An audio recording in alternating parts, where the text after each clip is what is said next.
Chapter 321 Lu Wu learns skills. Mother! Mother! Lu Wu, with a thin body, rushed into Lixianjiwen with a brocade package in her arms. Why are you here? Sister Lu took the bundle from her hand and looked at her daughter.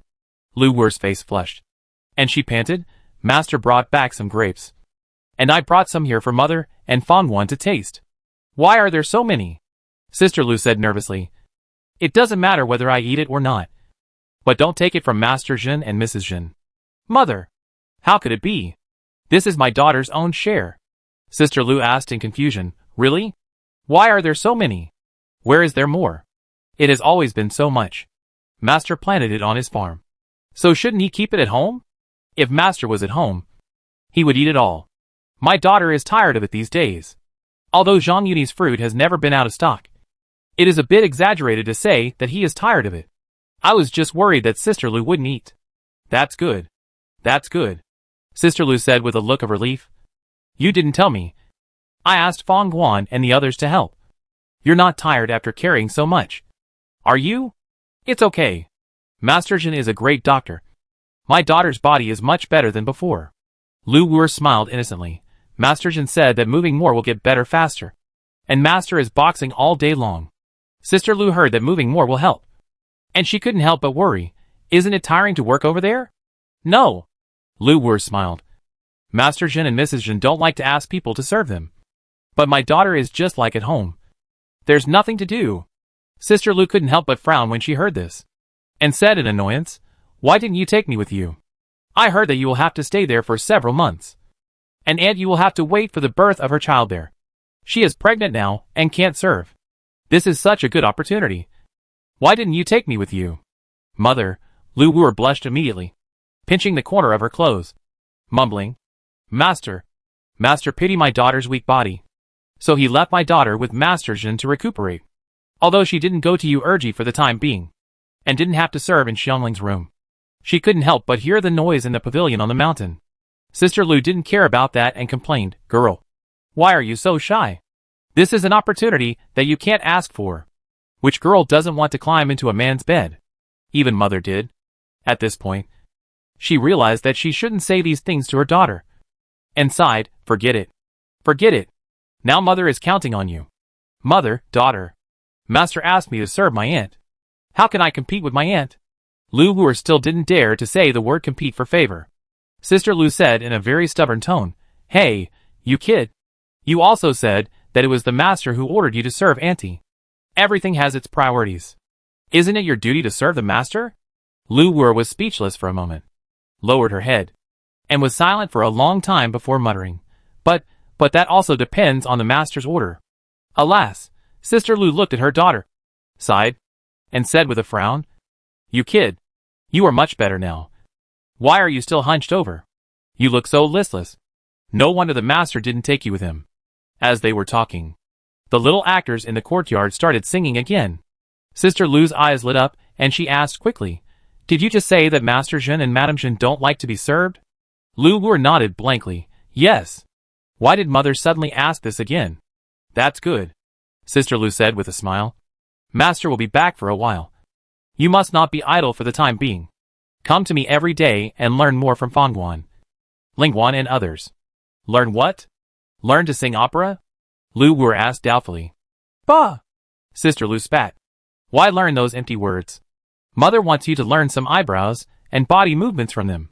As she said this, she hooked her daughter's chin and said with satisfaction, Look at you. If you can learn 60% to 70% of them, why worry that mastery won't ask you to serve in the house? Lu Wu's face suddenly turned red, and she quickly pushed Sister Lu's hand away, lowered her eyebrows and said, Mother, why do you keep saying these things?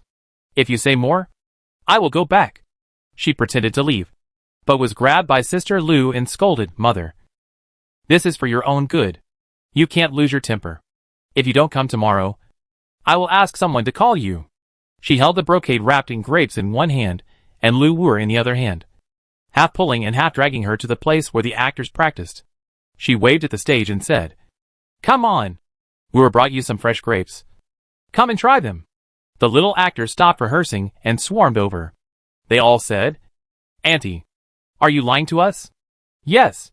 How can there be fresh grapes at this time of year? Sister Lu opened the bundle and said, like offering a treasure, there is no other place. Wu is in the East Palace. When the little actors saw it, they rushed up to grab it.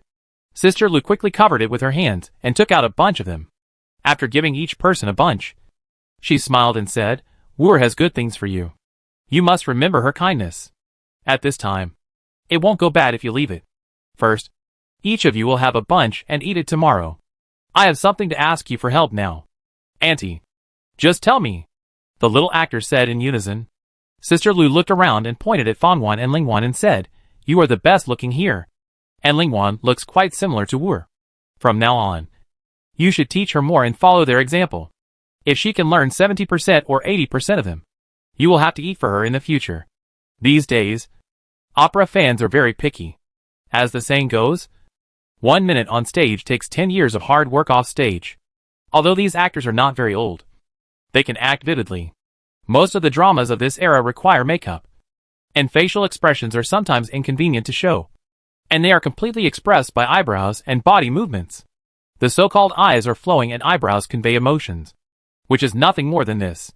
For her own daughter, Sister Lu is very concerned, and Fanwan and Lingwan are not picked randomly.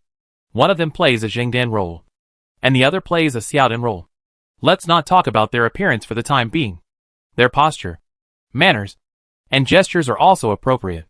Sister Lu is in charge of Lixianjuan, and these little actors are grateful for what they have received. In addition, they are familiar with Lu Wu, so they will naturally not refuse. Don't worry, Aunt.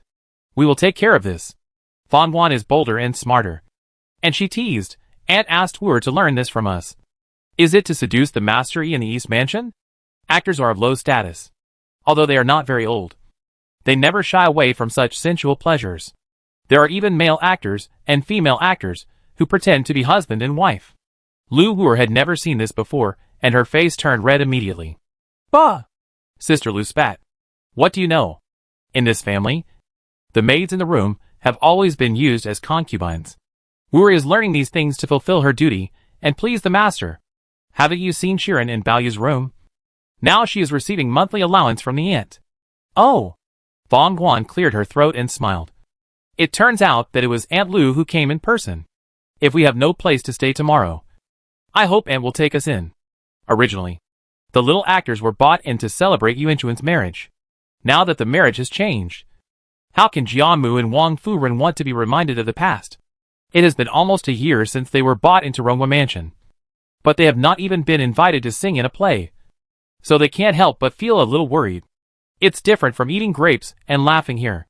Ying Chun in Juejin Tower looked at the grape scent, but she looked sad. Siki on the side observed her expression and said, Miss, I think the master is busy in the government office and can't spare the time. When he is free for a while, he will come naturally. Since the grapes were sent by someone, he naturally wouldn't come. Ying Chun sighed and said, Alas, why didn't you send anyone this time? At least bring a message. This servant didn't know that the grapes were sent by the second wife. I guess the master sent someone to the mansion, and the second wife stopped him. Then go ask Yuchuan tomorrow to see her sister. Speaking of this, Ying Chun shook her head and said, Forget it. Let's not ask. Chapter 322. A generous gift to thank? A generous gift to thank? A generous gift to thank?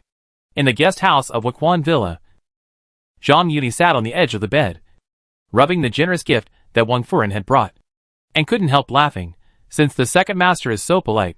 Then, madam, stay here for 2 days. After I have sounded out the emperor's opinion, you can go back. It's better than running back and forth like this. It's impossible to help to intercede. However, Jia Zheng was so sincere that he directly rejected this generous gift. It would be better to accept the gift and not do the job. To play the whole game, just ask Wang Furen to stay here and send her back after 2 days. Now, even she herself has been branded by Zhang Yuni, so she is not worried that Yusher will be seen by her. Moreover, although Wang Furen was humble in front of Zhang Yuni and did all the dirty and tiring work, she would not be so shameless as to show off in public. Even if she stayed at the villa, she would be embarrassed to walk around, so she didn't have to worry about anything. Mrs. Wang was obviously a little hesitant. Staying for 1 night could be said to be a last resort. After all, Zhang Yuni had business during the day, and she could only see him at night. The city gate was closed, so she couldn't go back even if she wanted to. But staying like this was a bit unreasonable. Pa! Zhang Yuni slapped her hard and said jokingly, "Didn't the second master say that the wife should do it herself and must satisfy me? Since I have agreed, it's time for the wife to show her sincerity." As he said, he lay flat on the bed, holding his head with both hands and leaning back. Mrs. Wang was stunned for a moment, and hurriedly sat on it. I didn't expect the master to have that kind of hobby. And he even had the nerve to ask the wife in detail. It's only been 2 days, and he urged the wife to come over again. Fortunately, my sister followed Master Yi. Otherwise, while Mrs. Wang was showing her sincerity, Yu Chuan was not idle in the independent house next door. She told Jin Chuan what she saw and guessed. The unfinished words were naturally because she thought that Jia Zheng intended to take Jin Chuan as a concubine. If she followed the wrong person at that time, she might not be able to escape. Jin Chuan was skeptical. No way. Why not? You didn't see the master's expression at that time. Yu Chuan swore. He actually asked me if I saw anything. It was also thanks to Master Yi's reminder. He was very face-saving. I just said that my sister dragged me to take a warm bath as soon as I arrived. Not only did he not blame me for leaving my post, he was relieved. Jin Chuan was scared after hearing this. Even if she was a maid, she was too ashamed to speak when encountering such a thing. She didn't know how Mrs. Wang could cooperate so calmly. But when she thought of Mrs. Wang's appearance of throwing away her armor, and the embarrassment when she lifted the bed sheet that day, she felt a little indescribable joy. How shameless. Jin Chuan couldn't help laughing. Yu Chuan thought she was talking about Jia Zheng, and echoed, "That's right. Sister, you don't know. When he sent us here, he also told Madam to make sure to satisfy Master Yi. And he was lucky to say it." As they were talking, the door suddenly opened, and Zhang Yuni's tall figure appeared at the door. The two of them hurriedly stopped talking and stood up to salute. Last time, Zhang Yuni dawdled for most of the night, but this time it only took an hour. Jin Chuan was caught off guard and couldn't help but wonder, "Master, second Madam, I think she was a little tired from the bumps.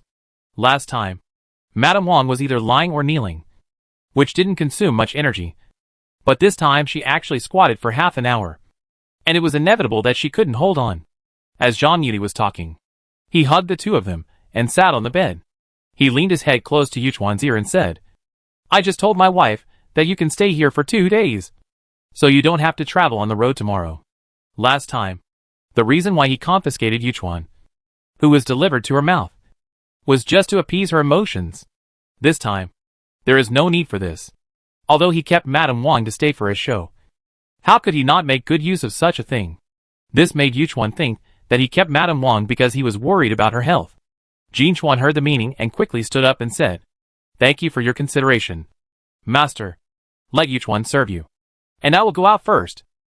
When she said this, Yu Chuan, who was still a little confused, blushed immediately. Unexpectedly, Zhang Yuni grabbed Jin Chuan and said, "Hey, you know me, and your sister is not an outsider." Although Mrs. Wang was sincere just now, it was not something that Yu Chuan, an inexperienced girl, could handle. Yu Chuan had no idea about that, and she became more and more embarrassed, looking at her sister pleadingly.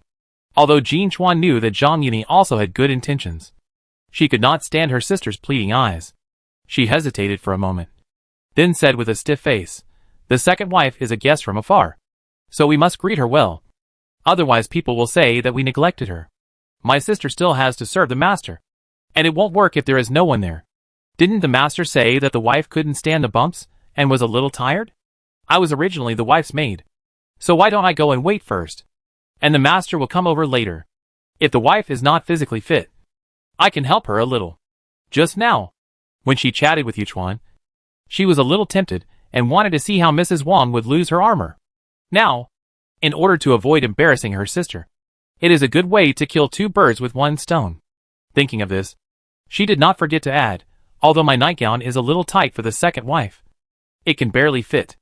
I will pick a looser one and ask her to change into it first." Zhang Yuni was overjoyed when he heard this. If it is said that in Ningwa Mansion, Yusher is a versatile person, whether it is Qin Kiching or Yu sisters, they can all be related. Then in Rongwa Mansion, Mrs. Wang is such a role, whether it is a group of girls or Li Wan, Wang Shifeng, or even Mrs. Xing, Aunt Zhao and the like. They can all be related. The Jinchuan sisters have been served in the bowl, and it is only a matter of time when the bond is activated. On the contrary, Mrs. Wang may not be able to lose face. It is better to take the opportunity to pave the way for her to compete with others. He is also familiar with this kind of thing. After all, it is just a step-by-step, from shallow to deep, and slowly lower the bottom line. Besides, Jinchuan used to be the head maid in a room, so it was quite interesting to put them together. Originally, he was still thinking about what kind of opportunity was suitable, but now Jinchuan volunteered, which was exactly what he wanted. Okay, then you can go over quickly. He nodded approvingly at Jinchuan, and added, remember to pick a shorter nightgown. When Jinchuan closed the door and left, Yuchuan finally breathed a sigh of relief. Following Jinchuan's instructions, she knelt behind Zhang Yuni, raised her trembling little hands, and touched the buttons of her clothes. Zhang Yuni noticed her nervousness, turned around, pressed Yuchuan on the bed, leaned close to her ear, and whispered softly, last time, I said I would send you over when I got back. You won't blame me for being too impatient, right? How could Yuchuan have experienced this? She immediately turned pale, closed her eyes, nodded slightly, but suddenly reacted and shook her head hurriedly. Zhang Yuni touched her forehead lightly, and his big hands untied the belt around her waist with ease.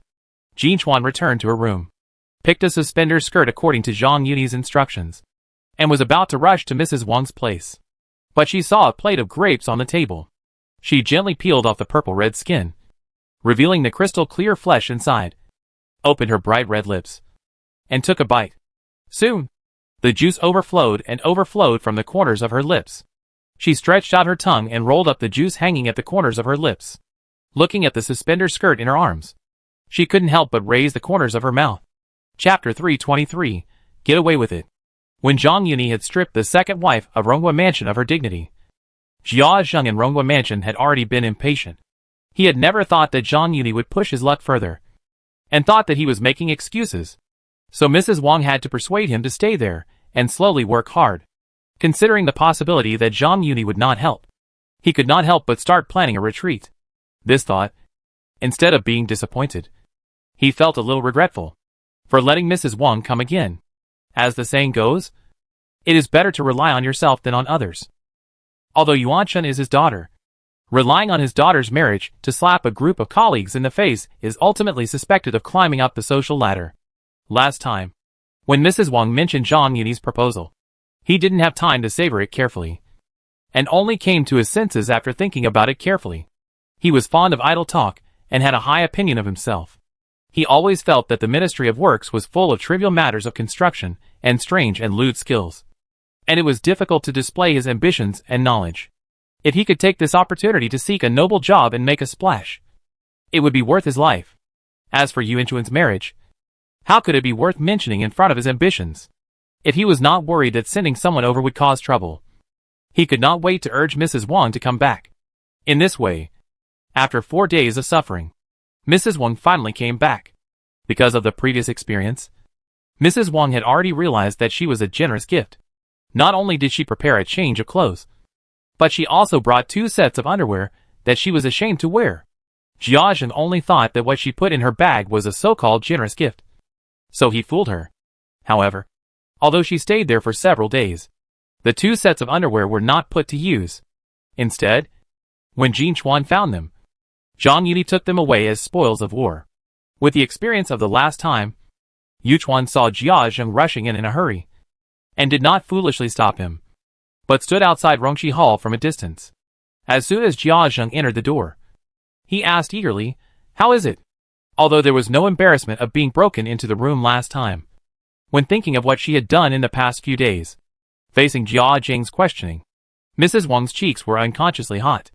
In particular, this time was even worse than the last time. Not only did he stay for 4 days, but he also acted absurdly with Jinchuan and her sister. Even when he was at a loss, he still treated them as sisters. If he had lived up to the trust, it would have been fine. But Zhang Yuni was ruthless in the face of this generous gift. Although he did his best, the result was not as expected. Well, it's mainly because it's not what Jia Zheng wants. She was still hesitating about how to start. But Jia Zheng was getting impatient after waiting for a long time for a response. Just tell me. Did he make things difficult for you? Is there anything difficult to say? This question woke Mrs. Wang up. Although Zhang Yuni made her embarrassed in many ways. How could she admit it in front of Jia Zheng? She quickly denied it. No. No. No. How could he make things difficult for me? It's just that although he helped to talk to the emperor didn't agree. Speaking of this, she couldn't help but raise her eyes to observe Jia Zheng's reaction. I thought he would be at least a little disappointed. But unexpectedly, Jia Zheng's face showed a hint of joy. Mrs. Wang was a little confused for a while. But Jia Zheng couldn't wait to say, Okay. Okay. Thank you for your hard work. Master, I will hand over the memorial now. These days, although he waited bitterly, he was not idle. He had already figured out the official position he was seeking, and even wrote the memorial to the emperor, and polished it several times. Yet he was not worried that the emperor would see that he was playing both sides. He would not even wait for Mrs. Wang to come back, and would submit the memorial. Originally, he still felt a little guilty for robbing his daughter of her honor. But now that his efforts were fruitless, even this little guilt disappeared. Memorial? You knew it a long time ago? Mrs. Wang thought that Zhang Yuni had sent someone to pass on the message to him, but kept her for a few more days. So she blurted out, If I knew, would I still need to ask you? Jia Zheng looked suspicious. Then I made a wasted trip. And you are not disappointed at all? Jia Zheng said righteously, How could it be? A forced melon is not sweet. Since it is impossible, you can't force it. Mrs. Wang stared at Jia Zheng, who was leaving happily, and she couldn't help feeling a little ashamed. However, this shame was relieved after a few days. Jia Zheng submitted memorials quickly, and the emperor issued an order even faster. Within 2 days, Eunuch Zhou came to Rongfu to announce the order. After reading the order, Jia Mu, who had been kept in the dark, was furious. She called Jia Zheng and Mrs. Wang to Rongqing Hall. She pointed at the two and asked, Such a big thing. Why didn't you discuss it with me? The emperor knew that he was in the wrong, and in order to avoid giving people a chance to criticize him, he made it very clear in the order, and only approved Jia Zheng's request. It was all the master's order. Mrs. Wang denied it completely. Jia Zheng said confidently, Mother, what you said is right. The marriage can't be left hanging like this. Now it can be regarded as the best of both worlds. Stupid, Jia's mother scolded. What do you mean by having the best of both worlds? How can the eldest girl get married when she comes back like this? Since the emperor has issued an oral order, it can be delayed for a while. But can it be delayed forever? The family spent so much money to build this garden, and now you have ruined it all. She didn't know that this idea came from Zhang Yuni, and she couldn't help but regret not informing her son in advance. He sighed deeply, stood up from the bed, waved his hand, and said, Forget it. Don't worry about it. I don't want this old face anymore. I will go find Igur and ask him to ask the emperor for mercy. Mother, Jia Zheng, who was speaking righteously just now, suddenly knelt down with a thump and blurted out, My son finally got such an opportunity and got a job as a school official, where he can show what he has learned. Mother, you must not. At this point, he suddenly reacted and hurriedly changed his words. My son had asked Igur to ask the emperor before, but the emperor refused to give in. So he came up with such a best of both worlds. Only then did Mrs. Wang understand why Jia Zheng showed a completely different attitude from last time, when he had failed to live up to his trust. The original shame was gone. After hearing this, Jia's mother fell back to the bed dejectedly. Jia Zheng and Lady Wang deliberately concealed the fact that they had gone out, although it was not possible to completely conceal the fact. But firstly, with Jia Zheng in the spotlight, the servants did not dare to interfere. Secondly, even if someone like Lida knew about it, he would not say anything when he heard that they had gone to Zhang Yuni's hot spring villa. After all, Lady Jia lived in seclusion and rarely went out. Without outside spies, she was just blind. Hearing that the last hope was gone, she couldn't help but feel a little discouraged. She stared at Jia Zheng kneeling on the ground, then turned to look at Wang Furen, who lowered her eyebrows and asked, Is what this evil creature said true? Although Jia Zheng is unlikely to tell such a lie that will be exposed at a touch, there is still a glimmer of hope. Wang Furen felt scared when Jia Mu looked at her. She was guilty and thought that Jia Mu knew that she stayed at the hot spring villa for a while. So she evaded the main point and said, It was indeed Yun. Igor who gave the idea. You mean? This idea was Igor's idea? Jiamu couldn't wait for her to finish her words, and asked hurriedly. Jia Zheng's vague words just now made her lose her mind. At this moment, she remembered her original plan. If it weren't for Jia Jing's instigation, Yuan Shun might have married into the Zhang family by now. She didn't care much about Jia Shi's reaction. No one knows a son better than his mother. She knew that her son was not really thinking about Ying Chun, but just giving more compensation. On the contrary, the resistance from Zhang Yuli would be greater. Not only did he personally promise to marry Ying Chun, but his subsequent performance undoubtedly confirmed this. After thinking about it, the only way was to imitate a Huang and Ving. However, Yuan Chun was the legitimate daughter after all, so she could only wrong the second girl. Thinking of this, she waved her hands at Jia Zheng and the others and said, "You are unworthy of being a father and a mother. Since you don't know how to plan for the eldest girl, then don't worry about the future." Seeing that Jia's mother had said so, Jia Zheng hurriedly said, "Mother is right. My son is about to take up his post. Even if he wants to, he can't. I will leave it to you in the future." Mrs. Wang wanted to argue, but Jia Zheng said so. Thinking that Yuan Shun had been with Jia's mother since she was a child, she would not harm her, so she acquiesced. Chapter 324. A stone stirs up 1,000 waves. At the same time that Jia Zheng and Mrs. Wang were being scolded in Rongqing Hall, An Shui and Shui Baochai returned to the small courtyard in the northeast corner in a daze. After entering the house, An Shui quickly closed the door, beat her chest and stamped her feet, and cried bitterly, This is the Emperor's golden words. How can a good marriage be ruined?" Shui Baochai sat on the Kong in despair, her face no longer calm as before, and sighed, "Mom, didn't you hear the decree just now? Didn't your uncle ask for it himself? How could I not hear it?" And Shui covered her chest and said, "What's wrong with your uncle? The garden has been built, but the marriage has been ruined. Isn't he afraid of being ridiculed? Why did the Emperor let him do whatever he wants?" Originally wanted to complain about the Emperor, but fortunately she reacted and changed her words in time. Her question reminded Shui Baochai, who pondered. The money in the mansion didn't come from the wind. If my uncle wanted to refuse the marriage, he wouldn't have rushed to build the garden. I'm afraid something happened that we don't know about. No matter what the situation is, you can't be so deceiving. And Shui sat down on the Kong. This time we are really trapped. Shui Baochai was also upset. Zhang Yuni was already a viscount at a young age. Compared with him, Jia Baoyu was already dwarfed. Whenever she thought of this, she felt annoyed. If she didn't have the princess's brother, she would be even more incomparable, and she would regret it.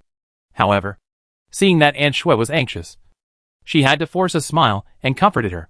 "It's come to this point. It's useless for us to complain here. Mom, why don't you go to your aunt to find out what's going on?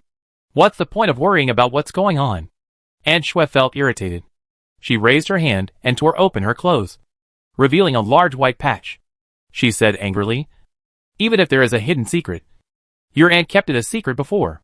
Will she tell us now?" She was upset and panting, and the white patch was also rising and falling. In normal times, Shui Baochai would have said a few words, but now she had no time to care about these details. And Shui's words made sense. Baochai thought for a moment and said, "Although what you said is not wrong, there are still some solutions." She paused and added, "Although my uncle ruined the marriage, he was promoted to a high position, and it was a prestigious position like the academician. Mother might as well use this as an excuse to go to my aunt to congratulate her and observe her attitude. What's the point of asking these questions? We originally hoped that the eldest daughter would marry into the palace and help us. But now there is no hope at all. There is only 1 year left for the 3-year review. What should we do? That's why my daughter is anxious to ask Mother to find out if there is any connection. We can't make the same mistake again and follow the same path to the end." "What connection?" An Shui was shocked. "Mother, think about it. This villa for waiting brides was the idea of Brother Yi. Now that Uncle has requested this decree, could it be related to him? Last time when Baoyu and Feng Yatu were going crazy, Uncle spoke rudely. In fact, Shui Baochai said this without any confidence, but she knew that An Shui was worried about the family affairs. And she knew that An Shui would be nervous if she was related to Zhang Yuni. So she forced it. Sure enough, An Shui could no longer hold back after hearing this. And she didn't care about complaining anymore, and hurried to Rongqi Hall. At the same time, when the secretary returned to Shuangjai, he saw Tan Chuan's sad face and couldn't help asking, "Miss, are you worried about the eldest lady's affairs?" Although Tan Chun was raised by Mrs. Wang, she was a concubine's daughter after all, and it was obviously not enough to marry Zhang Yini. If she had a sister who was a princess, Tan Chuan's status would naturally rise. Now that Yuan Chuan's marriage was aborted, Tan Chun was sad again, and the secretary couldn't help but think about it. Unexpectedly, Tan Chun shook her head, but then nodded. Just when she was a little confused, she sighed. "So that's it?" The secretary was puzzled. "What do you mean? Young lady? I'm afraid we thought wrongly." Tan Chun looked sad and said, "I was a little surprised at first. Second sister is the granddaughter of the old lady after all. How can she be so ungrateful? Now it seems that we thought wrongly." "Young lady? You mean the eldest daughter?" The secretary understood immediately. "Yes." Tan Chun sighed. Logically speaking, even if Madame was kept in the dark before, she knew the plans of the two aunts of the Sher family, so she would not be without any ideas. Although the aunt is not easy to worry about, I have been raised by her, and have always been very respectful. After all, she is my stepmother. It will be beneficial for her to marry into the East Palace. How can I ignore it? But even if Master Yi really became a duke, how can he compare to King Ning, who is a prince? Don't you think about how long this garden has been built? The marriage of my eldest sister has been pending. Have the old lady and Madame never thought of a solution like us?" Without waiting for the secretary to speak, she continued, "Don't forget, I went to pay my respects to the Madame a few days ago, and she said she was not feeling well for several days, and did not see me. But when I saw her 2 days ago, not only did I not see that the Madame was ill, but her face was rosy, as if she was a few years younger. Although she moved into the garden, Tan Chun never stopped paying her respects. What does this have to do with the eldest girl?" The secretary still didn't understand. "Have you forgotten that Brother Yi lives in a hot spring villa outside the city? I have heard that the hot spring has the effect of beautifying the skin. I am afraid that the Madame is not sick, but went to Brother Yi's place." How is this possible?" the secretary exclaimed.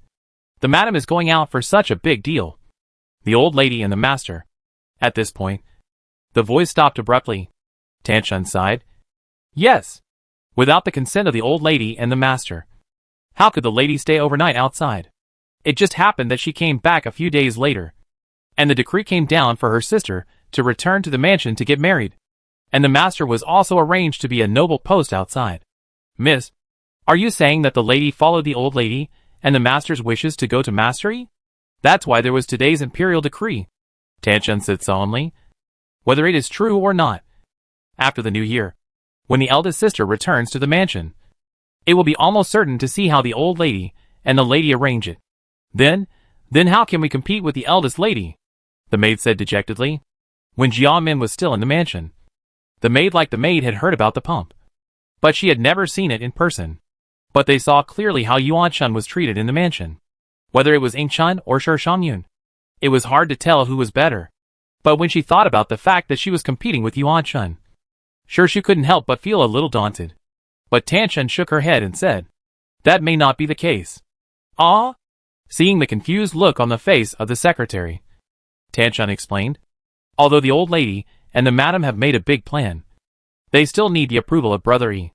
Although the elder sister has not been able to marry into the palace, the emperor has had this intention. A gentleman does not stand under a dangerous wall. If Brother Yi doesn't know, it would be fine. But this waiting house is his idea. How can he marry the elder sister?" "Yes." The secretary woke up from a dream and turned to wonder. But if that's the case, why did Master Yi help with this? Perhaps this is just the wishful thinking of the old lady and the Madame. Or maybe Brother Yi didn't react for a while. Tan Chun murmured to herself. Fortunately, the elder sister has to wait until the new year before she can be sent out with the palace ladies. It seems that I have to find an opportunity to remind him. Chapter 325. Sister. Hey. Aunt Shui, who had just entered Rongshi Hall, called out and was surprised. "Sister, your complexion is much better than before. Did you see that?" Mrs. Wang twisted her hips uncomfortably, and her legs hanging on the Kong were slightly close together, and she smiled. "This warm soup is indeed well-deserved. I went to Yiger's farm a few days ago and took a bath. I felt refreshed a lot. As soon as the decree came down, She came back from Jiamu's place, and Aunt Shui chased after her. It was obvious why. In the past, she liked the golden and jade marriage more to compete with Jiamu, and she didn't want her future daughter-in-law to side with Jiamu and add to her hindrance. Now, Yuanchuan's marriage has failed, and Jia Baoyu's marriage will inevitably be affected. In addition, she herself is not clean, so this marriage is even more important. Something happened in the mansion, and people's minds inevitably changed. She knew the crux of the Shui family, and she also knew that the trip to the hot spring villa was not unknown to the servants in the front yard. Except Jia Zheng and Yuchuan. You can hide it for a while, but you can't hide it forever. Instead of hiding it, it's better to admit it generously, so that Aunt Shui won't hear the news from other places in the future and become suspicious. Therefore, she did not shy away from going to Zhang Yuni's hot spring villa. Hearing that Mrs. Wang had been to the hot spring villa before, Aunt Shui felt that the trip was worthwhile. She hurriedly followed Shui Baochai's advice and said indirectly, I haven't congratulated my sister yet. This time my brother-in-law has been promoted, and it's a noble job like the academic official. I originally wanted to flatter him, and then ask about the trip to the hot spring villa. Unexpectedly, Mrs. Wang said without hiding, Alas! Don't mention him. It's good enough if he doesn't do anything bad. What's the use? If it weren't for Yun, Brother E, he would have made the family lose face. When she said what was the use, she felt her voice tremble, and her face was burning. What does your sister mean? Aunt Shui had no time to pay attention to these details, and asked hurriedly. Mrs. Wang did not hide it, and said directly, What else can it mean? If he was not pretending to be noble, how could he offend His Royal Highness Prince Ning, and ruin the eldest girl's marriage? Fortunately, Brother E helped, and the Emperor not only did not blame him, but promoted him instead. As the saying goes, it is better to open up than to block. It's okay for others, but in order to prevent the Shui family from having wild thoughts, a reasonable reason must be given. However, the Emperor's oral order was not concealed at the beginning, and the mansion mobilized a large number of troops to build a separate courtyard for the bride. If you find a random reason to prevaricate, it will be counterproductive. After thinking about it, it is still the blame on Jia Jing's head. First, it is true, and it is the most reasonable explanation. Second, she is also looking for a reasonable excuse for her behavior. After all, it was a bit unreasonable to be humble in front of Zhang Yuni for Yuanchuan's marriage. But if it was because Jia Zhen offended the Emperor and Prince Ning, and she had no choice, it was another matter. Of course, this was also because she had been manipulated by Zhang Yuni, and was disgusted with Jia Jing's behavior. So she praised and criticized him. However, this would inevitably make Aunt Shui underestimate her family, so as to prevent her from having other thoughts. So, she vowed, Don't worry. He doesn't have many relatives. And now there is no one in the East Palace. He treats our family as his own. Otherwise, he would not help with this matter. As for your family's little matter, I will talk to him when he comes back from the farm, and I guarantee he will not refuse. Although Zhang Yuni's actions did not show any respect for her, the second wife of Ronghua Mansion, but he did say that he was the second master. In addition, Jia Zheng had tried everything he had tried, and Jia Baoyu was half his son. Although he did not agree to Yuanchuan's matter at first, he could not resist her soft and hard persuasion, and thanked her generously, since he finally helped. Yuanchuan's matter involved the royal family, and he still did so. Then, even if Jia Baoyu refused this little thing, it must be just to manipulate herself. At most, she could cater to his preferences, be humble, and persuade him with earnest words. It would always soften his heart, because she had prepared a draft in her mind. Mrs. Wang's words were very confident, and Shui was worried about this. Although she still had doubts in her heart, she could see that Mrs. Wang had not concealed anything about Jia Zheng offending the prince, and had made a promise calmly. So she did not dare to question it. She smiled and said, Thank you very much. Sister, it's okay. Mrs. Wang took Aunt Shui's hand and said earnestly, We are a family, so there is no reason not to help. Because she wanted to remind Aunt Shui. She emphasized the 3 words family. Aunt Shui heard the threat in the words and dared not say more. She quickly said a few more flattering words and then said goodbye and left. When she returned to her own yard, she repeated the process to Shui Baochai. Fawn said anxiously, I heard your aunt's words, and I'm afraid she saw our intentions. Shui Baochai said disapprovingly, So what? This matter was concealed by your aunt first. And it is normal for your mother to be worried. She regained her composure and said thoughtfully, now that the elder sister's marriage has gone wrong, Bao will certainly be implicated. She is probably worried that something bad will happen here. And this is just a warning to us. And Shui nodded and sighed, yes.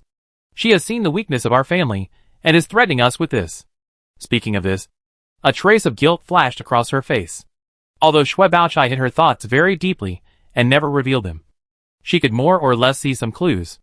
In particular, the previous sentence, that you can't go all the way to the end, revealed her thoughts. Shui Baochai sighed heavily and said, the situation is stronger than people. If mother had not offended brother Yi, we might have been able to sneak through Chinsong. Now we can only rely on aunt's help. At this point, she said with determination, don't worry, mother. If I can help eliminate the hidden dangers at home, I will not care about the honor and disgrace of each other. Huh? And Shui hugged Baochai into her arms, patted her pink back, and sighed, it's all your brother's fault. He caused trouble and hurt you. When the matter is settled, I will come to you. Mom asked him to serve you tea and apologize. Baochai rubbed her cheek against Aunt Shui's broad bosom, raised her head, and said earnestly, my daughter can help you for a while, but not for a lifetime. This time, Aunt Shui has something to ask of us. She may not be so easy to talk to in the future. Instead of doing these useless things, Mom might as well discipline her brother well, so as to avoid any trouble in the future. And she will have nowhere to turn to and regret it. Oh, I know. I will definitely discipline your brother well in the future, Aunt Shui promised hurriedly. Shui Baochai nodded heavily, then looked directly at Aunt Shui and said solemnly, there is one more thing. Mom must promise her daughter. You say? This is a lesson learned from the past. Please remember this. No matter how much Auntie forces you, you must wait until she has settled the family affairs before you agree. Don't let her fool you again. Aunt Shui was shocked and her heart was beating fast. She blurted out, are you saying that she will deceive us? Shui Baochai pursed her lips, shook her head, and sighed, my daughter can't say for sure, but I'm just taking precautions. She was conflicted. On the one hand, she hoped to eliminate the hidden dangers at home. On the other hand, she also hoped that Mrs. Wang's words were exaggerated so that she could find another way. Aunt Shui breathed a sigh of relief and said, don't worry. If she doesn't even want to help with this, why should you suffer this grievance? Chapter 326. Want to improve too much. Why do ripe apples fall to the ground instead of floating up to the sky? Why does boiling water push the lid of a pot open? Why do we see the mast of a ship on the sea first? In the Xianxue classroom, Zhang Yuli raised 3 questions and made a final summary of today's class. Many things that are taken for granted can yield unexpected gains as long as we dig deep into the truth behind them. After he finished speaking, he turned and left the classroom. Lai Shangrong chased him and bowed, saying, Sir, Shangrong, do you have any ideas or do you have any questions? No. I want to ask you if you will go to the mansion tomorrow to see the second master off. Huh? Zhang Yuli said in surprise. You are going to take up your post tomorrow? Why don't you wait until after the new year? Because he has been teaching outside the city recently and deliberately avoiding suspicion. He did not go to Rongfu or the palace, and Mrs. Wang no longer had an excuse to leave the city. So he did not know the emperor's will to Jiazheng. I don't know about this. I heard from my father that the emperor didn't urge him in his decree. It seems that the second master couldn't wait until the new year was over. There is no way. Jiazheng wants to make progress too much, feeling that he has wasted many years in the Ministry of Works. Now that he has been promoted to the position of the Minister of Education, it is the time to be full of confidence. Zhang Yuni didn't know about this and said with a little embarrassment, Oh, who did you invite? No one was invited. Lai Shangrong bowed again and said, That's why my father asked me to ask what the adults think. Yuan Chuan's marriage fell through. People in Ronghua Mansion changed their minds. And Lai Da was more determined that he followed the right person. During this period, before Jia Zheng was promoted, the news that Wang Furen went to the hot spring villa twice, and even stayed for a few days, had gradually spread among the servants in the mansion.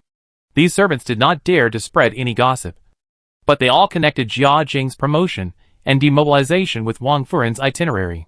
There were spontaneous associations, but more of them were intentional guidance by Lai Da. Others did not know. But he knew very well that Zhang Yuni had not let go of Aunt Zhao in Rongfu. So would Wang Furen. who was sent to the villa, let her go easily. On the one hand, he did not know that Wang Furen was fearless and helped to cover up. On the other hand, it was also to establish Zhang Yuni's prestige in Rongfu. Zhang Yuni did not know the changes in Rongfu yet. When he heard that Jia Zheng did not have a big banquet for the guests, he could not help but laugh.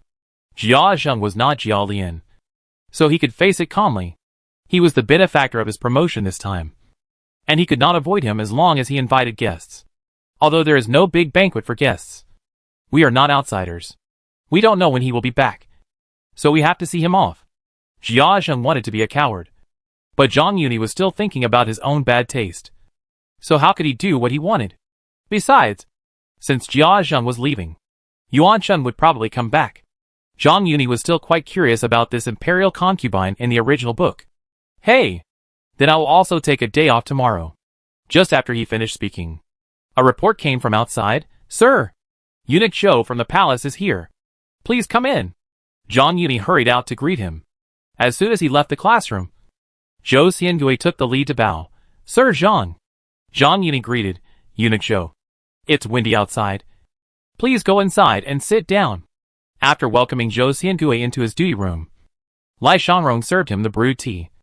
And Zhang Yuni asked, Eunuch, why are you here now? Is it because the emperor has any instructions? Zhou Xiangui quickly put down his teacup and said with a smile, the 10th day of August next year is the emperor's 60th birthday.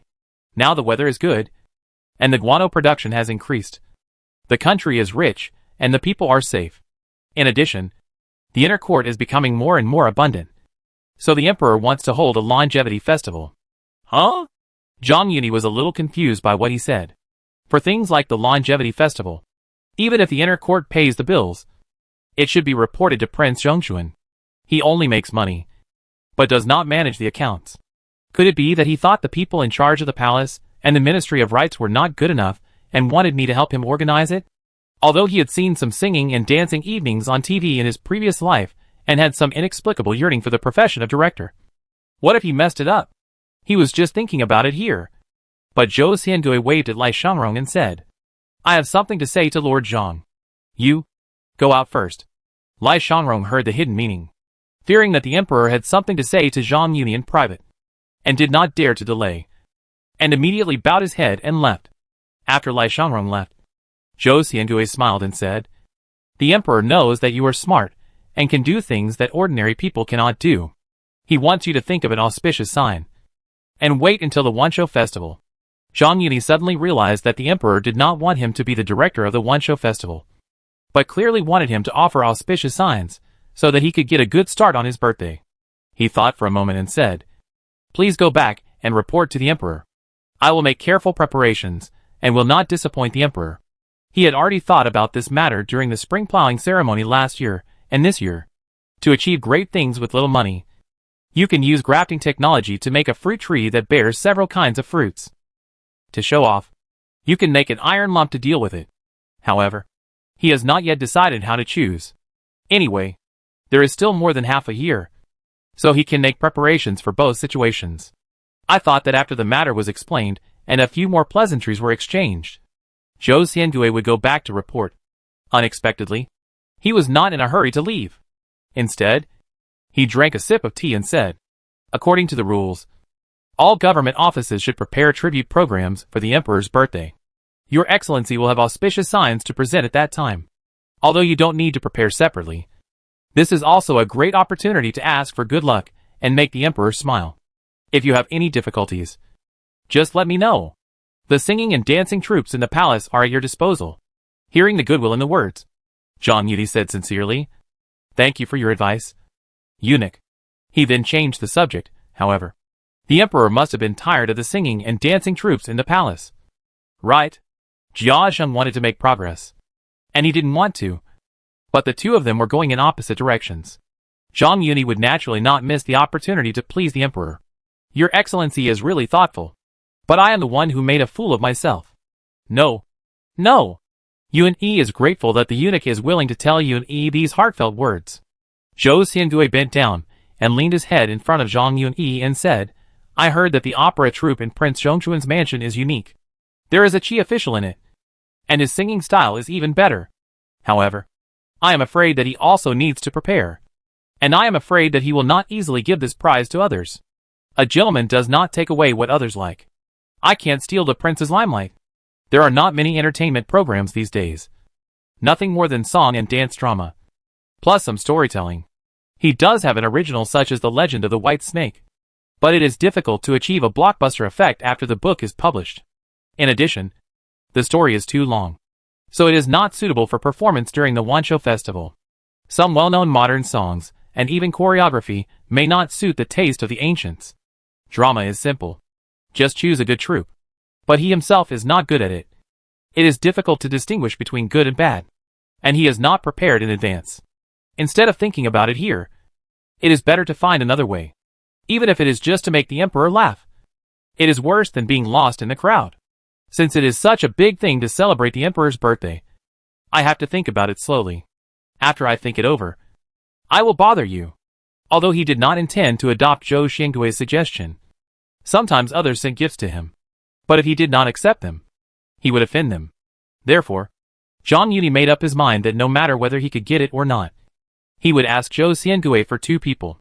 He couldn't let Zhou Xiangui feel that he was keeping people at a distance or looking down on him. Chapter 327 Surprise. The program of the Wancho Festival can be put aside for the time being. But Jia Zheng's trip is imminent. When he returned to the hot spring villa in the evening, he immediately came to Yu's room and asked, "Where are the fan pendants I asked you to prepare last time?" Now that his 2 wives and concubines have been taken by Zhang Yuni, this hat is considered to be worn firmly. Since it is a farewell, it can't be empty. It's just the right opportunity to send him the green hat fan. I didn't know you would use it. Before leaving, I put it on the museum shelf in the warehouse and sealed it. That's good. Before going to Rongfu, you can go back to the mansion to get it. Zhang Yuni asked about the storage location and didn't explain much. After listening to the fetal movement for a while, and chatting with Yusher for a while, he avoided the main point and said, "Tomorrow, the second master of the West Mansion will leave Beijing for his post. I will go there, and will not be back at night. I will stay at the second sister-in-law's place." "What? Is she itchy again? Did she send someone to find you?" Yusher sneered. "No. It's been 2 months since she moved here. Since she's gone, she should be comforted. Yuanchuan's matter has been settled, and he doesn't mind leaving a thought for Wang Shifeng." In ancient times, offspring were related to the continuation of the family for men, and they were equally important for women.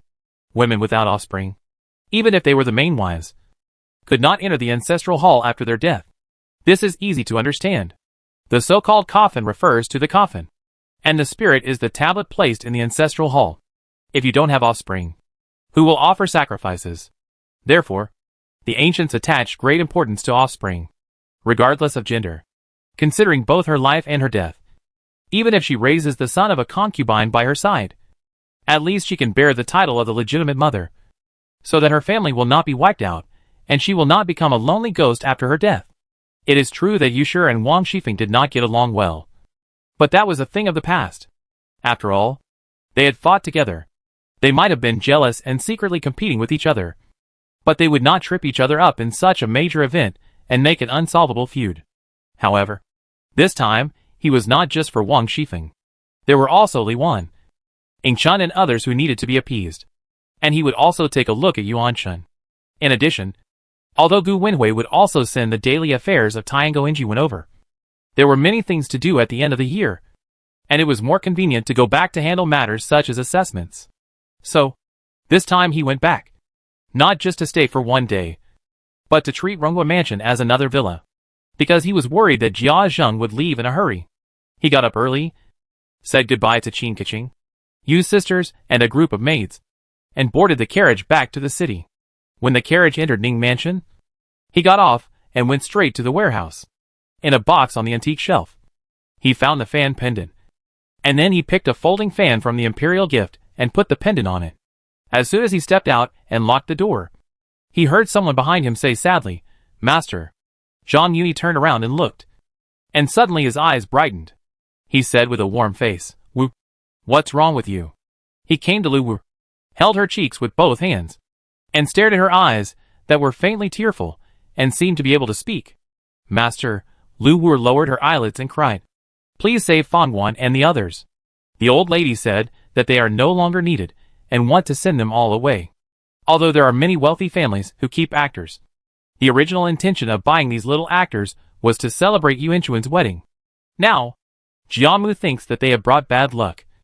So she simply sends them away. Although actors are of low status, and it is common for them to be sold. They have been in Rongfu for almost a year, with no worries about food and clothing. And they have not even sung an opera.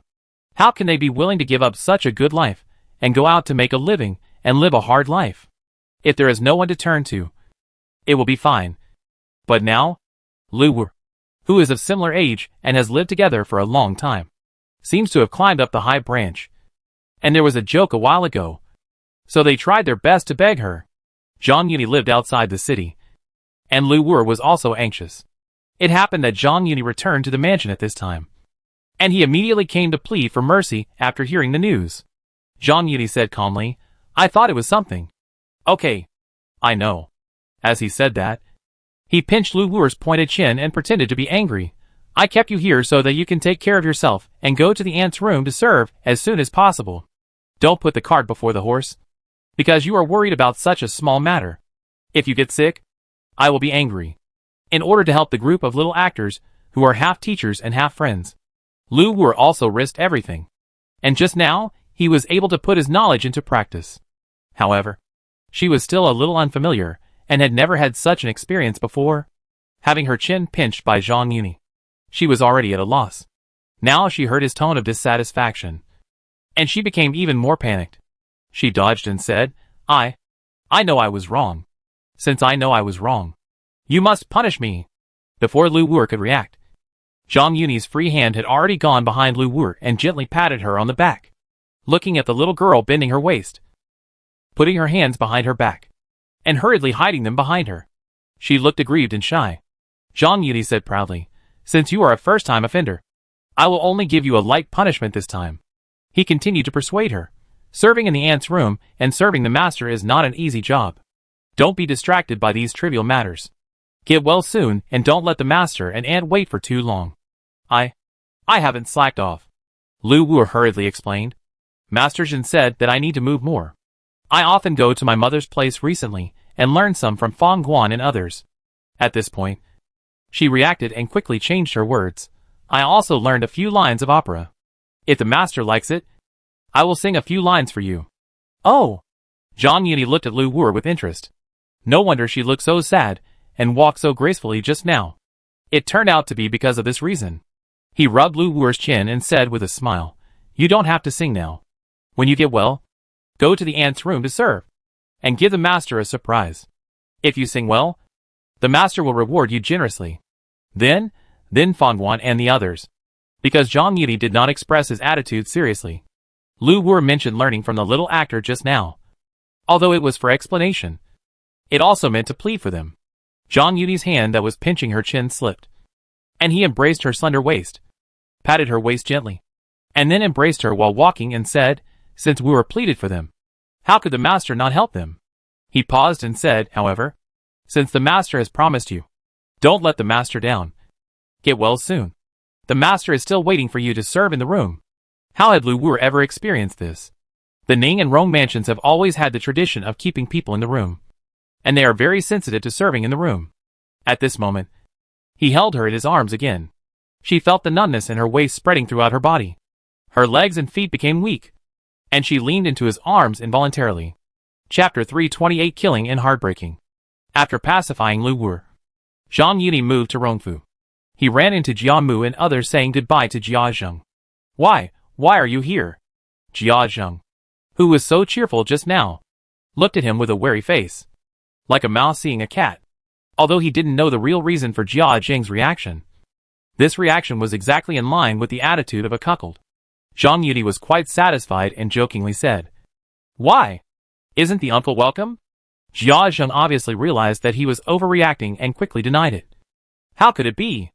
It's just that I'm in a hurry to get on the road, and I'm afraid I can't entertain my nephew. He still had face and didn't want people to think he was destroying the bridge after crossing the river. However, he was worried about embarrassing himself in front of Zhang Yuni again, so he wanted to escape far away. Hey, Doesn't Yuni understand? We are all family. Even if Uncle Sure is gone.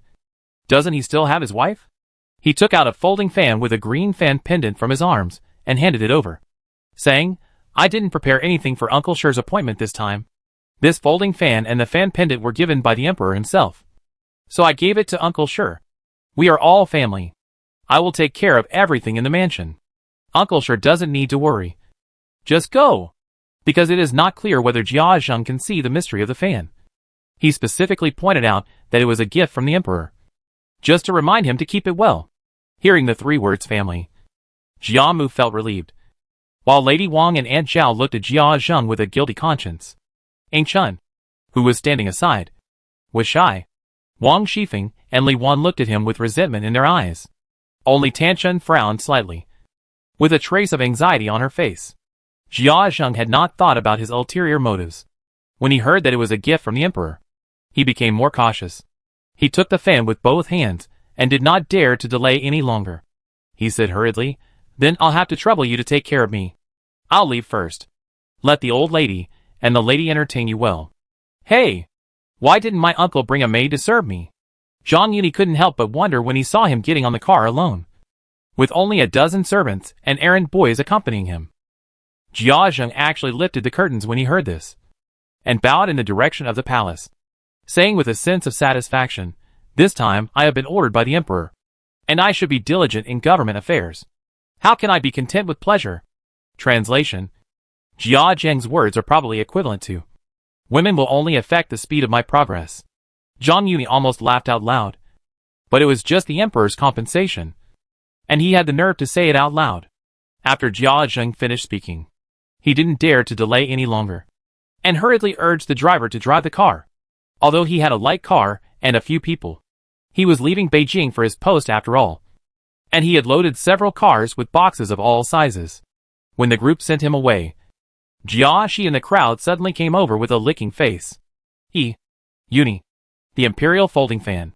He pointed at Jia Lian and said, Look, Lian Air already has one, so I don't need one. Right? Zhang Yuni was stunned.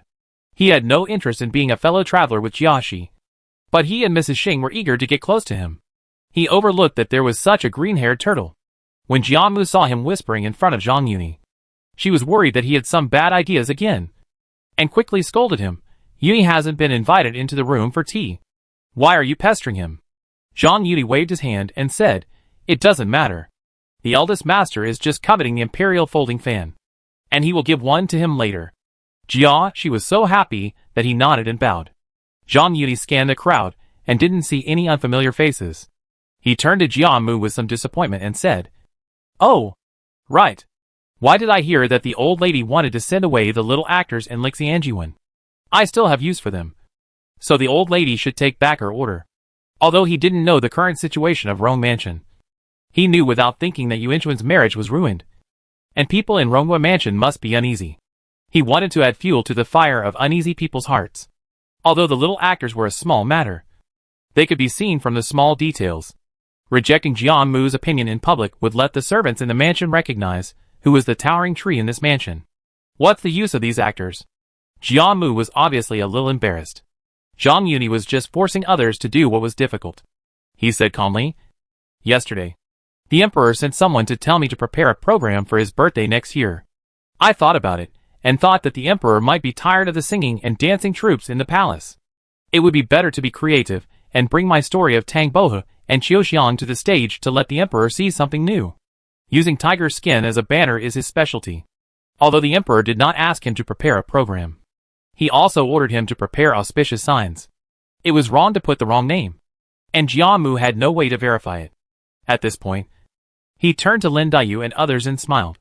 I'm afraid I have to trouble you sisters to polish the story, and polish it for the performance of the little actors.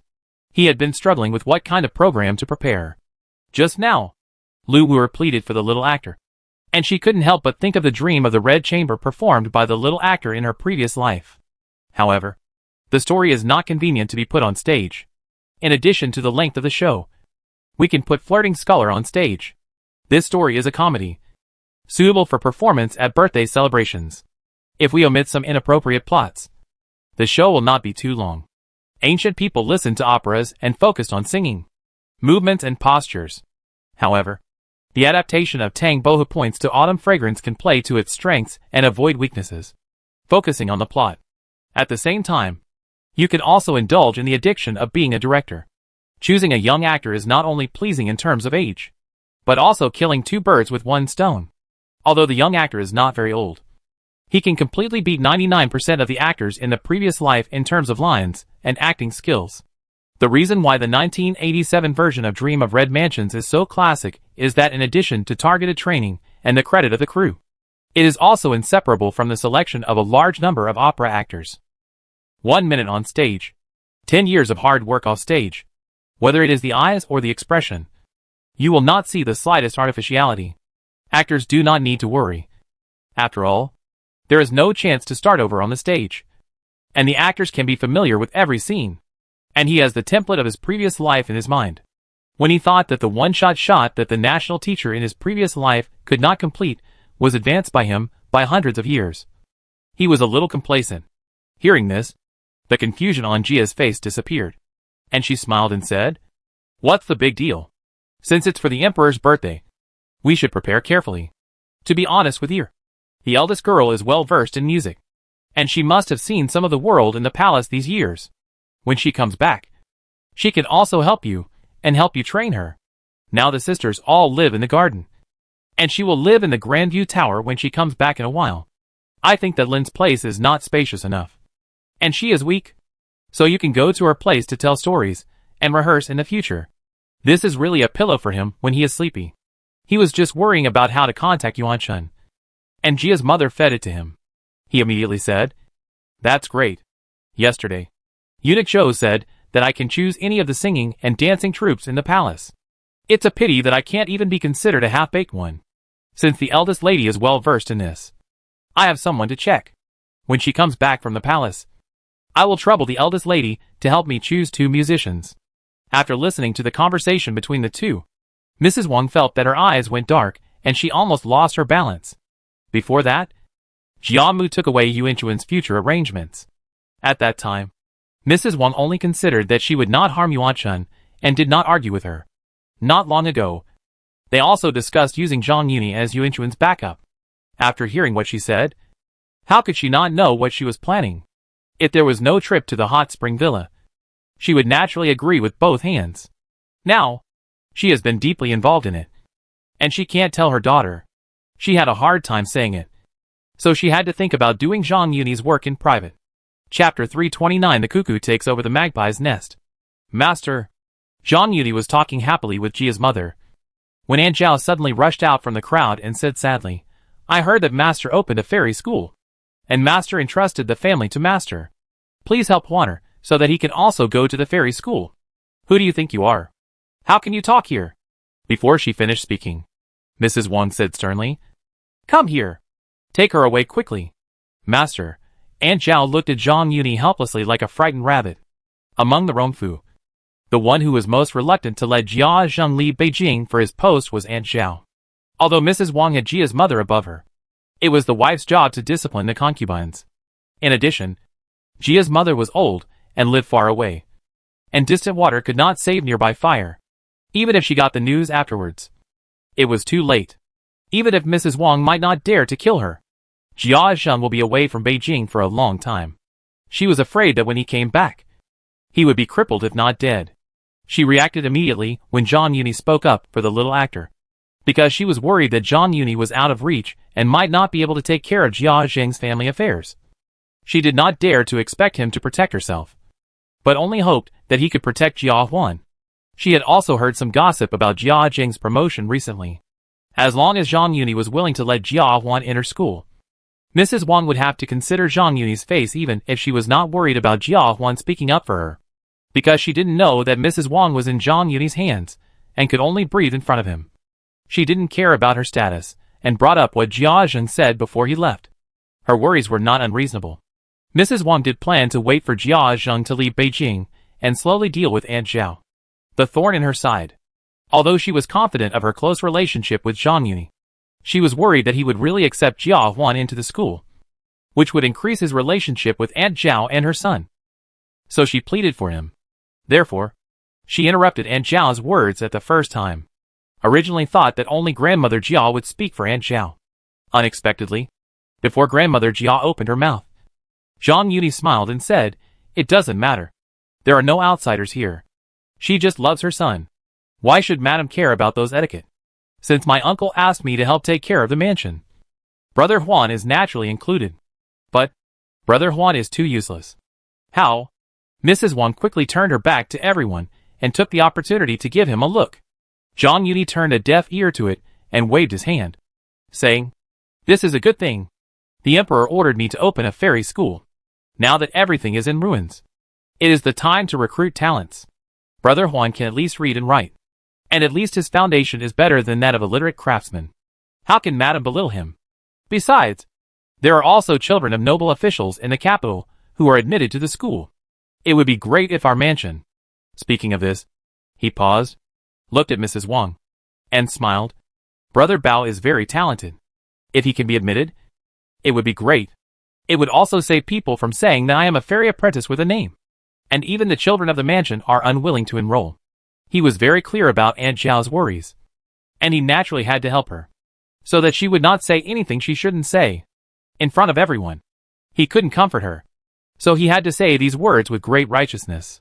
He knew that even if Mrs. Wang was willing to let Jia Baoyu go to the fairy school, Jia Mu would not be able to pass the test. So he retreated to advance. This would not only appease Aunt Zhao, but also give orders in public and force Mrs. Wang to bow her head, which would also have the effect of establishing authority. Of course, if Lady Wang and Grandmother Jia really wanted to let Jia Baoyu study, it would just be a good opportunity to keep him away from all the gilded girls. And he would be happy to see it happen.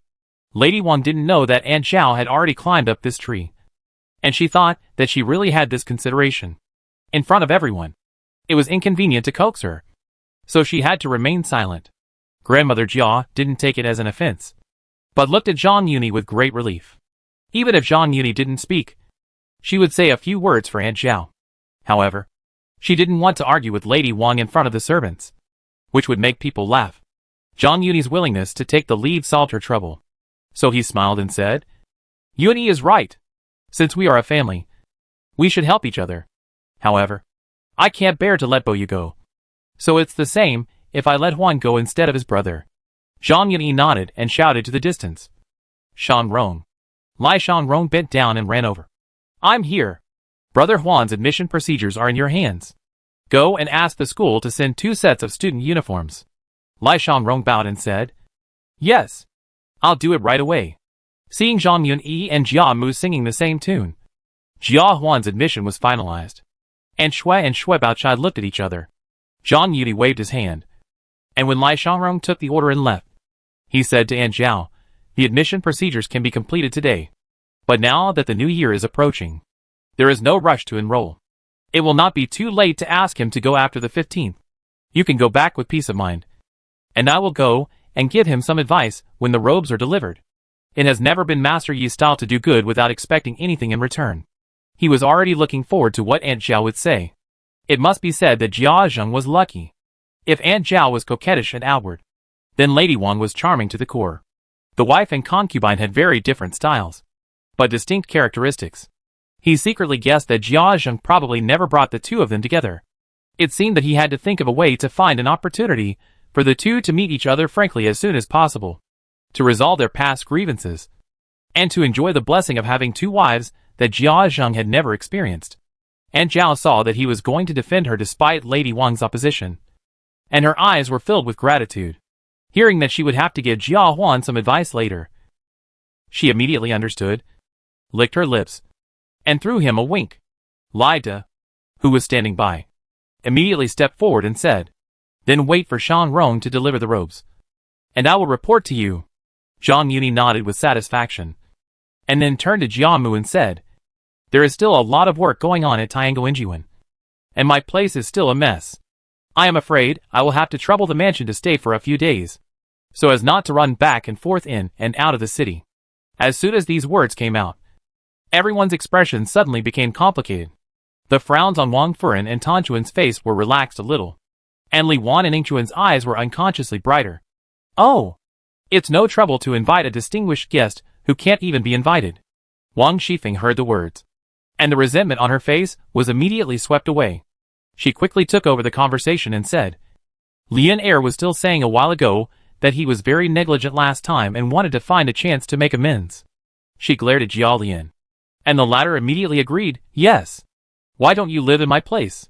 How can that be possible? Mrs. Wang immediately refuted. You only have a few rooms. Where can you move? There is room in the mansion. And Yuan Yi has official business to do. I think the master's Mingpa Shai is empty anyway. And it is more convenient to work there. It's better to let Yuan Yi suffer for a while, and make do there. Mrs. Wang was still thinking about how to do his work. If she lived in Wang Shifeng's courtyard, how could she find opportunities? Grandmother Jia also agreed, Madam's arrangement is good. Although Zhang Yuni moved into Mingpa Shai just after Jia Zheng left, it was not in accordance with etiquette, and it was suspected of occupying the magpie's nest.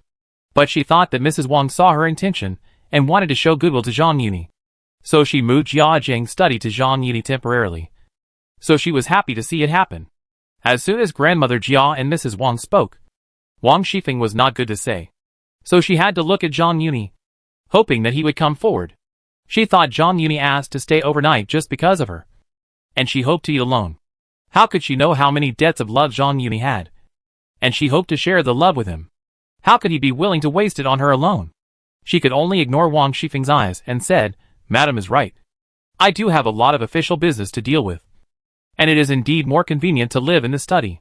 At this point, he changed the subject and said, But I can't refuse the kindness of Brother Lian. I will trouble Brother Lian tonight. And we will have a drink and chat then. Wang Shifeng, who was originally quite disappointed, heard this, and her dissatisfaction in her heart disappeared immediately. And she smiled and said, Then Brother Yi must not come back until he is drunk. Zhang Yuni said half-jokingly, If you are drunk, you can stay with Brother Lian for a night. Anyway, we are all in the mansion, and there is no official business to deal with today. Wang Shifeng was very satisfied with this answer, and secretly glanced at him. Chapter 330. Two groups of soldiers. Wang Shifeng tossed the embroidered handkerchief in her hand, secretly pursed her lips at Zhang Yuni, and smiled.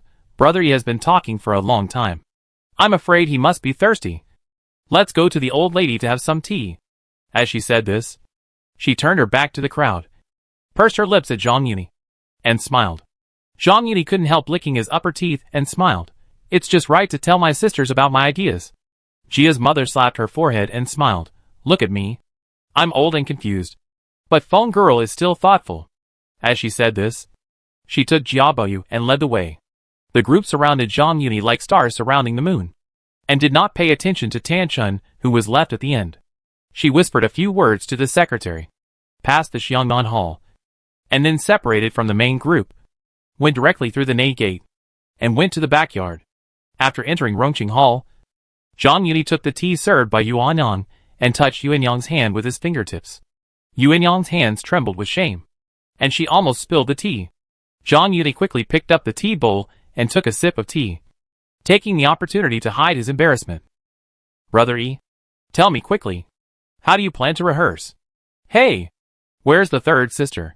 Shui Baochai looked around and said, In the past, she was the most active when talking about stories.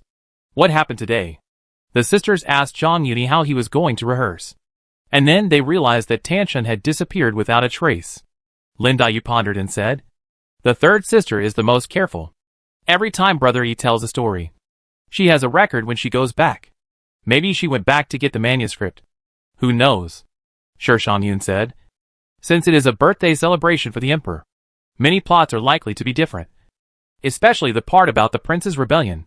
I'm afraid it will be difficult to put it on stage. I guess there are many changes. Why put the cart before the horse and rush to get the manuscript now? Sister Shangyun is right. Why not change this plot to a political enemy attack?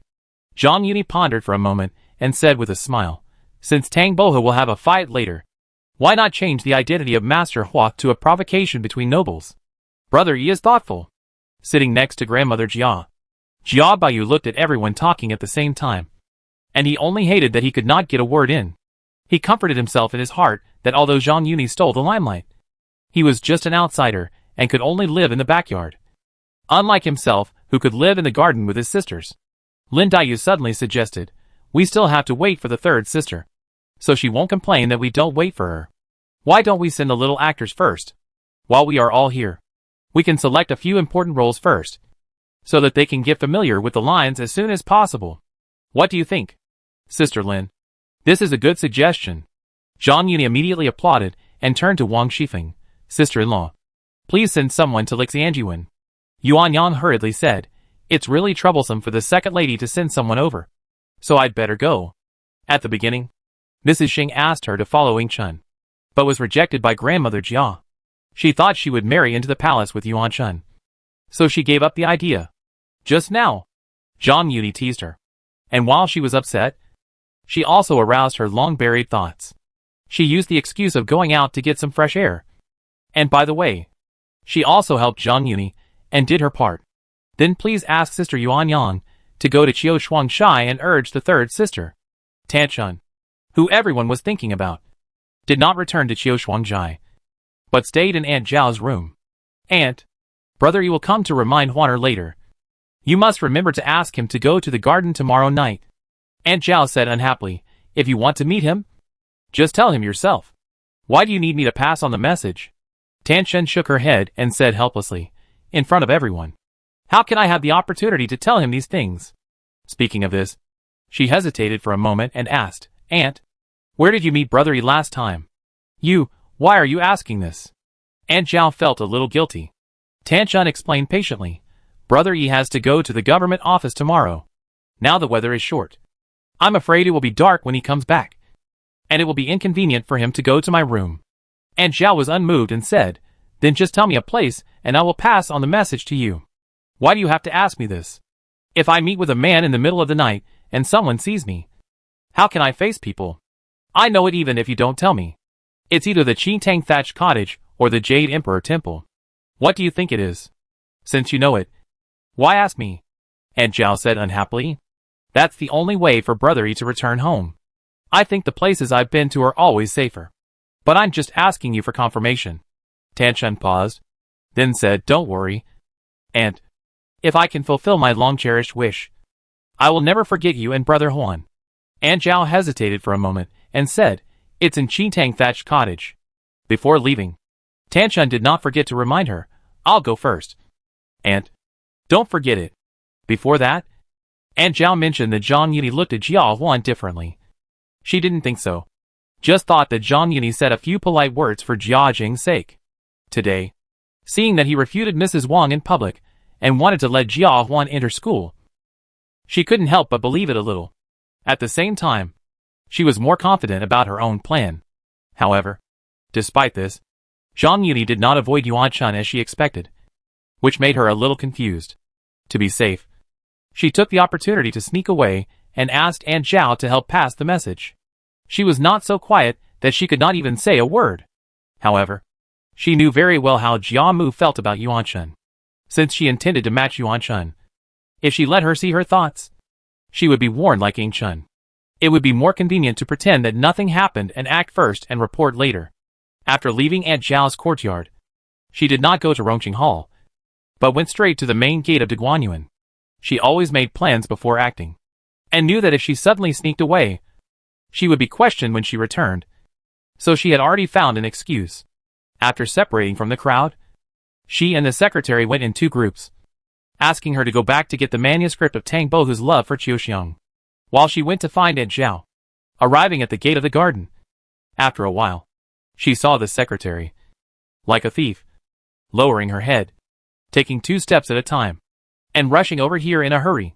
Tan Shen couldn't help but frown, and was just complaining that she was trying to cover up, when she heard Yuan An calling from a distance, Sure Shu, wait for me. Where is the third lady? Why isn't she with you? Tan Shen was startled when she heard the voice, and just took a half step back, but suddenly stopped, took a deep breath, and walked to the gate of the garden.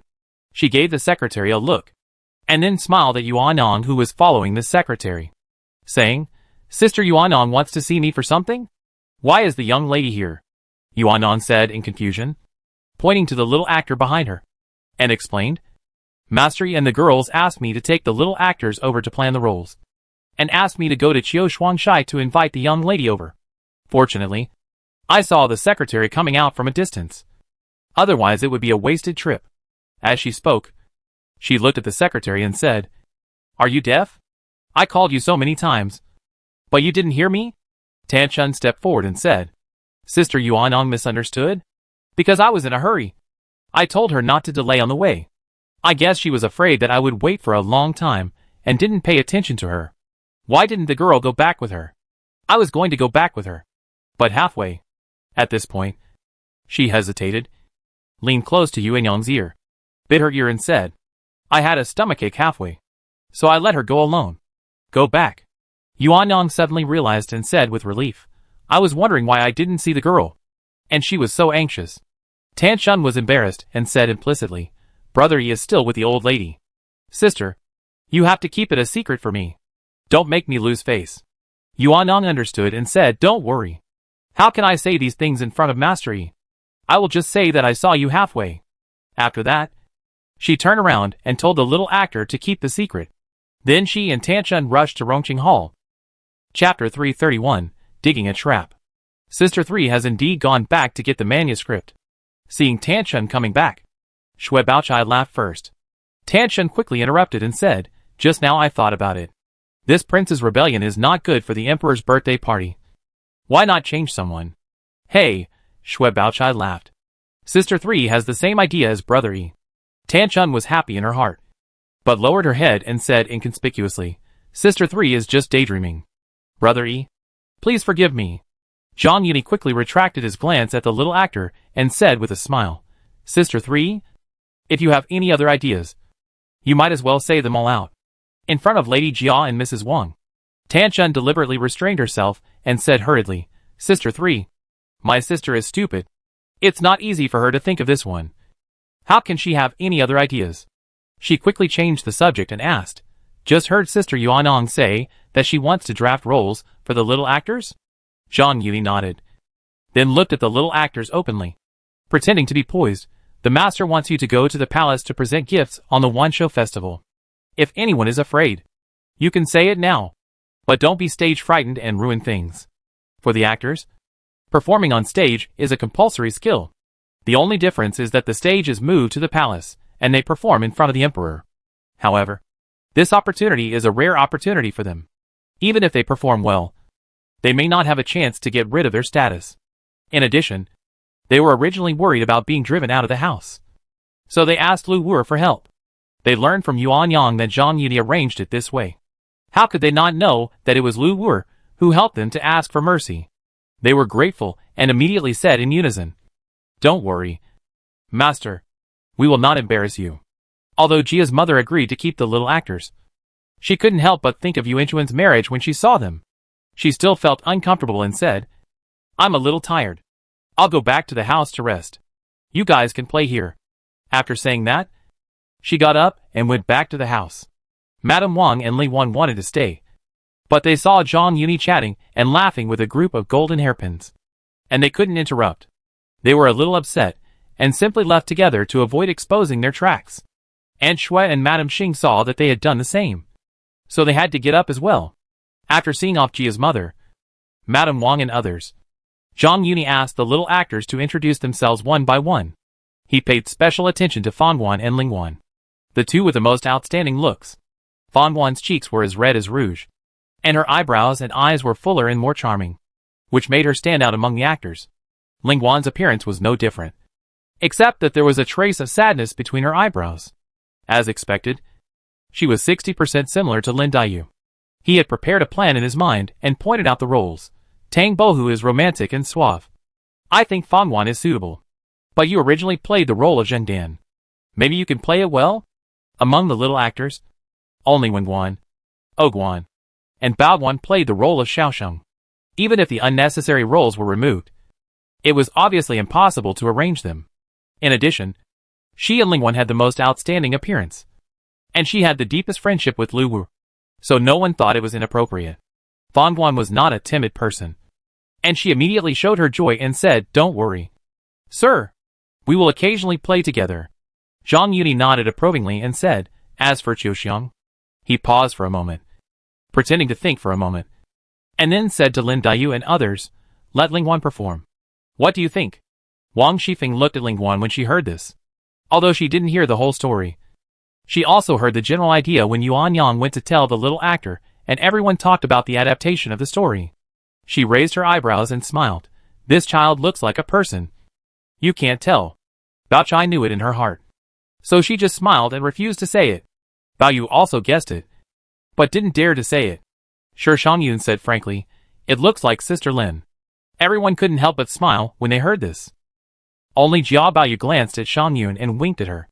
Zhang Yuni keenly noticed that Lin Daiyu and Sure Shangyun looked unhappy at the same time, and opened his mouth to dig a hole for Jia Baoyu. "What does Bao brother mean?" What's wrong with me?" Jia Baoyu stammered. "I just saw you winking at Sister Shangyun. Do you have any idea? Why not tell us?" I didn't." Jia Baoyu denied it. "Why not?"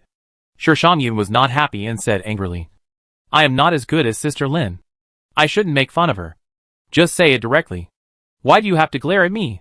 When Bao Yu heard this, he scratched his head and explained quickly, "My dear sister, you misunderstood me. I didn't mean that. I just. He just said for a long time, but couldn't say the rest." Zhang Yuni took over the conversation and said, "Just what?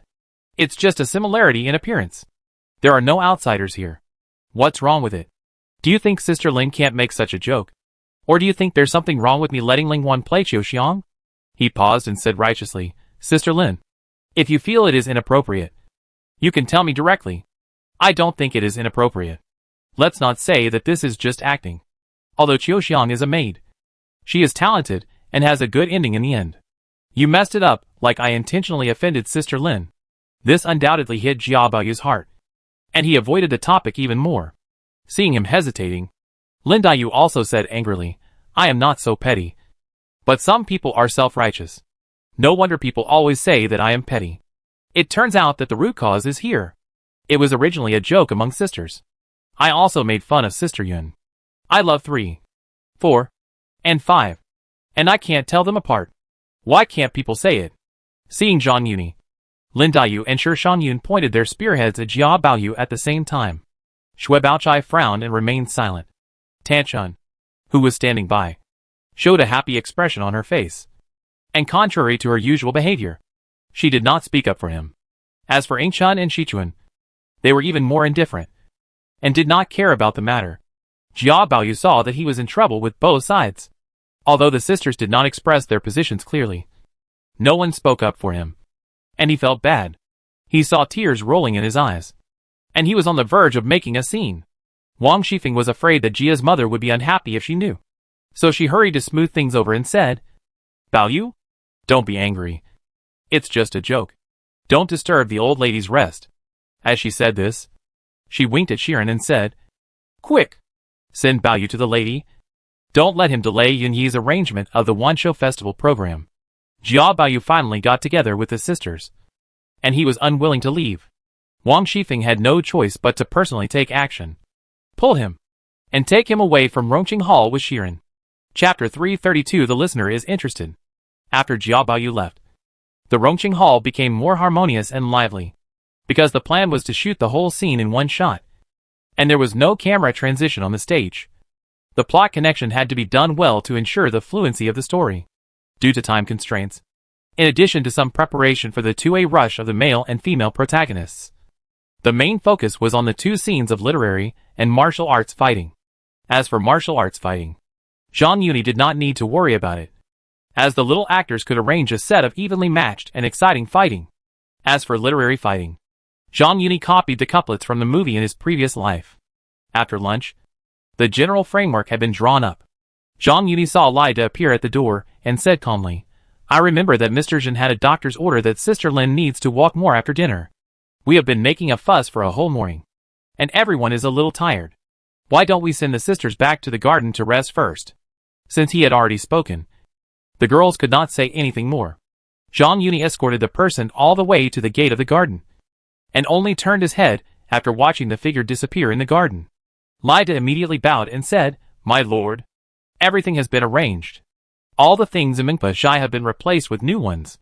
I have taken the initiative to go to the East Palace to ask Zhang Mama to bring people to serve. and Aunt Zhao also asked her to wait there first. The speaker is unintentional, but the listener is intentional. Lida knew about Mrs. Wang's 2 trips to the hot spring villa. Hearing that Jia Jing entrusted the family to her, he inevitably had some speculations. In addition, knowing the existence of the confession letter, he acted without any worries. Well done. Zhang Yuni nodded approvingly. Going to Aunt Zhao's room was inconvenient, but calling her to Mingpa and having the manager of Huifang Garden bring his own servants, it was undoubtedly much more convenient. It's just, Lida seemed to be hesitant to speak. It's just what? It's just that Aunt Zhao insisted on taking Master Huan San with her, saying that the Lord had said before that she wanted to give him some advice. Zhang Yuni shook his head helplessly. It was just an excuse at the time, but Aunt Zhao didn't expect that she would take it seriously. However, Aunt Zhao was knowledgeable and tactful, and it was nothing more than a waste of 2 words.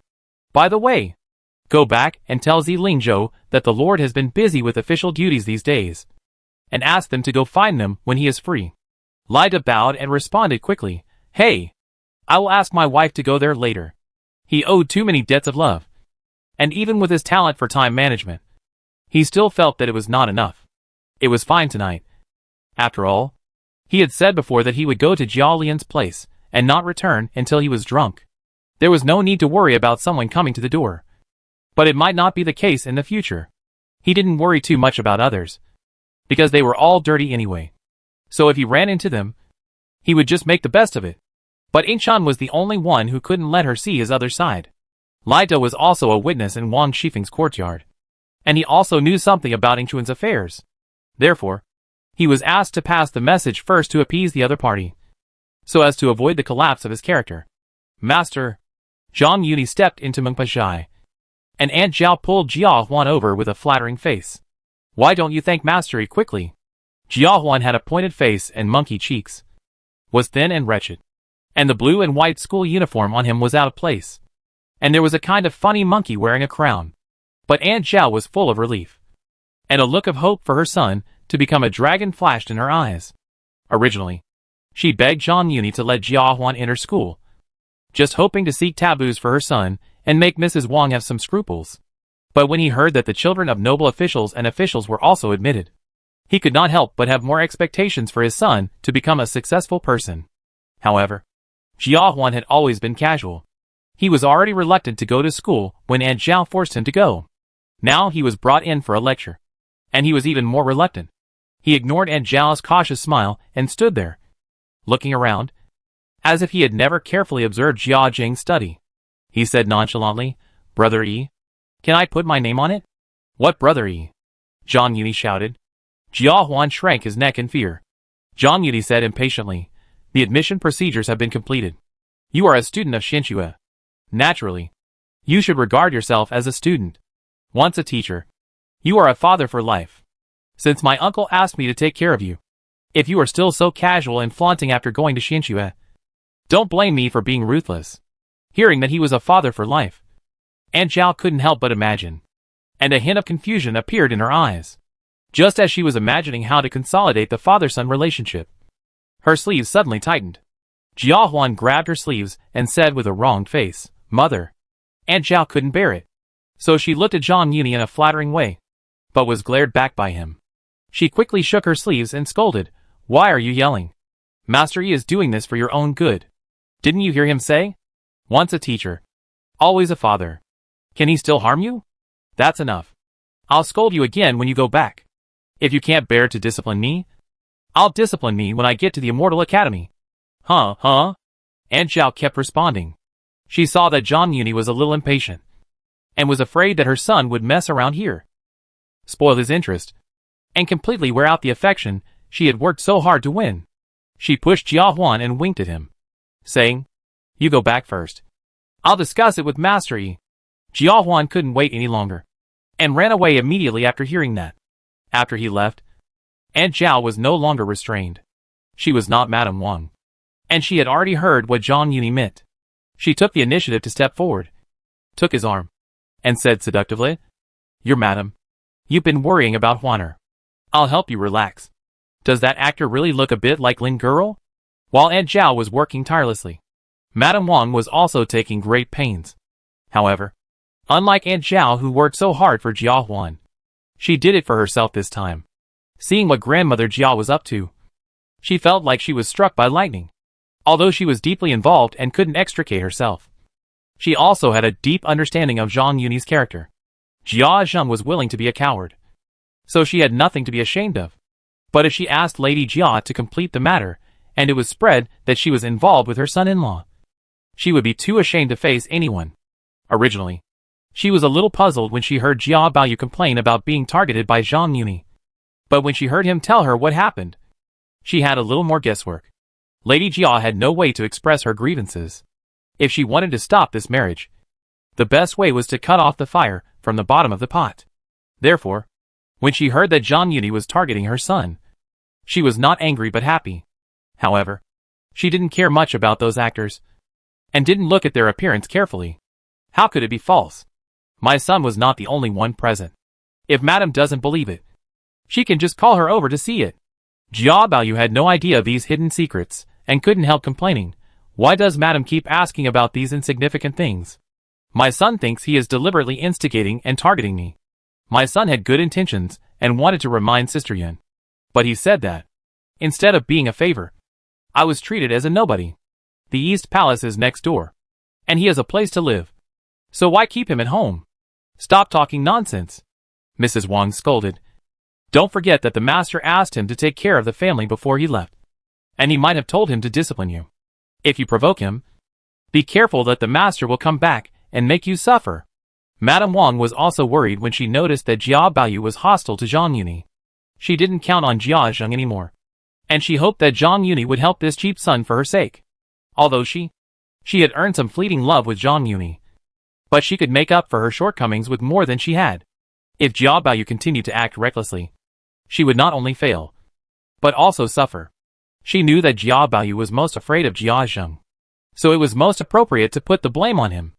Jia Baoyu's face suddenly became ugly, and he said worriedly, will he deliberately accuse his son of being a bad boy? Seeing that the effect was achieved, Mrs. Wang said in person, just provoke him less. I will go and talk to him when I have time. Then mother, don't forget to go and talk to him as soon as possible, so that he won't accuse his son in front of the sisters next time. Hearing her son's urging, Mrs. Wang couldn't help but feel short of breath and said impatiently, okay. Go back first and stay in the yard for me. Don't wander around, so that he won't see you making trouble again. As she spoke, she called Shirin into the room and told her to keep an eye on Jia Baoyu. After her son left, she sat on the Kong and thought hard. Chapter 333. The thought of going to escape suddenly made me feel that the world is wide. After thinking for about half an hour, Mrs. Wang suddenly shouted outside, go! Call Zijuan to me. Jia Baoyu's affairs and Shue's instructions are not the top priority. At present, the most important thing is to stop Jia's mother's plan. Mrs. Wang didn't know whether Jia's mother saw any signs, and deliberately avoided Zhang Yuni from going to Xiaoxiang Pavilion. So she decided to rehearse in Dogwan Tower. It's better to believe it than not. To be on the safe side, she also needs corresponding countermeasures. Last time, Zijuan gossiped in front of Jia Baoyu, and Aunt Shui complained about Zijuan afterwards. She couldn't help but worry that this girl would obstruct it. Just as she was thinking about how to beat Zijuan, a report came from outside. Madam, someone is coming, Mrs. Wang said in a deep voice. Ask her in. Zijuan walked in anxiously and said cautiously, Madam. Mrs. Wang sent someone to summon her. She knew something was wrong, but Lin Daiyu was taking a nap, so she had nowhere to turn to. Kneel down, Mrs. Wang said sternly. I haven't settled accounts with you for the last time. Don't think that I can't do anything to you just because you have a girl to protect you. Zijuan knelt down on the ground with a thump and begged for mercy. I know I'm wrong. I won't dare to do it again. There will be a next time. Don't think I don't know what you are thinking. Madam, you are wise. I just made a slip of the tongue and I definitely don't dare to have any selfish intentions. Bang! Mrs. Wang slammed the table and said sternly, what a tricky little girl. Do you think I don't know? What is Yunyi's identity? The old lady, and I won't stop him. And you, a little girl, dare to interfere? Zijuan was after all Jia's mother's person. Mrs. Wang was afraid that Jia would see her intention, so she couldn't say it directly. She had to talk about Zhang Yuni's identity, and brought up Jia's mother. Zijuan was stunned. She never thought that Mrs. Wang would know her little tricks behind her back. She said in panic, "Madam, madam, please spare me. I didn't mean it. I won't dare to do it again." "Humph, not intentional?" Mrs. Wang sneered. "Put away your little thoughts. I dare not say anything else. If you can't handle a little girl like you, I don't want to be your wife. I can tell you now that if you are obedient, you can still have a servant in the mansion and have a good end. If you still dare to be smart, don't blame me for not tolerating you." Sijuan's body softened and she collapsed to the ground. The reason why she wanted Lin Daiyu to marry Jia Baoyu was nothing more than to ensure that she could stay with Lin Daiyu. And Mrs. Wang's words were undoubtedly an early verdict for her. No matter what Lin Daiyu's final fate was, she could not follow the dowry. And it was even uncertain whether she could keep her life. Mrs. Wang was right. Even if she could not decide Lin Daiyu's marriage, she could easily decide the fate of a maid. When she thought of this, she felt hopeless. She did not even hear Mrs. Wang scolding her to get out. She did not come to her senses until she was carried out of Rongxi Hall by Caixia and Kaiyun. She walked towards Xiuxiang Pavilion in a daze, like a walking corpse. She did not think of Aunt Shue's complaint, but preconceived that it was Jin Chuan or Zhang Yuni's fault. Before, she had seen some clues from it, and now she was undoubtedly more certain of her guess. If Zhang Yuni had no intention of marrying Lin Daiyu, how could he be dissatisfied with her little actions? Thinking of this, a flash of inspiration passed through her mind, and she leaned against the wall of the back building of Rongxi Hall. Stunned, Yuanchuan's marriage was ruined, and rumors were everywhere in the mansion. But in summary, there are only two reasons. One is that Ronghua Mansion has shown signs of decline, and no longer has the glory of the past. Second, Zhang Yuni is very powerful, and can turn the tide. When Yuan Chun lost the opportunity to marry into the palace, he could also seek promotion for Jiazheng. If he offended the master of the mansion, he might be forgotten after a long time. But from the current situation, it is obvious that Ronghua Mansion wants to cling to him. Even if it is to please him, he will punish himself severely. The person who tied the bell must untie it, and the only way now is to atone for his crime. As soon as she thought of joining Zhang Yuni, she felt that the world was wide open. She felt that the world was suddenly clear. If she could help Zhang Yuni to make this good thing happen, not to mention that Lady Jia and Lady Wang would not blame her, it might not be impossible for her to marry into the East Mansion with Lin Daiyu. After all, with the examples of Jin Chuan, Lu Wu, the little actor, and even Aunt Zhao, as long as Zhang Yuni opened his mouth, would he be rejected by Ronghua Mansion in the current situation? With this thought, she not only rekindled her hope, but also began to consider the various benefits of Zhang Yuni from the perspective of Lin Daiyu and herself.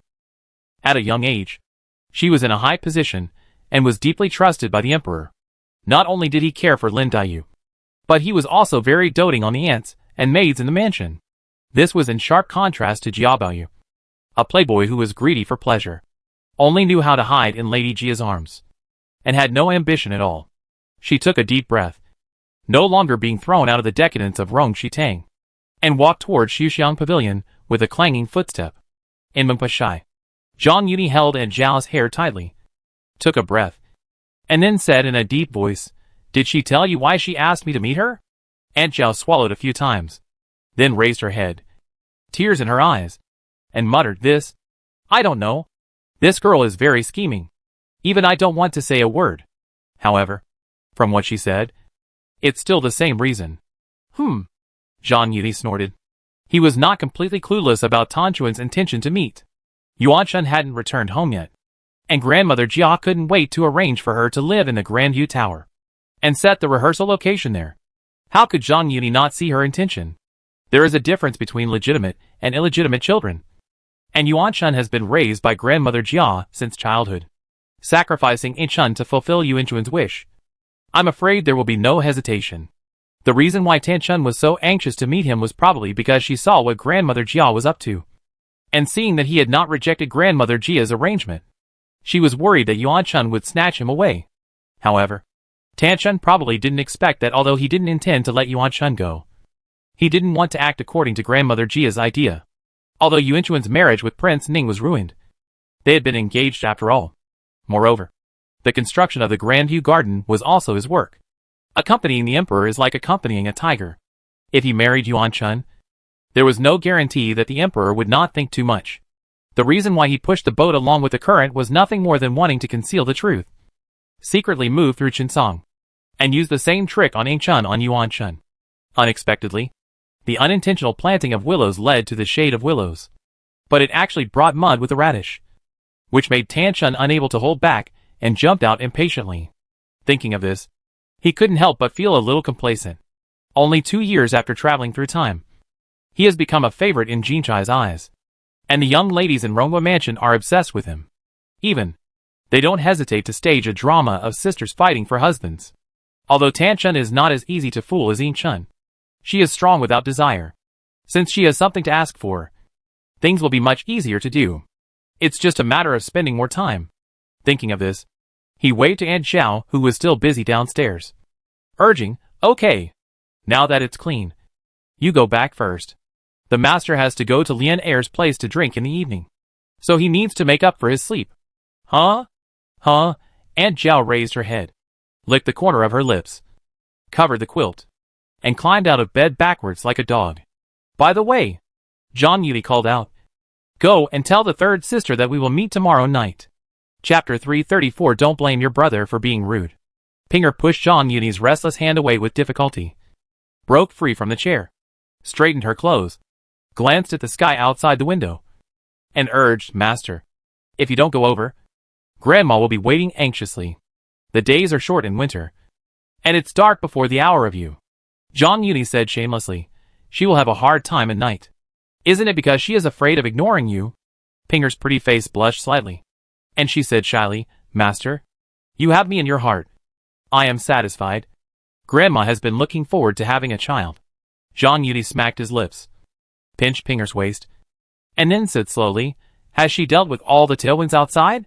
Master has said that Grandma dares to touch this bad luck. Besides, there is no shortage of that little money now." Zhang Yuli looked at Pinger, said with a half smile, with her greedy nature, "If I don't force her, she won't be willing to spit out the meat in her mouth, even if it's a mosquito leg. Right?" As he said this, he stood up, pulled Pinger into his arms, looked at her affectionately and said, "You have to keep a good eye on her for me in the future." Pinger didn't struggle this time, and nodded slightly. "Master, don't worry. I will do it for you, Before she finished speaking, her mouth was sealed by Zhang Yuni, and she let out a soft moan. After a long time, their lips parted. Pinger leaned over to smooth the wrinkles on her body, panting, and said, "Master, if you delay any longer, Grandma will be really anxious." Zhang Yuni laughed, patted her buttocks, took a step and said with a smile, "Let's go." "Wait," Pinger hurriedly called out. Zhang Yuni turned his head in confusion, only to see her take out an embroidered handkerchief from her bosom, grab a corner of it, put it to her mouth, and wipe it carefully. "Heh," Zhang Yuni said with a sly smile. "Little hoof. You say no. But is your body honest? Did you put on rouge on purpose when you came?" Pinger's fingertips trembled, and her eyes dodged, saying, "Master is making fun of me again." Zhang Yuni put his arms around Pinger's back, and his big hands reached down restlessly. Pinger was uncomfortable and said shyly, "Grandma is still waiting. Didn't the master say that he would not come back until he was drunk tonight?" Looking at Pinger's reluctant look, Zhang Yuni laughed out loud, grabbed another handful, and then let go, laughing, "Then wait until tonight, and feed you. A little hoof that doesn't mean what you say." After Pinger wiped the rouge marks on her mouth, Zhang Yuni did not delay any longer. Arriving at Wang Shifeng's courtyard, Jia Lian and Wang Shifeng were already waiting in the courtyard. Zhang Yuni bowed. "Second brother Lian. Sister-in-law has been waiting for a long time. Brother Yi, come in quickly." With the experience of the last time, Jia Lian was much more natural. While greeting Zhang Yuni, he shouted to the servants in the courtyard, "Pinger will serve here. All of you go back to your rooms." Wang Shifeng squinted at Pinger and sneered, "I knew that you, a little slut, would not come so soon." Pinger was not afraid of her, and smiled. "Grandma is right. If Grandma went to invite her herself, I'm afraid she would have to wait." "Hey, you little slut. You know that the person behind you is here, so you dare to argue with me. When he leaves, watch your skin." Speaking of the person behind, Pinger's face blushed before she did, and she quickly changed the subject and said, "Come with me." The two followed Zhang Yuni into the side hall. The ground trap had been burned in the side hall, and it was warm as spring. Zhang Yuni shook off his bear-skin coat, and Pinger hurried forward to help him take it off and hung it on the hanger. After sitting down, Jiao Lian apologized first. The master has always loved collecting some small things. Last time, he accidentally saw the fan set by Brother Yi, and he had to chase me for it. I had no choice but to sell my brother. It's okay. It's just a toy. He likes to give one. Brother Yi is still righteous. Second Brother Lian is polite. Now, the couple has each got what they need, and they are still thinking about asking Jiao Lian to give their child a name. So the relationship has eased a lot. Therefore, unlike the last time, this time he sat upright and did not go to Zhang Yuni in front of Jiao Lian. Sitting next to Zhang Yuni, Wang Shifeng kindly reminded him, "Is the master a contented person? Yuni, don't give gifts too casually. Otherwise he will be remembered." Zhang Yuni pulled Pinger to the other side and sat down, saying calmly, "It's okay. I am a soft-hearted person, and the master should know this. If he has any intention of forcing me today, I will not be so easy to talk to." "That's right. That's right." Jiao Lian quickly agreed. "If it weren't for Yuni's help, if the eldest girl had such a problem, our family would have become a joke in Beijing." Having managed the general affairs of Ronghua Mansion for a long time, Jiao Lian was still clear-headed and flattering in his words. The three of them toasted each other. Pinger buried her head in eating a few mouthfuls, occasionally helping to pour a glass of wine, and they were talking happily. After 3 rounds of wine and 5 dishes, Wang Shifeng could no longer sit still. She flirted with Zhang Yuni while reaching under the table to secretly reach out to him, signaling that he was almost done. Zhang Yuni tasted Wang Shifeng's spoon and gradually could not hold back. He raised his wine glass and said to Jiao Lian, "Brother, I am a little drunk. It is getting late. I am afraid I will bother Brother Lian tonight." "No. No." Jiao Lian's eyes flashed with eagerness, and he hurriedly said, "Brother, you came at the right time." At this point, he hesitated and said, "To be honest, my illness has relapsed. I originally planned to endure it for a while, and when you come back from the farm, I will ask you to treat it. Please help me again." His words seemed honest, but his eyes were evasive, and it was obvious that he was not honest.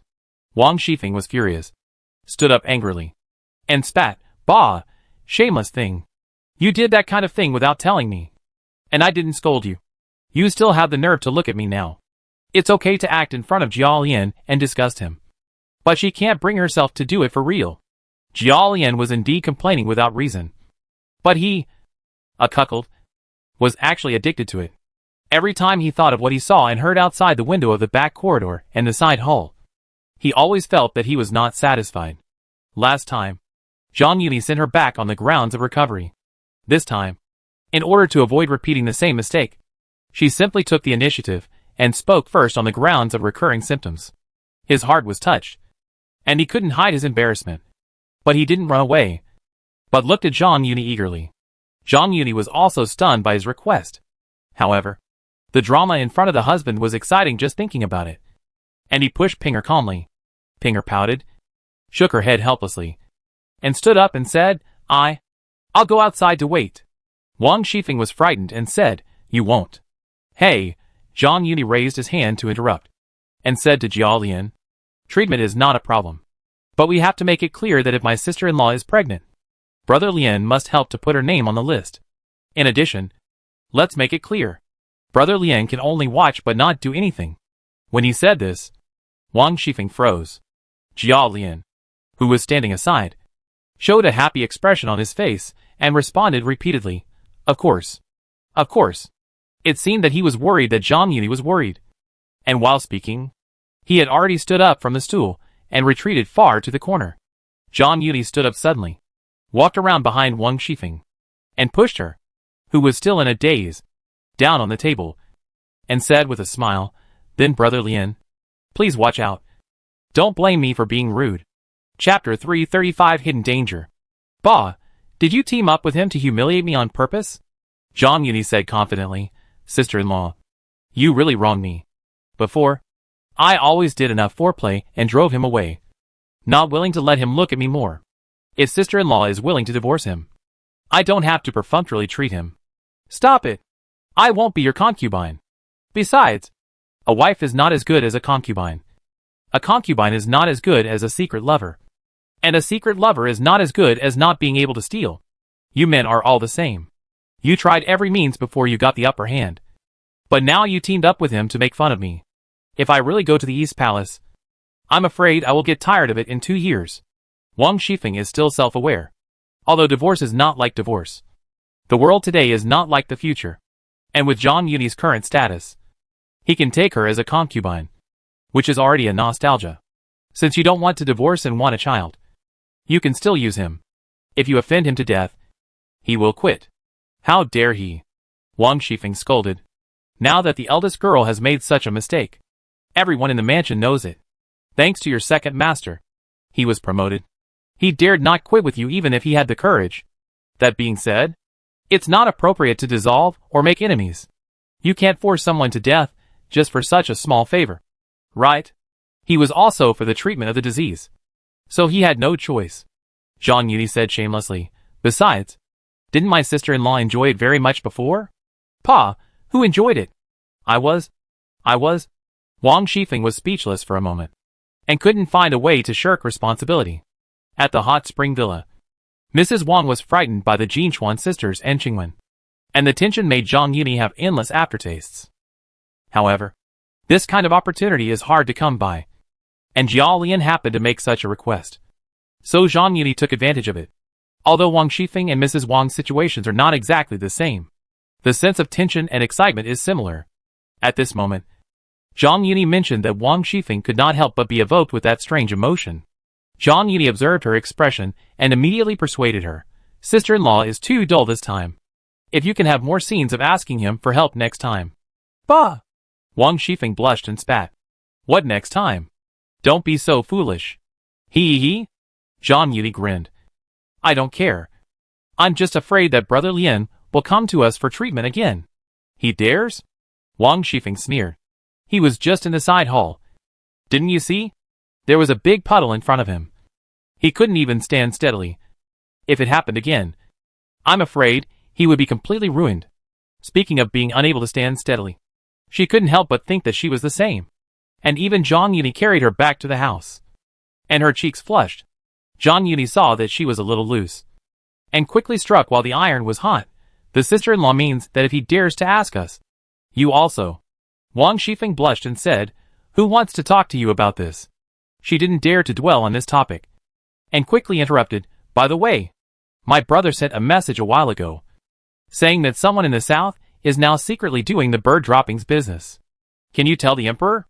There are many islands in the south. Although the great Xia dynasty has a navy, it can't take care of them.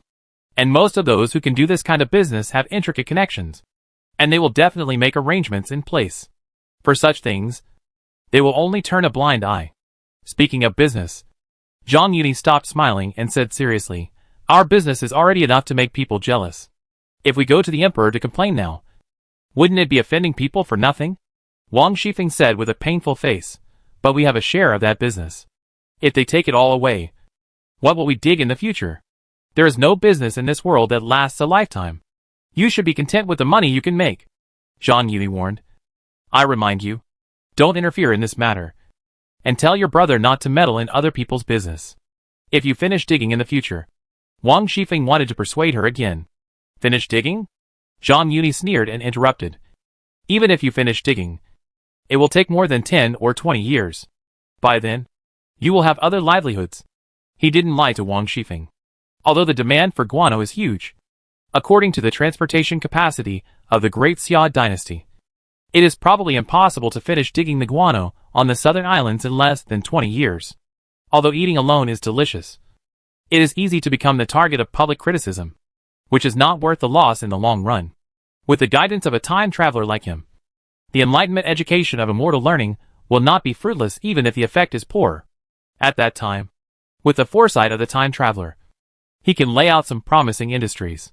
Money is the least important to him, but it will provoke some unnecessary political enemies. If there are any changes in the future, everyone will definitely turn against him. He was still a little worried, and said sternly, I remind you, if you dare to disobey me and make enemies everywhere, don't blame me for not remembering our friendship. And your brother is not a good person. You should write to him immediately.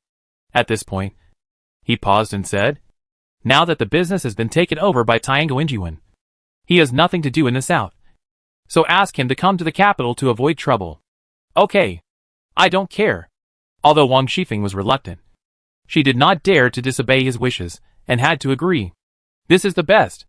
Zhang Yuni reached out and stroked Wang Shifeng's belly, smiling. Don't worry.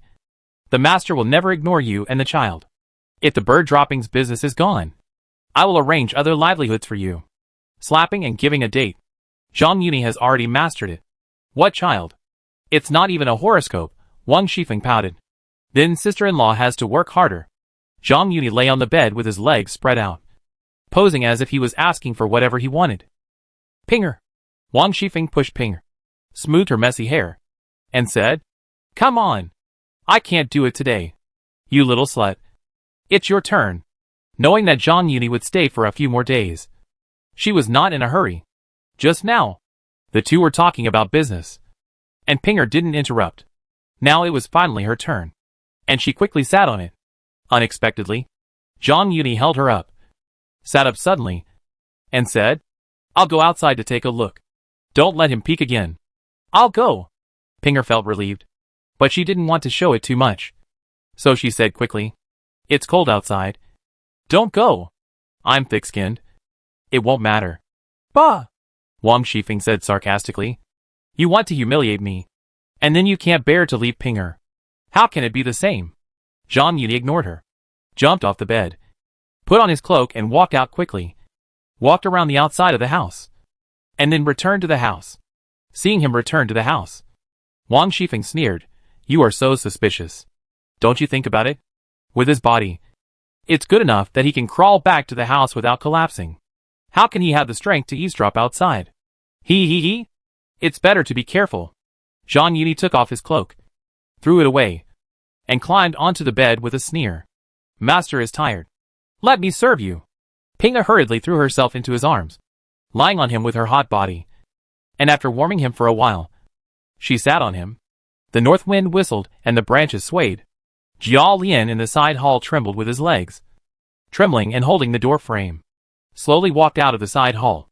He turned his head to look at Wang Shifeng's room, vaguely heard some whispers in the wind, hesitated for a moment, and hurriedly fled into the wing room on the west side of the yard as if he had seen a ghost. As soon as he entered the west wing, he could no longer support himself. His legs went limp, and he collapsed to the ground. Then, as if he had realized something, his face showed horror. Chapter 336 Lin Hongyu. The next day, early in the morning, Zhang Yuni stretched himself lazily and walked out of the main room. He smiled and greeted Jiao Lian, who was sick in front of the west wing. Good morning, Brother Lian. Good morning. Good morning. Jiao Lian hunched his back and nodded awkwardly. If you don't know the truth, you may not be able to tell who is the guest. Seeing Jiao Lian's sick appearance, Zhang Yuni frowned slightly and asked tentatively, Brother Lian, didn't sleep well last night? I slept well, but... Jiao Lian hesitated. But it seems that it didn't heal. No way. Zhang Yuni looked down. Doubtful. Could this guy be addicted to watching movies? No. It's true. Seeing his doubt, Jiao Lian looked anxious and almost cried. He had a lot of pain in his heart. He did moan last night without any reason. But it might be the side effects of the treatment. Or he used too much force. After he went back and calmed down, he realized that he was unconscious. He didn't dare to disturb him. He was worried all night, and came to ask for help early in the morning. Although he was quite enthusiastic about the play, and Wang Shifeng seemed to be willing to give in. He lived in Rongfu this time with the mentality of sharing the rain and dew. But he didn't have so much time to spend on Wang Shifeng. Seeing that Jiao Lian didn't seem to be pretending, he perfunctorily said, maybe you were too exhausted yesterday. Brother Lian, take a rest for a while. Hearing him say this, Jiao Lian came to his senses. Last night was not like the time when he peeked outside the window of the back corridor, and he had the opportunity to lean against the wall and breathe. This time, he really watched the whole show. The energy was much stronger than when he accidentally swallowed the pill. Yes. Maybe that's the reason. He was still a little worried, and added, let me rest for a few days. If, save people to the end. There is no reason to give up halfway. After sending Jialin away, Zhang Yuni walked out of the courtyard. He originally planned to go back to change clothes, have breakfast, and then go to the government office. Unexpectedly, as soon as he went out, he saw Li Wan peeking out of the west corner door. Last night, she waited until midnight, but did not wait for Zhang Yuni to come out. She knew that he was probably at Wang Shifeng's place all night as he said during the day. Therefore, she came here early in the morning to wait for him. Because she was next door to Wang Shifeng, she would not arouse suspicion. Zhang Yuni stretched his muscles calmly, turned around and walked to the door, smiling and greeting. I was just about to go to the garden to exercise, but I didn't expect my sister-in-law to get up so early. Huh, Li Wan said hurriedly. Lanner has to go to school soon. I'll get up and watch her. Zhang Yuni walked in front of her and lowered his voice. If my sister-in-law can get away tonight, she will wait in the big flower hall later. Li Wan is not Aunt Zhao. In this era of sharing concubines, there are many cases of giving concubines away. She will not be too harsh on the reputation of concubines. And she is more relaxed. Even if Aunt Zhao gave birth to a child for Jia Zheng, it is not uncommon to send her away. Although Lida can arrange it, it is better to keep it secret if he can. Not letting the people below see through is also a way to control the subordinates. Originally, he was still planning to let Lida pass the message if he couldn't find an opportunity. But now, Li Wan walked into the trap herself, saving the trouble of transferring. Although he had an appointment with Tan Chun in the evening, he would take things step by step even if it was Ying Chun. Not to mention that it was the first time he met Tan Chun in private. It was the first time they met. So at most they would just have a brief encounter. And it probably wouldn't take much time. Why not just make an appointment for the second half? You can get away. You can get away, Li Wan hurriedly whispered. But you have to wait until Lanner falls asleep. When she occasionally couldn't control herself, she would send Suyun away to comfort herself. She was just worried that Jia Lan hadn't fallen asleep and would come to her for something unexpected. This was exactly what Zhang Yuni wanted. And he nodded and said, "Then we'll see you there." He was acting the whole game. Although he had rarely run since Jin Shirin taught him that set of health-preserving boxing, he picked it up again today. Because it was still early, and in order to maintain an impartial image in front of Jin Chai, he didn't visit any courtyard. Dugwan Garden is not like Huifang Garden. He ran around it, and the amount of exercise was almost enough. Just as he stepped onto the flat and wide road in front of Qifang Pavilion, he saw a maid in red, bending over, looking for something in the bushes. She was bent over and sticking out her hips. Although her face could not be seen, her figure was somewhat familiar. Although Zhang Yuni often came to stroll in the garden, most of the people he remembered were famous. So he pretended to be curious and came closer. And then said, "What are you looking for?" "Ah," the maid screamed, raised her head in a hurry, blinked her smart eyes, and said shyly, "Master E. I lost my handkerchief." She has a pretty face and a pair of eyes that seem to be able to speak. Who else could it be but Xiaohong? Zhang Yuni pretended to be surprised and said, "Do you know the master?" The disappointment in Xiaohong's eyes flashed away, and she said, "I met the master when I went to Beijing with Miss Lin."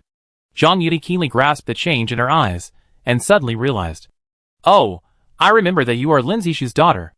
Lin, Xiaohong said shyly. Master actually still remembers me. A pair of handkerchiefs are lost. So why bother looking for them? I will send you a few later." Zhang Yuni asked knowingly. "By the way, where are you working now? Ask someone to send them to you later." Lin Xiaohong bowed and said, "I am only a third-class maid in Yihong Courtyard. I am afraid I can't afford the reward from Master Yi." She emphasized the third-class maid. Zhang Yuni pretended to be surprised and said, "Why? With your appearance and character, why are you still so wronged? Why didn't Manager Lin arrange a good job for you? I'm new here, and I'm unfamiliar with the place. If I follow the master and serve him right away, I'll inevitably be envied. It's better to start from a small place. I didn't expect you to have such insight," Zhang Yuni said after a moment of silence. "However, this is a waste of talent. Are you willing to go to the East Palace?" Lin Xiaohong bowed deeply and said with a pleasing look, "Whether I am willing or not, I dare not say. But the master has a deep fortune. If you go to the East Palace, you can also learn some eyebrows and eyes. Go in and out, and gain some knowledge, and get some blessings." Zhang Yuni smiled and said, "Okay. That's it." He pondered for a moment and added, the master's place has not been sorted out yet. Tomorrow, the master will tell the second sister-in-law to arrange for you to stay with her for a while and ask her to take care of you. When the master's place is sorted out, you can go there. Huh? Lin Xiaohong quickly agreed and reminded him, I am Xiaohong. Thank you for your kindness. After she reminded him, Zhang Yuni realized that he had forgotten to ask her name after talking for so long. He said with a double meaning, when you go to your place in the future, do a good job, and your master will definitely respect you. At this point, he changed the subject and said, it's just that the name Xiaohong is too vulgar. Why did your parents give you such a name? Lin Xiaohong quickly explained, my lord, my original name was Hongyu, but because I favored Master Bao, I can only be called Xiaohong now. At this point, she looked slightly aggrieved. Zhang Yuni waved his hand and said with disdain, what's the big deal? Hongyu is such a nice name. I'll change it back later. Huh? Lin Hongyu said happily. Then I'll take my leave first. Go back and pack up. And wait for the second lady to call. Zhang Yuni teased, why? You don't want to find the handkerchief? Lin Hongyu was not embarrassed at all, but smiled slyly. Master knows about the fact that I lost the handkerchief. Master is very observant. Even if someone really picked it up, Master will take care of it for me. So what do I have to worry about? Chapter 337, blocked from both sides and entrusted to the wrong person. This is a different time. Jia Zheng took the initiative to entrust his wife to Wang Furen, who had already become like him from the inside out, and could only bow her head and obey him. Jia Mu obviously needed him, and she also had the confession letter, so it was just a matter of words to ask for Lin Hongyu. However, considering the image established in Jin Chai's eyes, it would be difficult to ask for someone directly from Yihong Courtyard. In addition, Wang Furen's feelings were also considered. Although each party got what they needed, she was very submissive after all. On the one hand, she acted in a way that even the second master had never acted, and on the other hand, she poached someone from Jiabaoyu, which was a bit unreasonable. This allowed Lin Hongyu to go through the motions with Wang Shifeng, and she could also learn from her by the way. The affairs of his mansion were all managed by Yushi, but she had never found a suitable personal maid. Lin Hongyu was undoubtedly a suitable candidate. On the one hand, one person is selfish. Two people are public. He is now a big family, and Yushi now has a child. It is inevitable that he will have selfish thoughts. Lin Hongyu's presence can more or less curb this situation. He never pinned his hopes on people's self-consciousness. It is essential to prevent problems from happening. He doesn't want his backyard to be in chaos in the future. On the other hand, with Lin Hongyu's help, he could also share some trivial matters for Yushi. He was not in a hurry to find Wang Shifeng. Yuan Chuan's marriage was aborted, and he had no worries. In addition, Jia Lian's attitude was there, and he really planned to expand his family in Ronggua Mansion. Although it was necessary to take care of everything this time, Wang Shifeng could not eat alone, but she had to eat more and take more. This is also the reason why he did not let Lin Hongyu go immediately. After all, Lin Hongyu is not one of his own now. It is not appropriate to let her see his dark side too early. After arriving at Mingpazai and having breakfast, he rushed to the Tiango Injiwen Yamen. Let's not talk about how Zhang Yuni went to the Yamen and handled official business. But Wang Furen, who beat Zijuan yesterday, still felt a little uneasy. She had a deep understanding of Zhang Yuni's audacity. At the beginning, although it was thanks to Jia Jing's push, Zhang Yuni did not care about his status as an elder, and took advantage of the situation to half hug and half embrace him. Later, taking advantage of Jia Baoyu's madness and being at a loss and eager to ask for help, he flirted with him in front of Jia Mu and others without making a sound. Finally, when he rushed to the hot spring villa and had not made a clear statement, he went straight to the point and regarded himself as the master. Such behavior is not only unscrupulous, but also reveals his lustful nature. She has a deep understanding of Zhang Yuni's preference. When she thought of her daughter's appearance and figure, she felt more anxious. Lin Dayu is beautiful, but she is a little thin after all. With Zhang Yuni's temperament, I am afraid he will be attracted by her and fall in love with someone else. And her daughter has missed the best age to get married. Under the instigation of Jiamu, she may not be able to resist Zhang Yuni's endless tricks.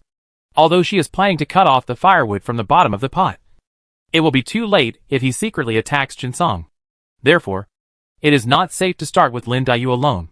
It is necessary to block both ends to avoid being cooked by him. It would be hard for me to deal with it then. After greeting Lady Jia, she called Li Wan to Rongxi Hall for the first time. She took her hand, sat down on the Kong, and first asked about Jia Lan's health and studies. Fong sighed, since Yun Yi is preparing for the emperor's birthday, and the old lady has spoken, I can't say anything. However, those actors are not well known in the family, and they are always cunning and weird. If I ask them to go in and out of the garden frequently, I am really worried that they will lead the girls astray. Li Wan was still a little confused at first. Why did Mrs. Wang suddenly change her nature and pull her to ask about Jia Lan's situation? Hearing this, she was immediately refreshed. Restraining her excitement, she said calmly, What does the lady mean? I was thinking of letting you move to the garden to help supervise them, so that they can focus on needlework and sewing. Secondly, you have always been steady, and you can restrain those actors and prevent them from corrupting the girls. Fraudulently afraid that Jia's mother would get wind of the news, Wang Furen dared not say it directly, and could only hint at it. She paused and said, In addition, the girls are all older now, not as young as they were. It is not convenient for Bao Yu to live in the garden. Do you understand what I mean? It can't be blamed on Wang Furen for entrusting the wrong person. As the eldest sister-in-law, Li Wan has always been obedient. In addition, she was worried that Zhang Yuni and Jia's mother would see her intentions. There was really no better candidate than Li Wan. Confirming her guess, Li Wan's heart was like a sea of water. She didn't know that her mother-in-law had fallen, and she was suffering under the eyes of Wang Furen, so she didn't dare to act rashly. When she thought about moving to the Grandview Garden, where Zhang Yuni would have free rein in coming and going, she couldn't help but get so excited that she could hardly control herself. After calming down her emotions as much as possible, she said calmly after a long pause, I understand. I will definitely help you keep a close eye on him. Madame Wang saw that she had not responded for a long time, thinking that she was reluctant to leave Jia Lan. So she smiled and said, Lanner is still young. There is no need to be so shy. And his second uncle also lives there. If you miss your son, ask him to go to the garden every now and then, so that you don't worry about him. Huh? Li Wan hesitated for a moment and tried. Then the daughter-in-law will go to the garden and live in. If she had a choice, she would naturally hope to live in a thatched cottage near the water. However, she was worried that Madame Wang would see the clues, so she tried to test it. Madame Wang had the same worry. However, she was worried that Zhang Yuni and Jia Mu would see her intention. She pondered for a moment and said, Daoxiang village is still vacant, and it's not far from the girl's residence. I think you should live there, and it will be more convenient to take care of it. Although it was different from what she expected, it was already precious to be able to live in the garden. Li Wan did not dare to make trouble, and hurriedly said, Then the daughter-in-law will go back and prepare first, and move in after packing up tomorrow. She didn't know Mrs. Wang's true intentions, and was worried that she would rush her. Although the garden was obviously more convenient, she had just agreed with Zhang Yuni to meet in the big flower hall in the evening. If she moved into the garden now, it would be difficult to get out at night. So she spoke first, so that she would not be urged by Mrs. Wang, and she would not be able to refuse. Mrs. Wang said with a warm face, There is no rush. The clan school will soon be closed. You should spend more time with Lanner. It won't be too late to move in after the new year. Li Wan was still a little reluctant, but she thought that Zhang Yuni would go out of the city in a few days, and it would probably be the end of the year when he moved back. Dawn was just around the corner, so in order to avoid saying too much, she hurriedly said, Thank you for your understanding, Madam. Mrs. Wang was relieved to see that Li Wan always put Jia Lan first. It's not that she didn't consider the possibility of throwing meat buns at dogs, but if she could sacrifice this daughter-in-law and then stabilize Zhang Yuni, it would be better then. Thinking of this, she waved her hand and said, Go! Chapter 338 Time Management. Zhang Yuni returned to Mengpazai and said to the old nanny, Wu Ma, is dinner ready? Although he had agreed with Tan Chun to go to Qingtang Hut after leaving the government office, he had to go to Da Waiting later to meet Li Wan. If he went too early, he would be easily seen, and it would be difficult to kill time to come back. So he was not in a hurry to go. Thinking of this, he told Wu Ma, Oh, right. Jin Chuan has a few words to tell you, Chuan. Tomorrow you can send someone to ask her to come over tomorrow night. Although the gate of Rongfu was already open to him. After all, his own home was only next door, and the opportunity to live in Mengpazai was rare. This opportunity to occupy the magpie's nest. If you want it to be perfect, you can't do without Wang Furen's link. There are many people in Wang Furen's yard, so it's better to ask her to come here. Considering Li Wan's fighting power, no arrangements will be made tonight, so Wu Ma will tell Yuchuan to pass the message tomorrow. Mrs. Wang stayed in the hot spring for 4 days, and he only planned to stay in Rongfu for 4 nights. The remaining night was divided between Ying Chun and Wang Shifeng, the sister-in-law. It must be said that he had a good grasp of time management. After dinner, he calculated the time and pretended to stroll in the garden to digest the food. After a long walk, he came to the Qingtang thatched cottage, but he saw the secretary squatting in the bushes in the yard, sticking half of his head out and calling in a low voice, "Master." She was not Siki, and Tan Chun was even less like Ying Chun. With the tacit consent of Jiamu, they had to hide their tracks. "Where is the third sister? Did she ask you to bring me something?" Zhang Yuni asked knowingly. "The lady is in the room." The secretary squatted, bowed slightly, turned around and pointed towards the room. "Well," Zhang Yuni agreed. "Then you stay here." "Huh?" The secretary was relieved and agreed quickly. After all, she was an unmarried girl, and in the middle of the night, she was alone. Although Tan Chun asked her to wait outside the house, she was embarrassed to not let her in. Now with Zhang Yuni's order, there is no need to be in a dilemma. Zhang Yuni pushed the door open and looked at Tan Chun in the moonlight and said, "Since the third sister asked me to come here, she must trust me. In an emergency, I will close the door to avoid being seen and affecting my sister's reputation." Tan Chun is not Ying Chun, and she has her own ideas. Although he did not intend to return empty-handed, he did not act too arbitrarily. Of course, this is only on the surface. He seems to be asking for Tan Chuan's opinion, but in fact, he has something else to say. "Since it was you who invited me, if there is no trust, what is the point of talking about it?" However, although the effect is the same, it gives Tan Chun a different feeling. As expected, as soon as these words came out, Tan Chun was obviously relieved. "Thank you, Brother Yi, for thinking about me. How could I not trust you?" Zhang Yuni slowly closed the door, stood by the door, put on a gesture of avoiding suspicion, and said, "I don't know why my third sister asked me to come here." As soon as the door was closed, the room suddenly became much darker. Tan Chun couldn't help but get nervous. Seeing that he was standing by the door and didn't come in, she couldn't help but feel relieved. It's easy to fall hard when you climb high. Brother Yi is in a high position, so he should be more cautious. Although the dim environment made her feel more nervous, it was easy to say what was originally difficult to say, and she came to an opening remark. She took a deep breath and continued. "I shouldn't have said anything about my elder sister's marriage, but I was worried about elder brother Yi, so I had to ask my aunt to meet you. As the saying goes, serving a king is like serving a tiger. Although elder brother Yi is upright, it was elder brother Yi who proposed to marry in another courtyard. He also helped my father to seek a transfer a while ago, which inevitably makes people think too much. Although she made up her mind, she couldn't say some things. She had to hint at it and remind him implicitly by using Jia Jing's affairs. I thought that after saying this, even if Zhang Yuni didn't express his gratitude, he would at least immediately think of Jia Mu's arrangement." Unexpectedly, after saying this, Zhang Yuni didn't express anything at all. She couldn't help but panic, and hurriedly said, "I'm just worried about Brother Yi, so I'm talking too much. If Brother Yi has a plan, just pretend that I never said anything." She didn't believe that Zhang Yuni didn't understand the meaning of her words. Seeing that he was reluctant to express his position, she couldn't help but worry that he had made up his mind and was afraid that he would reveal it to Lady Jia. She couldn't bear the accusation of meeting in the middle of the night and accusing her own sister. She had already retreated and hurried to the door. Anyway, she had said what she should say. If she wasn't caught, she could still stick to her own words. If she was seen again, she would be doomed. Unexpectedly, just as she walked to the door, Zhang Yuni suddenly opened his eyes and said, "I'm not wrong. Third sister is really smart and intelligent, which makes men like me ashamed." Hearing his praise like this, the burning eyes so close to her, Tan Chuan's heart trembled and she couldn't help but stop. Hesitantly, she said, Brother Yi."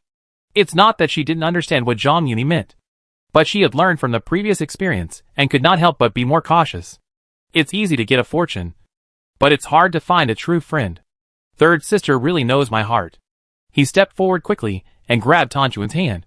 But then he hesitated and said, "Please forgive me for being rude." Third sister. I really can't help myself.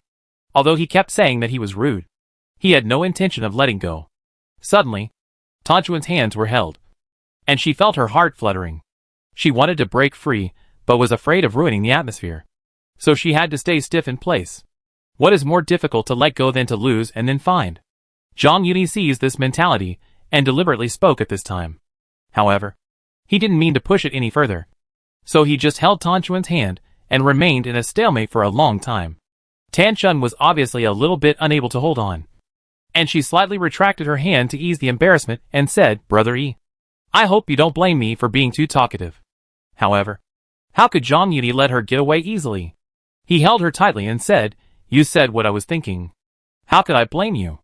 At this point, he changed the subject, "But you also know that since my uncle and cousin passed away, I can be considered as a person without relatives. It's rare that the old lady and the ladies treat me as their own. Some things are really difficult." He shook his head, looking at Tanchun with eager eyes. But his face was tangled, and he performed the dilemma vividly. Seeing him like this, Tanchun didn't care about the tender hand he was holding tighter and tighter, and hurriedly advised, "Brother E should think more about himself." Zhang Yuni shook his head and said, "To be honest with you, third sister, I can see what the old lady is thinking. But if I refuse, the old lady will inevitably think that I am too picky and look down on the mansion. In this case, I'm afraid the old lady may not welcome me to visit often." When he spoke, he not only stared at Tanchun, but also kept rubbing his hands and speaking with a hint of meaning, which made Tanchun, who was already flustered, even more confused. In addition, his consideration was not unreasonable, and Tanchun was at a loss. Then, what should I do? It is difficult to have the best of both worlds. But there is still a chance. Third sister, don't you see my feelings? Hearing this, Tanchun felt her cheeks burning. She tried hard to think, but she couldn't concentrate. Zhang Yuni didn't seem to expect her. He rubbed the back of her hand and smiled. It was not easy to tell the third sister directly. Now that I have revealed my feelings to my sister, there is no need to hide it from my sister. Speaking of this, he pulled Tanchun, who was still in a daze, into his arms. Before she could struggle, he said affectionately, "If we can use this opportunity of presenting gifts on the One-Show Festival to make the Emperor happy, and mention that the eldest girl can help, there may be room for the eldest girl's marriage. In this way, if we propose it to the old lady, it will definitely come to fruition." After hearing this, Tanchun felt 1,000 twists and turns in her heart. Even though she knew it was inappropriate to be held in his arms, she was not willing to struggle. She raised her shy and trembling eyes and looked at him. She murmured in a mosquito-like voice, "E, Brother E, how could Zhang Yuni be a good person?" Before she finished her words, her cherry-like mouth was already blocked firmly. Tanchun only symbolically hesitated twice, then gave up struggling, and stretched out her arms to tightly hold his shoulder blades. Chapter 339 Emotional Value. After a long time, the lips parted. In the dim thatched cottage, no one spoke, only heavy breathing, which lasted for a long time. After an unknown period of time, Tanchun panted and said, "Don't worry, Brother E. I will definitely polish this plate for Brother E." Zhang Yuni stretched out his finger and pressed it on Tanchuan's lips, interrupting, "It's not for me. It's for us to work together." Tanchun is not Ingchun. For her, those sweet words are far less emotionally valuable than the 4 words "work together." Sure enough, Tanchun said in high spirits, "I am lucky to be able to encourage each other with Brother E." Feeling her heart surging, Zhang Yuni's hand on his lips also slipped away, and his arms once again wrapped around Tanchuan's back, and his big hands restlessly rubbed along her pink back and explored all the way down. Tanchun was obviously a little uncomfortable, twisting her waist and hips uneasily, but she did not struggle. Instead, her eyes fluttered, and she was ready to be killed. Zhang Yuni would not let go of this natural opportunity, and he lowered his head and kissed passionately. If the previous time was just a taste, then this time it was fierce. And the same was true for his hands. Tanchun has never been a submissive person. Although she was still very unfamiliar, she responded very enthusiastically. It was not until Zhang Yuni kissed her snow-white neck all the way down that she realized something was wrong. She realized that her clothes were half open, and she quickly used all her strength to cross her arms in front of her, trembling and slightly arching Zhang Yuni away. With her arms in front of her, she was shy and trembling, and said in a trembling voice, Brother E? Brother E? No! Unable to go further, Zhang Yuni secretly said it was a pity, but said in annoyance, It's all my fault that I couldn't help myself. I lost my mind for a moment, and offended my sister. Don't blame Brother E. I am also like this. Tanchun raised her arm and gently pushed his chest, reluctantly saying, It's getting late. If I don't go back, I'm afraid it will arouse suspicion. Zhang Yuni estimated that the time was about right, so he went with the flow and said, The third sister goes first. I will wait until my sister is far away before leaving, so as not to be seen. Tanchun's face. She froze, covered her chest, and said shyly, Brother E? Let's go first. I still need to clean up. Her clothes were already in disarray. How could she clean up in front of Zhang Yuni? Zhang Yuni did not insist. Before opening the door, he suddenly turned around and said, Although I am not 100% sure about this matter, there is a glimmer of hope after all. You know the old lady's temper better than me. Can you tell her directly, so that I don't have to use filial piety as an excuse to shirk responsibility? Naturally, he could not say anything about Yuanchuan's marriage. Anyway, Rongfu or Tanchun could not know whether he had told the emperor. However, having said that, the result is there after all. Tanchun is not Yingchun.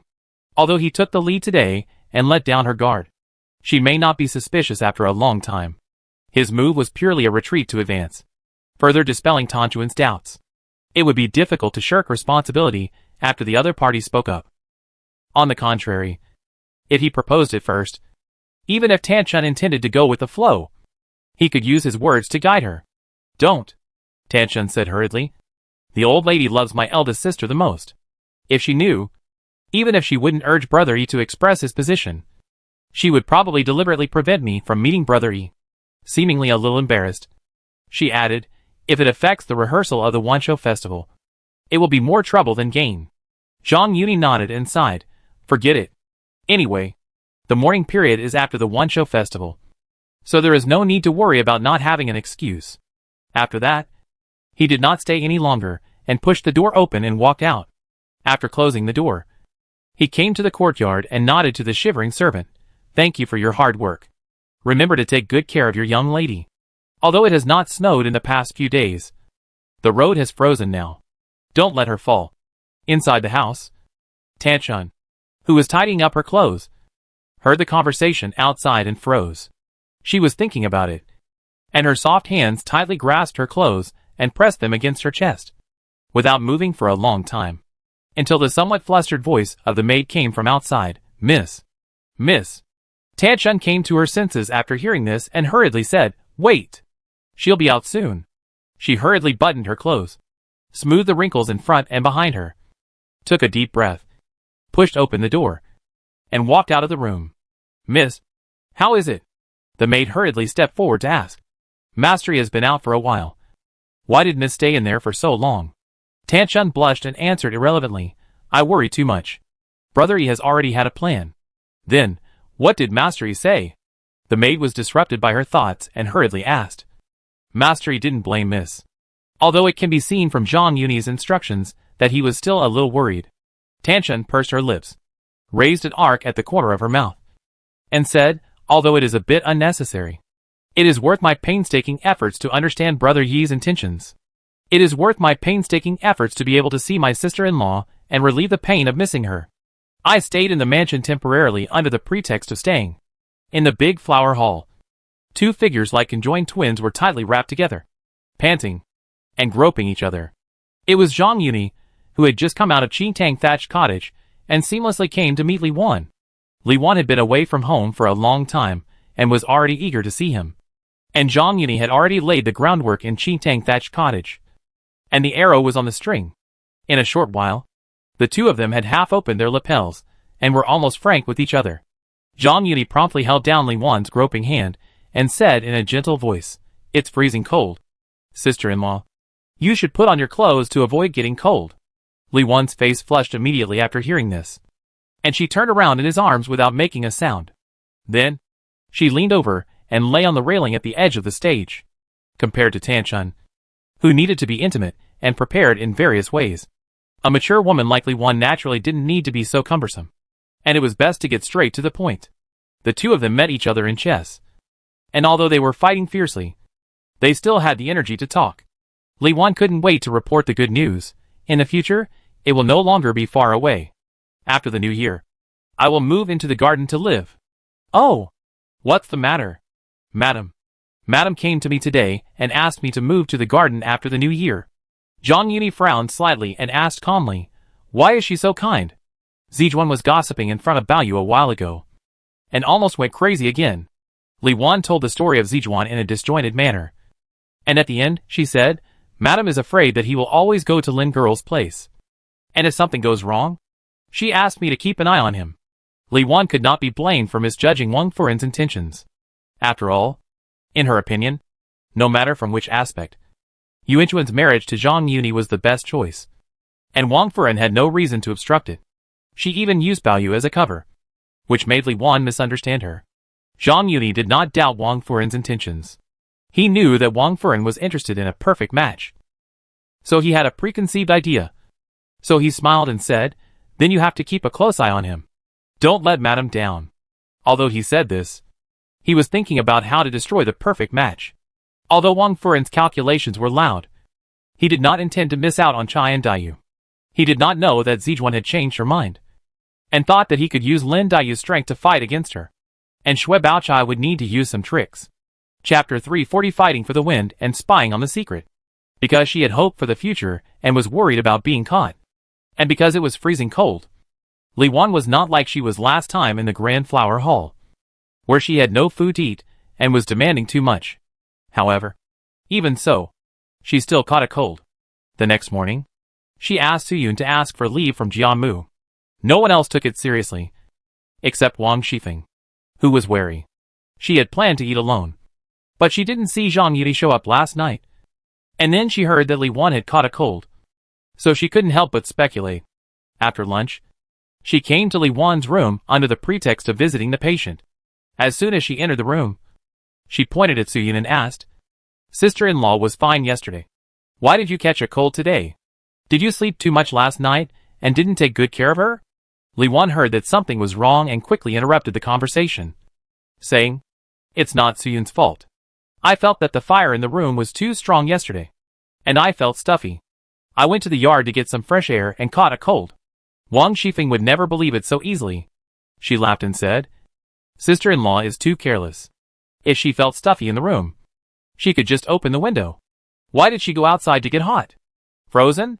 She turned to glare at Suyun, who looked aggrieved, and scolded, Why don't you stop them? Li Wan took over the conversation again and explained, I asked her to watch Lana reading. She was not there at that time, so it's not her fault. Wang Shifeng immediately noticed the loophole in her words and asked suspiciously, Why didn't the eldest sister-in-law accompany Lana herself, but asked her to watch him from the side? This, Wang Shifeng pressed on step by step, and Li Wan was only concerned with defending Suyun. So she was inevitably concerned about her head and not her butt, and forgot about herself for a while. Seeing that Wang Shifeng had already become suspicious, she had to bite the bullet and said, Yesterday, Madam asked me to go over there, saying that after the new year, I should move to the garden to help discipline the girls' needlework. Lana still has to focus on her studies, so I'm afraid she can only go to the garden every few days. I was feeling depressed for a while, so I took some time out to take a breath. There's this thing? Li Wan has always had only Jiao Lan in her heart, and suddenly she was arranged to live in the garden, and the mother and son were separated, which was explainable. Wang Shifeng didn't hold on to it anymore, glanced at Li Wan, and smiled. I think that although the eldest sister-in-law has caught a cold, her complexion is better than before, so it must be nothing serious. With her doubts gone, she didn't stay any longer, and turned around and left with Ping'er. But she has always been suspicious, and when she returned to the three small porches, she felt more and more that something was wrong. Although Li Wan's suspicion was dispelled, there might be someone else outside. She herself was not clean, but she had no intention of catching the adulterer. She just wanted to take the opportunity to bargain and get more profits. However, The girl was of great importance, and it was impossible to hide it since she was not married yet. She did not dare to speculate. As for the wives of similar age, there were only her and Li Wan in Rongfu. She was thinking about it, but she could not get the point. She said anxiously, "When he comes back in the evening, you go to the thief. Now everything is ready. Only this east wind is missing from him. I have agreed to everything. Why are you still making excuses? Is he deliberately perfunctory to me?" At this point, she couldn't help but feel moved. Could it be that he didn't agree to his request the day before and deliberately left her alone? Pinger covered her mouth and laughed. "Madam is too impatient. In the past, when did you have to rest for 2 days to recover? Master must be worried about you." "Pa!" Wang Shifeng blushed and said insincerely. "Who wants him to feel bad? I can't bear it. But don't I still have you?" She raised her toes and scratched Pinger's waist, laughing. "If I call him in the evening, can I miss your help?" Pinger twisted her waist. Her pretty face flushed, and she didn't answer. She nodded slightly, but said, "Master, you live in Mengpashai this time because you have official business to deal with. I can't guarantee that you can invite him. What kind of official business must be delayed until the evening?" Wang Shifeng said disapprovingly. "At most, I can stay a few more days and ask Qin and the others to wait a few more days. How can a domestic flower be as fragrant as a wild flower like you?" Pinger knew her character very well and said with a smile, "I am at most a green leaf on the branches of your flowers. You just can't bear to spoil your flower." Wang Shifeng was quite satisfied with this answer and said with a smile, "Only you, a little slut, are so sweet." The two of them laughed and joked. And when Zhang Yuni came back from the court, Wang Shifeng prepared wine and food and urged Pinger to invite people. Zhang Yuni didn't know that Wang Shifeng couldn't hold back after just one night.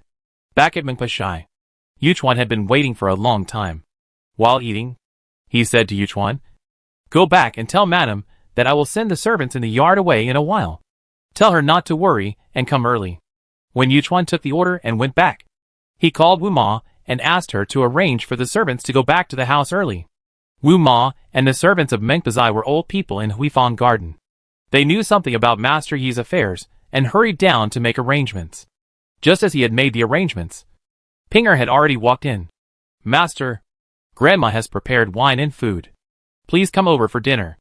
If it hadn't been arranged properly, it would have just been staggered. Now that it had been arranged, he had made up his mind to enjoy the second master's addiction in Jia Jing's study. Without thinking, he said, "I still have some official business to deal with today. Go back and tell her that I will stay there tomorrow night." This was just as Pinger expected, so she didn't say much and turned back to report to Wang Shifeng. Wang Shifeng was so angry that she knocked over the prepared food on the table. After a while of sulking, she suddenly stood up and said, "Let's go! I want to see how much official business he has to deal with." Pinger hurriedly advised, "Grandma, it's probably inconvenient for you to go there now. What are you afraid of?" Wang Shifeng said disapprovingly, "We are just going to ask if there is anything that is not well taken care of." Jialian didn't say anything, so who would gossip? Besides, he uses servants from the East Palace. As long as we are not seen, who would know that we have been there? Pinger knew that she was not easy to persuade, so she had to bite the bullet and follow. The two did not dare to take the main road. They passed the east corner gate and took a detour to the corridor in front of the Shui family's courtyard in the northeast corner. They happened to see a figure peeking out from the back corridor of Mengpazai. They were guilty and quickly shrank back. When they reacted, they lay in the corner and secretly looked into the corridor. However, during this hesitation, the figure had already moved close to the wall where the moonlight could not reach, and it was hard to distinguish it. Although Wang Shifeng did not see who the figure was, she could tell that the clothes were not those of a maid. She could no longer imagine that it was Mrs. Wang, because of her preconceived notion, and because her figure was similar to Li Wan's, and there was no maid accompanying her. She immediately suspected her. She said angrily, "You really didn't hold back your fart. You are pretending to be sick." Mrs. Wang had no idea that she had been seen through, because she was on good terms with Yuchuan's sisters at the hot spring villa.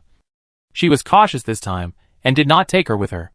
First, to avoid the embarrassment of being on good terms with the maids and sisters.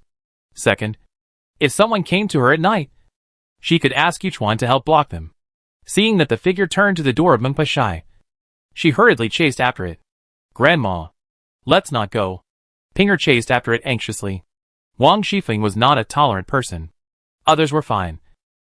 But Li Wan was another matter. She was also afraid of being seen in the light. But she had Jia Lian's tacit consent. So there had to be a difference. When they chased Meng Pashai, Pinger retreated and said, I will wait outside. Bah, look at your little bit of ability. Wang Shifeng spat, and was too lazy to pull her along. She rushed straight into the yard. And when she came to the door, she was about to push it open. But she suddenly heard a flattering voice from inside. It's rare for the master to come home. I will serve the master now. Although the tone was different from usual, she was very familiar with the voice. She was shocked and her body could not help but stagnate. She quietly came to the window, spitted, poked open the window paper, and moved to the window. She never thought that the always dignified Wang Furen would have such a side. But when she thought about it, she felt suddenly enlightened. No wonder Zhang Yuni said, when he bought the bird droppings business for her, that not only he would benefit a lot, but also the Wang family would benefit a lot. It turned out that the crux was here. However, she couldn't figure it out, since Zhang Yuni had been involved with the wife for a long time. How could he protect An Xiao? Could it be that he did it on purpose to hide the affair? She was thinking wildly in her mind until she heard the sound of hesitating in her ears.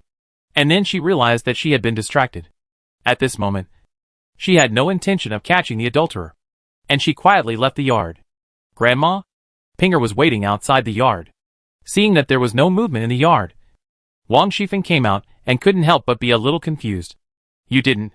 What are you catching? It's better not to offend him. If it was Li Wan, she could still be justified and take the opportunity to bargain with Zhang Yuni. But Mrs. Wang was a member of the Wang family like her. And she was an elder. So it was really hard to make it public. However, although she returned in disappointment, it was not in vain. She was worried that Jia Baoyu would not be able to control the affairs of the second room after getting married. Now, knowing the unknown side of Mrs. Wang may be of great use in the future. Chapter 341 Both hands must be strong. Inside Mengpa's eye, Mrs. Wang didn't know that Wang Shifeng had seen her secret side, and even planned to take advantage of it. She was kneeling on the chair, foaming at the mouth, and said in a very flattering way, Is the master comfortable with my service? Zhang Yuni said without comment, It is your duty to serve the master. Are you asking for a reward? No, Mrs. Wang explained hurriedly. It's just that I have something to ask the master to decide. Zhang Yuni shook his body, slapped Mrs. Wang's white and greasy face, and said, Whatever you want. Go to bed. The master is a little tired from standing. Go and massage his legs. Huh? Mrs. Wang agreed and hurriedly got down from the chair. Unexpectedly, she had been lying for too long. Her legs were numb, and she was unstable and fell to the ground. Ouch! She screamed, quickly covered her mouth again, and looked at Zhang Yuni sadly. Zhang Yuni squatted down, picked her up horizontally, threw her on the bed, and then lay flat on it. Madame Wang recovered a little, sat up from the bed, opened her 10 fingers and grabbed Zhang Yuni's thick legs, kneading them, and said flatteringly, Master, look, are you satisfied with this strength? Zhang Yuni nodded with satisfaction and said, Tell me, what's the matter? Huh? Master, you must know about my sister's family affairs. What? Zhang Yuni pouted and said deliberately, She knows about our affairs, and came to you for help? Mrs. Wang naturally couldn't blow herself up. Yesterday at Li Wan's place, she heard some news and had some guesses. At this moment, Mrs. Wang suddenly pleaded for the Shui family. So he deliberately said this to facilitate further indirect attacks. That's not the case, Mrs. Wang said without any doubt. How could she know? I said she had something to ask. Why didn't she come to me herself? Zhang Yuni said dissatisfiedly, Since she didn't ask you for help, why are you rushing to ask for help? Don't you think the master doesn't care enough about you? Do you want to find something for me to do? No. No. No. Mrs. Wang immediately changed her words. Although she didn't say it explicitly, she also meant it. Master, can you please do it for my sake? Speaking of face, her well-maintained, white and tender fingers like a girl pressed upwards without a sound, while she started to wave her teeth and claws restlessly. If it was something else, I would naturally give you this face. But, at this point, Zhang Yuni paused and said, It's just that a little bit of kindness can be resented. At that time, I had just arrived at the East Palace, and I thought that I was related to her. Not only did I help her solve the review issue, but I also partnered with her to do the caustic soda business. Unexpectedly, my kindness was taken for granted. Not only was she not grateful, but she also suspected that the master had swallowed her dividends. Mrs. Wang was skeptical and said, There is such a thing? Why haven't I heard of it? How can she have the nerve to tell you? Don't you think about it? If there is no other hidden reason, how could she withdraw her shares in the caustic soda business? Zhang Yuni put on an impatient look and said, If you don't believe the master, just ask her yourself. Mrs. Wang scolded Aunt Shui in her heart. There are so many people who are not easy to provoke. But she has to provoke Zhang Yuni. But she said, she is indeed too petty. Master, don't be angry. Please look at me for the sake of me. There should be a limit to helping others. The master doesn't want to be a good person in vain. I promise that she will never dare to do it again. Please forgive her this time. Zhang Yuni pinched Mrs. Wang's chin and sighed. Forget it. Since you are still doing your best, the master will not care. He then changed the subject and said, But this time, I have to say it in advance. You can ask her to find me later. The master wants to make it clear so that she won't be ungrateful. After thinking for a while, he added, The master has his own reasons. You don't have to get involved blindly, so as not to make things difficult for both sides. Although he is a fake master, his influence on Mrs. Wang is more real than the real one. He knows that Mrs. Wang is interested in a good marriage. If he is too determined to the Shui family, she may not consider his attitude and change her mind. Compared with Lin Daiyu, the Shui family is obviously easier to control. Therefore, he gave Mrs. Wang the illusion that he would forgive the past, and coerced and bribed the Shui family behind the scenes, so as not to lose sight of the big picture.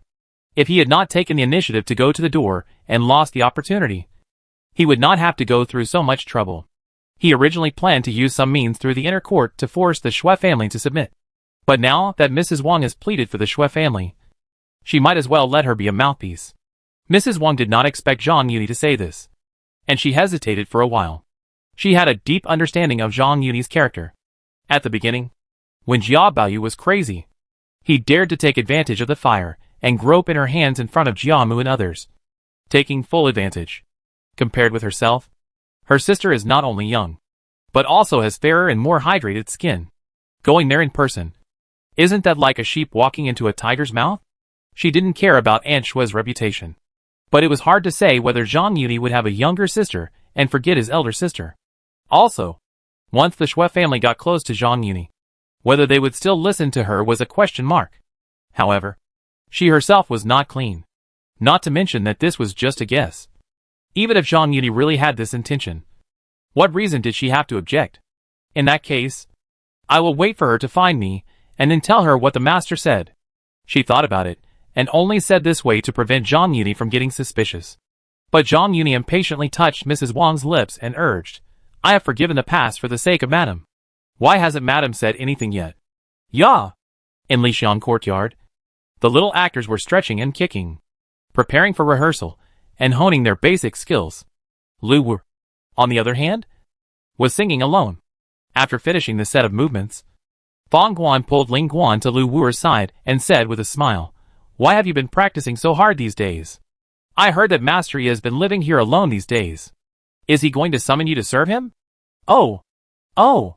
Lu Wu, who was singing well, suddenly lost her voice after hearing Fang Guan's words. Her pretty face flushed, and she said with a guilty conscience, what are you talking about? Why? Did I get it right? Fang Guan said with a smile. What's there to be shy about? No, Master didn't. At this point, she couldn't help but think of Zhang Yuni's words asking her to get well, and changed her words. If Master doesn't summon me, I'll go over right away. Oh, Fang Guan immediately grasped the mystery in her words and said with a smile, If not now, then in a while? Lu Wu stopped talking now, lowered her head, grasped the corner of her clothes, and blushed twice.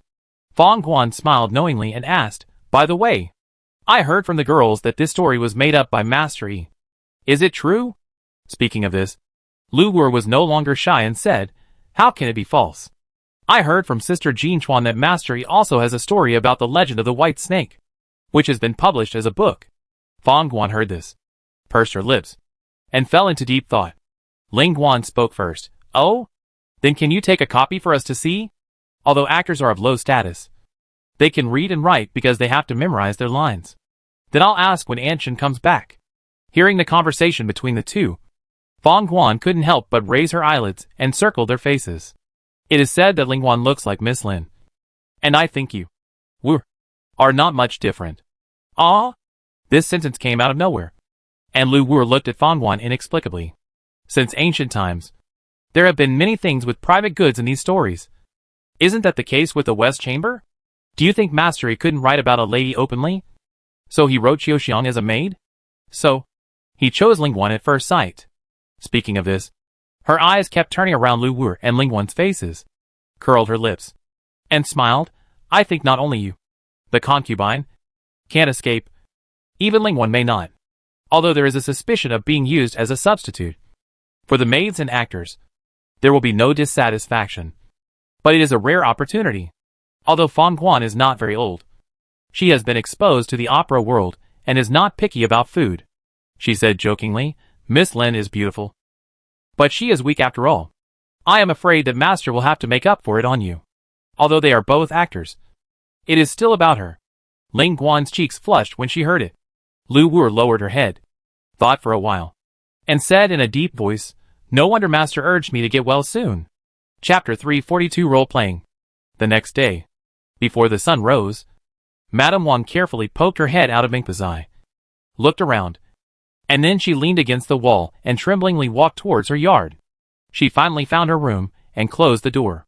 Before she could catch her breath, Yuchuan had already turned over and got out of bed, complaining, Madam, why did you come back just now? You made me worry all night. Although Yuchuan used a respectful title, there was not much respect in her tone. After all, she had seen how Madame Wang humbled herself and even called her sister, and she didn't take her there last night. At this moment, there was no one around, so Yuchuan couldn't help but feel a little emotional. Mrs. Wang could hear her dissatisfaction, but Yuchuan couldn't hit her or scold her. She had to rely on her to cover up, so she could only swallow her anger and patiently said, Master. She called Master all night and couldn't change her tone for a while. When she blurted it out, she coughed awkwardly and said, I wanted to take your place in the second half of the night, but you refused to let me go. I'm sorry to worry about you. She didn't lie. How could a couple have sex and give up halfway? Since Zhang Yuni wanted to act like the second master, he had to do the whole show. Yuchuan heard that it was Zhang Yuni's idea, so she didn't say anything more. She took the coat that Mrs. Wang took off, hung it on the hanger, and then helped her go to bed to catch up on her sleep. Although Mrs. Wang was exhausted physically and mentally, how could she have the heart to sleep? Before, in Mengpashai, she had no time to think about it. Now that she was free, she couldn't help but worry again. Although the groundwork has been laid, there is an excuse for procrastination. But it can't last long. And there is only 1 year left before the Imperial Merchant Review. Even if Zhang Yuni doesn't suspect anything, and Shui can't keep delaying like this. After thinking about it, her son's affairs are the first priority. She can only use the Shui family's request to force them to submit first, and then slowly do it. When it can't be delayed any longer, send the sister over. Perhaps she could earn some favor from Zhang Yuni. She finally put her mind at ease after making up her mind, and fell into a deep sleep, but missed the morning and evening visits. Jiamu only thought she was ill, but Wang Shifeng knew that she didn't come to Jiamu to greet her. When she came back from Rongqing Hall, she immediately found Lai Wang and told him, go to the second master's outer house, and say that brother you will come in the evening and ask him to come back to me. She just thought Zhang Yuni had been hanging out with Mrs. Wang for 2 nights in a row. She thought that even Madame Wang was two-faced, allowing Zhang Yuni to manipulate her without shame. So she couldn't fall behind. Since he liked that tune, she might as well give him what he liked and get pregnant first. Jiao Lian received the news and rushed back immediately. As soon as he saw Wang Shifeng, he smiled and said, Brother, he told you? He just thought that Zhang Yuni was concerned about his illness, and had greeted Wang Shifeng. So she asked him to come back for treatment. Wang Shifeng secretly complained in her heart, and it turned out that he disliked that she was not as good at acting as the lady. But she cursed, I knew you had nothing good to say. Since he thought the last time was too boring, let's follow his wishes and add a scene of asking for help. Huh? Jia Lian's eyes lit up. This is good? He thought to himself that Zhang Yuni was indeed a good brother. He probably thought that he had not recovered last time. So he was thinking about adding some spice. Although the couple had their own thoughts, their goals were surprisingly consistent. They immediately began to discuss how to polish the plot to perfection. After discussing for an afternoon, when it was getting dark, Wang Shifeng prepared wine and food, but saw that Zhang Yuni had not arrived yet. She hesitated for a moment, and finally did not dare to let Pinger and Jia Lian go to invite him. So she went there herself. However, when she arrived at Mengpashai, she not only did not run into Mrs. Wang, but she did not even see the shadow of Zhang Yuni. She just thought that Zhang Yuni was tripped by Mrs. Wang again. When he returned home, Jia Lian saw that Zhang Yuni did not follow him, and said anxiously, "What's the matter? Did he change his mind? I'll go and ask him now." "Wait! He is not in Mengpashai," Wang Shifeng hurriedly called out. However, how could she dare to tell the truth? She hurriedly called Pinger and asked, "What did he say yesterday? Did I remember it wrong? How could I remember it wrong?" The master said clearly that he would come to stay at night. Jia Lian couldn't help but breathe a sigh of relief and said, "Brother, he has always kept his word. Maybe he has something to do in the government office and hasn't come back yet. Let's wait." Zhang Yuni, who had something to do in the government office, was in the Qing Tang thatched cottage. He was holding Yingchen, who was sitting on Siki's back with messy clothes, and said, "I am busy with official business. Second sister won't blame me for asking you to meet now. Right?" In the morning, before he went to the government office, he had already asked Lida to give Yingchen a message, because Pinger went to invite him last night. He was sternly rejected. He was worried that Wang Shifeng would send her to invite him again. So he ate something in the government office. After returning to Rong Mansion, they rushed to Qing Tang hut without stopping. How could it be? Yingchen shook her head and said, "Brother, he is deeply trusted by the emperor, and he should focus on official business. He doesn't have to always think about his sister and distract himself from his children's private affairs." Zhang Yuni hugged Yingchen tightly, pressed against his chest and said, "Sister is really my caring person. Have you received the fruits and flowers I sent?" Although Yingchen has risen in status now, Zhang Yuni still sends some silver from time to time so that she can reward the servants. Yingchuan's eyes flashed, and she nodded with satisfaction. "Well, brother, he cares about me." Faced with such a well-behaved and obedient Yingchen, what else can Zhang Yuni say? Of course, he will return the favor and let her feel his heart. I don't know how long it took until Yingchen and Siki were satisfied. He was at ease, told Siki to take good care of Yingchen, and left Qing Tang hut, worried that Wang Shifeng might be waiting anxiously. He did not delay and went straight to her yard. When he entered the yard, he saw that it was quiet, and he walked into Wang Shifeng's room without shouting. "You? How did you get in?" As soon as he pushed the door and stepped into the room, he heard Wang Shifeng screaming, and then he saw Jia Lian sitting in the room, and he was stunned. Just when he thought Wang Shifeng was going to make him look bad because of last night's rejection, he saw Jia Lian made a gesture to silence him and said in a hoarse voice, "Hush! Don't make a sound. I asked Brother Yi to come here." Zhang Yuni was still a little confused, but he saw Wang Shifeng, who was lying on the bed, suddenly stretched out her arm and pointed at Jia Lian, saying with a hint of resentment, "Lian heir, he has been coveting me for a long time. How can you let a wolf into the house? How can Brother Yi be a wolf? My husband's wealth and glory all depend on him. You?" Wang Shifeng's voice was a little hoarse. "You actually want to do such a thing as selling your wife for glory?" Jia Lian's face showed a trace of embarrassment, but he closed the door considerately and turned back and said, "Stop shouting.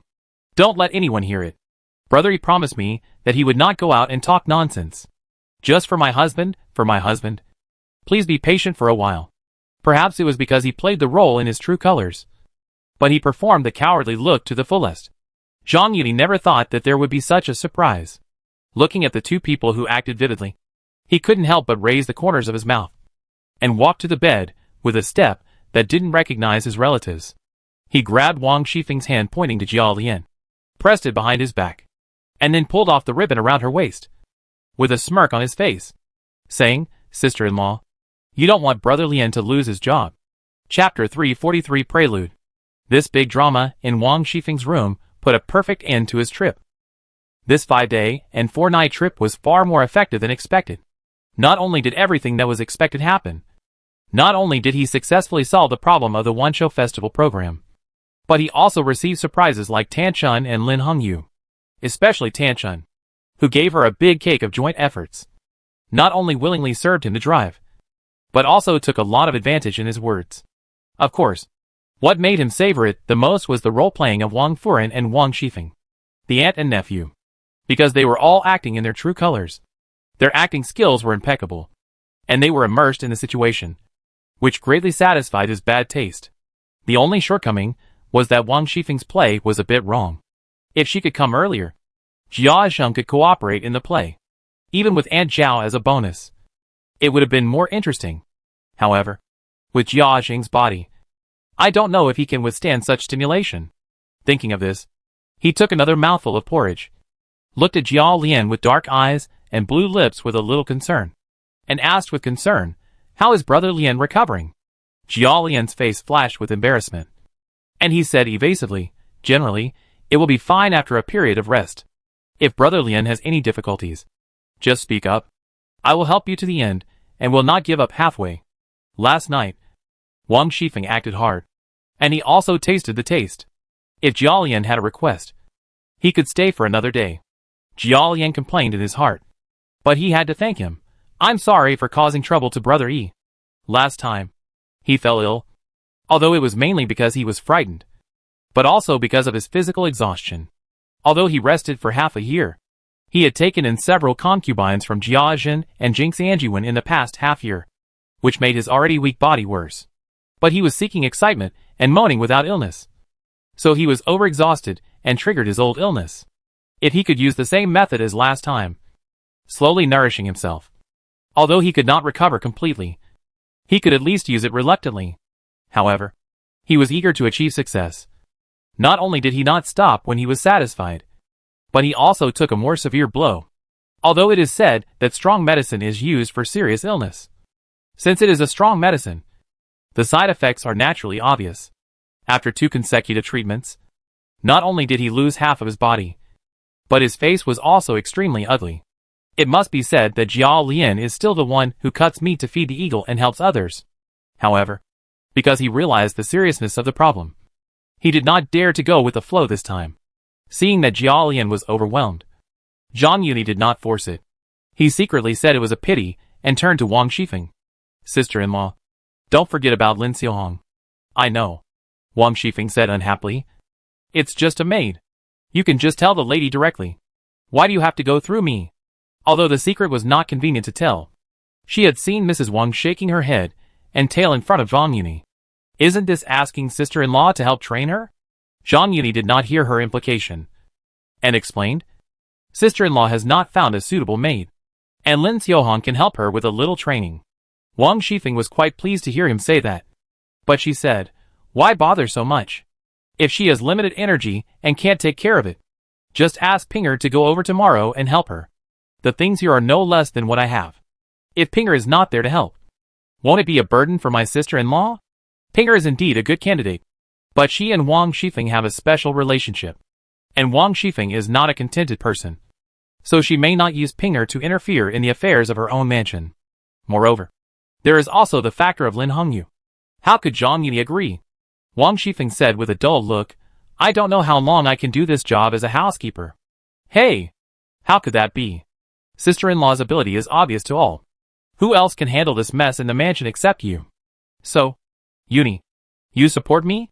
"Of course. With sister-in-law here, it will be more convenient for me." "Right. Then don't forget, if the lady wants to remove my job, you have to speak for me." Originally, Wang Shifeng was quite confident with her friendship with Zhang Yuni. If Mrs. Wang wanted to replace him, he would definitely speak for her. Now, after peeping into Mrs. Wang's privacy, he lost this confidence. Taking advantage of Zhang Yuni's ignorance that he had seen through the hidden truth, he set an ambush in advance. "Of course. Who else can I help if I don't help my sister-in-law?" Zhang Yuni took another mouthful of porridge, stood up and said, "There are still some things to deal with in the government office. I will go back after I finish them today." Leaving Rongwa Mansion, he came to Tiango Injiwan. Zhang Yuni called Gu Wen away and said, "The bird droppings business benefits the country and the people. Since the emperor has given us full authority, we can't be satisfied with the status quo. Now that the capital area has been laid out, it is time to expand the business to the south. However, Jiangnan is far away from the capital, and there is a lot of work in the capital. This official cannot leave the capital, so he must ask the emperor for permission to send someone to take care of it. Although he has made up his mind not to be the first to do it, he cannot escape the blame for the business that fell on Tianguo. The truth cannot be hidden, and in order to avoid the suspicion of dereliction of duty, someone must be found to take the blame. The reason for choosing Jiangnan is that, on the one hand, it is a land of fish and rice with vast farmland. On the other hand, it is closer to the southern islands than the capital. It is not difficult to think about it, and it is known that the smuggled bird droppings will inevitably be dumped in the south. Although he did not ask the people involved in the smuggling in detail, King Ning was looking for a way to make money, and the Jin family was quite powerful in Jiangnan. It was also the maternal family of concubine Jin, so the Jin family was bound to be involved. No matter what the person in charge sent to Jiangnan did, he could stay out of it and expose it, so that he could avoid being the first to do it. Risk, and even foresight. And if you know but don't report, once something happens, you will be blamed. Your Excellency is really thoughtful. Gu Wenwei bowed. Your Highness also has this intention. But because I know that Your Excellency is busy with many things, and it is the end of the year, I originally planned to discuss it with Your Excellency after the new year. He originally thought that Gu Wenwei was the man of King Zhongshuan. But as his relationship with King Qin gradually became closer, he realized that it was actually arranged by King Qin. This is also the reason why he specifically sought out Gu Wenwei for discussion. Even if King Qin intended to let him infiltrate King Ning, he could not let him have any doubts. Taking this opportunity, he could not only pass on the blame in advance, but also show a firm position. It can be said that it kills two birds with one stone. With this idea in mind, Zhang Yuni did not hide it, and said with a hint of meaning, "We are far away from the capital, and it is inevitable that some villains will take risks. We must send a trustworthy person to keep an eye on him. Although he has the favor of being a chief father, he has only served the king of Qin for a short time. Since he has to make his position clear, he must have a preference in the use of people. If he sends the people of the king of Ning, it will backfire. It is better to throw the ball to the king of Qin, which is the most appropriate. I don't have a suitable candidate either. I will ask the king of Qin for this matter, and then ask the emperor." He is not worried that the candidate arranged by the king of Qin will reveal their relationship. Compared with the high profile of the king of Ning, he is obviously much more low-key. If he had not gradually gained his trust, he would not even know the true identity of Gu Wenwei, let alone the king of Ning. It has come to this point. I believe that with the scheming of the king of Qin, he will definitely arrange a suitable candidate. Maybe it would even make King Ning mistakenly believe that he was intentionally helping to cover it up. Chapter 344 Shameless. Your Highness. Zhang Yuni stepped into the side hall of the Zhongshuan Palace, and immediately stepped forward and bowed to the ground. Don't be polite. Yuni! The king of Qin stepped forward and grabbed him in time. Your Highness summoned me. Is it for the selection of candidates? I thought that after Gu Wenwei passed the message, the king of Qin would most likely go with the flow. Unexpectedly, he actually made an appointment with him. Not bad, the king of Qin said with a warm face. Although your idea is good, the overall situation is more important at the moment. If the emperor asks for your opinion, you might as well mention it. At this point, he paused and said, "Do you know Mei Lian, the editor of the Hanlin Academy?" The Hanlin Academy? The surname is Mei. Zhang Yuni was excited, but his face showed a thoughtful look. After a long pause, he shook his head blankly and said, "I have never heard of this person. Could it be that His Highness is interested in him?" The king of Qin nodded and said, "My brother is trying to win you over. Although it is imperative to inspect Jiangnan, it cannot involve you. This Mei Hanlin works in the Hanlin Academy, and is also a close minister around my father. It is just right to push him out so that my brother will not doubt you." Although the king of Qin did not say it clearly, it was obvious that he had the same idea as himself, and was looking for someone to take the blame. Zhang Yuni trembled in his heart. He was invincible in the Ning and Rong mansions, so he inevitably underestimated the ancients. It is not surprising that he was carried away by his success. He had the emperor's favor, and the Tiangong Academy was a newly established department. In addition, he had an ambiguous relationship with the king of Qin and the king of Ning. He was able to get along with everyone in the officialdom, and had no conflicts of interest. So much so that he ignored his long-term opponents, who were only the Jia family's drunkards. He quickly said, "If this person is in collusion with them, or knows about it but doesn't report it, wouldn't it be a waste of effort?" The king of Qin nodded with satisfaction and said, "It's okay. Mei Lian has a good reputation. It's a good opportunity to test his character and ability. Besides, if he is in the open, can't he be in the dark? If Mei Lian really colluded with them, the censors would impeach him. Your Highness is a man of great talent and strategy. This move of repairing the plank road in the open and crossing Chinsan in secret makes me admire you. Flattery never wears out." Zhang Yuni praised the king of Qin at the right time and said, "I wonder if you have the resume of this Hanlin Mei. It's best to be detailed, so that the emperor won't ask." The king of Qin praised him and said, "You really make me feel at ease. Take this back and read it slowly." As he said this, he took out a stack of decrees from his arms, which was obviously prepared in advance. Zhang Yuni took it calmly and put it in his arms. He talked with the king of Qin about the planning of Tiangong Academy and the prospects of Xinxue, and then left the Zhongshuan Palace. Back at the hot spring villa, he had no intention of playing with the girls, and went back to his room to unfold the intelligence given to him by the king of Qin.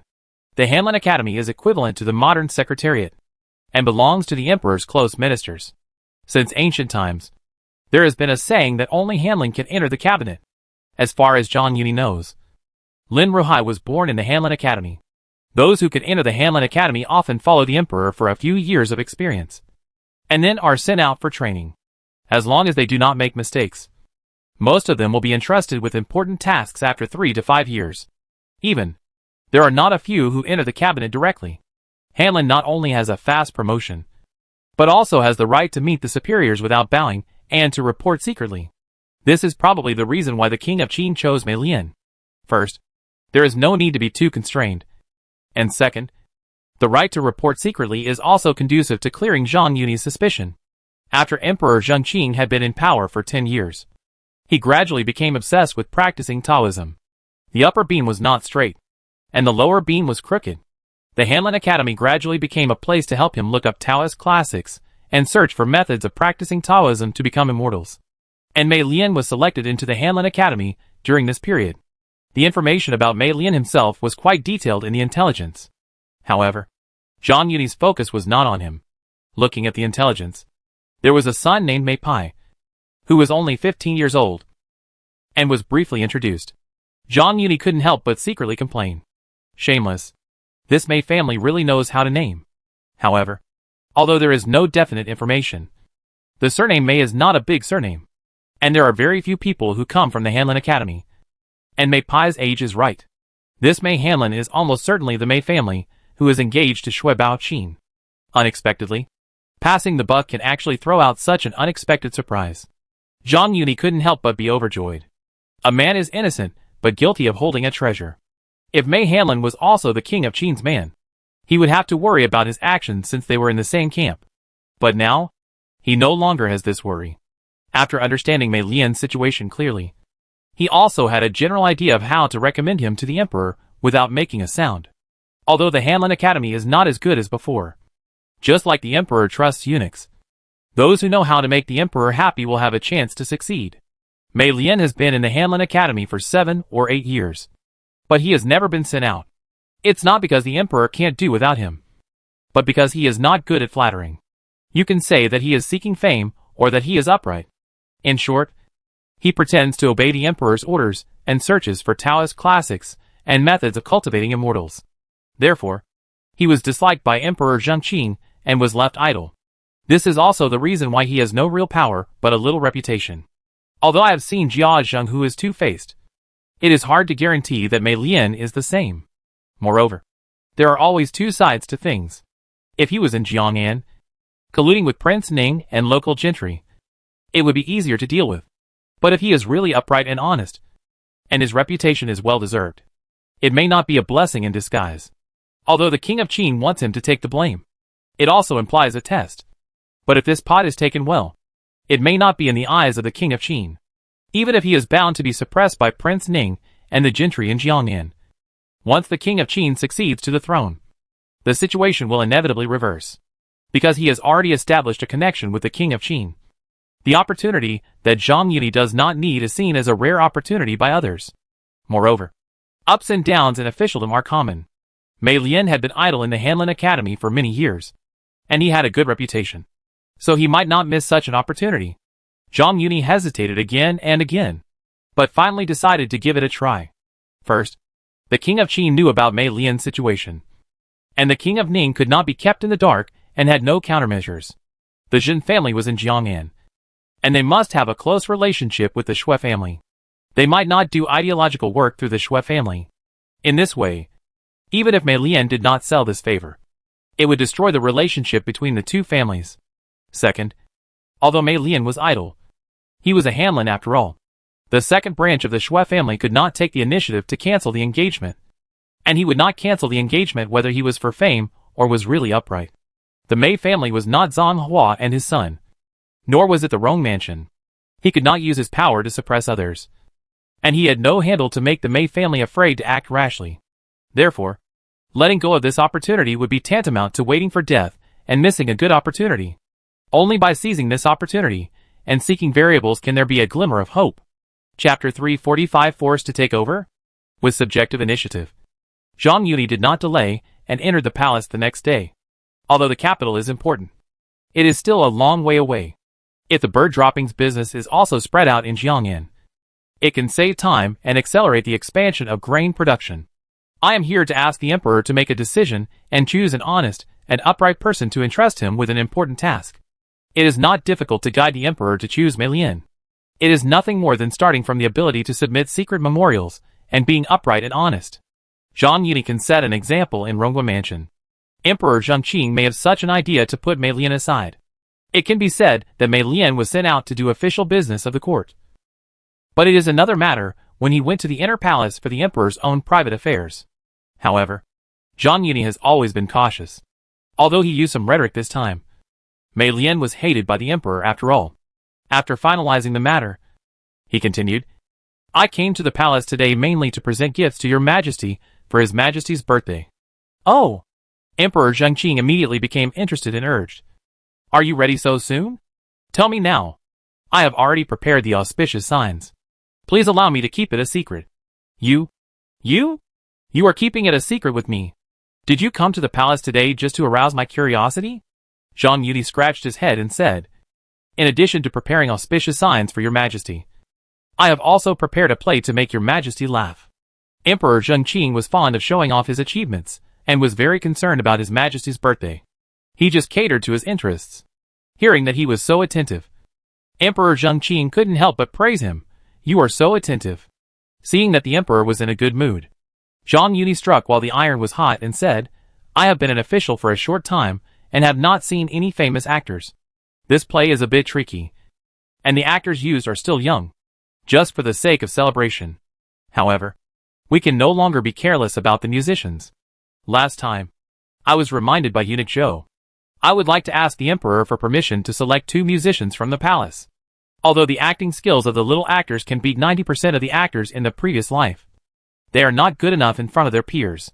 If the lines and acting skills are not good enough, they can make up for it with other things. In the publicity of the previous life, costumes, props, and music were often used as gimmicks, and Zhang Yuni also learned and applied them. Okay. Let Zhou Xiandui take you to choose. At this point, he suddenly narrowed his eyes and pondered. I remember that the imperial concubine transferred the daughter of Jia Zheng of Rongfu and Guifu to Shangyi Bureau a while ago. Since you want to select musicians, you might as well let her take a look. I will give you face and show you special favor. You don't have to ask her to leave the palace after the new year. You can take the person back now. This is probably against etiquette. Although Zhang Yuni asked Jia Yuanchun for help in front of Jia's mother, it was just to reassure Jia's mother. As Tanchun said, it was his idea to marry in another courtyard, so he didn't want to arouse the emperor's suspicion. However, Emperor Zhengqing seemed to have made up his mind and waved his hand and said, I have already agreed to her father's request and let her leave the palace to get married in advance. You are neighbors and relatives. It's just sending her out of the palace to go home. What's wrong with etiquette? Your Majesty, you don't know that my main energy has been focused on Taoism recently. because it is inconvenient to enter and exit the city gate. I have moved out of the city for nearly 2 months. Seeing Zhang Yuni's concerns, Emperor Zheng Qing waved his hand and sent all the palace servants out. He then said thoughtfully, "You also know about this matter. I wanted to show some extra grace to the Jia family because they had made contributions to the country. However, Jia Zheng was stubborn and unyielding, causing rumors to spread all over the capital. Are you willing to share my worries?" After hearing this, Zhang Yuni understood that he was being asked to take over. He was guilty and worried about arousing the emperor's suspicion. But the emperor was a little wrong because he went back on his word. If Jia Yuanchuan's marriage remained undecided, it would inevitably be criticized. Although this was not his original intention, the emperor had already spoken, so he had no reason to refuse. He could only bite the bullet and say, "It is my duty to share the emperor's worries. You are young and have a bright future. You should marry a wife of similar age and family background. I know I have wronged you." In the eyes of Emperor Zheng Qing, a down-and-out nobleman is indeed not as good as him. A rising nobleman. In addition, Yuan Chun is old enough to be called an older leftover woman. And there are gossips. So she is indeed not worthy of being Zhang Yuni's wife. It is not surprising to say this. However, what else could Zhang Yuni say? He could only express his loyalty and said, "I am not wronged." Originally, he planned to wait for the king of Qin to ascend the throne, and then take Yuan Chun as a concubine, so as to please the king of Ning and show his loyalty to the king of Qin. The relationship between him and Jia Jing's family was already a mess, and he was thinking about letting him follow Jia Lian's example. Concubines serve people with their beauty, and there is nothing wrong with Yuan Chun being a concubine, but marrying her as a wife is very inappropriate. Jia Zheng aside, there are Jin Chuan and Yu Chuan, who know the inside story. Besides, there is no impenetrable wall in the world. And how can Yuan Chun have the face to restrain the concubines, maids, and servants in the family? Thinking of this, he couldn't help but look sad. Zhang Yuni's demeanor fell into the eyes of Emperor Zheng Qing. He hesitated for a moment and said, "You are my right-hand man, so naturally I can't let you suffer such grievances. If you can persuade Rongwa Mansion to agree to let her be your concubine, it would be the best." At this point, he cleared his throat and said, "However, you have to figure it out yourself. I can't help you." Zhang Yuni was stunned. He didn't expect that the emperor would agree with his idea. However, he didn't dare to show his excitement. Instead, he said cautiously, "Wouldn't it damage the reputation of the royal family and King Ning? You don't have to worry about that." Emperor Zheng Qing stroked his long beard and explained, "The best way to quell the rumors is to create another rumor. The waiting house was your idea. And I remember that the waiting house also occupied the land of your mansion. Don't worry about them not believing it." Although Emperor Zheng Qing didn't finish his words, Zhang Yuni understood what he meant. Although this statement can't be hidden from those who know the truth, the people in the streets will probably believe it as long as they are guided. It is an indisputable fact that Ningwa Mansion is now his residence. Who among the common people would pay attention to the time difference between the waiting courtyard and his being conferred the Ningwa Mansion? Even the courtyard built by Rong Mansion can be changed into a dowry. As for why she changed from a wife to a concubine, it would at most affect Zhang Yuni's reputation. But it was not something the emperor cared about. Even an emperor like Zheng Qing, who was obsessed with Taoism and didn't care much about reputation, had to at least maintain his dignity, and didn't want the people to think that he was an emperor who went back on his word. I'm afraid that this idea had been planned when he agreed to Jia Zheng. Otherwise, there would be no need to let Yuan Chun leave the palace after the new year. Even Zhou Xiangui hinted to himself that finding a troop in the palace might not be a hint from the emperor. Although he was used as a gun, it seemed good to take a concubine by order, even if it couldn't be put on the surface. After all, there was less trouble of being suspected. Since he couldn't resist, he could only make the best of it. Zhang Yuni was a little impatient and wanted to take a look at Yuan Chun, his new prey. Chapter 346 Jia Yuan Chun. After leaving the imperial study, Zhang Yuni followed Zhou Xiangui to the Shangyi Bureau.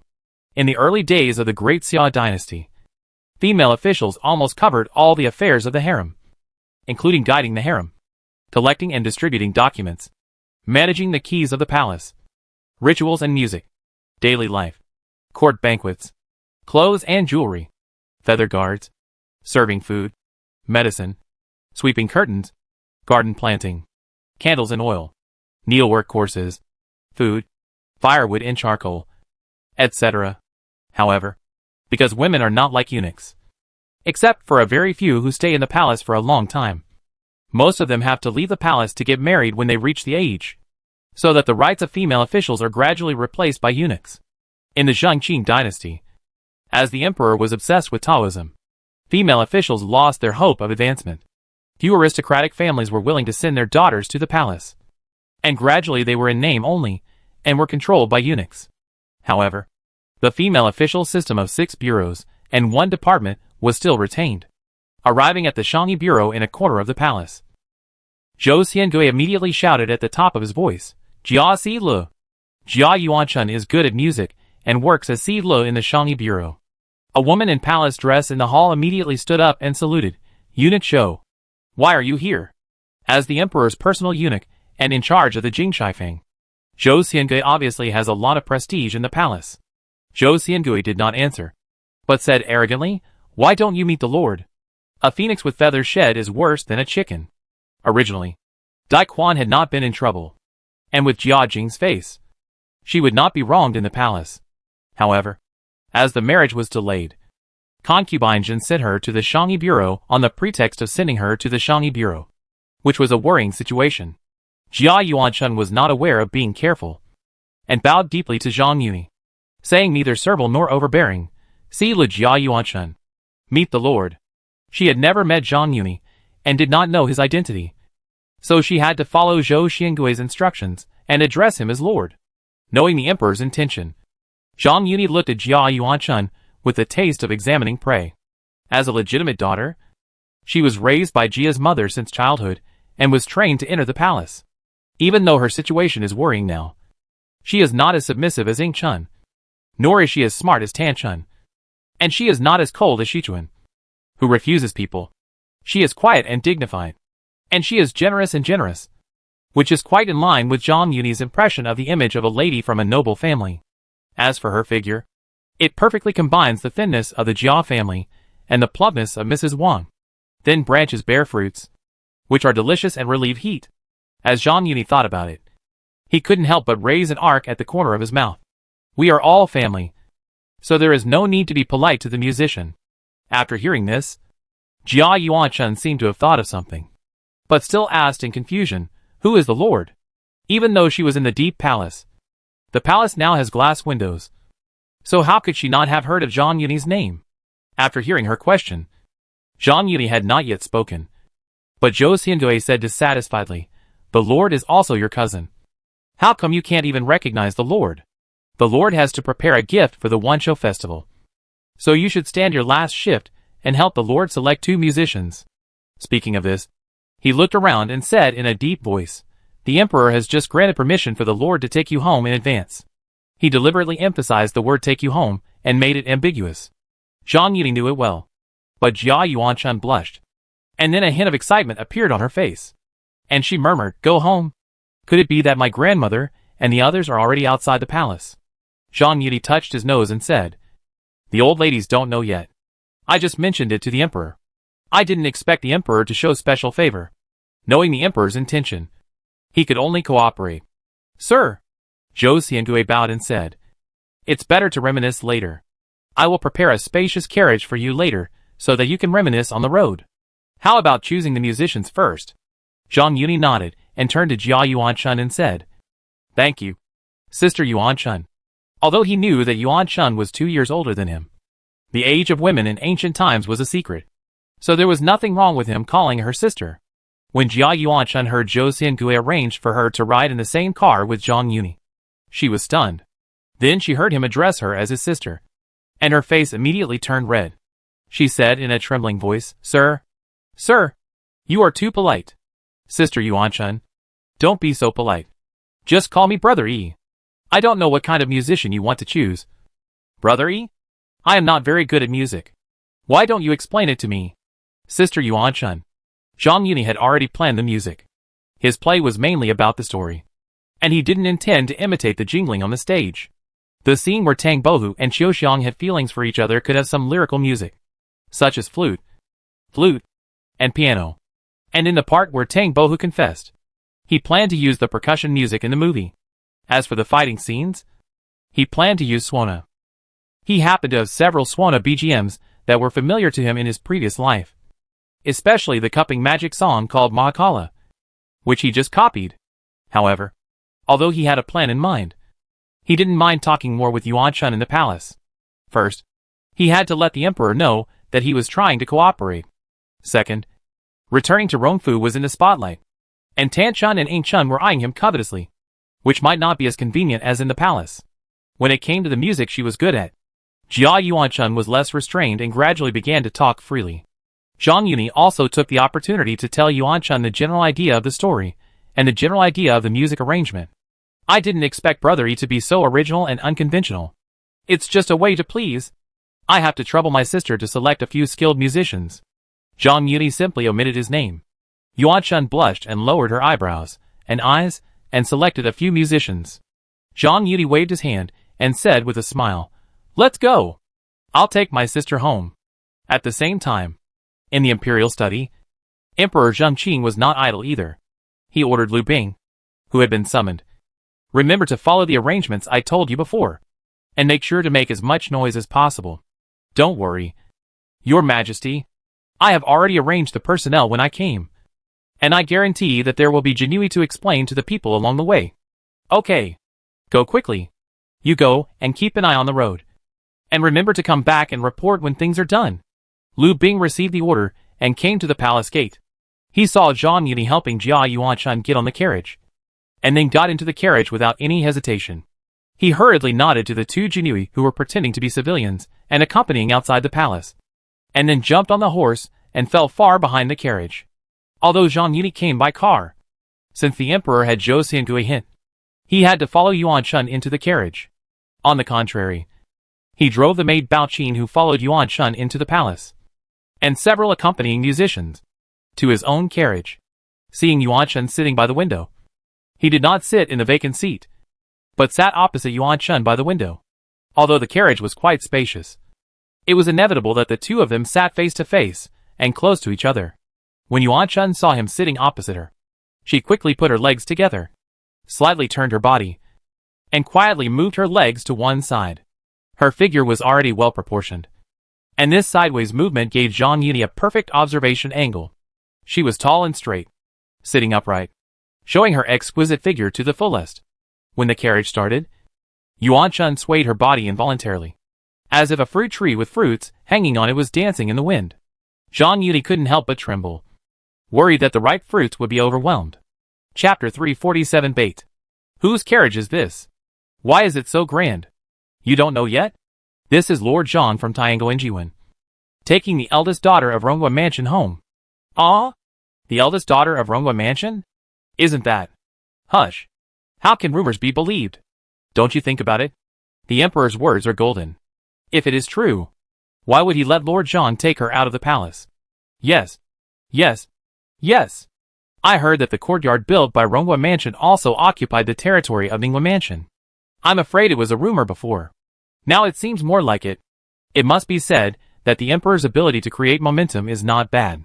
Zhang Yuni, who knew the inside story, was not surprised. But it was hard for Jia Yuanchun, who was riding with him. They were already riding in the same carriage, and in front of Zhang Yuni.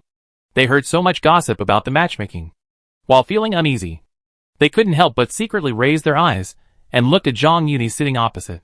He was wearing a well-tailored long-sleeves robe, with a handsome and upright face, looking radiant, with a sense of majesty without anger, and her heart was beating. Originally, she was already an older single woman, and she was also broken by the royal family. She was already disheartened and dared not have any hope for the rest of her life. Originally, she planned to leave the palace and go home to live with the ancient Buddha, eat vegetarian food and chant Buddha. Unexpectedly, there was a sudden turn of events. Although she didn't know the emperor's intentions and arrangements, Zhou Xianhui, as the emperor's personal eunuch, dared to let Zhang Yuni take her back to the mansion, and forced to ride in the same car, which had already explained a lot of problems. However, while igniting hope, it is inevitable to have some gains and losses. The palace is completely different from the outside of the palace. The outside of the palace pays attention to family background and official position, while the palace only looks at the emperor's favor. Yuan Shun had been in the palace for a long time, so she naturally felt a lot about this. Although she had never seen the emperor's attitude towards Zhang Yuni, she could see it from Zhou Xiangui's attitude. Although the family was once a duke of two countries, it was only enjoying the influence of the ancestors. Otherwise, they would not be at a loss on marriage. And Zhang Yuni was young, but he was given a title, and the emperor favored him. If it weren't for his ambiguous attitude in the palace, and if Zhang Yuni didn't stop the gossip now, she wouldn't have felt any ripples in her heart. Just as she was daydreaming, Zhang Yuni suddenly broke the silence. Although there is still more than half a year before the emperor's birthday, this play has been created from scratch. I am not good at it, and I can't spare the time. Since Sister Yuan Shun is the music director in the palace, she must be well versed in opera. You can help check it later. Yuan Shun bowed and said, I haven't thanked Brother Yi for pleading with the emperor to let me go home as soon as possible. As long as Brother Yi doesn't mind me causing trouble, it's fine. Zhang Yuni entrusted such an important matter of celebrating the emperor's birthday to herself, and Yuan Shun couldn't help but feel a ripple in her heart. Although it was just a few words, she seemed to have used up all her strength. Sister Yuan Shun is smart and kind-hearted. I couldn't ask for more. How could I dislike her? Hearing Zhang Yuni's pun, Yuan Shun couldn't help but feel uneasy. There were still discussions from outside the window from time to time. She twisted her waist uncomfortably and quickly changed the subject. I have heard of this play before. Is it a new piece? Although he acted according to the emperor's order, it was a secret order after all. In addition, he was also planning to collect all the reasons. Some things can only be done in secret and cannot be put on the table. Therefore, after teasing Yuan Shun a little, he stopped and said with a smile, this play was originally a story I told to my sisters to relieve their boredom. I planned to slightly adapt it and put it on the stage to show the emperor something new. Yuan Shun heard this. Her expression was a little sad, and she murmured, is everything okay at home? It was not convenient for her to ask in the palace, and she was distracted when she got on the car. Now she heard him mention the sisters, and she remembered to ask. Everything is fine. Sisters will know when they get home. Whether it is good or not depends on the angle from which you look at it. With his occasional watering, the Rome mansion is indeed full of vitality. I haven't been home for so many years. I am shy for a while, and I'm sorry to make Brother Yi laugh. Yuan Shun felt embarrassed to ask about her family at this moment, and turned to say, I didn't expect Brother Yi to write a storybook. That's not the case. Although I wrote the story, the adaptation is the credit of all the sisters. My sisters and I also opened a bookstore.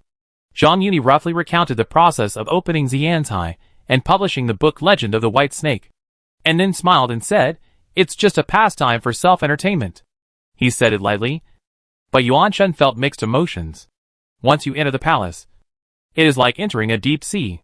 Although the palace is not short of fine clothes and delicious food, it is mentally tormented. Not only do you have no relatives, but you don't even have anyone to talk to. You have to be careful everywhere to avoid making mistakes and being doomed. Now, hearing that the sisters are in the mansion, not only are they accompanied by their relatives, but they also have such entertainment, which makes me feel a little sentimental. Although she has been away from home for 7 or 8 years, she knows that her sisters have more freedom at home than herself. But they also have to follow the rules. I never thought that they could actually set up a bookstore and turn the adapted stories into books. My family would definitely not indulge me, considering that he was the one who made up the story to entertain his sisters and participated in the investment. How could they not understand that it was because of him? Before, she felt a little disappointed when she heard Zhang Yuni telling stories to his sisters. And now, this feeling has become more serious. She was complaining to herself when she suddenly heard Zhang Yuni say, it's just right that my sister is back now. Xiantai will have another capable person. Me? Yuan Shun raised her head and said in a daze. Why? Is it that Sister Yuan Shun doesn't want to participate? No. No. No. Yuan Shun explained hurriedly. I didn't contribute. I'm just afraid. It doesn't matter.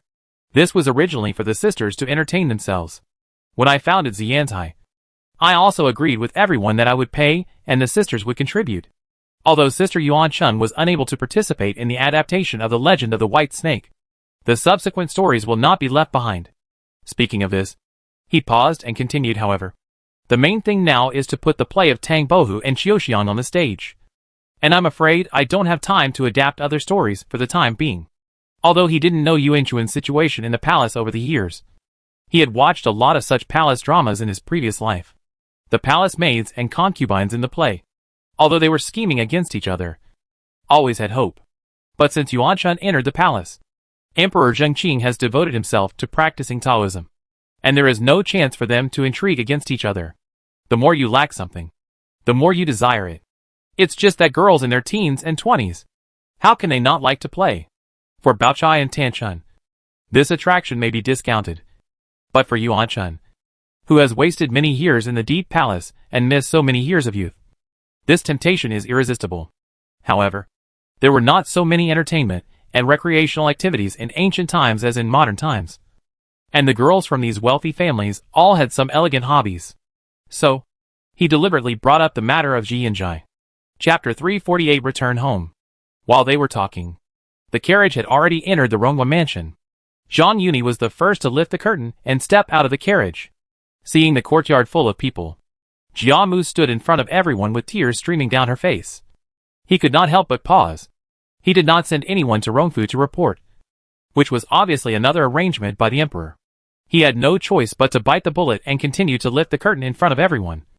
Watching Yuan Chun step out, Bao Qin, go and help the young lady get off the carriage.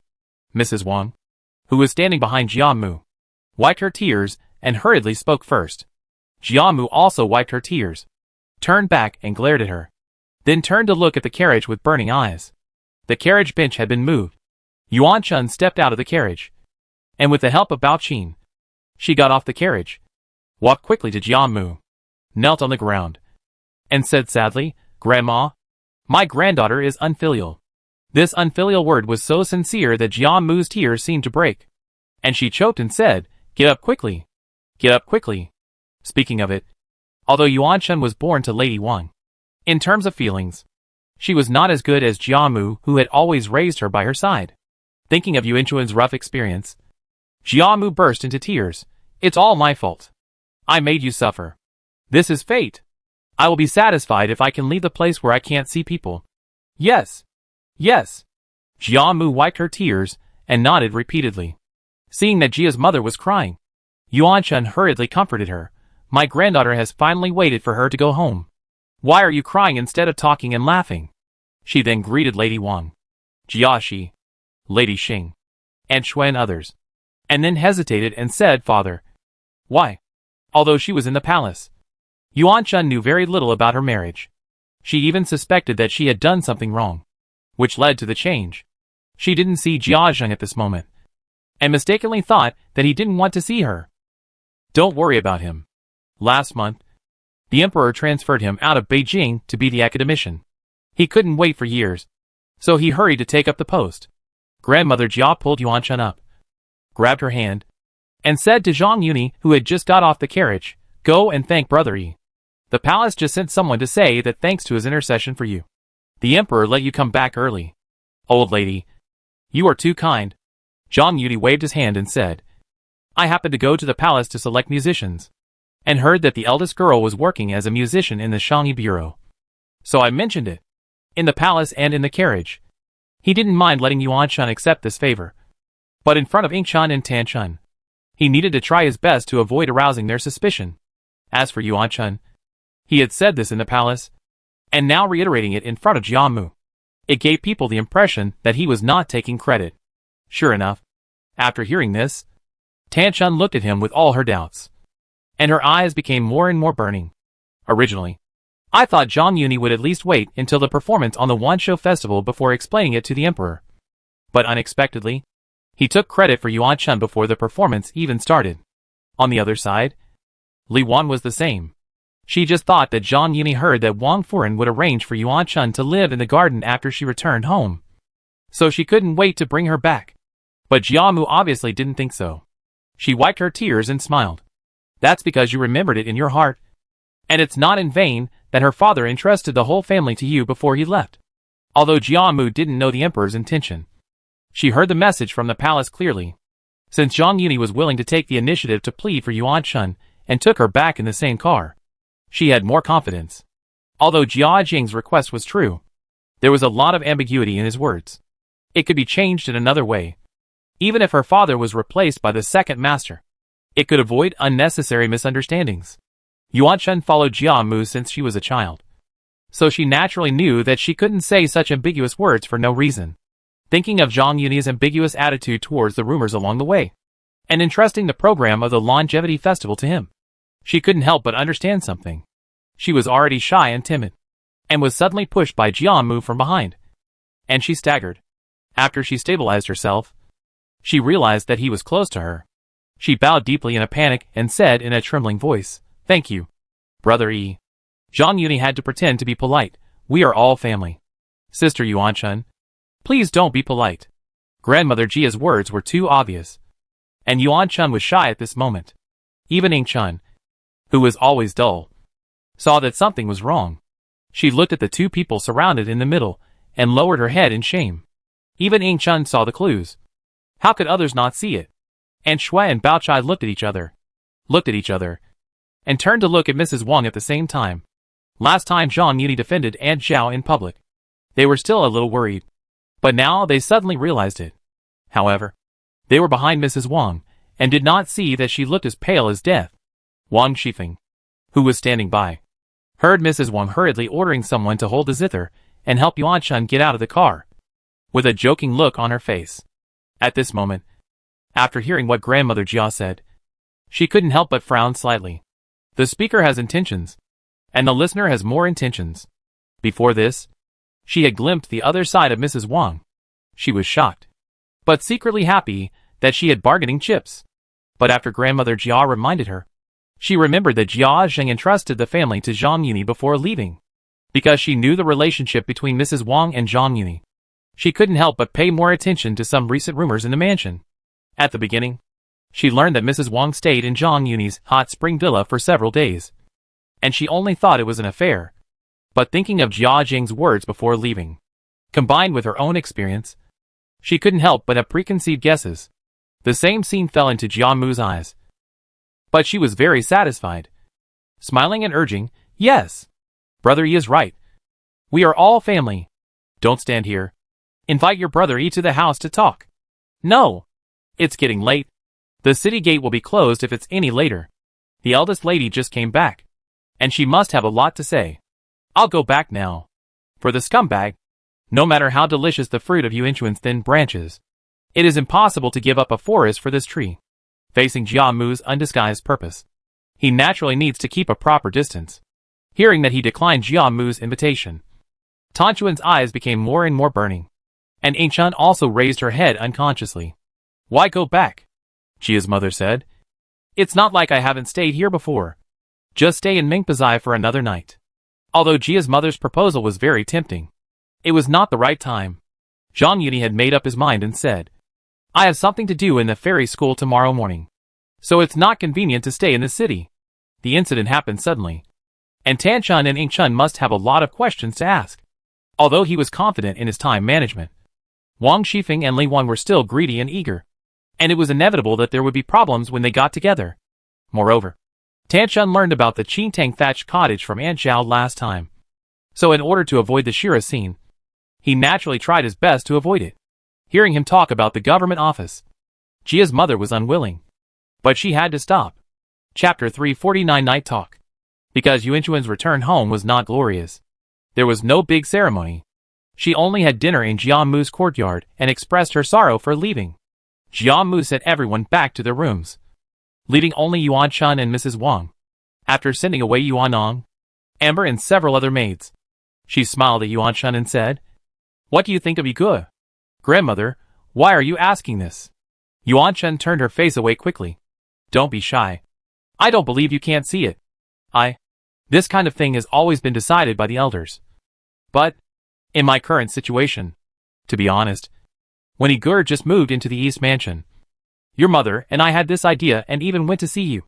But then the incident with Prince Ning happened, so we had to give up."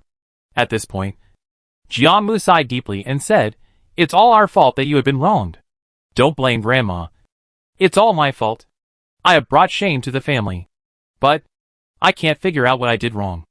Seeing her grievance, Jia Mu, She immediately hugged her in her arms, patted Yuan Chuan's back, and said angrily, "It's not your fault. It's all your disappointing father." "Ah, did your father offend the emperor?" "Alas," Jiamu sighed. "Prince Ning values brother Yi and wants your father to help introduce him. But your father is so stupid that he just drags his feet and doesn't mention it." Yuan Chun couldn't help but said in astonishment, "How could my father?" Madame Wang saw that something was wrong and was struggling to get a word in. So she quickly said, "You don't know? Your father has some prejudice against Yun Yi." Jiamu glared at Madame Wang and scolded, "Why are you telling this to the child?" She quickly explained, "It's not your fault. You didn't know in the palace that Zifeng went crazy in the early spring and chopped around with a knife. Ear and the others happened to see it. He acted in a hurry, and it was a bit indecent. You also know your father's temper." Yuan Chun was puzzled, but didn't Grandma say that father asked Yi brothers to take care of the family? If he really had a prejudice, how could he? It's because Ear found him a job as a school official. He complained all day long and complained that he couldn't show his knowledge.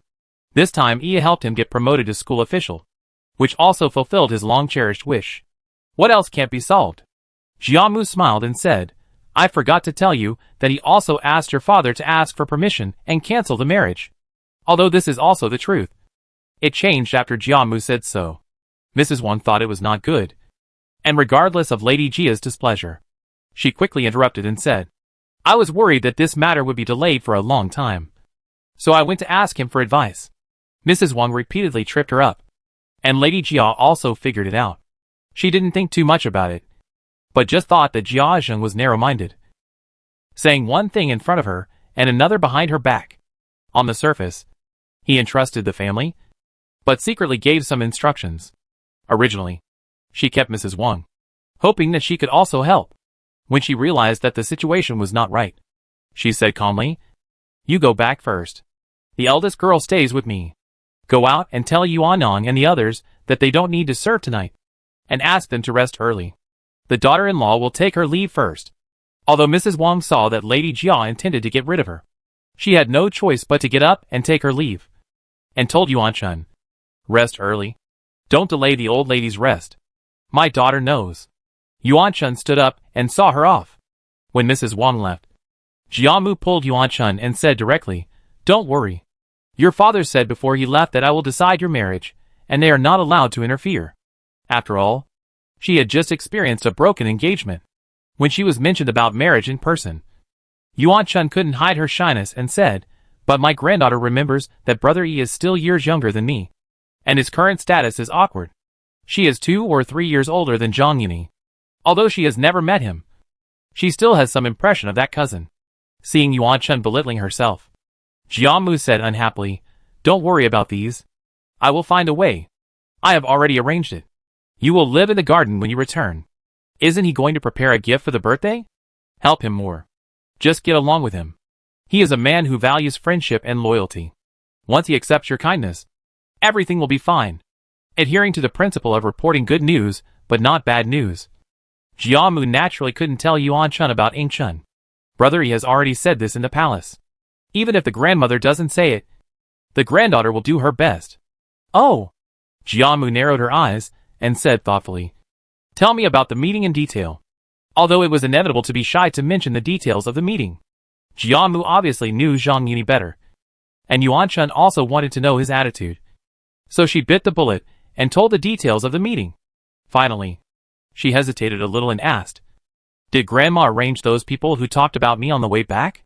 First of all, Grandmother Jia's intentions were obvious, and Yuan Chun couldn't help but wonder if she had arranged those people who talked about me on the way back. Secondly, the situation of the meeting was fine, but she was too embarrassed to talk about what she saw and heard on the road. However, if she didn't say it, she was worried that her analysis was not thorough enough. So she raised this question. When Jia's mother heard about the meeting, she smiled unconsciously.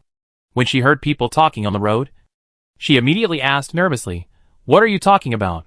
Seeing Jia's mother's expression, Yuan Chun breathed a sigh of relief. There was endless discussion along the way.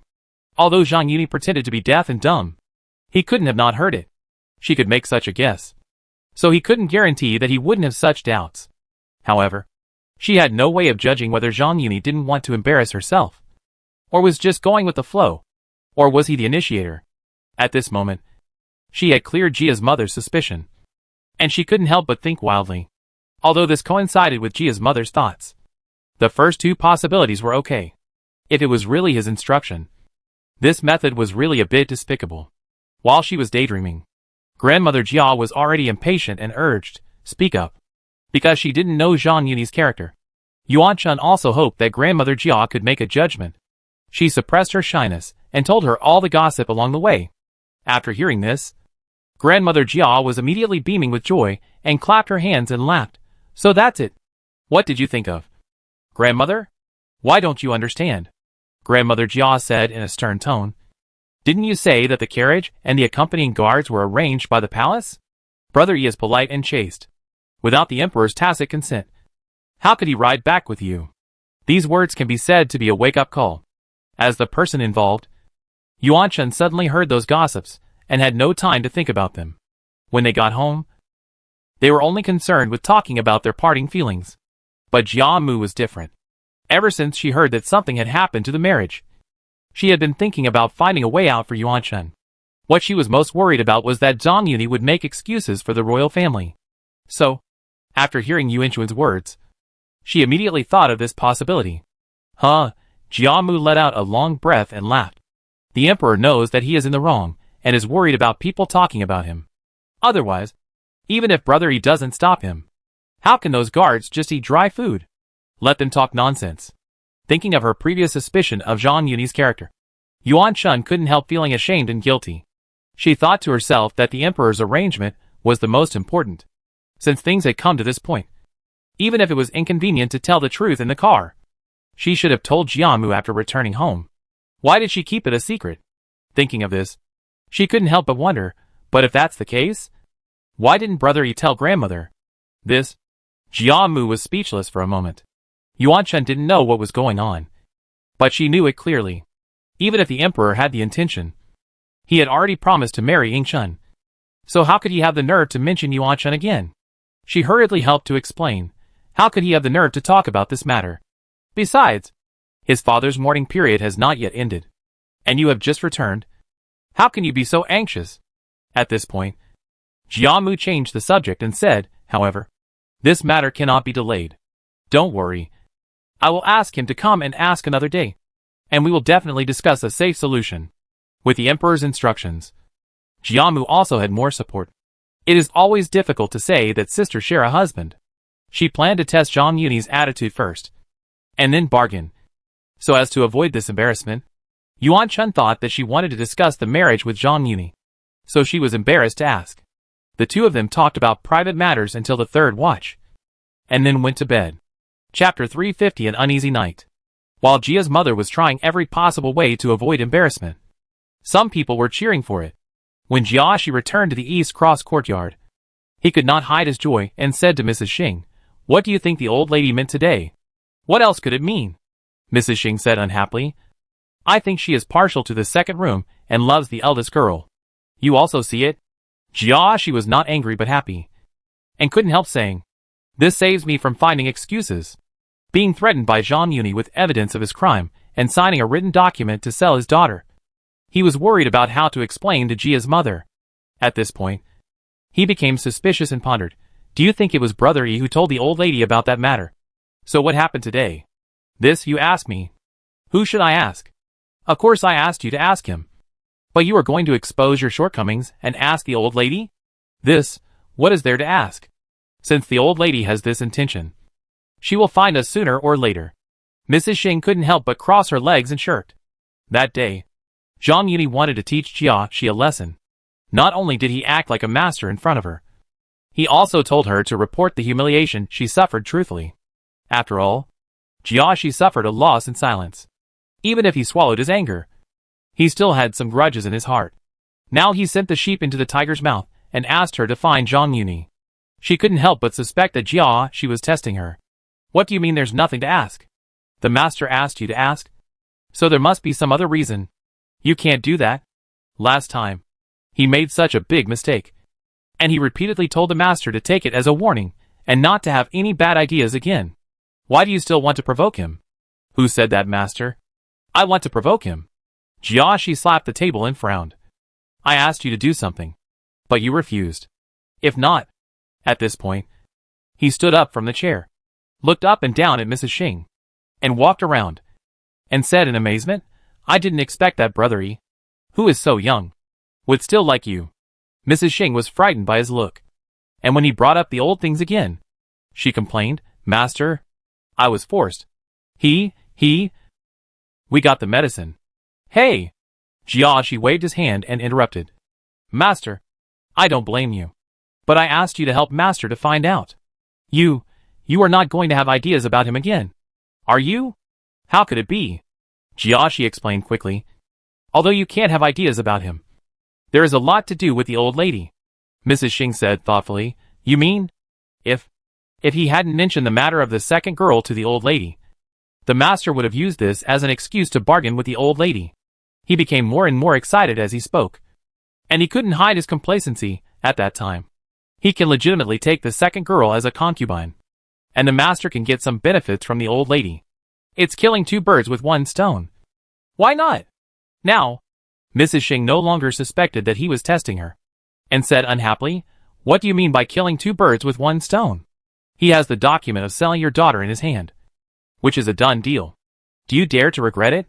Why should I team up with you to plot against the old lady? Otherwise, why would the master ask you to go? Jiashi said with a sly smile, Since he has that preference, you can just go and cater to his preferences, and then use all those wild means. He is young and energetic. How can he control himself? When the time comes, you can use soft and hard methods to serve him comfortably. Why worry that he will not help, seeing that he was so shameless? Not only was he not ashamed, but he was complacent. Madame Xing laughed angrily. Then why don't you give me some advice? How can I make him feel comfortable? Jiashi didn't take it as an offense, squinted his eyes, pondered for a long time, and then smiled flatteringly. I think he is not so hungry that he will eat anything. Most likely, he is attracted by your status as the eldest wife. You might as well work hard in this regard. Madame Xing secretly spat, thinking to herself that Zhang Yuni is a connoisseur. But she said, Then I will ask him to make the eldest master a real master. Do you think it's satisfactory? Yes. Yes. Yes. Go back to your room and think about it. Go there early tomorrow morning. If you can hook that boy's soul and make him think about you all the time, it will be the best. Jiashi stroked his beard and said shamelessly, People are refreshed when they are happy. Master, I will go and have a drink now. This is destined to be an uneasy night. Mrs. Wang is worried. Needless to say, Yuan Nong, who was in the side room of Jia Mu's courtyard, was also tossing and turning, unable to fall asleep. Amber, who was in the same room, heard the noise, sat up wrapped in the quilt, and said with a smile, Congratulations, Sister Yuanyang. You little girl.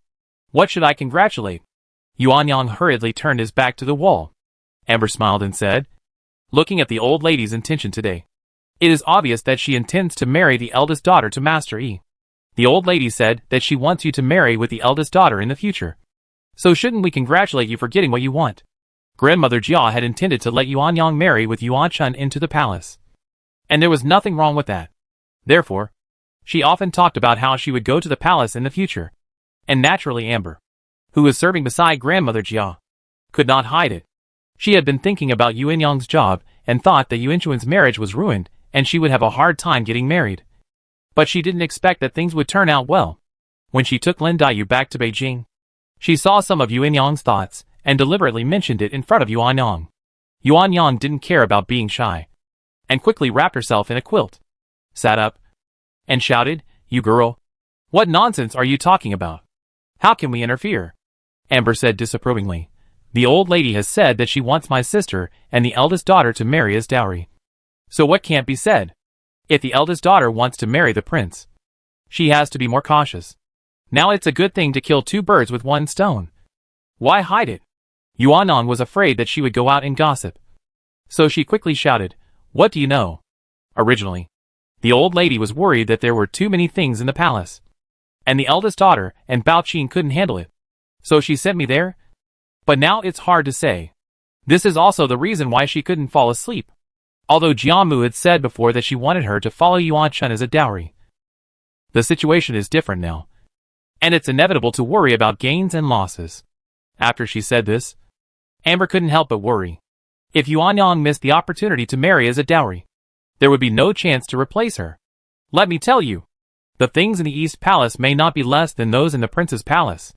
Besides, if the young lady goes to the Prince's Palace, she will be a concubine.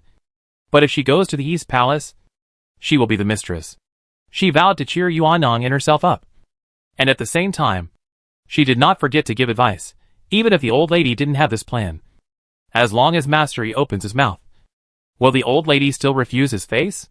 Speaking of this, she suddenly remembered something and said in surprise, "By the way, does Master Yi understand your sister's feelings?"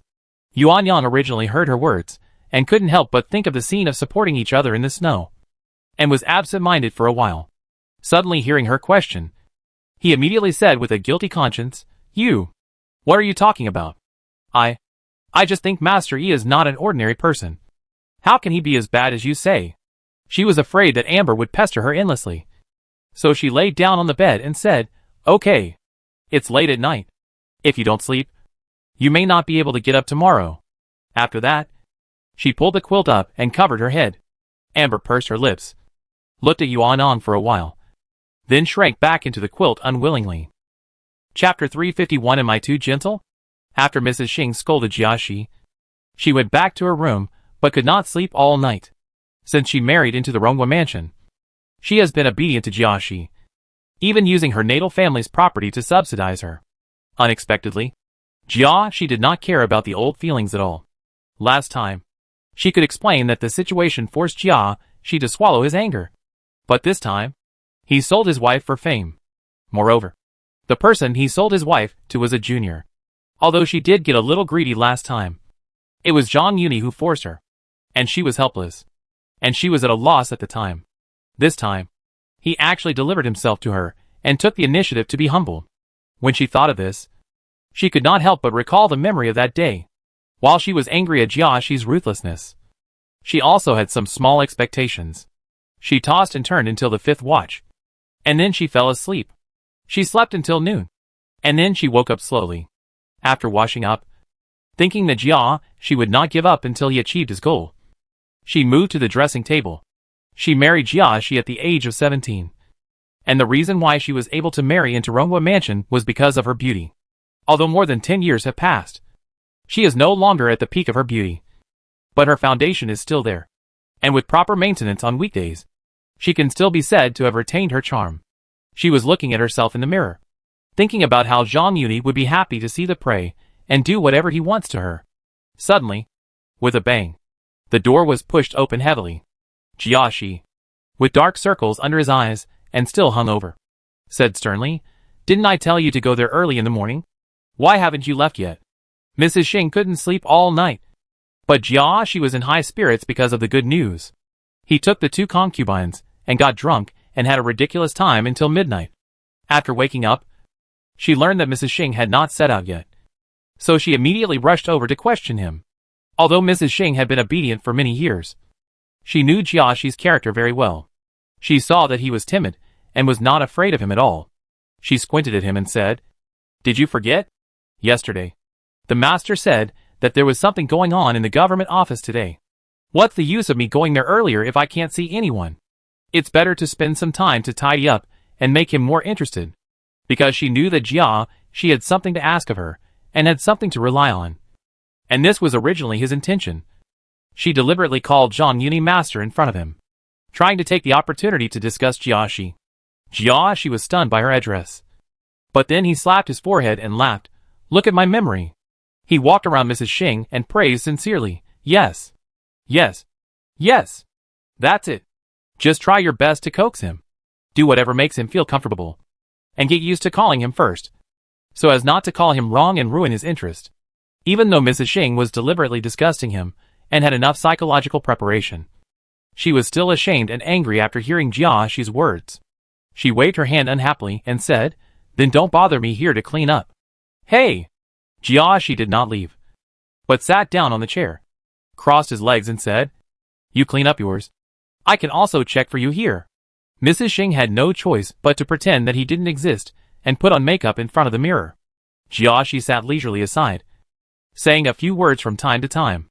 After about half an hour of dressing up, Mrs. Xing spread the rouge on her lips evenly, pursed her lips, nodded with satisfaction, and stood up from the dressing table. Jiashi immediately came over, walked around her, looked at Mrs. Xing's slightly coquettish face, and commented, although it is not as tender and moist as a young girl, but since he has this preference, he can't resist this ripe taste the most. At this point, he frowned, pulled Mrs. Xing's long coat by the waist, pulled it out until the close-fitting curb was exposed, and then let go, saying, "It's just that this coat is not good enough. Go find a narrow-sleeved coat from your youth and change it." "Pa!" Mrs. Xing spat at Jiashi in her heart and said jokingly, "Since I should look like a lady if I am the eldest wife. If I dress like a young wife, wouldn't that be a waste of time? What do you know? You can go out to the hall and go to bed.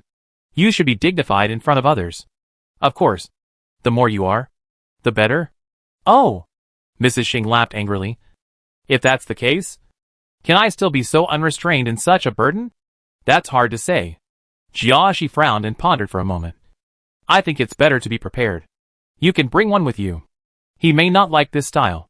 After all, she was manipulated by Zhang Yuni once, and she knew his preferences. She refused before, not because she disagreed with Jiashi's statement, but because she had seen his face and had already rejected it in her heart. In addition, she had prepared shameful underwear inside, and she was even more unwilling to change in front of him. Facing Jiashi's proposal, Mrs. Xing did not refuse again, but went with the flow and said, "It's better to bring one set. The buttons on the jacket were torn last time." "Oh!" The speaker was unintentional, but the listener was intentional. Jiashi narrowed his eyes and pondered, "You might as well prepare a few more sets. We were wrong before. We must straighten his temper. If you stay, you can stay for a few more days, and allow him to come and go frequently. We must keep him hooked." Seeing that he had no sense of shame, Mrs. Xing was too lazy to mock him anymore. She packed her luggage and got on the carriage out of the city. Unlike Mrs. Wang, she was independent in the East Cross courtyard. She didn't have to worry about Lady Jia. Jiashi, the victim, tried hard to promote it, and the servants would not talk too much. Just like that, after Mrs. Wang, Mrs. Xing came uninvited. However, unlike Mrs. Wang, she arrived after dark and came alone, without even a maid, although Zhang Yuni had not returned yet. With the experience of dealing with Mrs. Wang's visit, there was no panic in the hot spring villa. Jean Chuan volunteered to take the person to the small courtyard where Mrs. Wang had lived before. When Zhang Yuni came back from the court, he hurriedly reported like a treasure, "The eldest lady is here, and she didn't even bring a personal maid. I have arranged her to the old place." After she said that, she looked up at Zhang Yuni, but saw that he frowned slightly. He muttered to himself, "This shouldn't be the case. Mrs. Xing came with so many bags. It seemed like she was going to stay here permanently. Could it be that he guessed wrong?" She was indeed right. But Zhang Yuni thought that she was up to something again. However, since the sugar-coated bullets were delivered to his door, he had no worries. So he naturally kept the sugar-coated ones and fired the bullets. After dinner, he talked with Qin Keqing and others, and went to see Yushi. Then moved to Mrs. Xing's door, kicked it open, and rushed into the house. Mrs. Xing was startled by the sudden movement, and when she saw that it was Zhang Yuni, she couldn't help but pat her chest and breathed a sigh of relief. Seeing him close the door, Mrs. Xing quickly got up from the edge of the bed, twisted her waist and hips, and walked towards him with a seductive look. But before she could get close to Zhang Yuni and use the wild means she had already thought of, she saw him quickly step forward and push her chest suddenly. Mrs. Xing's body could not withstand his blow. She staggered back and fell on her back on the bed. She was caught off guard, and before she could sit up from the bed, she saw Zhang Yuni had already rushed over, supported himself on one foot, and knelt on one knee on the edge of the bed. Then, he put one hand on her chin and pulled open her long coat with the other hand, smiling and saying, "Am I too gentle to you? You dare to come to me?" Chapter 352. Remove the firewood from under the cauldron. After about half an hour, Zhang Yuni pulled Madame Xing's hair bun, tilted her head 90 degrees, facing him, and said in a deep voice, "Tell me, how did you get here?" In fact, as early as when he pulled off Madame Xing's long coat, he realized that he had thought wrong. However, Madame Xing's submissive look was interesting. So he went with the flow. Mrs. Xing said hesitantly, "It is my duty to serve the master. But the master has not returned home for a long time. So I could only come to serve him. It is not advisable to extend your hand to a smiling person." Seeing that Mrs. Xing was so knowledgeable and satisfied with his evil taste, Zhang Yuni stopped scaring her, loosened his hand holding the bun, and twisted his waist instead, saying, "Tell me, what is that old guy doing?" Mrs. Xing was obviously still in shock. She took a breath and said carefully, "He asked me to ask the master if he had told the old lady about taking the second girl as a concubine." Zhang Yuni said playfully, "Why? Did I not tell the old lady? And he still wants to regret it? No. No. No." Mrs. Xing quickly denied it and explained, "The master holds his life. How dare he have ideas about the master? He wants to take the opportunity to bargain with the old lady." She did not dare to hide it, and immediately told Jiaxi's plan. "Oh," Zhang Yuni leaned against the head of the bed and sneered. "He really has a good plan." Mrs. Xing said quickly, "That's what I said too. Since the master has paid the money, why should we?" Seeing that Zhang Yuni's words were sarcastic, she thought he didn't want Jiaxi to take advantage. Unexpectedly, Zhang Yuni waved his hand and said, "How could the master be unkind? Since you have done your best, go back and tell him that the master will try his best to cooperate with him, and tell him to just talk to the old lady. A penny can make a hero fall, let alone the masters and ladies who are pampered in the wrong mansion. It is difficult to go from extravagance to frugality. If you are used to extravagance, let alone hard times, once no one serves you, you may not be able to take care of yourself." Zhang Yuni has supervised the Grandview Garden, and has Wang Shifeng as an insider, so he has a good idea of the financial situation of the Ronghua Mansion. Although the Ronghua Mansion has a deficit, and has been in financial difficulties for 2 years, Jiamu's personal wealth is a variable that is not small or small. It is better to block 2 ends than to stick to one. Jiaxi's confession alone may not be safe. If the Rong Mansion's finances are in trouble, it will be more relaxed when it is trapped inside and outside. Money is the courage of a hero, and gold is the waste of a man, let alone the useless people like Jiaxi, Jia Lian and Jia Baoyu. Even Jia Sheng, who claims to be a gentleman, has never encountered such difficulties, and is not worldly. When the money is really gone, and the rice is in the pot, he will bow his head. However, Jiamu's private property is a variable that is not small or big. According to the original book, there are at least tens of thousands of taels of silver. If the official is unsustainable, Jiamu will definitely use her private property to supplement it. It is better to cut off the firewood from the bottom of the pot, and let Jiaxi take out some of Jiamu's private property first. He is here to plan how to use Jiaxi's hand to cut off the firewood from the bottom of the pot. But Mrs. Xing believes it. Although Zhang Yuni always fiddles with him without mercy, the taste of it makes her taste the marrow. When she thought about how she had obeyed orders for many years, but was sold out by Jiaxi without hesitation. On the contrary, she only bowed down to Zhang Yuni twice. But he put aside the past grudges, took into account their friendship, and helped her out. The difference was immediately clear. "Master, that old guy is greedy for more, and there is no guarantee that there will be no next time. It is better to take this opportunity to send him a message and warn him that I will be your person in the future and have nothing to do with him. I will only concentrate on serving you, so as to avoid being caught in the middle." She knew Jiaxi's character very well, because she was worried that he was greedy. She was worried that he would be greedy. Instead of waiting for him to embarrass her in various ways and ruin Zhang Yuni's friendship, it was better to take the initiative to seek shelter. For this reason, she even changed Jiaxi's name and followed Zhang Yuni to call him old boy. Mrs. Xing's attitude surprised Zhang Yuni. However, after thinking about it, he understood that good feelings should be chosen. He held Jiaxi's confession in his hand, and Mrs. Xing had no worries. In addition, Jiaxi was old and had no manners, so it was normal for her to want to change her family. The most important thing was that she had no children, so as long as he was willing to give her protection, she would be loyal to him. On the other hand, although Mrs. Wang was in the same situation as Mrs. Xing, once her interests conflicted with Jia Baoyu's, her position was intriguing. Both of them were forced to come to the door. Mrs. Xing could take the initiative to say this, while Mrs. Wang's was more like an exchange of interests. Although Mrs. Xing was a second wife, she came from a small family, and Jia's mother favored the second room. so her status in Ronghua Mansion was a step lower than that of Mrs. Wang. But she was the eldest wife after all, and with this insider, many things would undoubtedly be much more convenient. Moreover, she has a niece named Xing Xiuyan, so Zhang Yuni would not refuse her service. However, he did not go with the flow, but pretended to be angry and said, "Who do you think the master is?" This, Mrs. Xing was obviously a little flustered. "I am a withered flower." "Hey!" Zhang Yuni grabbed Mrs. Xing's hand and pulled her into his arms. His big hands wandered between her back and hips, and he comforted her.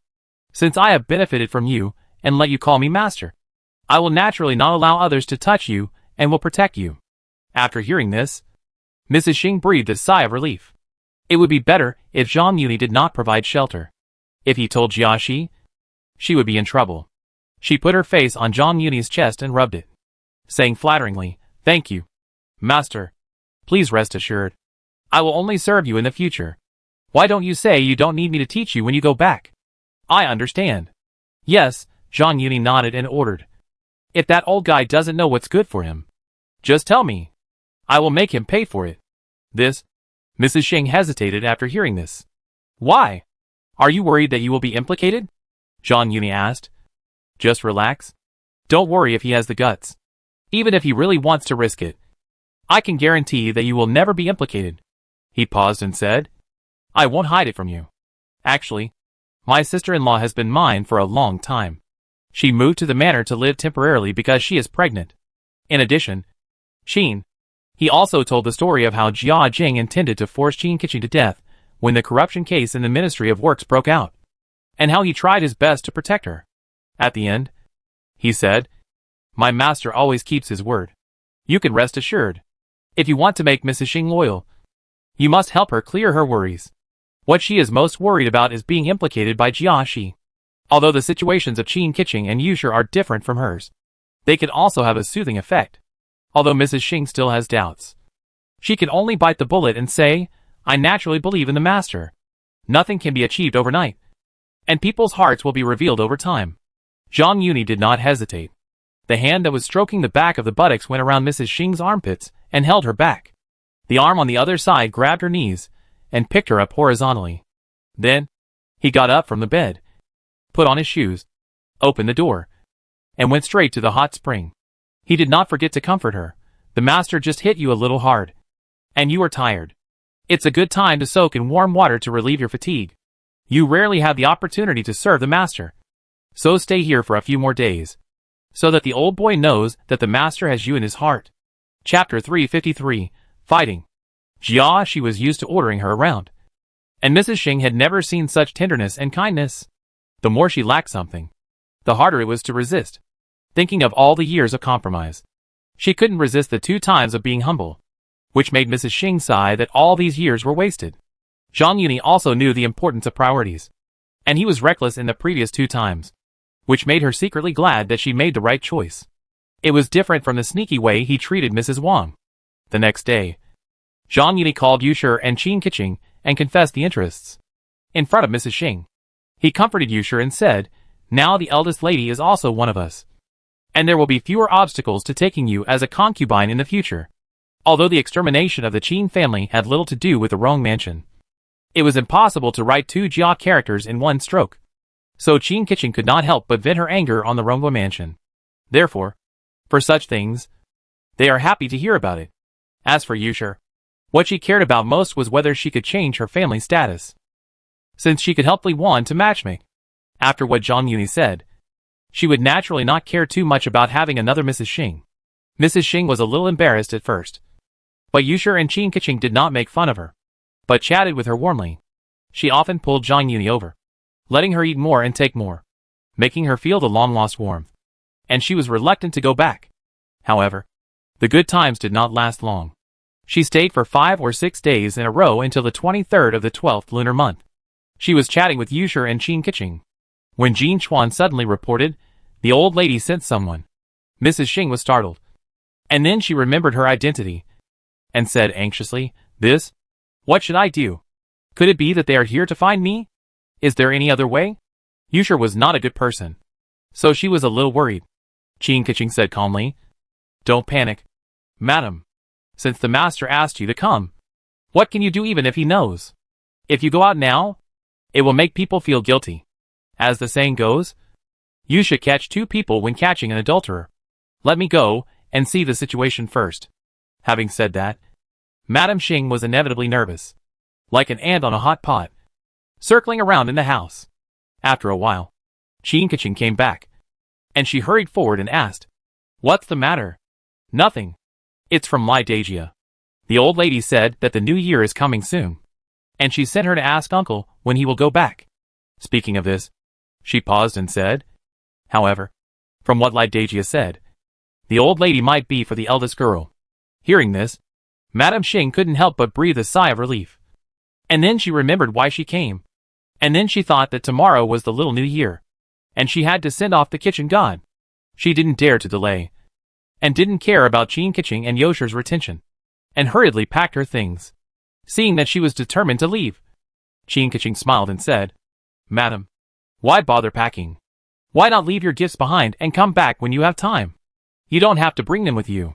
Although she has lost the trust of Grandmother Jia, she has been with Grandmother Jia for many years, and can guess her thoughts. Yes, yes, yes. Qin Keqing's words woke her up. Mrs. Xing stopped packing and said, "Then tell the master to come to me when he has time." Although she vowed to confront Jiaxi, she was still a little unsure when she really faced Jiaxi. After giving her instructions, she went into the city with a small group of people and returned to the East Cross courtyard. Before Mrs. Xing had time to catch her breath, Jiaxi heard the news and came. As soon as they met, he complained, "Why did you go for so many days?" With Zhang Yuni's protection, Mrs. Xing was not afraid at all, and said with satisfaction, "Of course I serve well. The master, please let me stay for a while. If it weren't for the New Year's Eve tomorrow, you wouldn't let me go back now." "Really?" Jiaxi was not angry but happy. Smiling, "Thank you for your hard work." As expected, that boy really likes this. Mrs. Xing was dissatisfied and said, "What boy? Speak with respect." "What?" Jiaxi raised his eyebrows and said angrily, "Are you addicted to pretending?"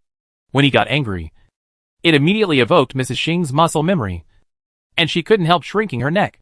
But then, she straightened her back and said tit for tat, "Okay. Since you said so, then I will. I won't pretend anymore. If you call me again, you'll help me push him away." "Don't." Jiaxi immediately gave in and nodded, saying, "The master's life is still in his hands, so I have to pretend." The more he did this, the more Mrs. Xing felt confident, and couldn't help but say, "You chose the path yourself. If you want to pretend to be a grandson, just keep your head down. The master can't tolerate any sand in his eyes." Mrs. Xing, who had always been submissive, actually dared to talk to her like this. Even though Jiaxi still had something to ask of her, she couldn't help but get angry and scolded. I see that you have become more and more courageous these days when you have been away. I want to see." He picked up a feather duster on the table and pretended to hit him. Mrs. Xing felt uneasy, but she raised her neck and said, "You should think it through. The master loves me very much. He will come to see me in the next 2 days. If he knows that you have done something to me." After these words came out, Jiaxi's movements suddenly stagnated. Although Zhang Yuni promised that he would not be implicated by Jiaxi, that was the worst plan. Mrs. Xing did not want to make a fuss about that, so she quickly said, "To tell you the truth, today, the old lady sent Lida to invite the master." "What is the reason?" "I don't need to say more." Jiaxi was completely silent now, and immediately changed his face and smiled. "I was wrong. I was confused just now. Tell me what he meant." Hearing the word after all, Mrs. Xing's legs softened, and she slumped in the chair. She raised her hand to fan the wind to sweep away some of the dryness in her heart, and then said in a domineering manner, "I didn't even drink water on the way, and my mouth was dry from talking." Jiaxi was thick-skinned and quickly poured her a cup of tea. After all, he didn't feel embarrassed to be too attentive and personally handed it to her, so he just put it on the coffee table. Mrs. Xing picked up the teacup, took a sip, and then said, "It is because of my dedication these days that the master is willing to help, and even willing to help you play a trick in front of the lady." At this point, she changed the subject and said, "However, the master's help is not in vain." "Really?" Jiaxi said happily. "As long as he is willing to help, Just ask for any conditions. Mrs. Xing stroked her temples and said calmly, "It's nothing. But the master is quite satisfied with me, and can't let others look at me more. I asked you to be more respectful in the future. After all, Jiaxi is the real master." And she didn't dare to say it too bluntly. Jiaxi blurted out, "Oh, this is nothing." At this point, he suddenly stopped talking, blinked, and bargained, "It's not that I don't want to. But since he wants to eat it all by himself, he has to compensate. Right? If I can get 1 or 2 of Zhener's concubines." "Bah!" Mrs. Xing spat and smeared. "I remind you, don't push your luck. Since the master is willing to cover for you, you can ask the old lady for a high price. How much money can't you bite back?" "That's true." Jiaxi scratched his head and said, "Then how should he cooperate? He should come to see me in the next 2 days. You can ask him yourself when the time comes." Mrs. Xing waved her hand impatiently, picked up the teacup on the table, and said, "I'm really exhausted these days. Don't delay my rest here." Jiaxi was satisfied, and seeing her serving tea to see off the guests, he didn't want to disturb her. However, seeing her acting like this, he couldn't help but sneer, secretly thinking that she was exaggerating. Chapter 354: A Compromise? That night, Zhang Yuni returned to the hot spring villa and learned that Mrs. Xing had already gone back. When he learned that Lady Jia had sent someone to invite him, he did not rush back. Now that the year was coming to an end, he would soon return home, so there was no need to travel back and forth. Besides, Lady Jia was the one who was anxious about this matter, and the longer it was delayed, the better it would be for him. He gave the immortal school a holiday in an orderly manner, and visited the teachers and students. It was not until the 28th of the 12th lunar month that he took Sister Yusanjia and Xiangling and others on the carriage back home. It is worth mentioning that Qin Keqing also took the initiative to stay and take care of her. She and Lady Yu often fought side by side, and the mother-in-law and daughter-in-law had a deep affection. In addition, it was the end of the year, and Rongfu had to come to visit. She was too lazy to entertain them, so she simply stayed, although Uma also had some manpower. They were all servants on the farm, and could only do some rough work. Zhang Yuni also left Baozhu and Ruizhu to take care of them. His delay not only made Jian Mu, but also Lady Xing and Jiaxi anxious, seeing that he had not come yet. Jiaxi was even a little impatient, and even doubted the truth of Lady Xing's words. When they saw the large group of people returning, Jian Mu and Jiaxi said people to invite them at the same time. Perhaps because of their poor work, Jian Mu sent Yuanyang this time. Lady Xing was still waiting over there, and Zhang Yuni could not delay. So he just said, "Please ask Sister Yuanyang to tell the old lady that I will pack up and change clothes and come back." After sending Yuanyang away, he moved to the warm room in the side hall. Lady Xing immediately came forward and complained, "Master, if you don't come back, the old boy will suspect that you are tired of me. Tell him that I will see the old lady first and come back later." Zhang Yuni threw the clothes in his hand into Mrs. Xing's arms, patted her on the buttocks, and ordered, "Help the master change his clothes first. Remember to go back and wash them, and let the old boy know how much the master loves you." Although Jiazheng was not in the capital, the husband of Ronghua Mansion was currently a step behind, but it did not prevent him from achieving the achievement of the eldest house. After changing his clothes, he did not delay any longer and immediately rushed to Rongqing Hall. After hearing Yuanyang's reply, Jia Mu had already sent away all the servants in the room. When Zhang Yuni arrived, Jia Mu was the only one in the room. After receiving the gift, he asked in confusion, "Why is the old lady so anxious to find me? Hurry up and sit down." Jia Mu asked him to sit down, and said with a smile, "Last time you left in a hurry, I didn't even have a sip of tea, and I didn't have time to thank you for bringing the eldest girl back. Old lady, you are too kind. It's just a little help." Since Jia Mu had sent the servant away, her intention was obvious. Zhang Yuni simply pretended to be deaf and dumb. "It's just a little help for you. We can't take it for granted. We are all family. Why should the old lady be so formal?" Zhang Yuni practiced Tai Chi. "Yes, yes, yes." Jia Mu smiled and agreed. "Look, you and the eldest girl are not young anymore. Why don't we settle the marriage first?" "Who?" Zhang Yuni suspected that he had heard it wrong. He was not from Ronghua Mansion. Even if Jia Mu really had this idea, she should at least discuss it with him. There was no reason for such a forced sale. Big girl. Isn't it the palace? Grandmother Jia also had a hard time speaking out. If Yuan Chun wasn't her granddaughter, she would have been more willing to speak out. But it was difficult to bring up the issue of matchmaking for her own granddaughter. Not to mention that Zhang Yuni was going to marry Ying Chun. And both parties had already reached a tacit understanding. Now that he had changed his mind and replaced Ying Chun with Yuan Chun, how could she open her mouth? Although she was only guessing whether the emperor had given the order. Even if she guessed wrong, she could avoid embarrassment by saying that she had guessed wrongly. In fact, to be on the safe side, she did not directly point out the emperor, but only vaguely said the word palace. After all, it could also be that concubine Jin made the decision to make up for it. It must be said that the old one is still the best. And she played this hand beautifully. In addition, since the emperor had arranged to create momentum, he might not necessarily pass the news to Rongfu. Zhang Yuni was caught off guard and believed it for a while. However, he was not without a response. After a moment of hesitation, he said, "The emperor does have this intention. But he also understands my difficulties." Although he did not know that Jia Mu was just deceiving him and only said half of the words, it did not prevent him from following suit. After all, there is the matter of taking a concubine. Even if the emperor really sent the news to Rongfu, it is impossible to say it too explicitly. The emperor's will is the most important. How can you go against the emperor's will?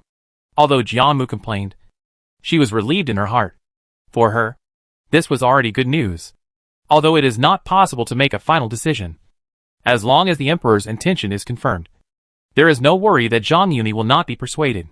For her, the best situation is naturally to let Yuan Chun replace Ying Chun.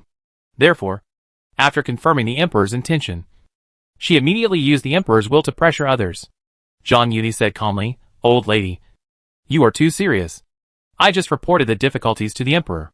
How can it be considered as going against the emperor's will?" He was extremely lucky at this moment, because he had concealed Jia Shi's selling of his daughter, and he also knew his plan in advance. So he calmly pushed Ying Chun out as a shield. Grandmother Jia persuaded him. As the saying goes, serving the emperor is like serving a tiger. Although you are now favored by the emperor, you can't be arrogant. I think you should just follow the emperor's wishes. How can that be? I, Zhang Yuni, can't break my promise to others? You have always been smart. Why are you being stupid now? Grandmother Jia persuaded him quickly.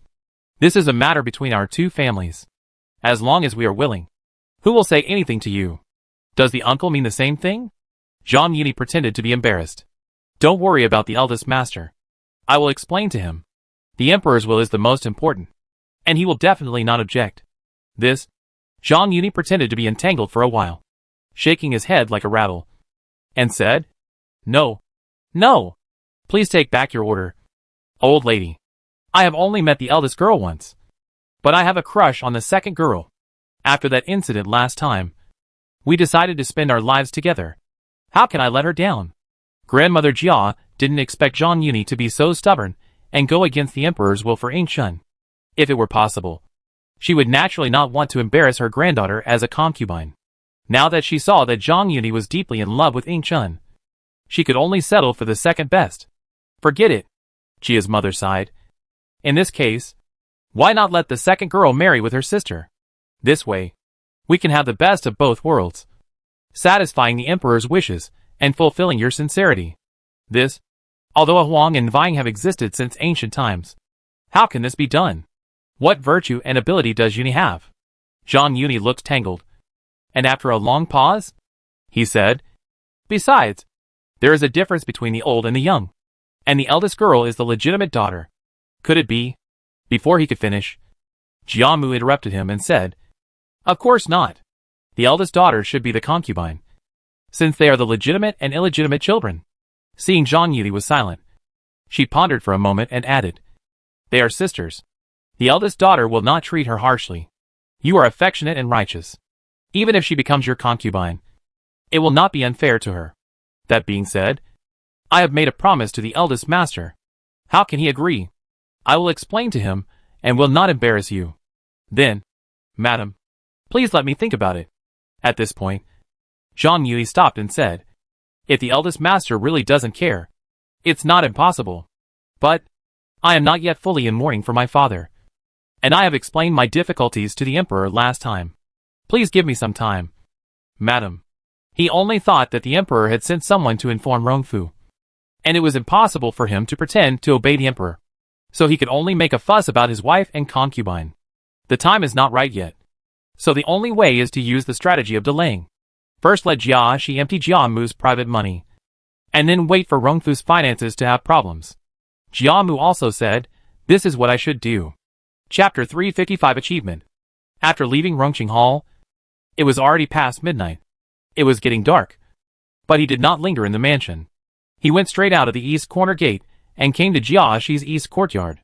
Yun Yi, you are finally here. What did the old lady say? Jia Shi had been waiting for a long time and hurriedly welcomed him into the warm room.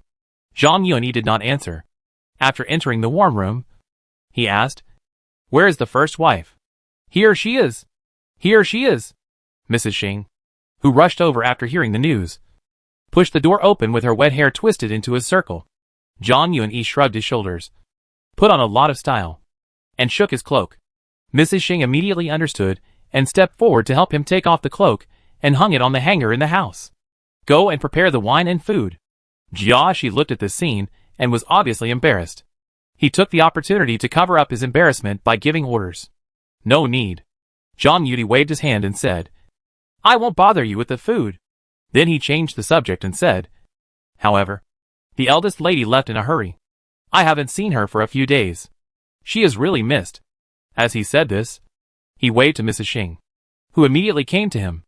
Zhang Yunyi loosened her hair that was tied up in a circle, and when the black hair fell down, the water drops slid down the hair that was stuck to her neck.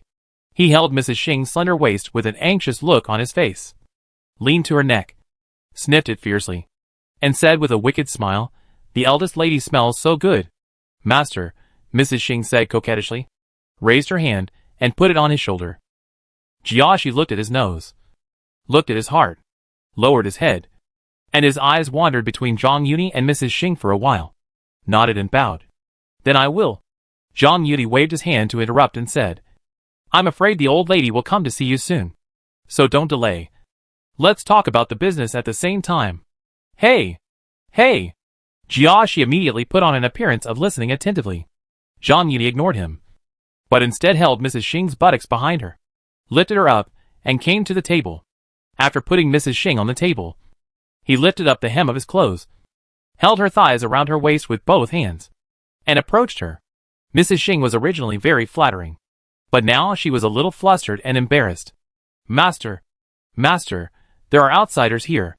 Although Zhang Yunyi had said before that he wanted Jia Shi to know how much he cherished her, she just thought it was a play, and never thought that he would actually do it in front of Jia Shi.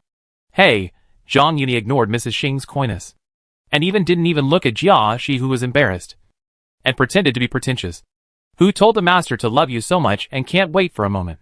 Mrs. Xing heard this, and couldn't help but regret that she had tied herself up in a cocoon. She just thought that Zhang Yunyi was worried that Jia Shi would embarrass him and wanted to give him a strong medicine. So he deliberately acted so anxious. In front of Jia Shi, it was not easy to tell him directly that he didn't need to act so realistically, and he could only hope that Jia Shi would have some face and take the initiative to leave. Jia Shi really couldn't stay a little bit. After all, he was not Jia Lian, waiting for treatment. However, before he could speak, Zhang Yunyi said first, the old lady just came to me and wanted me to marry the eldest girl instead and let the second girl be a concubine. Ah! Jia Shi and Mrs. Xing exclaimed in unison. However, Mrs. Xing couldn't help herself, and her voice was a little tactful. But Jia Shi was surprised and a little confused. He no longer cared about the awkward situation and asked, then, what did you say? Zhang Yunyi tied Mrs. Xing's legs around his waist, untied his bound hands, rubbed them like dough, and said slowly, don't worry. Don't look at the monk's face. Look at the Buddha's face. Since you are so willing to invest, I have to help you for the sake of the first wife. Hey! Hey! After getting the confirmation, Jia Shi was overjoyed and didn't care about the embarrassment. He looked at Mrs. Xing, who was lying on the table with her hands covering her face, swallowed, and said flatteringly, thank you very much. Zhang Yunyi nodded and said calmly, I told the old lady that I will consider it only if you nod. How to do it? I don't need to teach you. Right? No need. No need. Jiashi originally thought that he could help hide the sale of the girl, which was already a great thing. He didn't expect such a surprise. So he responded immediately, as if he felt that Zhang Yuni had suffered a loss. He said to Madame Xing in a bossy manner, Yuni likes you. That's your blessing. Why are you ashamed? This is none of your business. Zhang Yuni said unhappily. Thanks to her for calling me master. You don't have to meddle in other people's business. At this point, he warned, remember this. This time I am doing this for her face. From now on, she is my person. And you can't order her around. Let alone scold her. Order her around. Do you understand? Of course. Jiashi nodded like a chicken eating rice. As he was talking, a report suddenly came from outside. Master. Madam. The old lady invites you to come over. This. Jiashi looked at Zhang Yuni unconsciously when he heard this. He was not sure what to do and hesitated for a moment, wondering whether he should stop. Unexpectedly, Zhang Yuni spoke first and said without question, I have said everything I should say. The old lady is just doing your job. There is no need for her to go. She should stay with me. You can just go by yourself. Jiashi thought so too. Now that he had Zhang Yuni's imperial sword, he was confident in bargaining with Jiamu. Madame Xing had no decision-making power. Instead of disturbing Zhang Yuni's interests because of Jiamu's order, it would be better to coax him and avoid him from regretting it. He hurriedly ordered outside, Go tell the outside. I will go in a while. It's not that he didn't want to go out directly, but he was worried that opening the door would let people see what was going on inside. Hey! When the outside agreed and the footsteps were far away, he came to the door carefully. He opened the door a crack, looked around, and saw that no one was approaching outside. So he was about to open the door and go out. Suddenly, he heard Zhang Yuni's voice behind him, this time. Consider it my compensation to you. How much you can get depends on your ability. The old lady has a lot of private property, but she is very rich. He was afraid that she would not be ruthless enough. So he reminded him. She just thought he was returning the favor, and thanked him quickly. I don't need to thank you for your kindness. With your words, I feel relieved. After leaving the warm room, he closed the door. In the warm room, he could only nod and bow. When he came to the courtyard, he immediately took out the momentum of the eldest master and shouted at the servants in the courtyard. Yuni and the wife are talking about important things. All of you get out of here. Guard outside the courtyard. Don't let anyone disturb you. No one is allowed to enter this courtyard without you being informed. She was also an old hand. Although Mrs. Xing tried her best to suppress him, he could see that she was on the verge of losing control of herself. He was afraid that she would make some noise and let the servants hear it. So he sent people away in advance. After leaving the courtyard, he couldn't help but look back in the direction of the warm room. He couldn't help but sigh that young people are still more colorful. I thought that Zhang Yuni's family was ordinary, and he didn't have much experience in sensual pleasures. I didn't expect that he was so good at playing, and I didn't know where he learned it from. Thinking of this, he suddenly became enlightened. I have heard for a long time that King Zhongxuan indulged in sensual pleasures and organized an exchange meeting. Zhang Yuni had a close relationship with King Zhongxuan. Could it be that he was learning by analogy? Although this scene just now was a bit embarrassing, it also had a different taste in his heart. He made up his mind to let Zhang Yuni introduce him to experience the famous exchange meeting. However, he couldn't be distracted at the moment. He shook his head and retracted his thoughts. He shook his head and paced away, thinking secretly how to bargain with Lady Jia. Chapter 356. The matter is over. And she left. Rongqing Hall. Jia's mother expressed her meaning in a tactful way, and said to Jia, it is difficult to disobey the will of the emperor. This matter can only be wronged by you and the second girl. Don't worry. I will make some compensation. Compensation? I spent so much effort on this marriage, and even almost lost my life. It's okay that the old lady is partial to the second girl, but this concerns the second girl's life. How are you going to compensate me? Jia sneered, Mother. You keep saying it is the will of the emperor. What is the will? You know about the eldest girl's affairs. How can you issue an imperial decree? At first, the second son said it was the emperor's order. He spent so much money from the government. Not only did he bring the eldest daughter back, but he also wanted to snatch the second daughter's marriage. How can this be justified? If there is no imperial decree, Please forgive me for not believing it again. You? You are going to piss me off to death. I dare not. Otherwise, let's call Igor here. If he wants to cancel the engagement, I won't say a word. The two of them had a heated argument. And Jiamu obviously didn't expect Jia Shi to be so resolute. He didn't give in even when the emperor's will was mentioned. After a long silence, she sighed and said, "Forget it. What do you want to agree to?" Jia Shi argued with reason. Of course, not for Ingchun, but just for asking for an exorbitant price. No one knows a son better than his mother. It was precisely because she knew this that Jiamu wanted to use the emperor's will to pressure him, so that he wouldn't be greedy. When it came to the point, Jia Shi no longer frowned and hesitated for a long time before raising a finger. Okay, I'll ask you Anong to give you 10,000 taels of silver. 10,000 taels? Mother, are you sending away a beggar? Then you. 100,000 taels. Jia Shi said loudly. You know Ir is a mother. I spent so much effort to find such a rich son-in-law. I still feel that I lost out on 10,000 taels. 100,000 taels? Jiamu slammed the side of the Luohan bed and scolded. How can you ask for it? Mother, what you said is strange. How much money did the garden cost? You didn't say a word. And now your son only wants a fraction of it. You say I'm asking for too much. After all, I have inherited the title of the mansion. If my daughter becomes a concubine, my face is worthless? Grandmother Jia couldn't help but feel short of breath and sighed.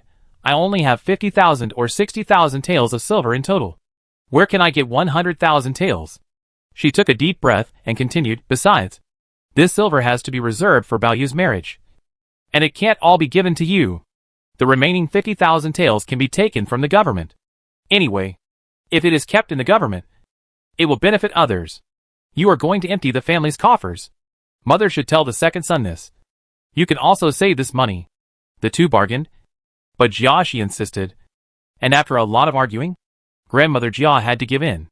Please give me some time. Then I will wait for your news. A flash of surprise flashed across Jia Shi's face. And then he said indignantly, last time for the second girl's marriage, my son only embezzled more than 2,000 taels. And mother seemed to be asking for a debt. But now you are willing to give it up. Jia Shi is greedy. But there is also the reason why Grandmother Jia is partial. The anger that had been held for a long time finally came out today.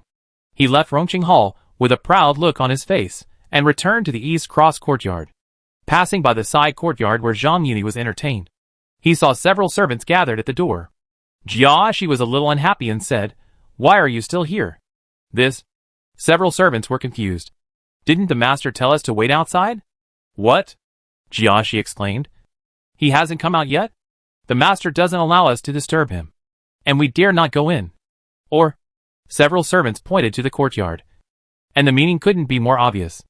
Jia Shi waved his hand and said, no need. I'll go in by myself and see how the talk goes. You guys should stay outside. He secretly estimated the time in his heart. Although the distance between the two sides was not far, the confrontation was delayed. Including the back and forth, it was at least half an hour. And it should be over. Suspecting that Zhang Yuni was pretending in the house, he approached the warm room lightly. But before he could get close to the warm room, Madame Xing's howling, mixed with heavy panting, kept drilling into his ears.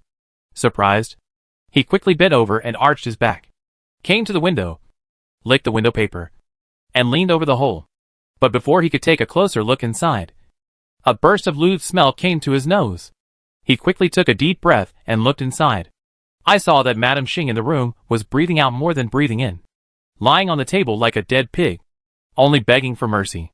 But Zhang Yuni was still vigorous and unyielding. Jia Shi couldn't help but take a breath of cold air. He was also an expert in this. Just by looking at what he saw and heard, he knew it was not fake. While marveling at it, he couldn't help but look at it in fascination. About a quarter of an hour later, a heavy groan came from the room, and he realized that his legs and feet were numb, and there were faint chills under his body. He half knelt and half crawled out of the warm room, and only left the side yard quickly after his muscles and bones were relaxed. He went back to the room and changed his clothes before coming to the warm room again. At that time, Mrs. Xing had just recovered and had not had time to pack up. She was only wearing a middle-length dress, and her body was flushed. She was startled by the sound of Jia Shi pushing the door. Her already trembling legs were unstable, and she collapsed to the ground. Jiashi glanced at Mrs. Xing, who looked embarrassed, and greedily inhaled the lingering air that had not yet dissipated, and closed the door with his chest and back hunched. But Zhang Yuni said, "Why so fast?" "Fast?" Jiashi said as if he had seen a ghost. "It's been more than half an hour." "Oh, really?" Zhang Yuni said calmly. "How did the talk go?" Jiashi turned around quickly, and saw Zhang Yuni picking up the limp Madame Xing from the ground and holding her horizontally on his lap. He hurried forward and smiled and said, "Thanks for your concern, Yuni." It went smoothly. He was afraid that Zhang Yuni would take a share of the profits, so he didn't dare to tell him how much he had earned. Zhang Yuni saw his concerns, but he still hoped to get information from Jiashi. So how could he let him fool around like this? "Just tell me when I ask you. That little bit of silver is not enough for me." Seeing that Jiashi seemed to be hesitant, he warned again, "If you don't tell me, I can ask the old lady. If you dare to lie, don't blame me for pulling the ladder." "No, no, no." Jiashi quickly gave in and said, 100,000 taels. "Oh," Zhang Yuni said overjoyed. "The old lady is willing to spend it. She actually has so much private money? The old lady doesn't have the money from the official. Anyway, if she stays in the official, it won't be a bargain for me." "That's true," Zhang Yuni continued. "But I'm curious about how much private money the old lady has.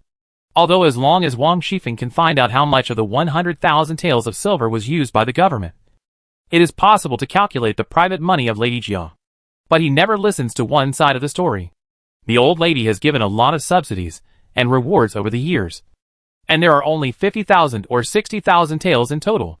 Jiashi thought he was curious, and added like a bamboo tube, "We have to leave her some, and the remaining 50,000 taels can only be used from the government."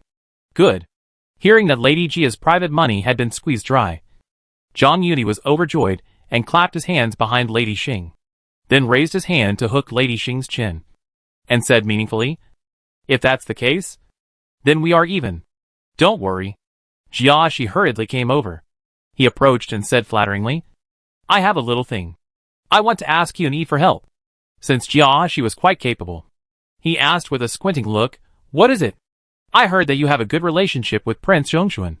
Can you help introduce me to him and let me attend the exchange meeting?" "Exchange meeting? What do you want to exchange?" Exchange meetings for bartering often appeared in the fairy tales of the previous life. In addition, knowing that Jiashi had a hobby of collecting and had just received a large sum of money, Zhang Yuni did not think about it. Jiashi blinked at him and said with a lewd face, "Why do you have to hide it? Isn't it the kind of exchange meeting where everyone brings their concubines to the meeting and everyone plays with each other?" Zhang Yuni was stunned by what he said, and then he realized that this was not the so-called club in the previous life. He couldn't help but look at Mrs. Xing. "I thought to myself, Jiashi is playing so much?" Mrs. Xing wouldn't. Jiashi observed Zhang Yuni's words and thought that he had misunderstood, and quickly added, "Don't worry. They are all well-known people. Naturally, they will not exchange their wives. They will only bring concubines. Wait for me to ask the prince when I have a chance." Although Jiashi said it with confidence, Zhang Yuni had never heard of it. In addition, this kind of gathering must be very private, so it's not good to say too much. It can't be blamed that he is ignorant, because he knows the relationship between Prince Zhongshuan and Prince Qin behind the scenes. In order to avoid unnecessary misunderstandings, he never asks about Prince Zhongshuan's privacy. Hey! Hey! Seeing that he didn't refuse, Jiashi smiled and nodded like a chicken eating rice. "Thank you, Yuni. Or have a meal at my place." He preconceived that Zhang Yuni had already participated in it, but he was just embarrassed to admit it. With his recommendation, it is naturally foolproof. No! The matter was over perfectly, and there was no need for him to entertain Jiashi. After Mrs. Xing put on her clothes, he told her, "Go to the second lady and tell her what the old lady meant." Although he had laid the groundwork for Yingchen before, it was an excuse to avoid Jiashi making things difficult for her. Now, since Jia Mu also had this intention, he might as well push her out and be the bad guy.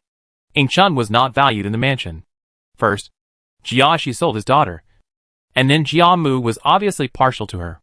As long as he made appropriate promises, he would not worry that Yingchen would not regard him as the only one to rely on. However, Some words, if laid the groundwork by Mrs. Xing, an outsider, were obviously 100 times better than saying them directly.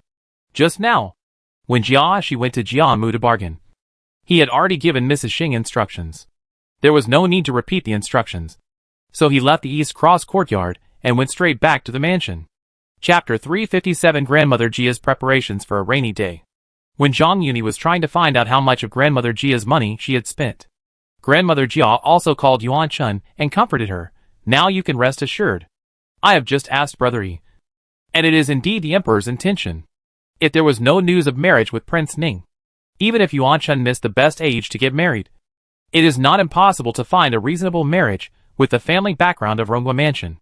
However, once it is involved with the royal family, everything must be weighed. Not to mention that no one will come to ask for marriage, even if Ronghua Mansion is willing to lose face and find someone to propose marriage. Most people will shirk it with rumors. This is also the reason why Yuan Chun was disheartened when she heard about the marriage change and planned to go home to accompany the ancient Buddha. In ancient times, marriage was a matter of parents' orders and matchmakers' words. There were few situations where one could make the decision, and they did not dare to expect any free love. Although Zhang Yuni is not as good as Prince Ning. As a prince, Yuan Chun has lived in the deep palace for a long time and is more eager for freedom. Just for this reason, Zhang Yuni is much better than Prince Ning in her heart. In addition, Zhang Yuni is young and promising, and his appearance is dignified. Even if Yuan Chun is in her prime, this marriage is considered to be above his status. Now, what is there to be dissatisfied about? This kind of thing is originally decided by the elders. Since it is the Emperor's intention, the granddaughter should have no other requests. She was embarrassed to say that she was absolutely willing, so she could only express her feelings implicitly. Huh, good boy. Jiamu hugged Yuan Chun with great relief. However, Brother Yi's father's mourning period has not yet ended. You still have to wait for some time before you can marry. Granddaughter is not in a hurry. You can stay at home and accompany your grandmother more. Hey, men and women should get married when they are old enough. Why should you be shy with me? Grandmother Jia patted Yuan Chun and said, he is a man of loyalty and righteousness. You must help to organize the play for the Wanshou festival, so that he can accept your kindness. Grandmother Jia called Yuan Chun, on the one hand, to tell her the good news as soon as possible to reassure her, on the other hand, to tell her to spend more time on Zhang Yuni. Although it is not difficult to promote this marriage with the pressure of the Emperor. After marrying into the Zhang family, you have to look at Zhang Yuni's face. This time, after all, Yingchuan's opportunity was snatched away, and she was forced to be a concubine. It is inevitable that there will be rifts between the sisters. And Zhang Yuni actually resisted the pressure of the Emperor for Yingchun. Although he finally gave in, he was forced to do so. In addition, Yuan Chun had been rumored to get married after all, and Zhang Yuni knew the reason, which made Grandmother Jia a little worried. However, she was afraid that Yuan Chun would not be able to bear it, so she did not dare to tell her the truth and could only hint at it. Granddaughter understands. Don't say. Yuan Chun was too embarrassed to say that she had an engagement.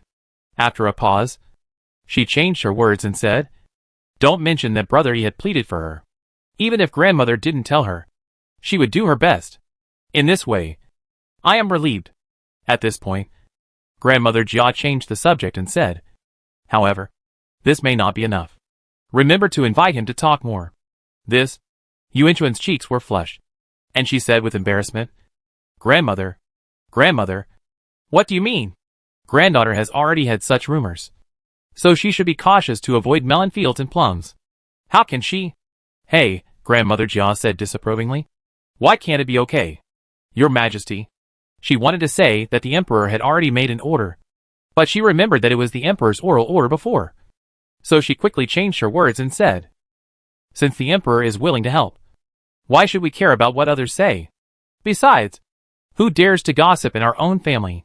Yuan Chun said with doubt. But if Brother Yi thinks that his granddaughter, are you stupid?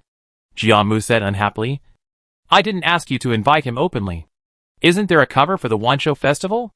Why do you think I must let you live in the Grandview Tower and set the rehearsal place at your place? Granddaughter, I understand. Grandmother Jia sighed. I am doing this for your own good. Although there is the Emperor's order. It was me who asked your mother to help.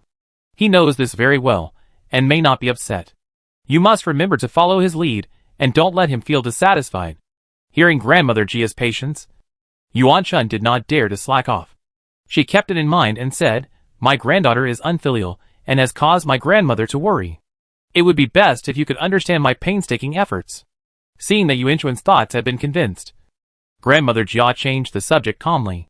"What I am most worried about is you and your brother. An elder sister is like a mother. You have raised him since he was young.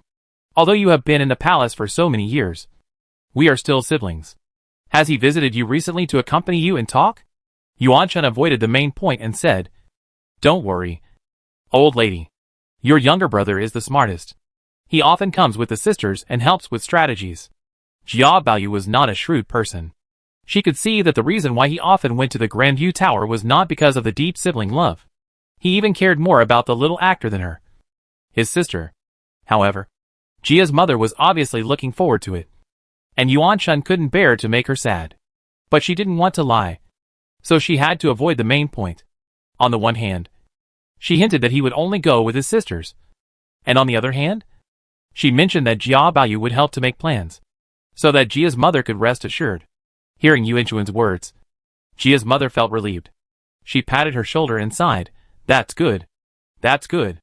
Jia's mother wanted Yuan Chun to replace Ying Chun at all costs. In addition to Yuan Chun being raised by her side since childhood, her feelings were different from other granddaughters. And there were also reasons for her guilt when Yuan Chun entered the palace and her marriage with Prince Ning went wrong. More importantly, it was because of her precious child Jia Baoyu.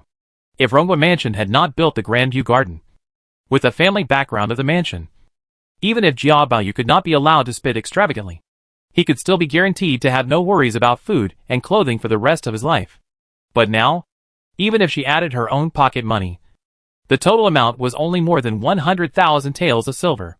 Not to mention the expenses of the mansion. The monthly allowance for nearly 1,000 people in the mansion is more than 10,000 taels of silver in a year. Not to mention the interpersonal relationships, birth, old age, illness and death, and other extra expenses.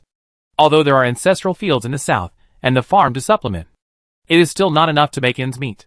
She didn't know the real relationship between Zhang Yuni and Wang Shifeng, and just thought that he loved the whole house, and took Wang Shifeng to make money because of Ying Chun. No one knows a son better than his mother. She knew that Jia Zheng didn't help him when his oil bottle fell, and he couldn't take care of himself, let alone Jia Baoyu. And Mrs. Wang, although her dowry was generous, it was just eating up the food of the next year. Therefore, she hoped that Yuan Chun could replace Ying Chun and marry Zhang Yuni, so that Jia Baoyu could have more security. After all, Ying Chun was separated from Jia Baoyu, and the first and second houses had always had a grudge. Now, as long as she is still alive, she can still suppress it with filial piety.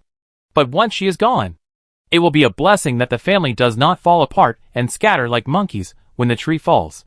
How can we dare to hope that the first wife will help the second wife? The two of them talked for a while, and had dinner together. Yuan Chun said goodbye and left, returning to the Grandview Garden. Chapter 358 Acceptance. Without you sure? Qin Keqing and others in Huifang Garden. It suddenly became much quieter. Zhang Yuni had dinner at the Yishan Pavilion, teased his son for a while, and then took Qingwen back to Dangxian Pavilion. There was no way. The old couple Zhen Shirin hadn't seen Zhen Qingxi for more than 2 months, and they were a little reluctant to let him go. And Xiangling hadn't seen her parents for a long time, so Zhang Yuni couldn't force her to go back to her room. The layout of the newly expanded Dangxian Pavilion has also changed a lot. 4 rooms were added on the first floor, 2 on the east and west sides, with the hall in the middle, the bathroom and cloakroom on the east, and the stairs and utility room on the west. 2 rooms were added upstairs. The easternmost one was still Zhang Yuni's room, and the next 2 were the maid's night duty room and bathroom. These 3 rooms were just adjusted on the original basis. The original study was moved to the opposite side of the stairs, and 2 new rooms were built. In addition, a balcony was specially added on the second floor. Zhang Yuni was standing on the balcony at this moment, looking at the brightly lit Grandview Tower in the distance. Seeing the figures floating on the Grandview Tower, it seemed that they were rehearsing, and he hurriedly ordered Qingwen, "Go and call Wu Er," in front of Lady Jia. The reason why he admitted that it was the emperor's instruction was, on the one hand, because he was not sure whether the emperor had informed Rongfu. On the other hand, it was to temporarily stabilize Lady Jia and inform Yuan Shun through her mouth, with the emperor's instruction as a cover. It would undoubtedly be much easier to capture Yuan Shun. To paraphrase the words in a Chinese odyssey, isn't the emperor's arrangement enough for you to be arrogant? Although she couldn't do whatever she wanted with the title of the emperor's arrangement, it was enough to let Yuan Shun let down her guard. Yuan Shun was not like Ain Shun and Tan Shun, who had no concerns about being too young. Since the emperor asked him to figure it out, he naturally had to make it a done deal before going to Jia's mother to coerce and bribe her. The reason why he didn't want Yuan Shun to be his wife was, on the one hand, because of the complicated relationship with Jia Jing's family. On the other hand, he didn't want the Jia family to control the harem. Although he didn't have many relatives, as his official position and title were promoted, he had to welcome and send off his family. It was not obvious before the marriage, so he could ask Yushi or Wang Shifeng to help. But after the marriage, the wife had to come out to receive. Although Yuan Shun had been in the palace for many years and didn't need to worry about the reception and etiquette, she had been with Jia's mother since she was a child, and she had Jia Baoyu as her brother. So Zhang Yuni naturally needed to think carefully. The biggest problem of Jia's mother was that she was biased, especially her overindulgence in Jia Baoyu, which were the root of the trouble. Even if Yuan Shun might not be affected by her, once Rongfu encountered trouble, based on her relationship with Jia's mother, although she might not always respond to requests, she would help a little. If the Rong family knew what was going on, he certainly wouldn't mind helping. But he was worried about deceiving his superiors and hiding the truth from his subordinates, which would bring him trouble. As the saying goes, husband and wife are one body. Since ancient times, there have been many cases of using backdoors to get things done, by passing a message to the backyard of colleagues and subordinates without going through oneself. Things can be easily done. Throughout history, many officials have fallen from grace because of the backyard. In the original novel, Wang Shifeng took over the lawsuits, which was also one of the causes of the disaster. This kind of aristocratic family has a complex relationship, and the whole family is full of playboys, jealousy, and relatives and friends ask for favors, which is the easiest to cause trouble. Zhang Yuni had to prevent it from happening. Others use connections to get things done just to help each other, or because of the temptation of money and power. As for him, he is trusted by Emperor Zheng Qin and secretly served the king of Qin. He will have to follow the emperor in the future. At least he lacks some subjective initiative now. In addition, he has no shortage of means to make money. He only needs to take steady steps and does not need to add unnecessary details. From this perspective, Lin Daiyu is most suitable to be his legal wife. Although Shi Shangyun also lost both her parents. The Shi family has 18 houses in the capital, with many people and mixed people, and she is raised in the Bailinghao mansion. Compared with Lin Daiyu, she was sent to Rong mansion since she was a child and has no ties with the family. As for the relationship between Lin Daiyu and grandmother Jia, although it is also deep, she is the grandmother after all, which is a layer away from Yuan Shun. In addition, grandmother Jia is old. When Lin Daiyu reaches the age of marriage, her time will be almost up. With his current status, where in the world is there a candidate who is equal to him and has no worries? Just thinking about something, he heard Lu Wuer's timid voice, "Master." Zhang Yuni turned around and looked, and his eyes lit up. Although she was weak, her condition was not as serious as Lin Daiyu's, because the Lu family could not afford the cost of treatment.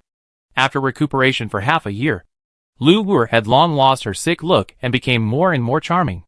In addition, she had learned etiquette from the little actors in the past few months, and her shy and timid appearance, which was reluctant but welcoming, made her even more attractive. Lin Daiyu couldn't eat it for the time being, but this low-profile version was already a natural outcome. However, he asked Lu Wuer to come over, but he had something to ask, pointing to the Grandview Tower in the distance and said, "Do they often rehearse at night?"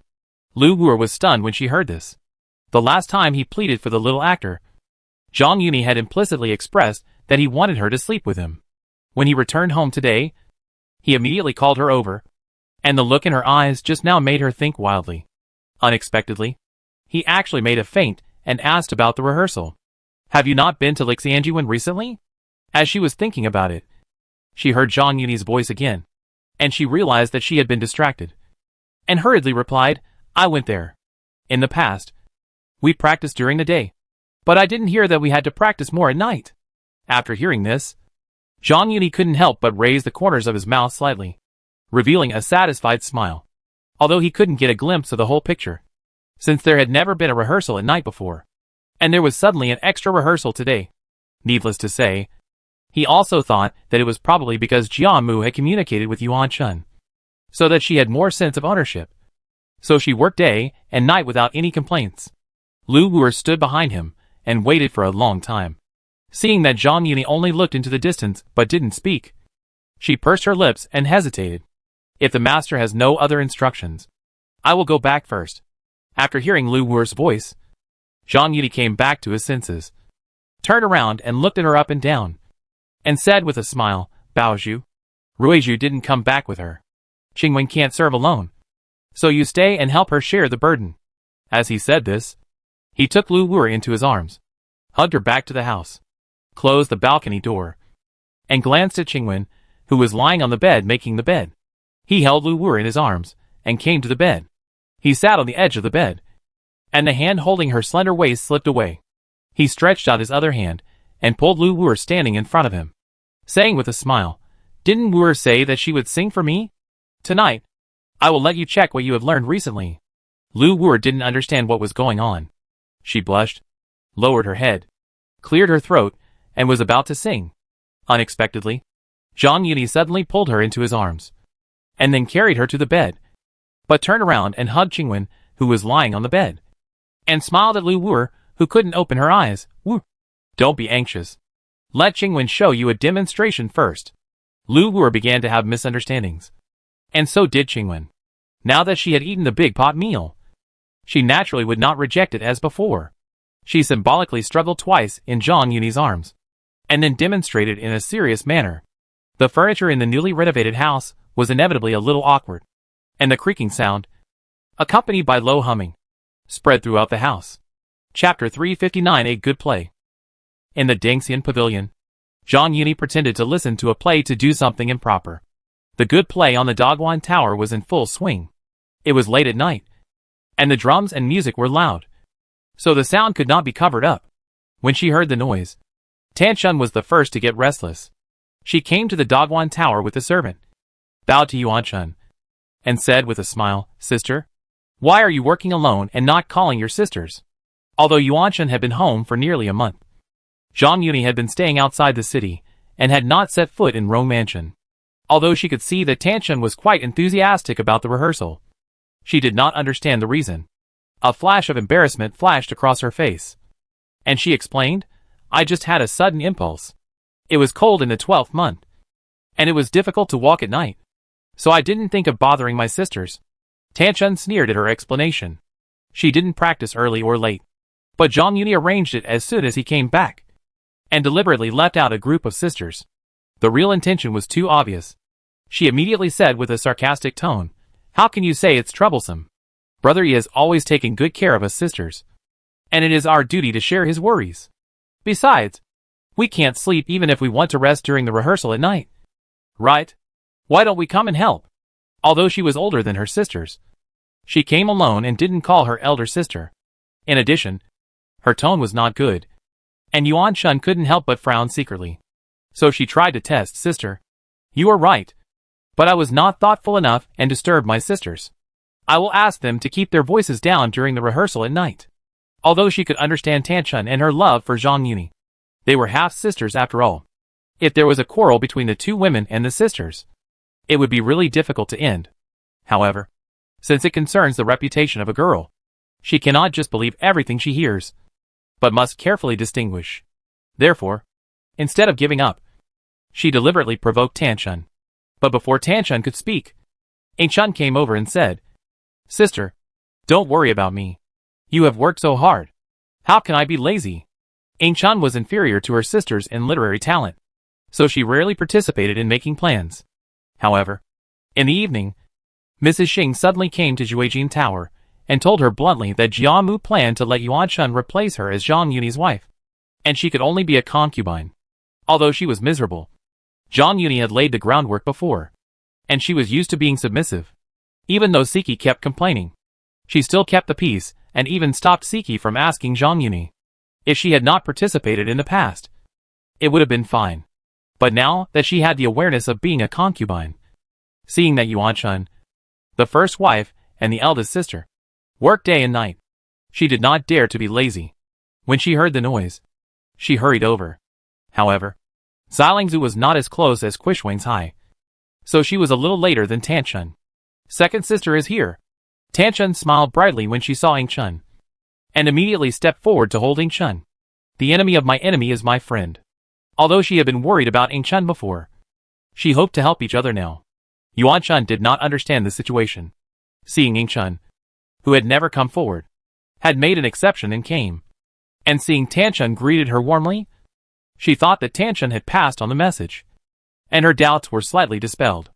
But just as she greeted Ingchun and Tanchun, Lin Dayu, Bao Chai, and Shang Yun also came over. She thought that they were all invited by Tanchun, and she could not help but feel ashamed and guilty, thinking that she thought too much. Shui Baochai went up the steps, and saw that only the three sisters were on the Grandview Tower. The disappointment on her face flashed away. Although she was not like Tanchun and Ingchun, she knew some inside information from Zhang Yuni and Mrs. Xing. But combined with the attitudes of Mrs. Wang and Jia's mother, she also got a glimpse of some things. Although she had the face of Mrs. Wang and Yuan Chun, her family's affairs were settled.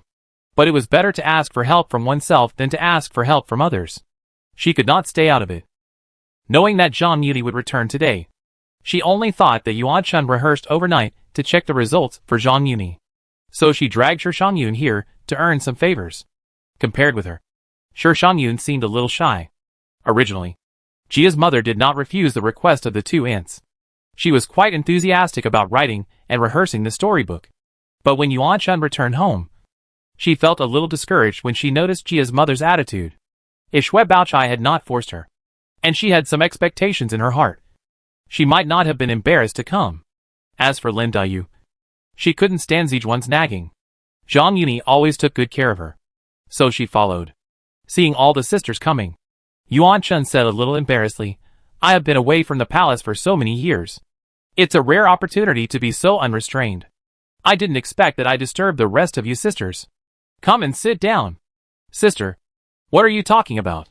We are all restless. We have nothing to do, so we might as well get together and talk by candlelight at night."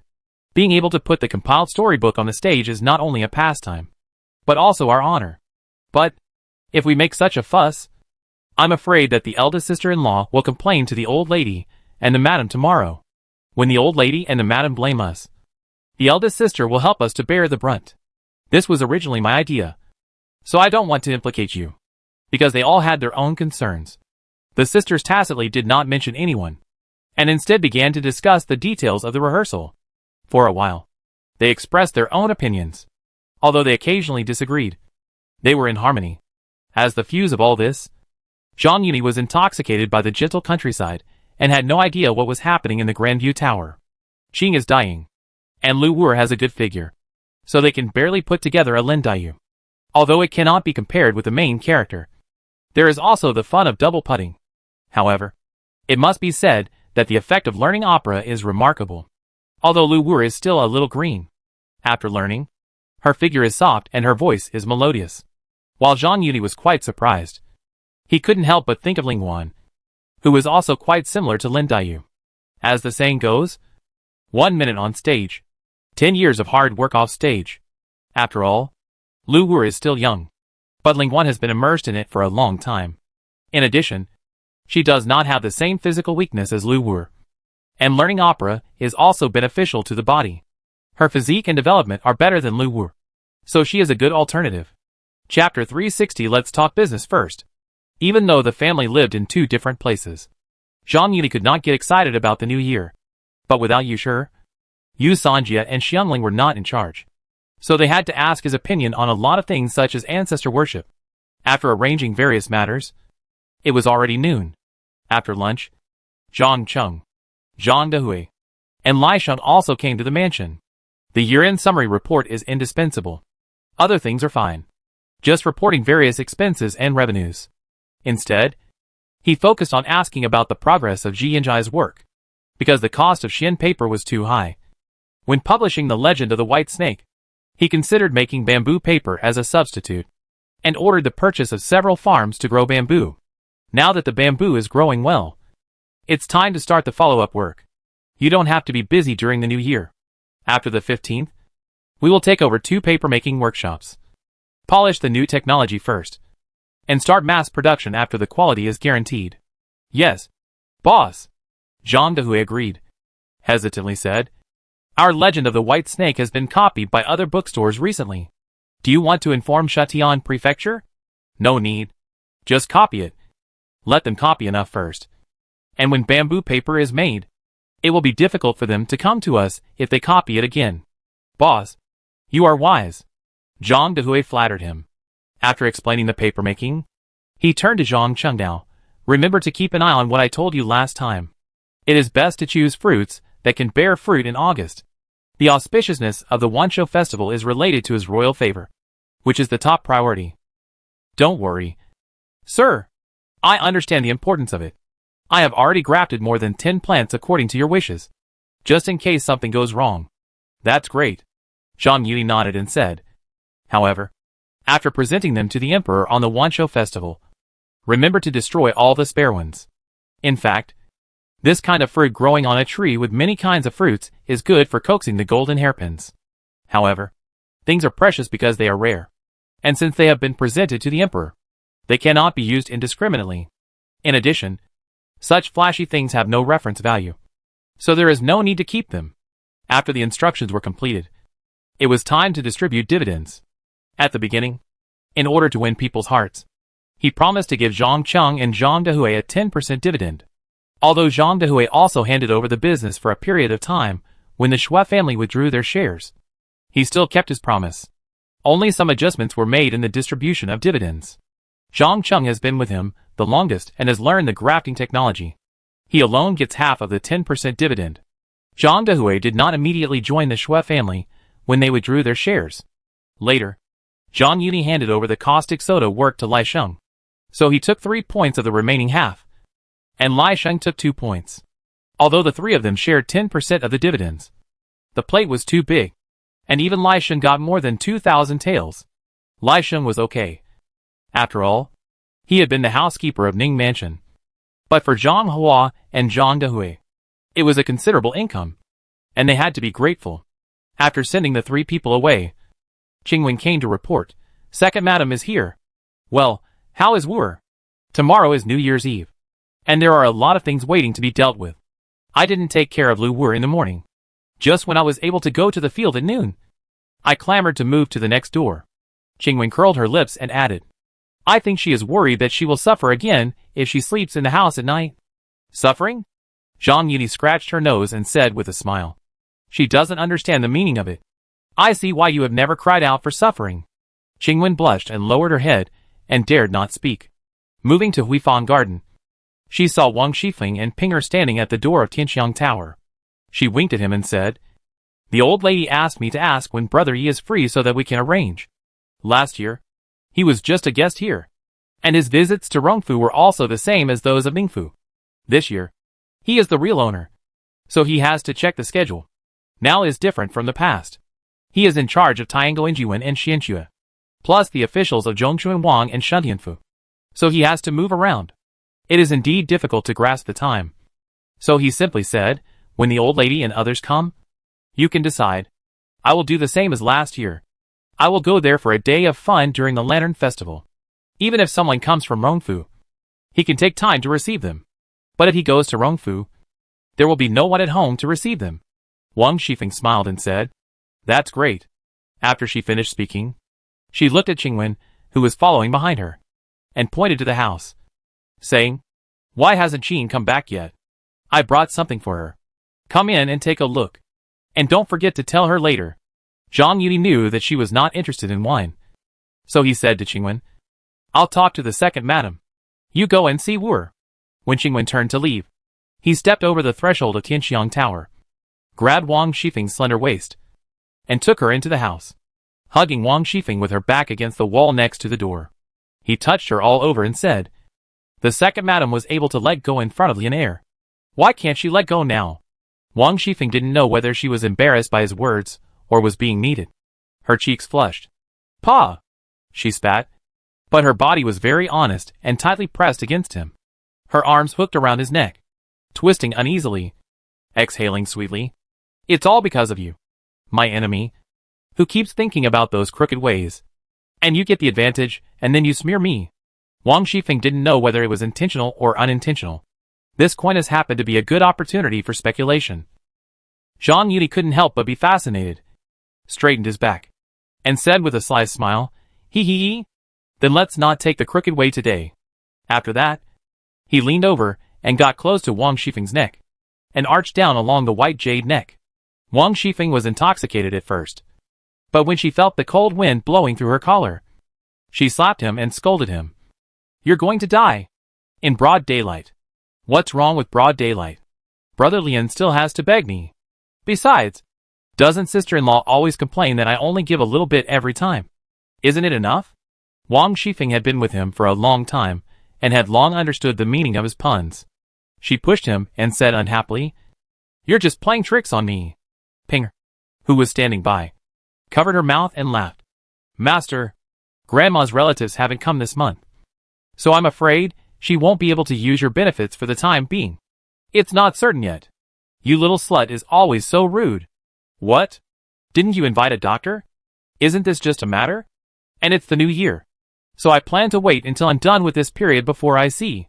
When Wang Shifeng didn't have a child, she wanted one, but after she had one, she was worried that she would lose her power as a housekeeper if she took care of the baby. So she was a little hesitant for a while. "It's not up to you.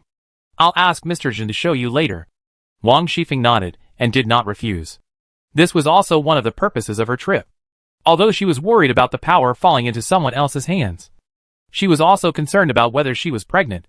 It might not be possible to conceal the news by inviting a doctor in Rongfu. If she asked Jin Shirin to feel her pulse, she would not have to worry about it being leaked. In ancient times, people were very concerned about offspring. If a woman was pregnant, she could not have sex. Zhang Yuni had already experienced this with Xiangling and Yu Shi. However, Wang Shifeng had just provoked him and made him angry. In addition, although the topic was changed, they still hugged each other. He hooked her chin, wiped her lips and said, "Didn't my sister-in-law say that I was always thinking about crooked ways? Let's not take the right path today." "Bah," Wang Shifeng pushed him and said unhappily, "I have something serious to tell you." Zhang Yuni's other hand tightly held her waist, not letting her break free, and smiled and said, "Then let's talk about serious matters first, so that my sister-in-law won't be able to close her mouth for a while." Chapter 361, Asking for Remuneration. Wang Shifeng symbolically hesitated twice, then leaned on his arms and said, "What's the matter with the old lady? She suddenly came to me last night and asked me to embezzle 60,000 taels of silver from the government, and also took some things and asked me to go out and sell them. If she didn't know what was going on, she wouldn't ask Zhang Yuni, but just came to him to verify, as if she was worried that Zhang Yuni would not tell her the truth." Wang Shifeng quietly clamped her legs and hesitated twice as if to please her, looking at him eagerly.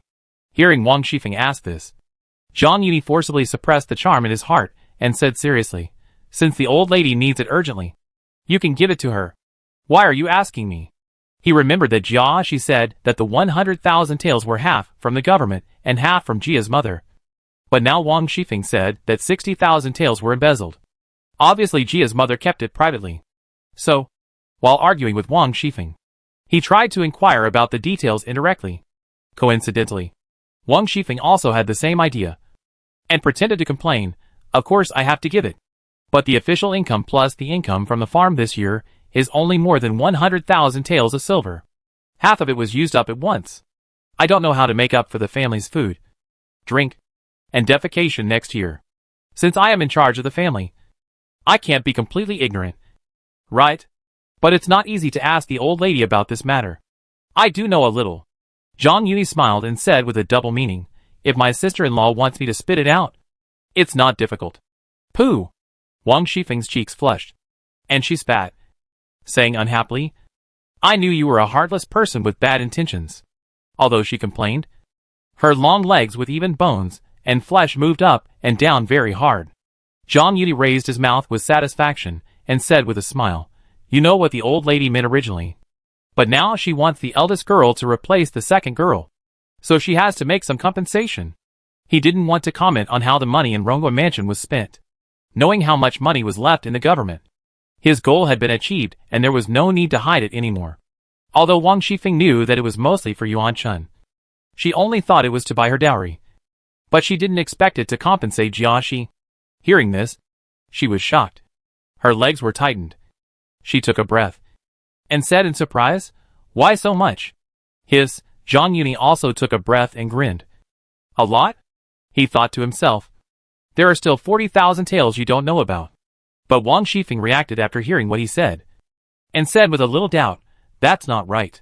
Since she took 60,000 taels from the government, why did the old lady sell things? Even if she was preparing a dowry. These are rare and good things. It is both decent and convenient to use them as dowry. Why do you have to do it like this?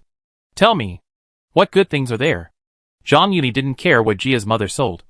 But he tried to find out how much private property Jia's mother had through this indirect way. "Those ginsengs are fine. You don't need them.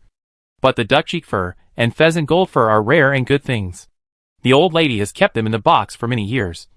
And even Baoyu didn't want to give them away. Storing gold and silver is the behavior of nouveau riche. For example, Jia's mother, who came from a famous family, mostly collected all kinds of objects. Although she could give all of them to Jia Shi to make up the number. She knew that her son was greedy, and was afraid that he would take the opportunity to lower the price.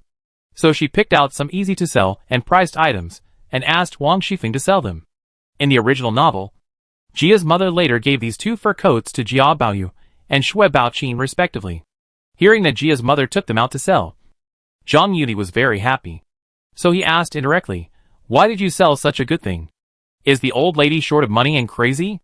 This thing is valuable and easy to sell. You can't sell everything. What's the matter?" Wang Shifeng rolled her eyes at him and said, "Besides, I think the old lady has a lot of ginseng. But it's not as good as the one you gave to Lin last time. Now that you are her grandson-in-law, why do you still keep those junks?"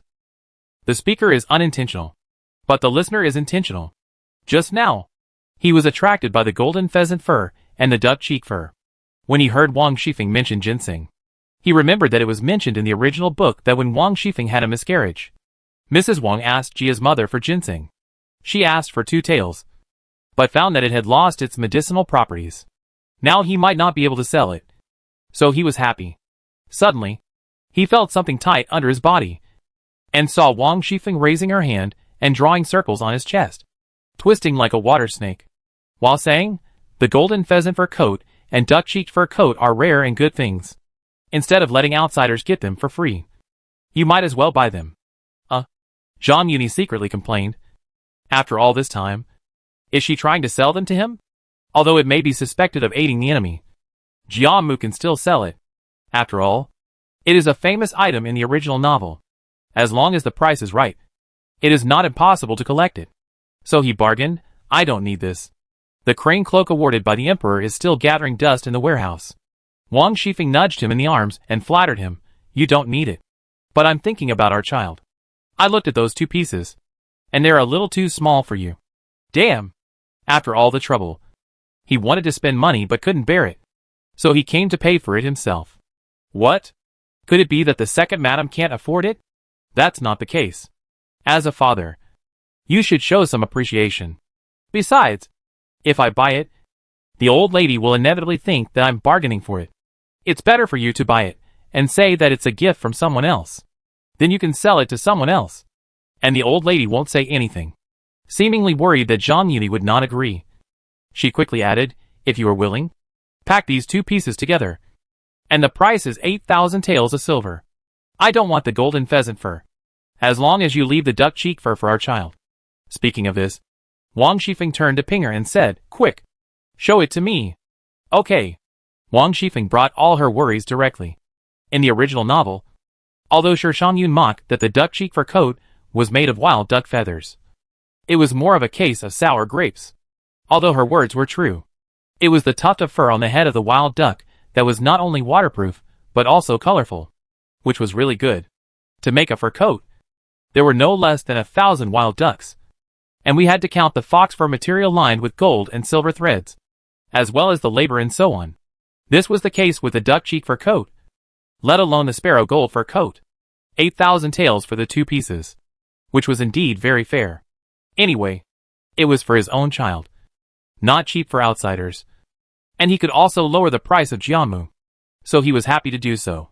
Having said that, Zhang Yuni glanced at the 2 fur coats displayed by Pinger and said in a flowery way, "They are just 2 dead things. How can they be as beautiful as my sister-in-laws?" After Wang Shifeng shyly scratched his chest, he changed the subject and said, "However, it seems that the old lady has a lot of good things. Why not see if we can get some good things out of her?" "How to get it out?" Wang Shifeng's eyes flickered, and she pursed her lips and said, "If the old lady doesn't want to, who else can get it out? Everything depends on human efforts." Zhang Yuni smiled evilly and lied. "Ginseng is not like other things. Once it is old, its medicinal properties will be reduced. I have also seen the old lady's ginseng. I am afraid it is a bit old. You can just take it back to her and say that the outsiders are unwilling to accept it. She will have to pay some good things to make up for it." He has always been good at taking advantage of the situation. Wang Shifeng took the initiative to lower the price, giving him this opportunity to try to squeeze out more of Jiamu's money. Although Jiamu's ginseng is likely to be difficult to sell, he is worried about meeting someone who does not know the value of it. So this is a sure thing. "Really?" Wang Shifeng was a little skeptical. "Don't lie to me. What if the old lady asks someone else to sell it? How can it be fake? If you don't believe me, bring the ginseng here some other day and ask Mr. Zhen to take a look." "Okay." Wang Shifeng gritted her teeth and said, "Then ask Pinger to bring it to test it now." Pinger immediately agreed. Zhang Yuni ordered Pinger, who was walking out of the door, close the door. He then hugged Wang Shifeng, staggered to the chair in the room and sat down, grabbed Wang Shifeng's bun, pressed it down, and laughed. "Sister-in-law is eloquent, and she has fooled me so quickly. I spent 8,000 taels of silver to make sister-in-law happy. And it's time for sister-in-law to express her gratitude. Right?" Chapter 362. Sister Feng is pregnant. Wang Shifeng suspected that she was pregnant, but she didn't dare to make a big move, so she could only show off her words. In the end, Pinger, who brought back the ginseng, took all the responsibility. When Zhang Yuni was satisfied and packed up, he took the 2 to find Jin Shirin. Wang Shifeng was indeed pregnant. After calculating the time, it was just when Jia Shen left Beijing, and he lived in Mengpashai, that he got pregnant. However, he stayed in Wang Shifeng's room twice at that time, and the time interval was too close, so it was difficult to judge which time she got pregnant. However, thinking of those 2 experiences, Zhang Yuni couldn't help but curl his lips. No matter when, this child was conceived under the witness of Jia Lian, and it couldn't be faked. In front of Jin Shirin, Zhang Yuni couldn't say much. After testing the medicinal properties of ginseng, on the way back, he reminded her, "Since you are now confirmed to be pregnant, don't worry about those things. Go back and ask for leave from the old lady and the lady. Follow Mr. Jin's doctor's advice, and rest assured to take care of the baby." In ancient times, there was no cesarean section. The wives and concubines of wealthy families often had everything they wanted, and lacked exercise, which made childbirth more dangerous. Just from Wang Shifeng's fighting power, it can be seen that she neglected exercise. Although she has improved under Zhang Yuni's sparring, her foundation is still too weak, and she needs more exercise. Zhang Yuni also followed Jin Shirin's doctor's advice. Although Wang Shifeng was reluctant to give up power, it was related to the child and her life, and there was Zhang Yuni's strict order, so she did not dare to slack off. On the way to send her back, Zhang Yuni thought for a moment and said, "Since you are pregnant now, Hongyu will stay with you for a while." Originally, he planned to transfer Lin Hongyu after he came back, but now that Wang Shifeng was pregnant, it was a bit unreasonable to transfer her away from her room. It just so happened that Yusher had to wait until she finished her confinement before she could come back, so she might as well put it aside for now. Originally, Wang Shifeng thought Lin Hongyu was a hindrance, but now that she was pregnant, it didn't matter. As for Jia Lian, he was no longer a chicken. Ancient times were not like modern times. Without needles and thread, he couldn't even embroider flowers, let alone produce results. There are 3 kinds of unfilial behavior, and the worst is to have no descendants. He was worried about how to explain to his family, and even asked Wang Shifeng several times in a roundabout way. If she knew that she was pregnant, she would probably be happier than Zhang Yuni, her biological father. Back in Rong Mansion, Wang Shifeng came to Rongqing Hall. First, she reported the good news, but not the bad news. Brother, he said that it doesn't matter when the old ancestor comes over. He will spend the 15th with us. Just like last year. Grandmother Jia smiled and clapped her hands and said with a smile, Great. Great. Then you decide when we should go over so that we can say hello to them as soon as possible. The Lantern Festival also means reunion. Since Zhang Yuni did not avoid suspicion and came to spend the Lantern Festival with Rongfu, he undoubtedly also meant to be a family. Seeing that Grandmother Jia was in a good mood, Wang Shifeng handed over the banknote and said, Yesterday, the old lady ordered that the granddaughter-in-law dare not neglect it. I sent someone to do it this morning.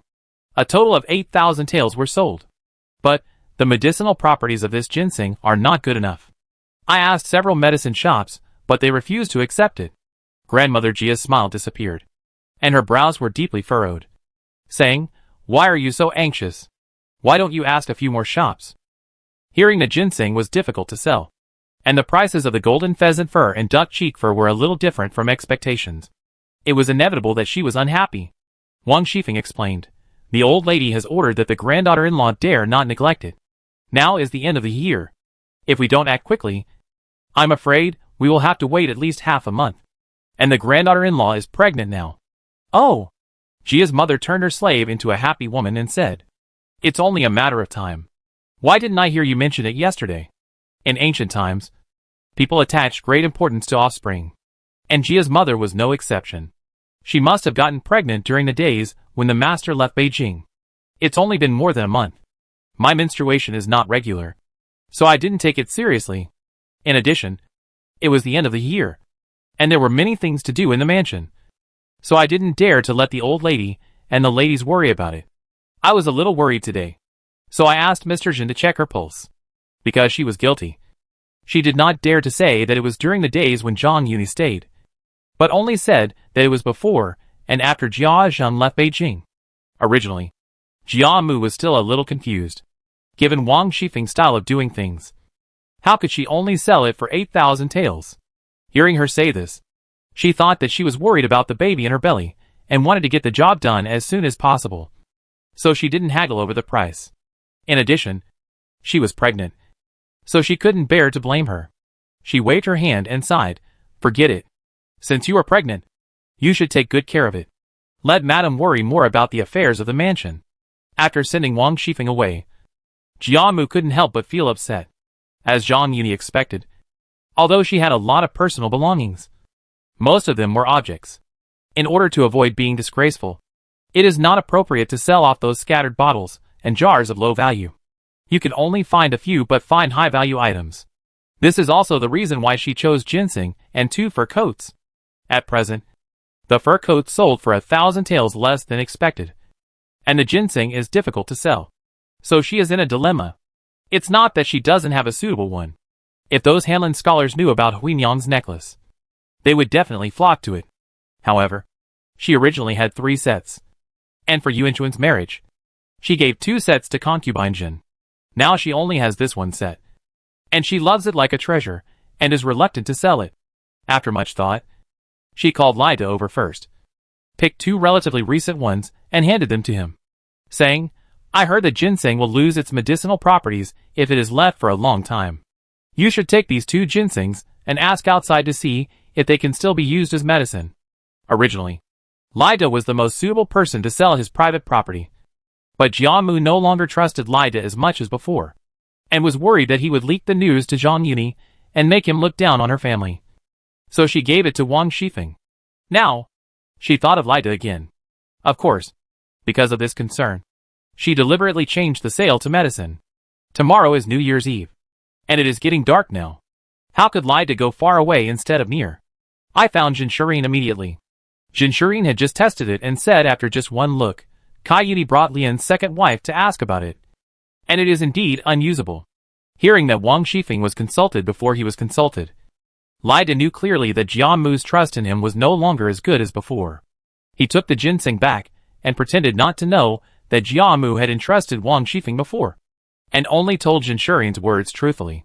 Jiamu rubbed her temples and waved her hands. After Lida left, she collapsed on the Luohan bed. It's not that she didn't think about giving these ginseng to Jia Shi to make up the number, but ginseng was used to save lives in ancient times. After all, She was not so crazy that she was worried that she didn't know the truth and would bring disaster to his descendants. Once people are forced into a corner, they will do anything. Just like a gambler. She started making up all kinds of excuses to target relatives and friends. Although Gia's mother had not yet reached the point of being penniless and could not care about her face, it did not prevent her from making such plans. The Xue family in Ronghua Mansion was undoubtedly the most suitable target, but it just needed a little flexibility. Chapter 363 Jiamu sets a trap. The Spring Festival is all about welcoming and seeing off people. Although the Xue family is staying in Rong Mansion, they still have to go out. On this day, Aunt Xue brought Bao Chai to Rongqing Hall to pay New Year's greetings to Jiamu. Jiamu asked the two to sit down, and then smiled and said, "Bao girl has reached the age of coming of age. Right?" Aunt Xue was stunned when she heard this, and glanced at Mrs. Wang who was sitting upright, and replied, "That's right. She will be 15 after the new year." "Oh!" Jiamu pretended to be surprised. When was her birthday? The 21st day of the first lunar month. Although it's not a full year, it's still the age of coming of age, so it can't be taken lightly. Jiamu smiled and said, "If you don't mind me being too nosy, why don't you let me celebrate her birthday for her?" Aunt Xue was flattered and said, "Oh, that's really her blessing. She can't ask for it. Now that Feng girl is pregnant, let's leave this matter to her eldest sister-in-law."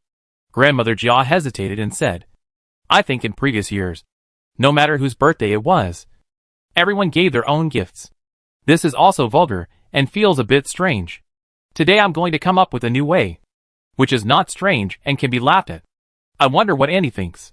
"Whatever the old lady wants is fine," Aunt Xue replied quickly. Grandmother Jia turned to Mrs. Wang and others and said, "I thought, let's learn from those small families to pool their money and do it. What do you think? Although it doesn't cost much to hold a birthday party for Xue Baochai. At the critical moment of lack of money, mosquitoes or meat. So just raise funds." Although Grandmother Jia lives a luxurious life and is not frugal when spending money, she is very strict with her own purse. Otherwise, the ginseng would not have been stored until it lost its medicinal properties and was not taken out. In the original novel, it was not until Wang Shifeng had a miscarriage and Mrs. Wang begged her that she took 2 taels. Although there are many parents in this world who are willing to sacrifice themselves for their children, there are also parents who are unwilling to give up until the last moment. The money from the government and one's own money are completely different things. If it weren't for the fact that she wanted to find a support for Jia Baoyu this time, she would not be willing to use her own private money to supplement it. Even so, she still took the bulk of the money from the government. Seeing that Jia's mother was in a good mood, Mrs. Wang smiled and said, "This is great, but I don't know how to get it together. There's no need to be so extravagant. Her brothers and sisters, who haven't married yet, don't need to join in the fun. Just invite Igor and each family will contribute a share. Spend as much as they can." At this point, Jia's mother hesitated for a moment and took the lead in expressing her opinion. "I'll give 20 taels. When holding a birthday party for Bao Chai." Aunt Xue also took the lead and said, "Then I'll follow the old lady." Mrs. Xing and Mrs. Wang said, "We dare not be on par with the old lady, so we are naturally a little lower. Just 16 taels each." The only married people in Rongfu were Li Wan and Wang Shifeng. Although they were reluctant, they had to express their opinion since Jia's mother said so. Wang Shifeng and Jia's mother did not say anything, but waved her hand at Li Wan and said, "You are a widow and unemployed, and you are needed to help with work, so you don't have to pay this money. We can ask Igor to pay 20 taels later, which should be enough." Although more than 100 taels of silver are not as much as the birthday banquet prepared for Wang Shifeng in the original book, it is much more than the 20 taels she gave to Xue Baochai on her birthday. Aunt Xue was overjoyed, and Jia's mother earned enough favors, and they talked happily for a while. After lunch, seeing that it was almost time, everyone said goodbye. Grandmother Jia waved her hand and said, "Aunt, don't leave in a hurry. I have something to discuss with you." This sudden enthusiasm has made Aunt Xue dizzy. In addition, Grandmother Jia mentioned that Bao Chao will soon be married, and she couldn't help but be overjoyed. Xue Baochai was the same and hurriedly took her leave first. After everyone left, Jiamu sent away the maids and said straight to the point, "I know that my aunt's family has a shop selling ginseng. I have stored a lot of it here in case of emergency. But you also know that Brother Yi is now working in the inner court. Last time, he gave a ginseng to Lin Ya to his medicine. This thing will lose its medicinal properties after being kept for a long time. It is better to give it to my aunt to save people. If 1 or 2 lives can be saved, it will be considered as accumulating some good karma for the family. Naturally, she was embarrassed to say that she was short of money and wanted to sell silver. So she deliberately put on a high profile. At the same time, she used the tiger skin as a banner to bring up the ginseng that Zhang Yuni gave to Lin Daiyu as medicine, so that Aunt Shui mistakenly believed that there was really too much to use. In fact, no one would have too much ginseng. A life-saving thing. The reason why Jiamu was willing to sell it was also because she considered that with Zhang Yuni, the family would not lack this thing in the future. Hearing that they were not talking about marriage, Aunt Shui was a little disappointed. But Jiamu had just arranged a birthday party for Shui Baochai, and it was not easy to refuse such a small matter. Hurry up and flatter, old lady is really kind-hearted. No. It's just that I'm old and can't stand seeing those births. Old age, sickness and death. Jiamu pretended to be modest and said, however, this ginseng is a few years old after all. Although it has not completely lost its medicinal properties, I'm afraid it is not as good as new ginseng.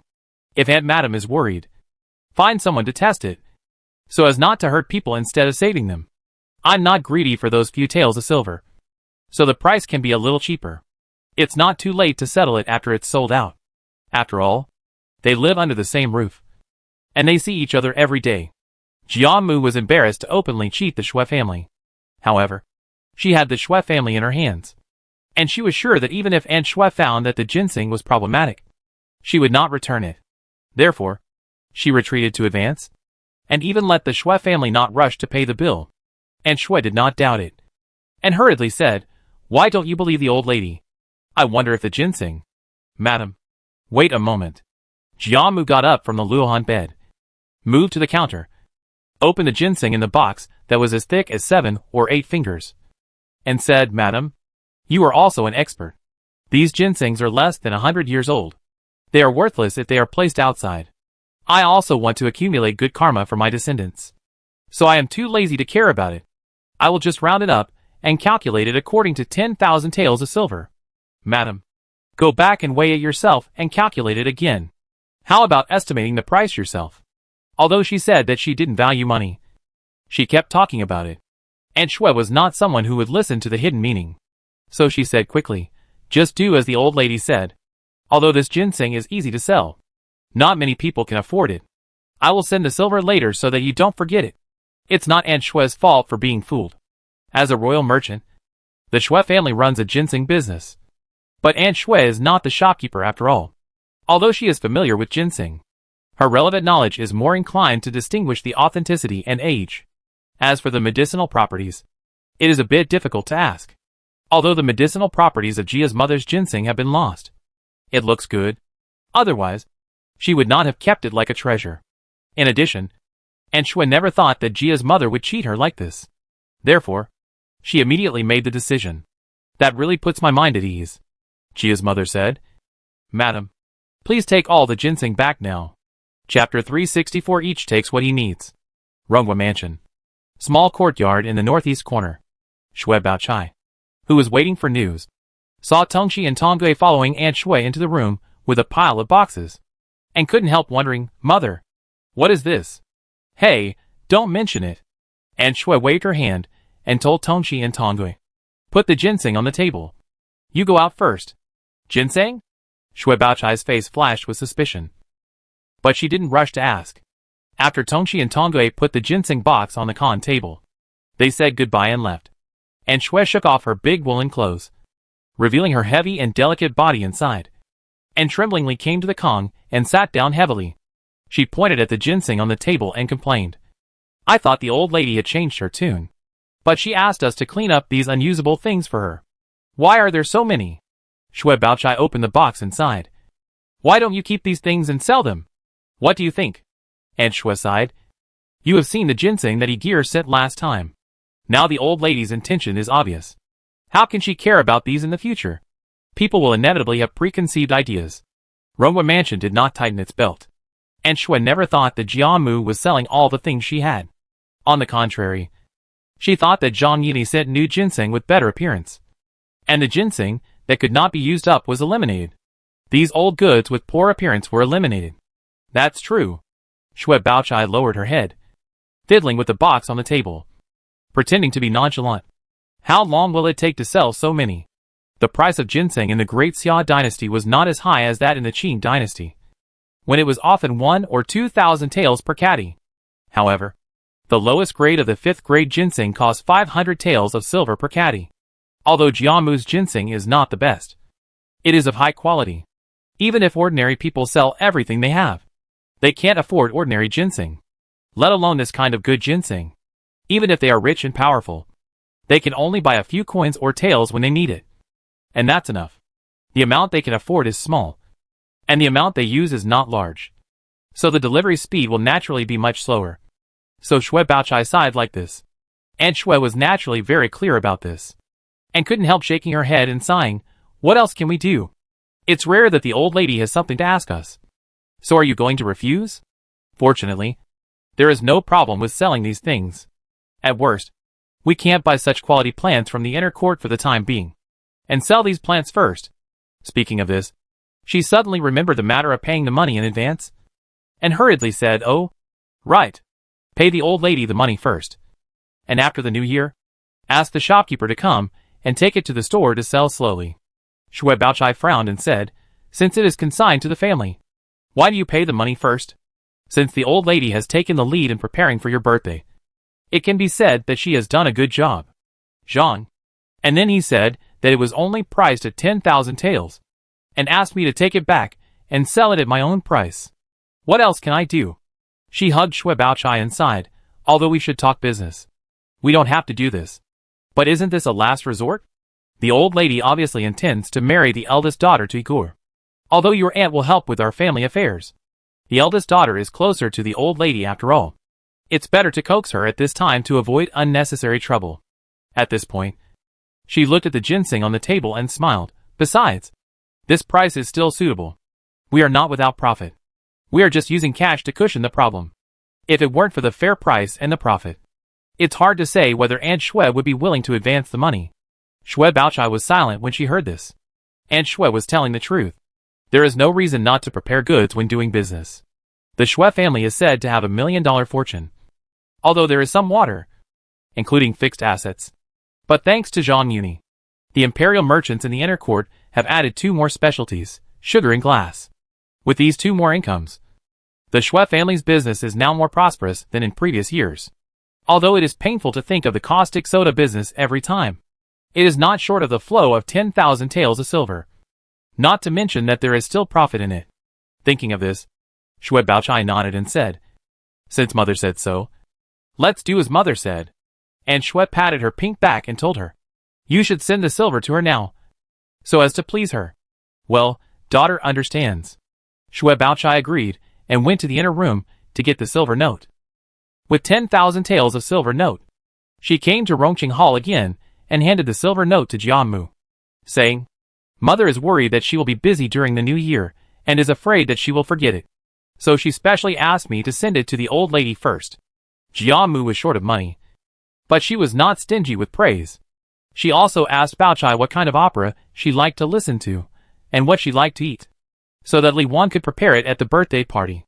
Baochai knew that Jiamu was old, liked lively and sweet food, so she followed Jiamu's preferences, put the wrong name on the wrong person, and said a lot of nonsense. It made Jiamu even happier. However, this was just a pretense after all. When Baochai left, grandmother Jia immediately frowned and told Yuanong, go and call the master. She knew her son's character well, and was worried that he would make trouble if he couldn't get the money. It was the end of the year, and she had to interact with Zhang Yuni. She was worried that he would make trouble, so she was eager to finish the job as soon as she had collected the money. It can't be said that Jiamu fell into the trap easily. Although she didn't trust Jia Shi, she had no doubt about Zhang Yuni's character. In addition, she saw that the emperor intended to compensate, and she would not doubt it. So she fell into the trap and handed over half of the family fortune to Jia Shi. The prodigal son, since you have accepted this silver, don't hold on to it in the future. It's not that I don't trust you, but I have to keep a piece of evidence to prevent you from saying that I am biased in the future. Because she was worried that Jia Shi was greedy. and didn't care about the mother-son relationship. She adhered to the principle of handing over money and goods, and asked Jia she to sign a receipt. Jia she did not take it as an offense, and said with a smile, "Mother, you really make me feel bad. Mother has always been fair. How could she be partial?" He immediately took out the 4 treasures of the study and said, "Son will write a document now, so that mother can rest assured." Seeing that the money was about to be in hand, how could Jia she make trouble? Not to mention just writing a document in private.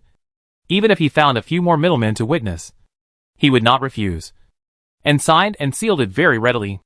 Ingchun was sold by him, and now with Zhang Yuni's tacit consent, he can eat both ends, and earn such a large sum of money.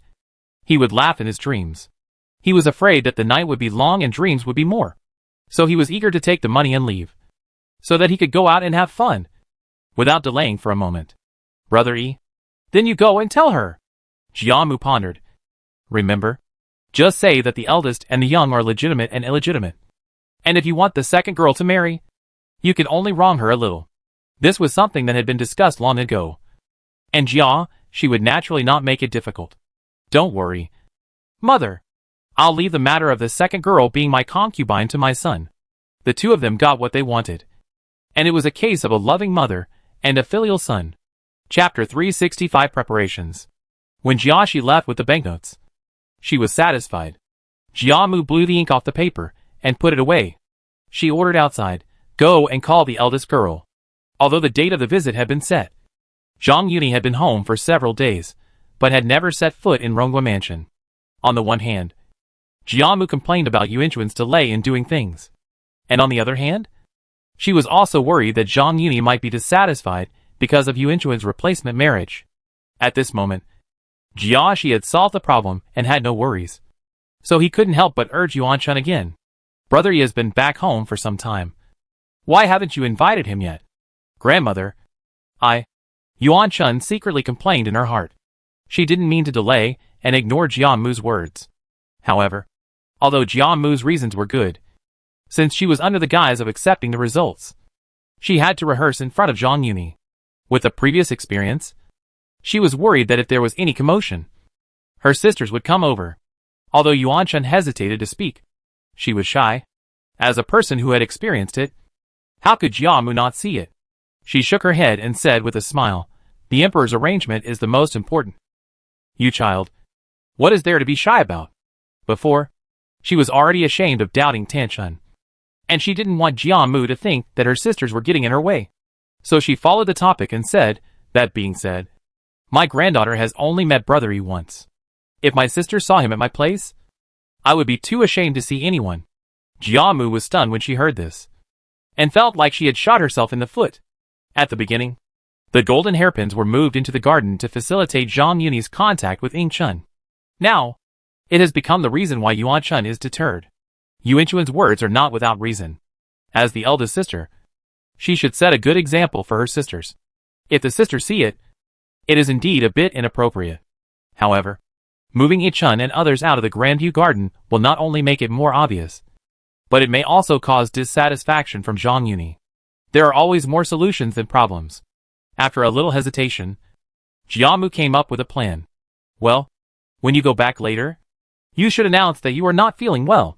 The day after tomorrow, I will take your sisters to the East Mansion, and you don't have to go with me."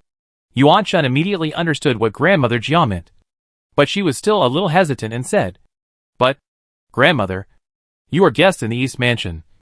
How can I invite him?" Grandmother Jia raised her hand and said, "Don't worry about this. I will talk to him. It doesn't make sense for a grown man to accompany him all day.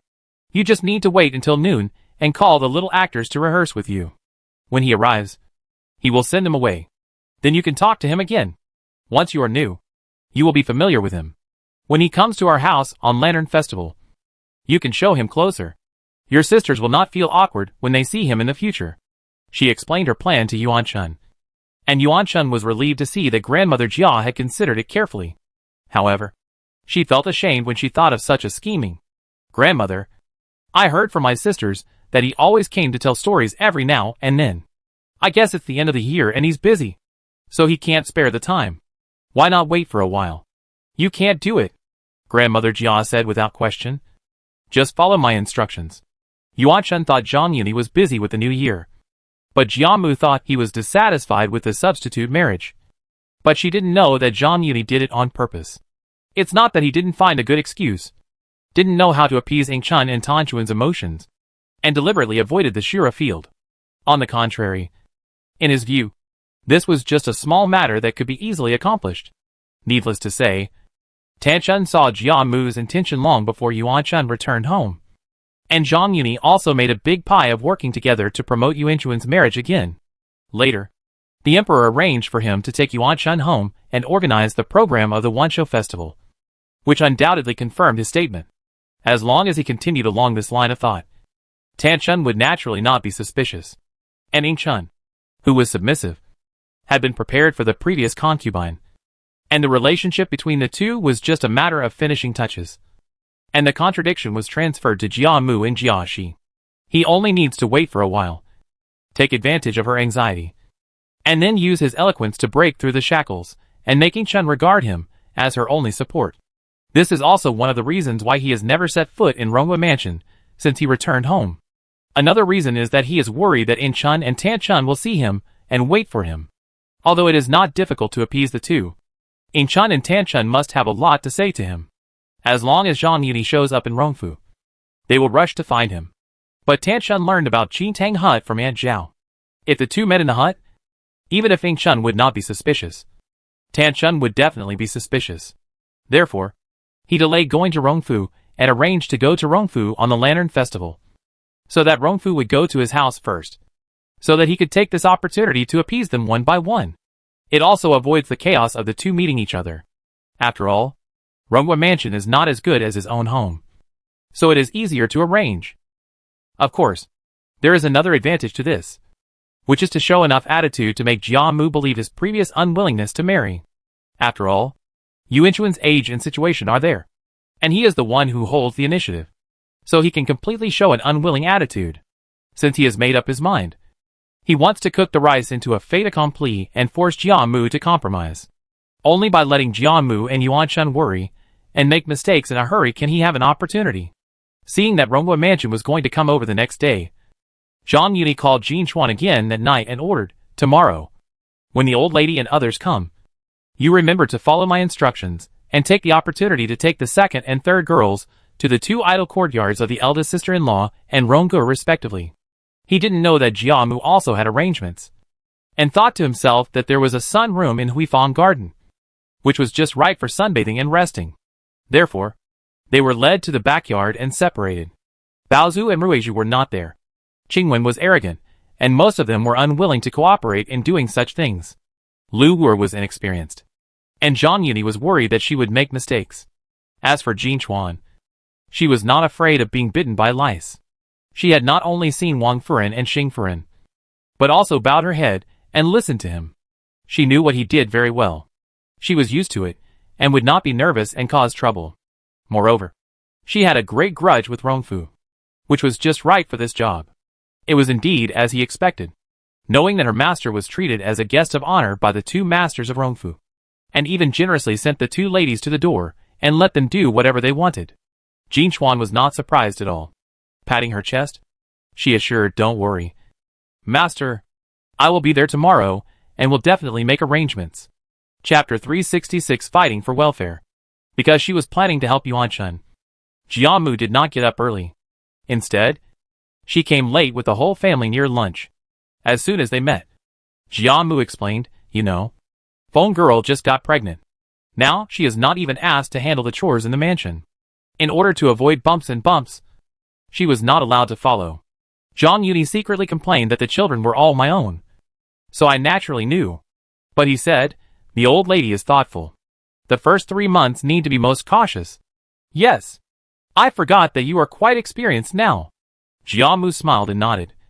The eldest girl was a little unwell a few days ago, and she was not allowed to come today. Zhang Yuni was wondering why he didn't see Yuan Chun with him. Hearing this, he said in a proper manner, "The body is important. It doesn't matter." Then he greeted Mrs. Xing, Mrs. Wang, Aunt Shui, and a group of sisters. After exchanging greetings, Jia Mu said, "We were chatting with each other a few days ago. We talked about Bao's coming of age. So we discussed giving up the money to hold a birthday party for her. I took the initiative to count your share. At this point, she smiled and said, "Don't be surprised when your sister-in-law asks you for money later." Originally, Li Wan planned to collect the money in person. But Jiamu was worried that she didn't have enough money. So she insisted on taking advantage of her seniority. This disappointed Li Wan for a few days. Zhang Yuni was naturally not stingy about the 20 taels of silver, and he could have given it casually. However, when he heard that Li Wan came to collect the money, he did not rush to tell the servants to weigh the silver and send it over. Instead, he smiled and said, "Since it was the old lady who ordered it, why should I wait for my sister-in-law to collect it? I will personally send it to my sister-in-law later." How could Jia's mother know that he was taking advantage of every opportunity to manipulate her granddaughter-in-law? Jia's mother was kept in the dark. But Li Wan, as the person involved, understood everything in her heart. She was overjoyed. She was afraid that she would be discovered. So she lowered her head, although Jia's mother's face was also involved. It was Shui Baochai's birthday after all. And Shui Baochai, who were standing by, smiled at each other when they heard that he was so supportive, and felt relieved. In front of Jia's mother, not only Ying Chun and Tan Chun did not dare to move, but even Mrs. Xing and Mrs. Wang restrained their emotions.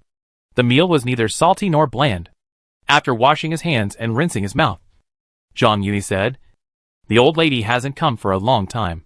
Why don't we go to the sunroom in Huifang Garden to bask in the sun?" I thought that Jiamu would definitely follow the host's wishes. But unexpectedly, she waved her hand and said, "No. Jin's daughter-in-law is taking care of her sister. You don't even have a person in charge here. So I won't bother you. Let's go to the side hall to talk and rest." Zhang Yuni didn't think much about it. Originally, he sent everyone to Huifang Garden just out of caution. After all, it was at home, and Jiamu and others were not like in Ronghua Mansion, so it was unlikely that they would move around freely. However, just as he was about to get up and send the people to the side hall, he heard Jiamu say again, "You are busy in your house, and you must have a lot of social activities in front, so you don't have to accompany me." An old woman. She immediately said to Mrs. Xing and Mrs. Wang, "You go to the side hall first. I will come back after talking to Brother Yi for a few words." As the head of the family, it is natural that others cannot object to her words. After everyone left, Jiamu said meaningfully, "As soon as the eldest girl came back, she plunged into your one-show festival play, thinking about how to train those actors all day long. Now she is sick and refuses to stop and rest. I can't persuade her no matter what. So I'd better trouble you to go there and persuade her for me." Originally, Zhang Yuni believed that Yuan Chun was sick. But after hearing this, he suddenly realized it. How could Yuan Chun be sick? Grandmother Jia wanted to sneak in and create an opportunity for Yuan Chun. Thinking of this, he nodded and said solemnly, "I didn't expect that Sister Yuan Chun would be so troubled because of my matter. Don't worry, old lady. I will go there now." At this point, he pretended to hesitate for a moment and said, "It's just that here in the mansion, we are all family. Why bother about those empty formalities?" Grandmother Jia said earnestly, "You also know that the rules in the palace are strict, and there is no one to talk to. She must have suffered a lot in the palace over the years. I feel distressed when I think about it. You don't have to rush back to greet us. If you can accompany her to relieve her boredom, then I will be amitabha." Zhang Yuni said sincerely, "Yes.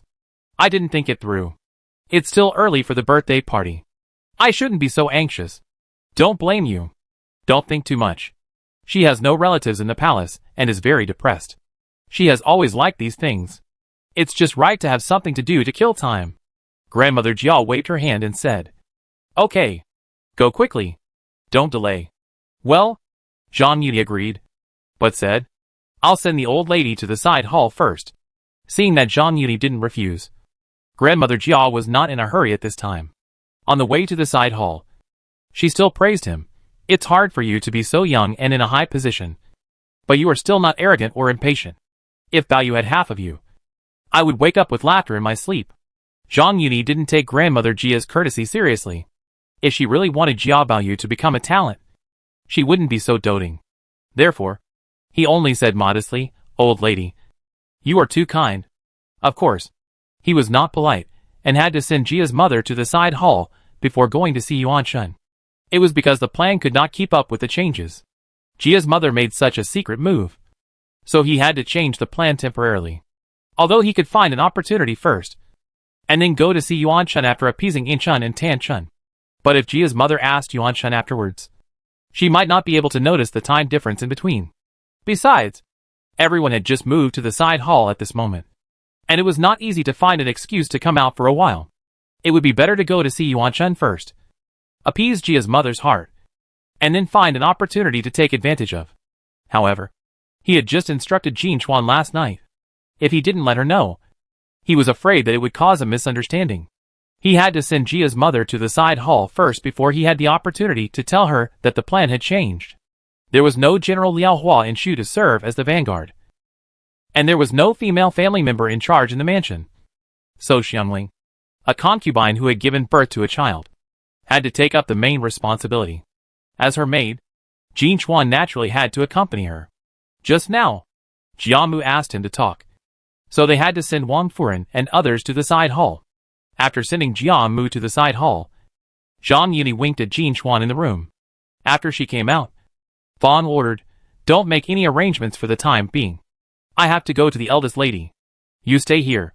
If anyone asks, you can't explain where I am going. Let's talk about it when I come back." Although it is possible to make an advance, since Jiamu is so eager to create opportunities for him, he has to stay as long as possible.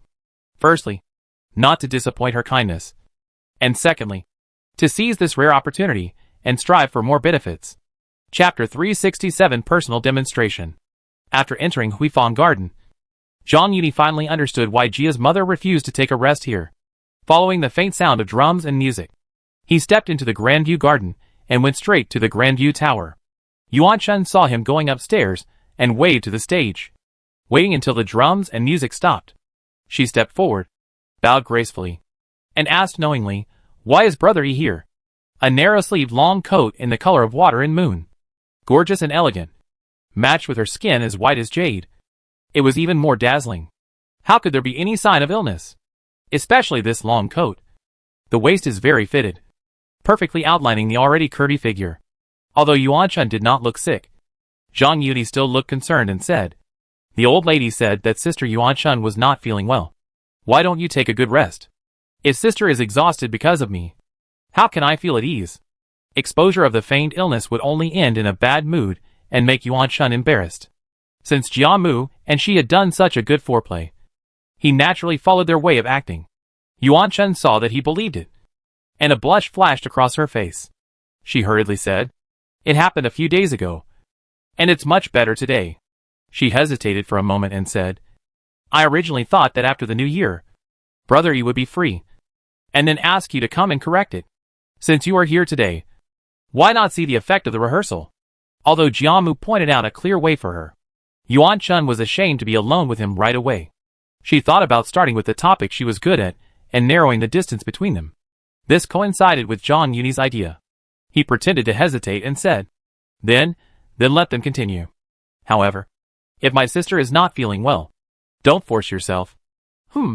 Yuan Chun lowered her head and agreed softly. The two moved to the front of the stage and sat down side by side. The drums and music sounded again, and Zhang Yuni looked at the little actors on the stage. Fan Wan, who was dressed as a man, was dashing and heroic, timorous and charming, and half charming and handsome. She actually had some of the charm of Lin Qingxia when she was young, which made Zhang Yuni overjoyed.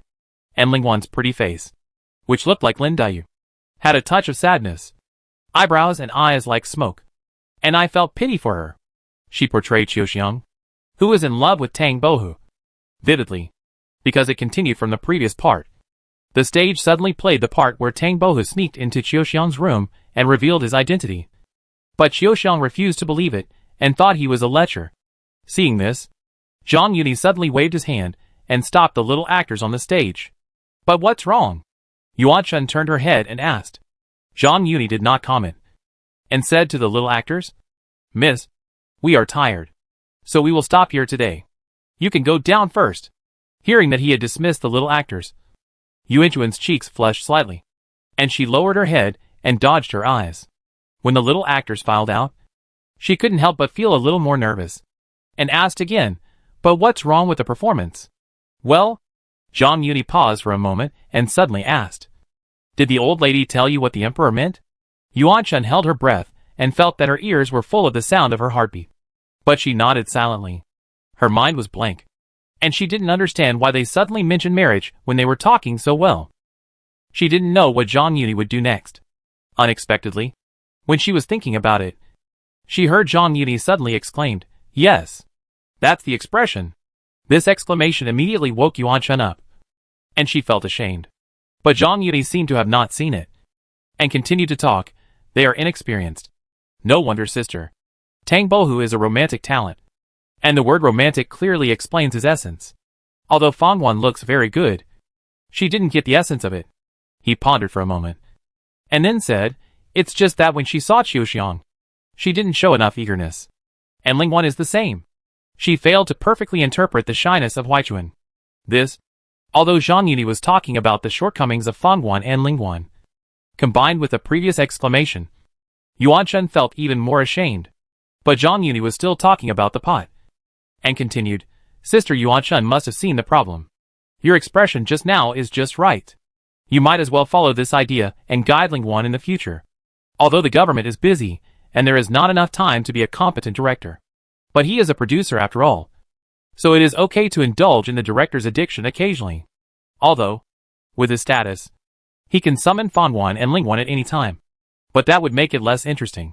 He deliberately set up a trap today.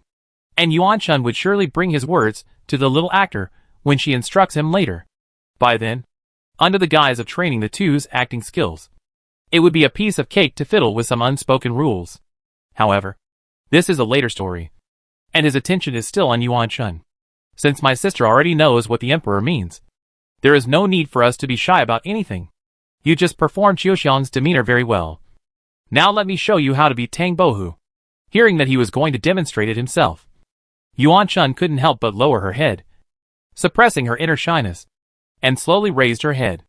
Unexpectedly, before she could see the expression on his face, Zhang Yuni suddenly stepped forward and grabbed her hands. Yuan Chun had never been treated so frivolously before, and she felt a black screen in front of her eyes, as if she was struck by lightning, and she couldn't help but freeze on the spot. She wanted to break free, but Zhang Yuni held her very tightly, and she was weak all over, so she couldn't use any strength at all, and it was like she was holding him with her backhand, which made her even more ashamed and angry. Sister, open your eyes and look at me. Just when she didn't know what to do, Zhang Yuni's slightly hurried voice suddenly came to her ears. She was already at a loss, and she didn't have time to think carefully. Like a puppet, she opened her eyes according to the other party's instructions. What caught her eyes was a pair of eyes that seemed to be spitting fire. When their eyes met, Yuan Chun was defeated immediately. She was about to lower her head, but she heard Zhang Yuni say, "Remember my eyes." My expression? The burning eyes swept over her body unscrupulously, and Yuan Chun felt as if she was burned by something wherever she passed. Her mind was blank, and her ears were only deafened by her heartbeat like a drum. It seemed that he realized it at this time, and noticed her shyness. Zhang Yuni said gently, "It is difficult to disobey the emperor's order. Sister, you won't feel wronged, right?" Not to mention that Yuan Chun was willing to cooperate with Jian Mu to play such a scene, which undoubtedly showed her attitude. Just talking about her own situation, being able to marry Zhang Yuni was not an exaggeration to say that she was marrying up. And there was no way to say that she was wronged. He was just retreating to advance, forcing Yuan Chun to express her position, while burying the lead for changing his mind and taking a concubine in the future. Although Yuan Chun didn't understand his real intention, Zhang Yuni had said so much. How could she show the slightest retreat? How could it be, sister? You are so weak and weak. And, she didn't know how to continue. But Zhang Yuni took over the conversation with a hint of just the right amount of complaint, saying, "Sister, you are beautiful, virtuous and gentle. How can you be so self-deprecating?"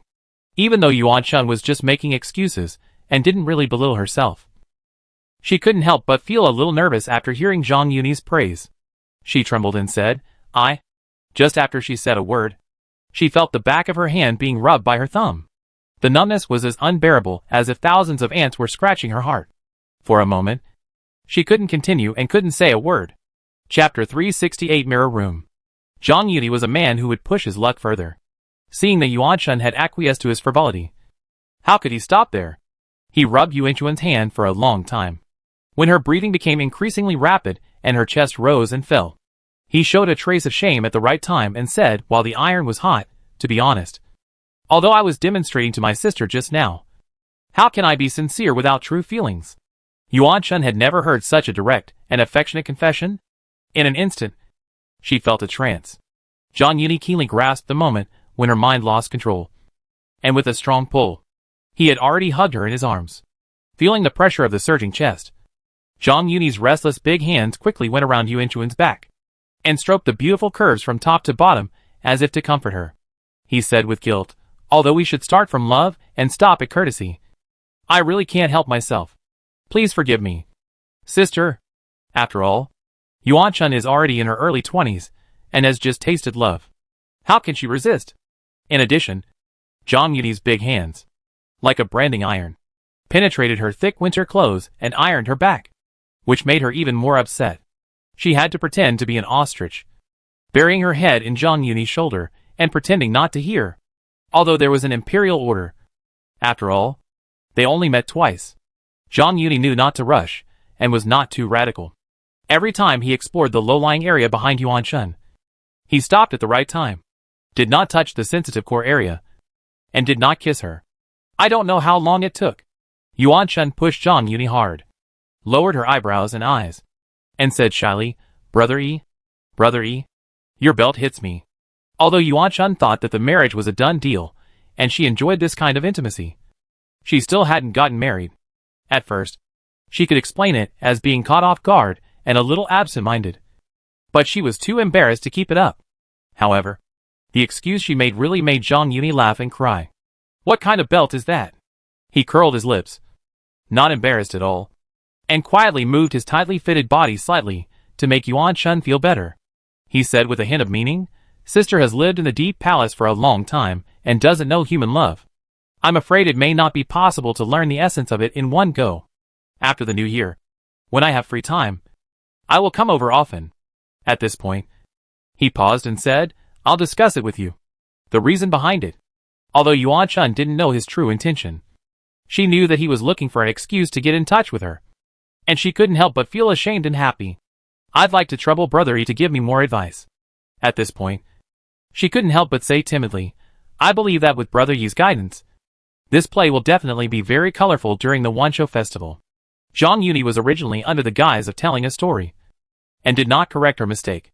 Instead, he nodded and smiled, then I will come over later. And you must follow me and learn well. Realizing that his body had regained some calmness, and no longer worried about making a fool of himself, he moved his hands up, held Yuan Chuan's arms, slightly pushed them away 2 inches, and then smiled, Are you going to take me on a tour? The drawings of the entire Grandview Garden were all drawn by him, and he was well aware of the layout of each place. The tour was fake, but he had ulterior motives. Today, Jia Mu and Yuan Shun made arrangements in advance. Not only was there no servant in the Grandview Tower, but even Yuan Chuan's personal maid Bao Qin was nowhere to be found. If he came another day, he might not have such convenience. Even if the maids and servants were not blind, Yuan Shun would still have some concerns, and might not be able to save face. Therefore, he had to find a suitable place for the future step-by-step progress. Although Yuan Shun did not doubt it, she was embarrassed to take him to visit the boudoir. So she let him pull her out of the main hall and walked around outside. When they reached Hanfang Pavilion, Zhang Yudi pulled him into the house. Yuan Chuan's heart tightened, thinking that he was unable to control himself again and wanted to do something bad. And she didn't know what to do. Unexpectedly, Zhang Yudi just pulled her and looked around the house, turned his head to look at her, and smiled. This is the right size. I think we will set it up as a rehearsal room in the future. What do you think, sister? The main hall of the Grandview Tower was built according to the regulations of the provincial courtyard, and it was quite spacious. In the past, the little actors rehearsed there. Zhang Yuni suddenly wanted to place the venue in the somewhat cramped Hanfang Pavilion. Yuan Shun was a little puzzled and asked in confusion, Isn't this place too tight? Zhang Yuni smiled and said, Sister, you don't know that Tiango Injiwan has just made glass mirrors, and it has not yet been sold to the outside world. I plan to stick glass mirrors on all 4 walls of this Hafong pavilion. In this way, it will not only be brighter, but also allow the little actors to see their movements and expressions clearly during rehearsals, which will facilitate their adjustments. Dance studios in previous lives were mostly set up like this. However, although he also considered rehearsals, it was not the main purpose. Otherwise, there would be no need to choose this place. Yuan Chun alone, even with servants, could not live in much space. But after the observation just now, although there are many unused houses on the Grandview Tower, only Hafong Pavilion is located in a corner with no one around. Since I intend to choose a suitable place for the future strategy, it is naturally better to try to make it as remote as possible. In addition, it is said that in order to win favor, Wu Zetian set up the bedroom as a mirror room to increase the interest between husband and wife. I just thought of this place by chance, and I couldn't help but get interested. Although the 4 girls of the Jia family are well educated and have some talents, they are unaware of the records of immorality in this unofficial history. Because she didn't know the story, Yuan Chun didn't make any associations, but exclaimed, Isn't this too extravagant? Zhang Yui shook his head and said, This is to prepare for the emperor's birthday. It's worth spending any money. Although this glass mirror is valuable, the cost is not high. It's just made of sand and other things, so it's not extravagant. As the creator of glass and the chief officer of Tiango Injiwan, he wanted to present the emperor's program for the birthday to be perfect. What's wrong with using some mirrors?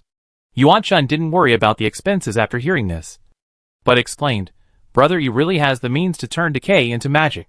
He can actually use sand, such an ordinary thing, to create a strange thing like glass. She already knew that the glass was made by Zhang Yuni, but she didn't expect it to be made of something as ordinary as sand. Seeing Yuan Chun's admiration between his eyebrows, Zhang Yuni came close to her at the right time and hugged her again. With his right hand tightly wrapped around the low part of her waist, he pressed Yuan Chun tightly against him. He looked down at the shy Yuan Chun and said with a double meaning, These are not worth mentioning. There are some unknown methods. I will let my sister know them little by little in the future. Chapter 369. Using the force of others to counter the force. For a long time, in the Hafong Pavilion, the 4 lips with silver threads slowly parted with reluctance. The ancient marriage model determined that 99% of people got married first and then fell in love, or even had no love. But youth is innocent, and hormones live forever. Even if someone who grew up in such an environment is not naturally cold, how can you resist the temptation of love at this age? Especially, the other party is the future husband. Under Zhang Yuni's flowery words, step by step, and persistent offensive, he gradually lost his composure. Finally, he was able to get close to her. After greedily taking a sip of the faint fragrance gushing out from the opposite side, Zhang Yuni sighed, One day without seeing you feels like 3 years apart. The ancients were right. When I think of the old lady and the others still being with me, and not being able to stay with my sister forever, I feel bad. Yuan Chun was immediately embarrassed when she heard this. She pushed Zhang Yuni and said, Brother Yi, you should go back quickly. Don't keep Grandma and the others waiting for too long. Zhang Yuni had not shown up for a long time, and others didn't know where he was going. But Grandmother Jia knew where he was going. Although it was originally the mother's order, it was precisely because of this that the mother had to question her, delaying several hours. How could she feel embarrassed? However, facing Zhang Yuni's deep affection, how could she bear to drive him away? After hesitating for a while, she suppressed her shyness and added, Me too. Zhang Yuni did not rush to follow the trend, but whispered to him for a long time, and then reluctantly said, Then I will come to see my sister as soon as I have time. Yuan Chun nodded silently and watched him leave, feeling a little lost. Compared to Yuan Chun, Zhang Yuni was quite satisfied. As I said before, don't rush. Although Yuan Chun didn't have the age barrier of Ing Chun and others, they had only met twice after all. Today had been fruitful, and it was getting late, so he might as well stop. Anyway, with the emperor's instruction, it was a good start, and the rest was just a matter of time. But Tanchun needed to be appeased. Back in his backyard, he didn't rush to show up in front of Jiamu and others. Instead, he asked Jin Chuan to find an opportunity to bring Tanchun to Yosher's yard. As it turned out, he was right. Brother Yi. Tanchun entered the house, but did not throw herself into his arms, but stood 3 or 4 steps away and bowed. Zhang Yuni pretended to be unaware and just said, "Sister, do you know where I went just now?" "Where?" "Dogwan Tower." Zhang Yuni shook his head helplessly.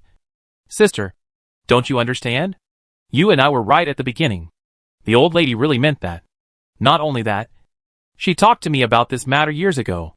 Once the relationship is intimate, words and deeds will inevitably reveal clues. Yingchun is fine. She is a submissive person. She knows the arrangements of Jianmu and Jiaxi. Even if she really notices something, she will not have the courage to resist. As long as she is properly comforted, she will regard herself as the only one to rely on. Tanchun is different. Unlike Yingchun, she has already laid the groundwork. Once she notices something, she will inevitably be suspicious, and it will be difficult for her to give in easily. So, he simply came straight to the point and told Jiamu's plan. It also gave Tanchun a sense of crisis. As expected, Tanchuan's face changed immediately after hearing this, and she asked suspiciously, "Why did Brother Yi go to my sister's place?" "Sister, you are so smart. You should understand my difficulties. Although I have said hello to the Emperor, I still have to wait until after the Emperor's birthday. The old lady is pressing me step by step. How can I refuse? I really have to pretend to be nice." At this point, he sighed and said, "After dinner, the old lady repeatedly reminded me that your sister got sick because of the hard work of rehearsal, and asked me to go and persuade her. I was also entangled again and again, so I went to visit her. Sister, don't you believe me?" At this point, he looked distressed. "How could it be?" Tanchun denied it immediately. "This is the countermeasure that I discussed with Brother Yi. So why would I doubt Brother Yi? If that's the case, why are you so aloof?" Zhang Yuni beat his chest and stamped his feet and said, "I was afraid that you would worry. When I picked up your sister last time, I noticed the old lady's thoughts. So I refused to stay. I have been avoiding suspicion since I came back and didn't go to the mansion. I wanted to discuss countermeasures with you today, but I didn't expect." "No." Seeing him so distressed, Tanchun hurried forward. However, she didn't throw herself into his arms directly, but looked at the door with a look of concealment. Zhang Yuni also took advantage of the situation and said, "Don't worry. Sister, how could I not care about your reputation?" Hearing this, Tanchun felt relieved and threw herself into his arms. In the Qingtang thatched cottage, it has already started, so Zhang Yuni naturally can't pretend again. However, he did not cross the red line at the beginning. After whispering in Tanchuan's ear for a while, he leaned over and whispered, "I haven't seen you for so many days. I miss you so much." Tanchun seemed to be a little uncomfortable. She hesitated in his arms for a few times, leaned her head on his shoulder, and said, "What are you going to do, Brother Yi? I'm afraid you don't know yet. In order to make me agree to this marriage, the old lady did not hesitate to let the second girl be a concubine in the dowry." Seeing that Tanchun was just able to take a breath, she couldn't wait to ask, and Zhang Yuni threw another heavy bomb. "What?" Tanchun looked at him with a face full of horror, obviously confused. Zhang Yuni secretly complained in his heart, "No matter how smart you are, as long as you are pinched by your soft spot, you will not worry about not being able to break through." But he said helplessly, "Yes. I didn't expect the old lady to do this. If not, even if we had already discussed the countermeasures, I would not be able to help but tell you everything." At this point, he changed the subject and said, "But if the old lady said so, if I refuse again, I am afraid that I will not be able to be a relative. Let alone." Tanchun was already confused at this time, and she didn't care to hide it anymore. She said anxiously, "If something happens, once Brother Yi agrees, how can you regret it in the future? Sister, do you not trust yourself or me? I didn't agree to anything. I just followed what we had discussed before and excused myself from my father's filial piety and pretended to be compliant for the time being." He paused and said, "As long as our plan goes smoothly, when there is the Emperor's order, the old lady will naturally not resist. At that time, I will use this as an excuse to ask the old lady to let you replace your sister and marry into the family, and everything will come naturally." Hearing this, Tanchun was obviously relieved.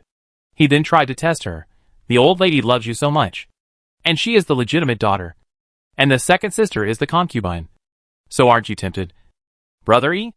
Zhang Yuni did not answer but asked, "Could it be that in your eyes, I can change my mind so easily?" At this point, He hooked Tanchuan's chin and said with a smile, "Since you still have doubts, I can only let you feel it yourself." After that, he leaned down. Chapter 370 After Sales Guarantee. With a previous preparation, Tanchun has already developed a sense of crisis. Not only does she respond enthusiastically, but she also has a hint of flattery. Zhang Yuni will naturally not miss such an opportunity. After a period of retreat and advance, Tanchuan's clothes are already disheveled and her collar is half open. Although it is still not as good as Ying Chun, it is also a big breakthrough. Seeing that the meal is approaching, he reached out and grabbed Tanchuan's wrist, raised it in front of the two of them, and said meaningfully, "Third sister should understand my feelings now. Right?" Even though Tanchun is not a timid character, she still blushed and lowered her eyebrows when she saw the slender hand in front of her. "I believe that everything depends on human efforts. As long as we work together, we can definitely solve the problem perfectly."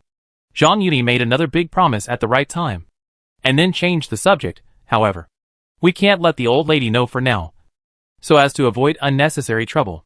Tanchun nodded silently. Although Yingchun is only a concubine, isn't Tanchun the same? In order to fulfill Yuanchun's wish, Jia's mother actually ignored the face of Ronghua Mansion and forced Yingchun to be a concubine. If she knew what she did, she would be treated worse than Yingchun. After all, when Yuanchun didn't have a divorce, Jia's mother hoped that Yingchun would play the role of marriage, and changing her mind at least brought some guilt. It won't be like this for her, and the first house will definitely argue for this. And Wang Furen, it's a blessing that she doesn't blame her for competing with Yuanchun. So how could she say anything good for her? Now she finally understood why Jia, Shi, and Xing Furen rushed to match Yingchun. A little transparent person. But Wang Furen turned a blind eye and didn't make any move. The news of Jia Zheng's request for an imperial decree has spread throughout Ronghua Mansion. I'm afraid that Lady Wang had already seen the clues and wanted to leave a way out for her own daughter. So she deliberately ignored her concubine. The reason why Jia's mother was willing to let Yingchun be a concubine was probably to give an explanation to the eldest wife. After all, with the character of Jia, Shi and his wife, they care more about whether they can get enough benefits from Zhang Yuni, rather than whether Yingchun will become a big or small. It was because of this that she ignored whether Yingchun would be a bonus after she replaced Yuanchun. Tanchun was so secretive, so Zhang Yuni was naturally happy to do so. He held Tanchuan's hand and said affectionately, "Sister, you already know what happened today, but there is no guarantee that the old lady will not change her mind and let me go to the eldest girl in the future. If such a thing really happens, please understand my difficulties and don't think too much. It would be fine if Yingchun's matter was not mentioned, but Yuanchun was the #1 enemy in Tanchuan's eyes. We must take precautions before it happens, and can't wait for her to find out the clues and then perfunctorily deal with it." Although Tanchun knew it was inevitable, she was also worried and said, "But what if?" "No what if," Zhang Yuni vowed. "No matter what, I will not let her surpass you." His words were half true and half false. As long as Yuanchun was a concubine, she would naturally not surpass Tanchun. But in Tanchuan's ears, it was a guarantee to marry her as his wife. Tanchun suddenly felt that all her efforts today were worth it. With what brother he said, "If I still hesitate, how can I be worthy of Brother Yi's sincere heart?" Well, let's talk about the future later. Let's do the preparations first. I just watched the rehearsal of the little actor, and there are still some shortcomings. He took the opportunity to tell Tanchun about setting up the Hanfang Pavilion as a mirror room under the guise of preparation. Tanchun did not doubt it, but thought that he spared no expense to help the young actors hone their acting skills. So she felt relieved, seeing that Tanchun had been fooled. He turned and kissed her on the forehead like a dragonfly, and told her, "Sister, you should pack up first, and we will go separately." Hearing this, Tanchun realized that it was getting dark, and hurriedly urged Zhang Yuni to go first, knowing that Tanchun still had to pack up. Zhang Yuni went back to the side hall in the backyard first, and invited everyone to have dinner in the flower hall. And Tanchun also took advantage of the chaos to blend into the team without a trace. Perhaps she was eager to go back and ask Yuanchun about the progress. So this meal, Jiamu ate very quickly. After the meal, she hurriedly returned with everyone in Rongfu. Zhang Yuni escorted them all the way to the front yard, watching Jiamu and others get on the sedan chair, but saw that Jiaxi and Jialian did not leave with them, but came over instead. At noon, they followed Jia's mother to the house, but Zhang Yuni was sent to the backyard and was kept. He had no time to greet him. So he asked Jia Rong to receive him. Although Jia Rong had moved out of Ningwa Mansion, he was still a legitimate nephew. It was not right not to visit him during the new year. So Zhang Yuni was arranged to meet him today. Jia Shi kicked Jia Lian on the leg and shouted, "Get out of the way! I have something to say to Yuni." Jia Lian smiled awkwardly at Zhang Yuni and hid far away. Jia Shi nodded and said, "Have you made any progress on the matter I asked Yuni to ask last time?" Seeing his wretched face, Zhang Yuni realized that he was asking about the exchange meeting. He glanced at Jia Shi and said perfunctorily, "Go to Zhongchuan Prince's mansion another day and ask for you." To avoid suspicion of inquiring into privacy, he naturally couldn't ask if Prince Zhongchuan didn't mention it. "Hey, that's troublesome for Yun Yi." Seemingly a little worried, he added, "I need Yun Yi to say a few good words for me.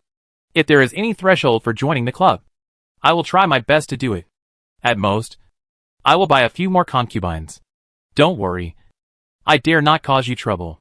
The money from the old lady has been obtained." Oh! Zhang Yuni was a little surprised. He estimated that the return of the ginseng would cause Jia Mu to lose at least 10,000 taels. But it did not affect the money given to Jia Shi.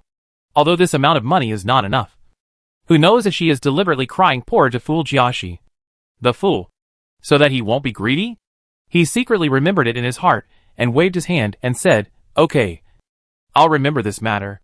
If there is nothing else, go back and wait for news." Jia Shi thanked him profusely. Before leaving, he glared at Jia Lian and scolded him. "Why don't you come back with me? Don't cause trouble for your brother here. Don't dare. Don't dare." Jia Lian responded in a hurry. But his feet seemed to be rooted. And he looked at Zhang Yuni with a pleading face. "Okay. Don't worry about the matter between us brothers." Zhang Yuni waved his hand and helped Jia Lian out of the siege. After Jia Shi left, he glanced at Jia Lian and said playfully, "Is second brother Lian addicted to treating illnesses? Now that my sister-in-law is pregnant, I can't help her." "No. No. No." Jia Lian took a step back as if he was bitten by a snake, waving his hands repeatedly. "There's no rush to treat the illness. There's no rush to treat the illness." Zhang Yuni asked suspiciously, "Then what's second brother Lian doing?" "Then, that child." "Why? When I treated you, we agreed that if your sister-in-law got pregnant, you had to continue. Why do you want to regret it now?" "No. No. No." Jia Lian shook his head like a rattle and said, "I came here to confirm with my brother that you can't take this child back and return to your ancestral home." Zhang Yuni was a little stunned. But then he understood. In ancient times, people attached great importance to offspring. Although Zhang Yuni had a son, he was adopted by the Jin family. If there are not many offspring in the future, or if there is a situation of premature death, maybe they will not necessarily have the idea of taking advantage of Wang Shifeng's child. Although this child was born by Wang Shifeng, there is basically no possibility of returning to his ancestral home. But who doesn't know Jia Shi's temper? He is both Jia Lian's father and the head of the Jia family. Once Jia Mu is gone, no one can suppress him. In the past, Jia Lian might not care too much. After all, he was still young. But now it is another matter. "Don't worry, brother Lian. How can I go back on my word?" Zhang Yuni patted his chest and said, "Even if this baby is not a son, I promise you that I will definitely let my sister-in-law give birth to a son." He reacted in time and swallowed the word until this one-stop service of curing the disease and leaving an heir was done well. Jia Lian was relieved and left happily. Chapter 371 Jia Rong's Guess. Jia Mu's Advice. After sending Jia Lian away, Zhang Yuni just turned around and saw Jia Rong approaching with a smirk on his face. He winked and said, "Uncle Yi. Uncle Lian is probably useless." Zhang Yuni said calmly, "What do you know?" "To be honest with Uncle Yi, you have never been to Uncle Lian's outer house. But I often go there. In the past, he was guarding against me like a thief. But recently, he seems to be unable to take care of me. I often hear his aunt complaining. If he can complain about this kid must be not clean." Zhang Yuni frowned slightly and said, "Seal your hole tightly. If I know that you leaked it, don't blame me for not thinking about the uncle-nephew relationship." Jia Rong lowered his eyebrows and said, "Uncle Yi, don't worry. The baby in your aunt's belly is my nephew's brother. How could my nephew let him cause controversy?" Although Zhang Yuni never admitted it, It did not prevent Jia Rong from guessing. When Jia Jing and Jia Zhen died, Wang Shifeng stayed at Huifang Garden, but Jia Lian stayed with him every day. Zhang Yuni knew that he could not hide it, and what he said could not be found fault anyway, so he was too lazy to entangle with him. Waved his hand and said, "That's it. Don't bother with these irrelevant things. By the way, why haven't you seen Wang recently? It seems that Mrs. Wang has not passed on the message for him. Today, he heard the news that Shui Baochai is about to come of age, and he began to make plans. What else can he be busy with? He is just looking for women.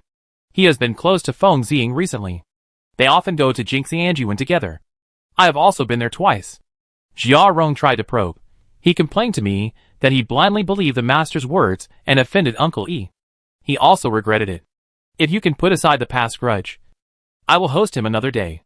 No need. Zhang Yuni raised his hand.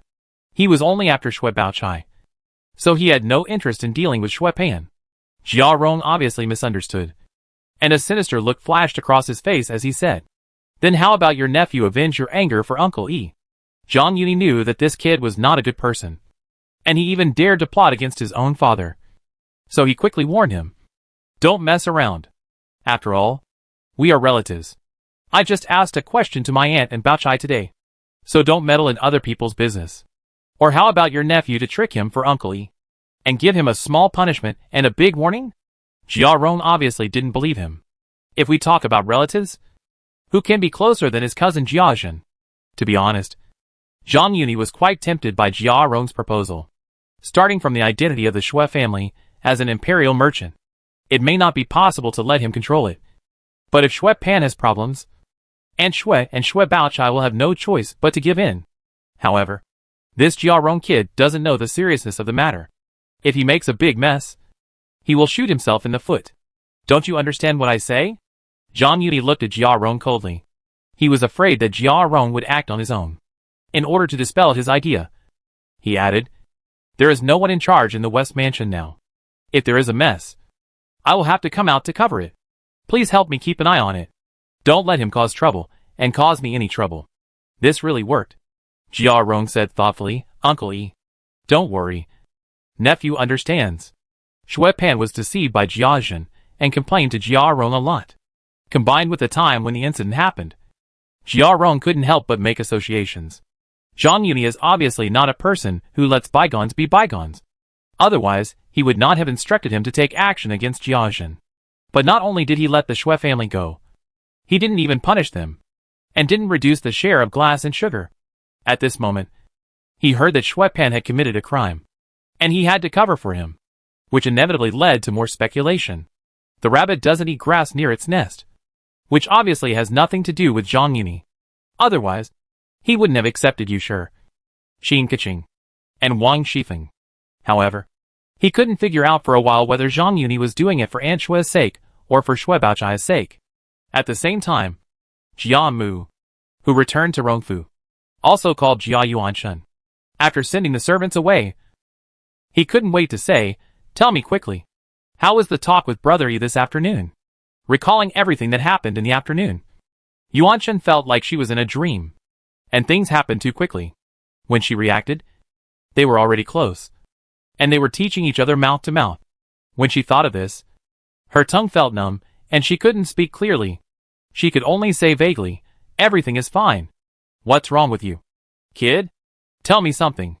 Even if it was her grandmother who loved her the most, how could Yuanshen have the nerve to report everything that happened truthfully? She could only simplify and avoid the important points. When he came, my granddaughter was rehearsing, so we watched the play together for a while, and he also pointed out some shortcomings. Speaking of this, she suddenly remembered the mirror room and hurriedly said, like offering a treasure. He also said that he would install mirrors on all four sides of the Hanfang Pavilion to facilitate the little actors to manage their expressions. The two had different information, and Yuanshen felt that this was enough. At least they had a good chat. But Jia Mu felt that Zhang Yuni was interested in Ing Chun, and what he did was just official business and perfunctory to her. She said with regret, "What kind of good thing is this? The Wanshou festival is his business, so it's normal for him to prepare more carefully. I'm talking about you. Did he say anything to you?" "No. No." Yuanshen instinctively denied it. Alas, Jiamu sighed deeply. You child. You have wasted my painstaking efforts. If he didn't say anything, could you not take the initiative? When can't we talk about rehearsals? Why do you always talk about those irrelevant things? Yuan Chun couldn't bear Jiamu's worry, and hurriedly said, he also said something else. Oh! What did he say? Jiamu hurriedly asked. Brother, he said before he left that he would come to my place more often when he had time. She hesitated for a moment, but still added, see the progress of the actor's rehearsal. Although it was far from what Jiamu expected, there was still room for improvement. She also knew that Zhang Yuni was deeply in love with Ying Chun, and it was impossible for him to succeed overnight. She could only sigh helplessly. Forget it. In this case, it is not in vain. Speaking of this, she warned Yuan Chun again, however. You must listen to me next time. If he goes there again, don't just talk about those trivial things. Talk about something else and try to coax him. This man is like a greedy cat. How can he not change his mind? What? Yuan Chun said in a daze. Jiamu's words of coaxing her as much as possible made her feel embarrassed, and she thought she had misheard the following words. Jiamu knew that she had said something wrong, and quickly changed her words. You are all young, and you can't guarantee that you won't be impulsive. People in the world have been like this since they were young. If you encounter this situation, don't panic. Try to go along with him, and don't make a big deal out of it. Grandmother Jia didn't want Yuan Chun to make it a done deal. Uninvited adultery is the behavior of concubines, but it is absolutely unacceptable for a wife. It's just that she let it slip just now, and she was worried that Yuan Chun would ask about it. She felt that Zhang Yuni was in love with Ying Chun, and she didn't worry about this happening at all. So she deliberately led the topic to this, so that Yuan Chun would be embarrassed to speak. Yuan Chun really didn't bother to ask, and said incoherently, Grandmother, how could your granddaughter do such a thing? Hey! Seeing that Yuan Chun really didn't ask any more questions, Grandmother Jia smiled and said, I just said that. I didn't instigate you. And besides, the emperor's will is the most important, so it can't be considered as violating morals. Since she said that, she naturally had to add a high-sounding reason to her words. The emperor's intention was the most suitable excuse. Chapter 372, Concealing the Truth. After receiving the Ronghua Mansion delegation, Zhang Yuni also began to go out and walk around. This kind of thing is the same in ancient and modern times. The order of priority mainly depends on the closeness and status. It is not convenient to go to the Qin Wang's place, so the first stop is naturally the Zhongshuan Wang Mansion. As the chief steward of the inner palace, and deeply trusted by the emperor, the Zhongshuan Wang Mansion is naturally full of guests and friends. There are many people and eyes, and it is not the time to talk about business. Those who are familiar with them can stay for a meal, and those who are not familiar with them can leave after giving gifts. In short, the meaning is conveyed. Zhang Yuni is no exception. He had a few drinks with several colleagues at noon, and then said goodbye. After leaving the hall, Zhang Yuni bowed slightly and said, Your Majesty, please stay. On the surface, they are just ordinary superiors and subordinates, and they are not worthy of being seen off by Zhongshuan Wang himself. Prince Zhongshuan nodded, winked at the chief historian and said, Send Lord Zhang off. Zhao Liangong hurriedly stepped forward, made a gesture of invitation, and led the way. Zhang Yuni followed closely behind, and when they were halfway, Zhao Liangong suddenly slowed down. Lord, the prince ordered that it is inconvenient to say more today. After the new year, on the 18th of the first lunar month, please bring a concubine here. This, Zhang Yuni couldn't help but frown slightly. If Jiashi hadn't reminded him, he would have just regarded it as an ordinary walk. Or there was another hidden reason, and he agreed to it in a muddle. But now, he was in a dilemma. He didn't have the hobby of sharing with others, and he was even more repulsive to such gatherings. However, Prince Zhongshuan also meant well, and it was inevitable that he would be embarrassed to refuse with words. So he smiled and said, I'm afraid I'll disappoint the prince. In this regard, I always like to eat for free and never exchange with others. If he still pretends to be a gentleman, he will definitely be disliked if he still pretends to be a moral gentleman. This is why he did not hesitate to expose his shortcomings. I thought that there was no reason to force people to do such things. But unexpectedly, Zhao Liangong shook his head and said, Your Excellency has misunderstood. You don't know that the exchange meeting is just a cover-up, mainly to provide advice for His Royal Highness the King of Qin. Zhang Yuni was stunned for a moment, and then laughed out loud. Ha ha ha. So that's what happened. Zhao Liangong hesitated for a moment, as if he was afraid of misunderstanding, and added, of course, do the whole show. Even if it was just a show. Zhang Yuni was unwilling to participate, let alone make it real. It's not that he cares about his reputation. For ancient nobles and officials, giving concubines and exchanging concubines is not a big deal. Participating in such a party will only ruin the image he has worked hard to build in front of Jin Chai. Although a concubine is different from a concubine, it will make the maids and concubines in the family feel insecure. Moreover, once such a rumor spreads, even if the Rong mansion is controlled by him, it is impossible to give him a girl as a concubine. But it happened that the matter involved the king of Qin, so he could not refuse. Just when he was in a dilemma, thinking whether to buy 2 concubines for the 2 rooms, he heard Zhao Liangong whispered, "Are you protecting your feathers?" Zhang Yuni's heart trembled, and he hurriedly said, "How could it be? If I can serve His Highness, how can I care about a little reputation? Accompanying the emperor is like accompanying a tiger. Once the king of Qin misunderstands, the consequences are unpredictable." While expressing his loyalty, Zhang Yuni also explained, "The chief historian doesn't know that it is not easy to take in those concubines of mine. I have promised them earlier, and 2 of them are my sister-in-law's sisters. I heard it suddenly just now, and I was worried that I would not be able to explain it. However, since it is for His Highness, I can't care too much. I will buy 2 more houses back. The emperor's favor is the foundation of his existence. Incomplete loyalty is equal to absolute disloyalty. He is not so lustful that he would make the king of Qin doubt his loyalty just to take Yuan Chun and other concubines. He can only buy 2 prostitutes and thin horses to deal with it. I thought the matter was over." But Zhao Liangong laughed and said, "It turns out that you are a passionate seed. Since you don't care about your reputation, you can't make it difficult for you." Hearing the hidden meaning in his words, Zhang Yuni tried to ask, "What do you mean?" "You just go to the meeting alone. The prince can arrange it for you at that time. But if you do this, you may have the bad reputation of only taking in and not giving out." He didn't dare to say that he was a freeloader, so he gave Zhang Yuni some face. It can't be blamed on Zhao Liangong. Gong did not propose this method at first, due to the prevailing trend. Many nobles and officials treated guests with concubines and exchanged concubines.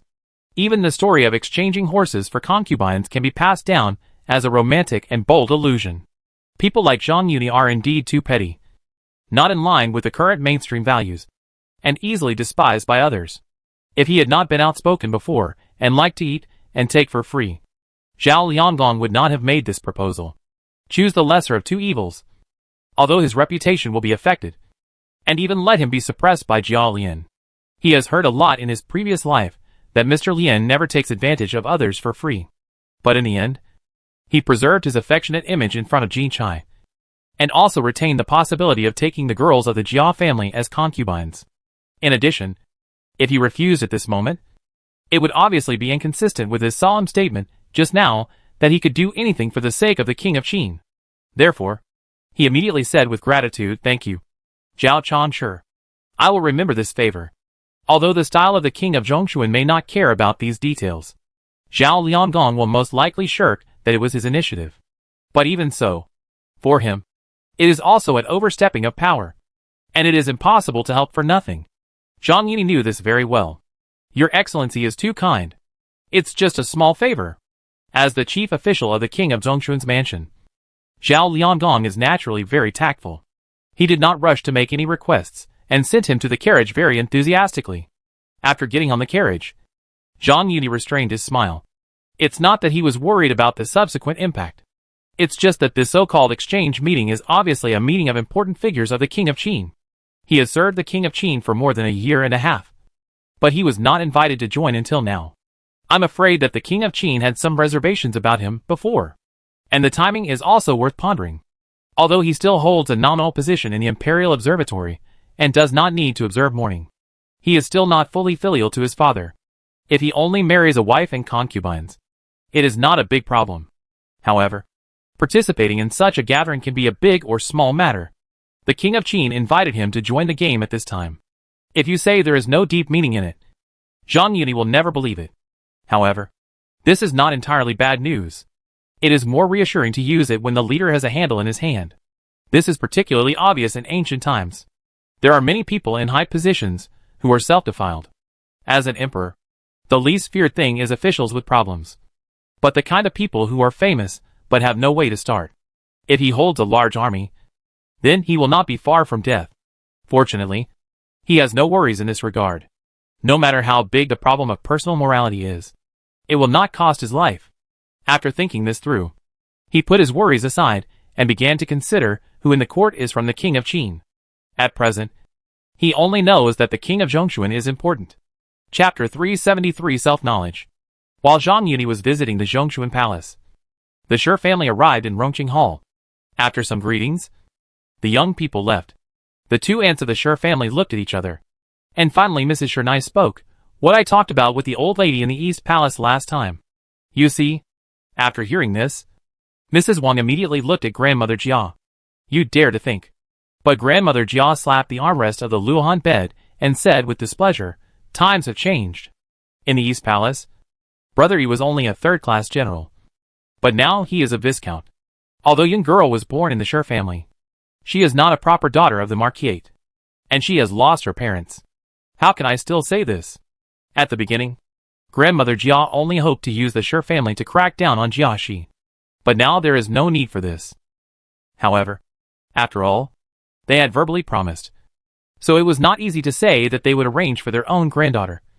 So they had to use Zhang Yuni's identity as an excuse. The two ladies of the Shi family looked at each other, and Mrs. Sherding smiled and said, what the old lady said is very true. How could we not know this? When they were arranging a marriage for Shi Shangyun, it was still when Jia Jing and Jia Zhen were in mourning. Unexpectedly, within 2 months, Zhang Yuni had been promoted several levels, which was why they had never been embarrassed to bring up the past. Then what are you still talking about? Jiamu glanced at the two of them, and couldn't help but complain that they didn't know how to behave. The two of the Shi family looked at each other, and then looked at Mrs. Xing and Mrs. Wang.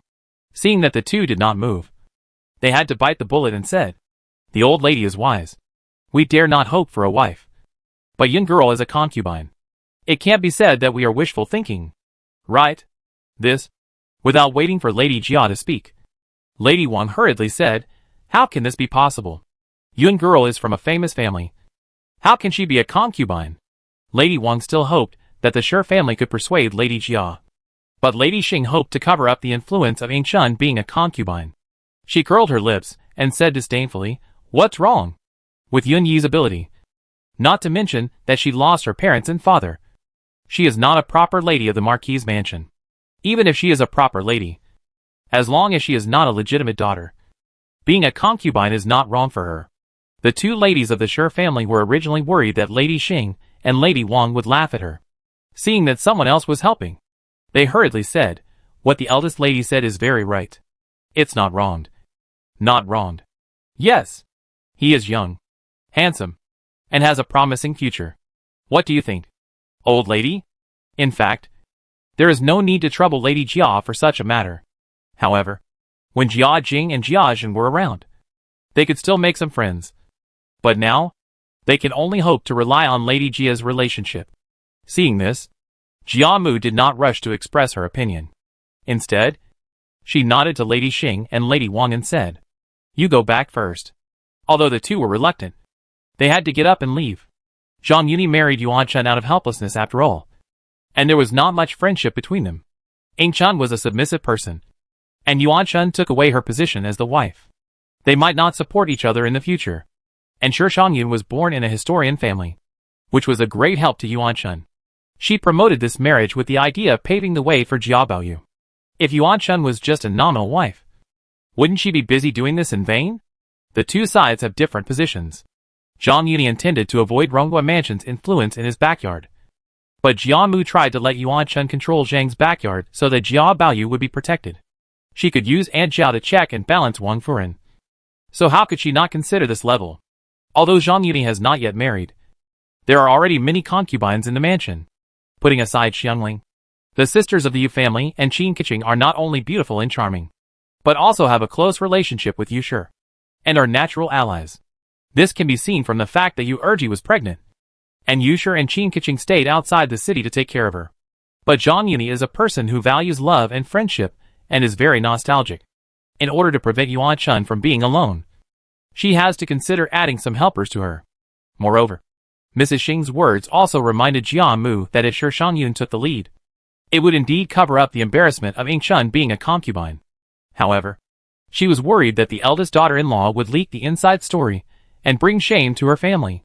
So when the two ladies, Xing and Wang, left, she was no longer cold and stern at first, but smiled and praised. It's hard for you to have such vision. To be honest, the emperor has brought a message, and he must be a duke. These words were said when the East Palace conveyed the order. Jia's mother only found out later. But the two ladies of the Shi family heard it for the first time. They couldn't help but say with surprise and joy, "Look, old lady. We said that he has a promising future. And it's not an insult to young girl.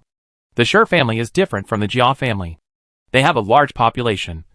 And there are 18 houses in the capital alone. When there are too many people, it is inevitable that the family property will be diluted. Unlike the Jia family, there are 2 dukes in one family, and the family is rich. After all these years, it has been difficult to continue. Originally, they let Shi Shangyun be a concubine out of helplessness. And more importantly, they admired Zhang Yuni's ability to turn stone into gold. They hoped to use this relationship to add a way to make money for the Shi family. After all, abandoning an orphan girl can solve the livelihood of the whole family, which is a sure win no matter how you look at it. Now, after hearing these words, her heart became more and more excited, and she looked at Jia Mu eagerly. Jia Mu was waiting for this, and immediately took the responsibility and said, "Yun girl has grown up under my care, so naturally I hope she can have a good home. And this matter is up to me." At this point, she paused and said calmly, "In the future, her sister will help take care of her, and there is no need to worry about being wronged." Originally, Jia Mu only thought that the Shi family was still thinking about the position of the main wife, and was embarrassed to tell Yuan Chun's affairs. Now, the Shi family took the initiative to retreat, and she tried to help Yuan Chun, so she no longer hid it. The 2 Shi family members looked at each other and asked tentatively, "The old lady is talking about the eldest girl, since the emperor wants to build momentum. How can it be limited to Zhang Yuni's way to pick up Yuan Chun?" It was because the Shi family heard the rumor that they made up their minds and settled for the second best. Jia Mu smiled and said, "Yes, this is also the emperor's intention. Otherwise, why would he specially arrange for Igor to pick up the eldest girl? After all, she had promised to help Shi Shangyun, and the emperor's intention was a perfect reason. It can also help Shangyun get closer to Yuan Chun." The 2 Shi family members also heard the meaning and flattered. "That's really a great thing. With the eldest girl to help take care of it, we will be more relieved. You just need to know about this, and don't spread it everywhere. The eldest girl is helping Igor prepare the program for the Wansho festival. You go and tell Yun Yata to ask her to help her eldest sister more. Being a concubine is not easy to say, and it's better for these 2 nephews and wives to be the villain." Hey! Hey! It's right. It's right. The 2 Shi family members responded in unison. Jia Mu thought for a moment and said, "Since it's settled, I think Yun Yata will live here in peace. And when her elder sister gets married, she will be a dowry and go with her. I think there's no need for her to live with Bao Yatu anymore. Let her move to Tuobi Villa." After that, Jia Mu shouted outside, "Yuan Nan, go call Yun Yatu, and take the 2 ladies to wait next door." Chapter 374. It's not that hard to accept. Be a concubine? After hearing what the 2 aunts said, Shi Shangyun's body softened, and she slumped in the chair. Ever since Yuan Chun returned home, she saw that her hope was slim. But she never expected that she would end up being a concubine. "What's wrong with being a concubine?" Mrs. Shernai said confidently. "You know the situation at home. Your parents are both dead, and it's not easy to raise you. We didn't ask you to be a concubine from the beginning, but we had no choice. Who would have thought that he would rise so fast?" "That's right," Mrs. Sherding also echoed. "The old lady said that the emperor promised to make him a duke. How old is he now? If you settle the matter now, you can still take the lead. If he can go one step further, he may not have no chance to be crowned king. Who will laugh at you then?" When the country was founded, it was possible for people of different surnames to be crowned kings. But now it is basically impossible. But it didn't stop her from making plans for Shi Shangyun. Yes, It's not that we don't consider you. You know Igor's situation better than us. Even if you become his concubine, it's better than most families. You will be taken care of by the eldest daughter, so you won't be wronged.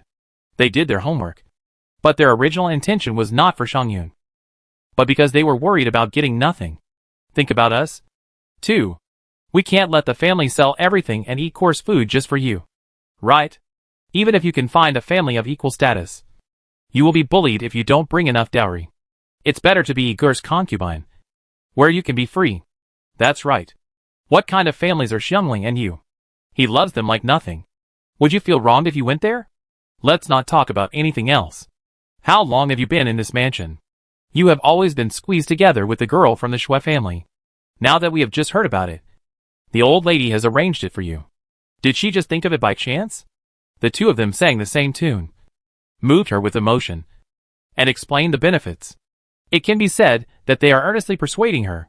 These days, there are not a few people who sell their children. Her parents are dead, and her uncle and aunt can make the decision. If she didn't still hope that Shangyun could blow pillow wind and help the family in the future, there would be no need to be so tiresome. Shangyun also knew that they were not asking for her opinion. Although she was not as inferior as Ying Chun, nor as sensitive as Lin Daiyu, she could more or less understand the warmth and coldness of human feelings, even if she could not completely agree with what the two said. The change in attitude made her feel real and deeply touched. In addition, Sister Bao, whom she always admired, was still careful with Xiangling, her former maid. Thinking about it this way, it didn't seem so difficult to accept. Please go back. Aunts. Shangyun paused, and then said, since I am a member of the family, and my uncle and aunt have raised me, I should also do my part for the family, and not act recklessly. Although she had accepted her fate, she couldn't say that she agreed to be a concubine, so she could only express it in an obscure way. Oh, we know that you are the most sensible. Don't worry. Even if you are a concubine, we will make you glorious. Even if we sell everything we have, we will give you some money. We will never let you be the same as those small families. Just now he said that he couldn't sell everything for her, but now that she agreed to be a concubine, he changed his tune. Shangyun couldn't help but sigh again. Being a wife is really not as good as being a concubine. Yes. Yes. Yes. Let's hurry up when we get back and embroider more fresh patterns to sell, so that we can buy you more clothes. After hearing this, Shangyun's nose was sour for no reason. It is true that she needs to rely on needlework to supplement the family income. But these two aunts, as well as the sisters of the Shi family, before they got married, were just like her, getting up early and going to bed late. Thinking of this, she pursed her lips and said, Aunts, don't worry. I have enough clothes to wear. And brother Yi won't care about these things. How can that be possible? Clothes make the man, and saddles make the horse. And it's always good to be more glamorous. By the way, you should stop doing those needlework, so as not to hurt your hands and blind your eyes. I heard from the old lady that brother Yi asked your elder sister to help prepare the program for the Wansho festival. Go to your elder sister more often and give her a hand. Shangyun felt a little guilty for no reason, and whispered, I know. I will go to my elder sister later, realizing that there is no hope for marriage. She has not paid as much attention to the rehearsal program as before. I don't know if Zhang Yuni will have any thoughts when he knows. As they were talking, Suelu's voice came from outside. The eldest lady asked Sister Bao Qin to bring something to the young lady. Then, Bao Qin came in holding a bright red gorilla felt cloak. She bowed to the three people and said, the young lady said that she had not seen Miss Shi wearing a cloak since she came back. She probably left hers at home and didn't bring it here. So she specially asked me to bring this newly made one to the young lady. It was a lie to leave it at home, but it was just to save the Shi family's face. Shangyun was stunned for a moment, and the two ladies of the Shi family looked at each other and immediately smiled and said, thank you very much, Miss. After that, the two of them poked Shangyun's arms from the left and right. She just reacted and said quickly, thank you, big sister, for your concern. She had seen this red gorilla felt cloak in Jia Mu's room the year before last. When she came here last year, she saw it on Ain Chun and was quite disappointed. Unexpectedly, Yuan Chun actually sent one. This could not be a coincidence. Otherwise, why would she send it earlier or later? But at this time, Shang Yun mostly lived with Jia Mu when she came to the mansion. So how could she not see that she was quite jealous of the cloak awarded to Ying Chun? At that time, Jia Mu was very well off, and she originally planned to make one to be prepared, so as to avoid Jia Shi and Ying Chun's troubles. But she changed her mind when she learned about Yuan Chun's divorce. Now it comes in handy. So I give it to Yuan Chun as a favor. Looking at the new cloak in front of her, Shang Yun was filled with joy of regaining what she had lost, and quickly reached out to take it, which also diluted her resentment of being a concubine. Just now, the old lady said that someone has been arranged to pack up to Obi Villa, and the girl will be able to move in later. After Bao Qin said this, Ying bowed and said, "If there is nothing else, I will go back first." Huh? Shang Yun hesitated for a moment and said, "Please tell Big Sister that I will pack it up later, and I will go over and thank Big Sister in person." When Bao Qin left, the two wives of the Shi family smiled and said, "Look, this is not the dignity of a concubine. Just wait for happiness with peace of mind." Seeing that Shang Yun's thoughts were convinced, the two did not stay any longer, and only told her to go back, pack her luggage as soon as possible, and move to Tobi Villa, so that she could go to Yuan Chun earlier. Shang Yun agreed to all of them. After the two of them left, she hesitated for a moment before handing the red orangutan felt to Suelu. She then took her back to Henwu Garden. Chapter 375 Unavoidable. The master and servant returned to Henwu Garden. Seeing that Bao Chai was not in the courtyard, Shang Yun could not help but secretly breathe a sigh of relief. After returning to the house to pack the luggage, regardless of whether Tobi Villa had been packed or not, she called a few older maids. "Please help me carry the luggage, and then tell Sister Bao that the old lady asked me to move to Tobi Villa." Although she did not have much luggage, she had lived in Rongfu for a long time. She had clothes for all 4 seasons, and some messy things. There were several large and small bags. Hearing that it was arranged by Jia Mu, the maids did not say anything more. Together with Suelu, they carried their bags and planned to go out. Unexpectedly, as soon as they arrived at the gate of Henwu Garden, they bumped into Bao Chai. Seeing the people behind Shang Yun with bags, Bao Chai immediately stepped forward and took her arm, complaining with a smile, "I just heard that my sister was going to move to Tobi Villa, so I hurried back to see her off. Why didn't you wait for me? Don't blame me, Sister Bao." Shang Yun pursed her lips and lowered her head. "I thought that I was in the garden." Although she had accepted the fact of being a concubine, she didn't know how to face her former sisters, so she planned to sneak away. "It may not be so fast that the place can be cleaned up. I think you don't have to rush to go. You might as well send someone to check it out. It won't be too late to go there after it's cleaned up, so as not to go too early and have no place to stay." After that, Bao Chai nodded to Inger, who immediately turned and left. Seeing that there was no way to avoid it, Shang Yun had to nod and followed Bao Chai back to the house. "If it weren't for the old lady's order, I would have wanted to keep my sister as a companion." Bao Chai pulled Shang Yun to sit on the Kong and said with a smile, "However, we are all in the garden and not far away. Remember to come over often. And don't leave without saying goodbye like today. Sister Bao." Shang Yun lowered her head unconsciously. "Thanks to Sister Bao for looking up to me. I will come over often to keep you company." She couldn't help but feel sorry for herself. If Bao Chai knew that she was a concubine, she didn't know if she would still be willing to call her a sister. She didn't know, but the reality was just the opposite. Bao Chai hurried back because she knew the inside story.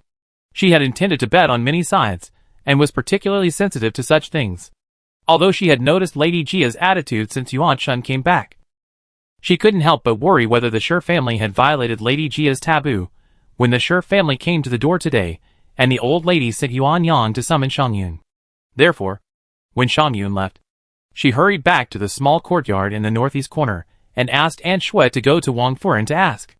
Unexpectedly, the Shi family actually intended to make Shang Yun a concubine, and then heard that Jia Mu arranged for her to move to Tobi Villa. Looking at Shang Yun, who was a little ashamed of herself, Bao Chai laughed at herself. She was not just befriending Shang Yun for the sake of betting. Before Zhang Yuni appeared, there was only one man of the same age in the mansion, Jia Baoyu. Although he was not as good as Zhang Yuni, he was very rare compared with Jia Zhen, Jia Lian and Shui Pan. However, Jia Baoyu treated both of them as sisters, but he was closer to Lin Daiyu. Over time, The two who were in a disadvantaged position inevitably began to huddle together for warmth. Now, Lin Daiyu obviously intends to distance herself from Jia Baoyu. And the good sister who once helped each other has also become a concubine of Zhang Yuni. Logically, she should be happy that there is no strong enemy. But she is not happy at all, but feels disappointed. If she had seized the opportunity when Zhang Yuni was not yet in power, she would have taken advantage of the review of the imperial merchants. Why is there such an embarrassment now?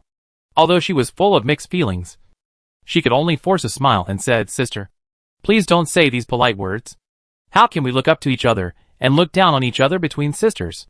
Seeing Bao Chai's sincerity, Shang Yun couldn't help but say, "Sister, I'm sorry. Please don't blame me. Sister Bao." She felt relieved a lot, thinking to herself, Sister Bao is comprehensive. How could she reveal anything? But Lin Daiyu, who always loves to make fun of others, is afraid that she will know that she is a little bit, and she will make fun of herself. Thinking of Butchai's character, they couldn't help but relax a lot, and the two sisters talked about some heart-to-heart talks. Fong saw Inger walked in and reported, "Monsieur's place has been packed, and the eldest lady is waiting for the girl over there." Mrs. Wang handed the task of the Grandview Garden to Li Wan, and sure Shang Yun's move was naturally inevitable. Hearing this, Shang Yun hurriedly got up and said goodbye. "I don't want to keep you waiting for a long time, so I'll go first, and come to see you another day." Bao Chai took her hand, came to the dressing table, took out a pearl hairpin from the box and said, "Sister, you know, I don't like to wear these pearls and jades. It's a waste to leave them. If you don't mind that I used it, I'll give it to you."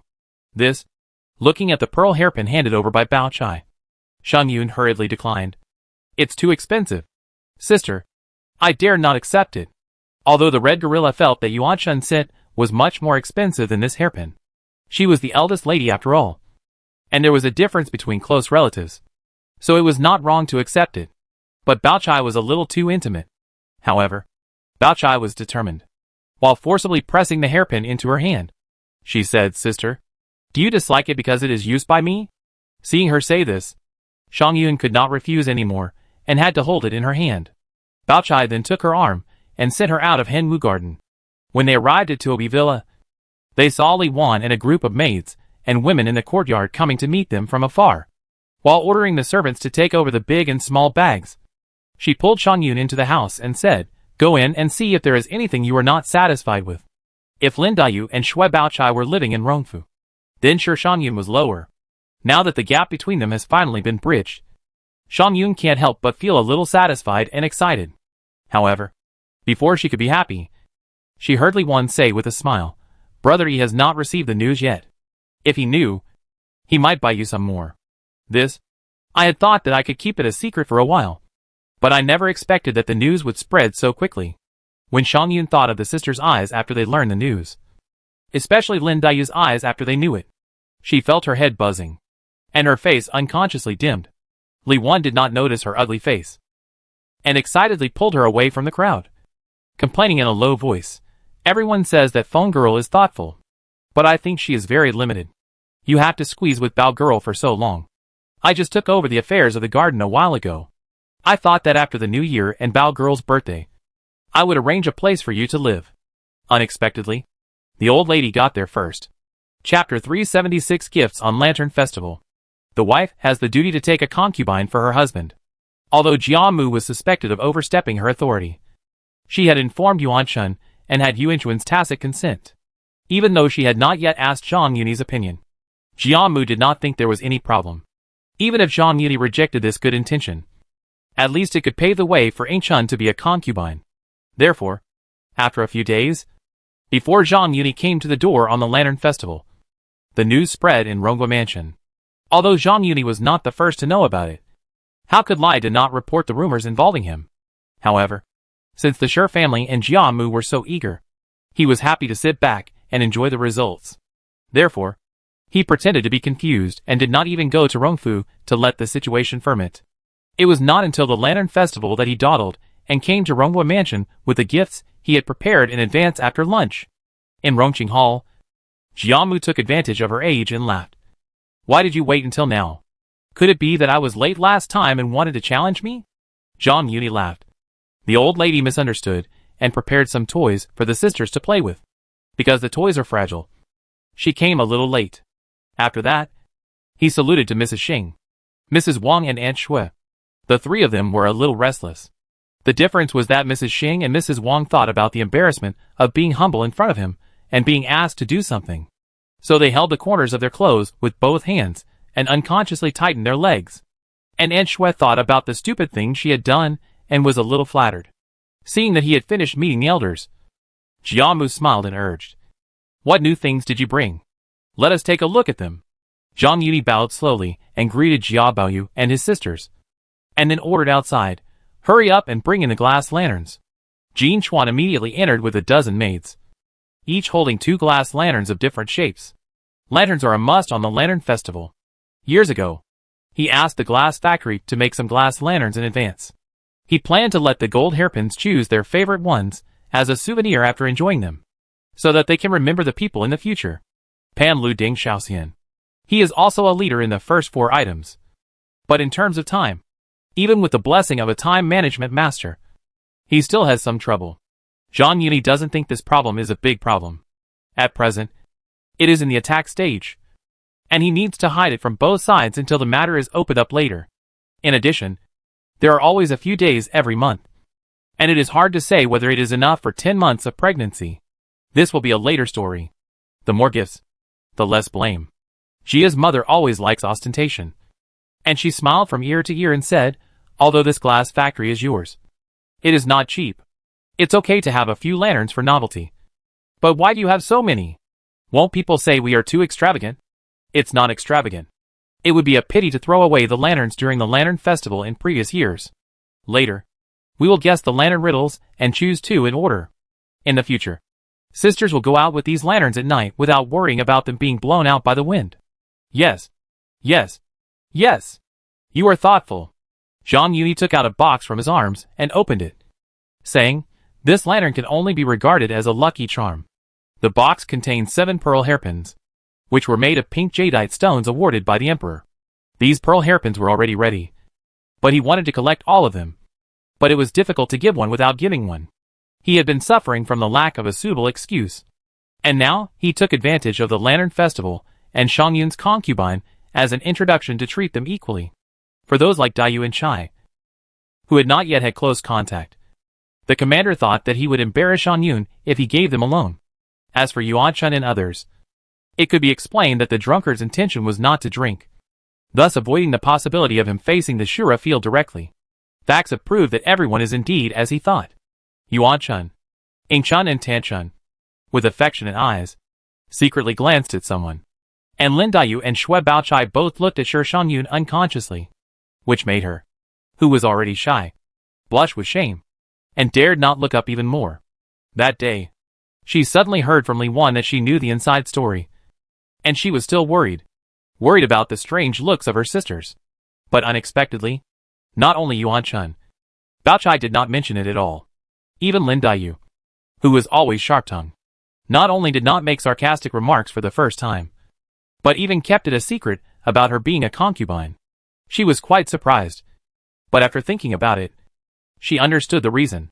If she was a concubine to someone else, Lin Dayu might have teased her. But Zhang Yuni had the friendship of asking for medicine. She didn't care about the monk's face, but she knew that she was going to be his concubine. So how could he be so ungrateful and tease her? After understanding this, she felt much more at ease. She unconsciously looked at the pearl hairpins in the box. All 7 pearl hairpins were made of pure gold, with a huge oriental pearl wrapped around the hairpin head, and several pink jades of different sizes hanging under the pendant, which looked really good. Other things were fine. Zhang Yuni had ready-made materials on hand, and the oriental pearls of normal size took some effort to find. Of course, if there were only 7, it would not be difficult to find them. But Shangyun did not know that he had also prepared in advance, and prepared Xing Xiuyan, Muyu and others in advance. Although they were of the same standard, the distribution was still inevitable. Before Zhang Yuni spoke, Jiamu had already stepped in and said, "Yuni, distribute them according to age. The age of women is a private matter." In the original Grandview Garden, they all called each other sisters. Although Jiamu wanted to show Yuan Chun the rights of the eldest lady, she gave Zhang Yuni a legitimate opportunity to understand everyone's age. Life is like a play. And it all depends on acting skills. Although in front of everyone, when giving gifts, his eyes were either affectionate, helpless, or indifferent, depending on the person. And he responded one by one and handled it with ease. After delivering the gifts one by one, he also knew the order of the age of each woman. The women took the pearl hairpins and had to thank him. They originally planned to observe Shi Shangyun's attitude. Unexpectedly, she looked at Shui Baochai blankly and seemed absent-minded. Zhang Yuni also gave her a pearl hairpin, which was the same as Shui Baochai's idea. Shi Shangyun also looked at her subconsciously. What a coincidence. She saw her holding the pearl hairpin tightly in her hand, stroking the pink jadeite hanging on the hairpin intentionally or unintentionally. She was stunned. If I remembered correctly, Sister Bao never liked these embellishments. How come? Just as she was thinking about it, she suddenly heard Jiamu say, "You go down first. Come to eat later. Yuni will stay and talk to me for a few words." Shi Shangyun lowered her head quickly when she heard it. Zhang Yuni knew that the real show was about to start, and shrugged at the girls and gave a helpless expression. Yuan Chun and others smiled, covered their mouths, and left with Mrs. Xing, Mrs. Wang, and Aunt Shui. Chapter 377 Go with the Flow. After everyone left, Jiamu came straight to the point and said, "A few days ago, my two nephews' wives came over and talked about Yunyatu, who is not young anymore, and they plan to make her your concubine. I have already agreed to it on your behalf, because she wanted to arrange a helper for Yuan Chun. She did not give Wang Yuni a chance to refuse, which was exactly what he wanted." He put on a look of surprise at the right time, hesitated for a long time, and then said respectfully, "Everything is up to the old lady." At this point, he paused again and hesitated, but will it be too unfair to Sister Shangyun? Because he was worried that he had acted too much. He agreed first, and then pretended to be pretentious. Jiamu was dissatisfied and said, "What is wrong? Even the second girl can do it. So she can't be younger?" Zhang Yuni looked tangled and said, "Second sister, I really..." He hesitated and shook his head like a rattle. Seeing this, Jiamu hurriedly spoke frankly and comforted, "This is also a last resort, with Yun girl laying the groundwork. The second girl will not be talked about in the future. Forget it." Zhang Yuni sighed. "In this case, I will trouble the old lady to make the decision for Yuni." When Wang Mang was humble and had not usurped the throne, he could secretly eat tofu. Why did he have to expose his wolfish ambitions and tear his face? Anyway, time is on his side. As long as he can go further. When Rongfu is exposed to a financial crisis again, when the family is faced with a cooked meal, there is no need to worry that Jiamu will not compromise. Jiamu only thought that he was considering Ying Chun. So she accepted Shangyun and said with satisfaction, "I knew you were sensible." Zhang Yuni struck again while the iron was hot, although this was not my original intention. It saved my second sister from gossip. I will remember this favor. Please tell the old lady to the two ladies of the Shi family. If there are any difficulties, just speak up. As long as I can, Yuni will never refuse. With Jiamu's character of wanting everything, if it weren't for Yuan Chun, I'm afraid she might not easily agree to let Ying Chun be a concubine.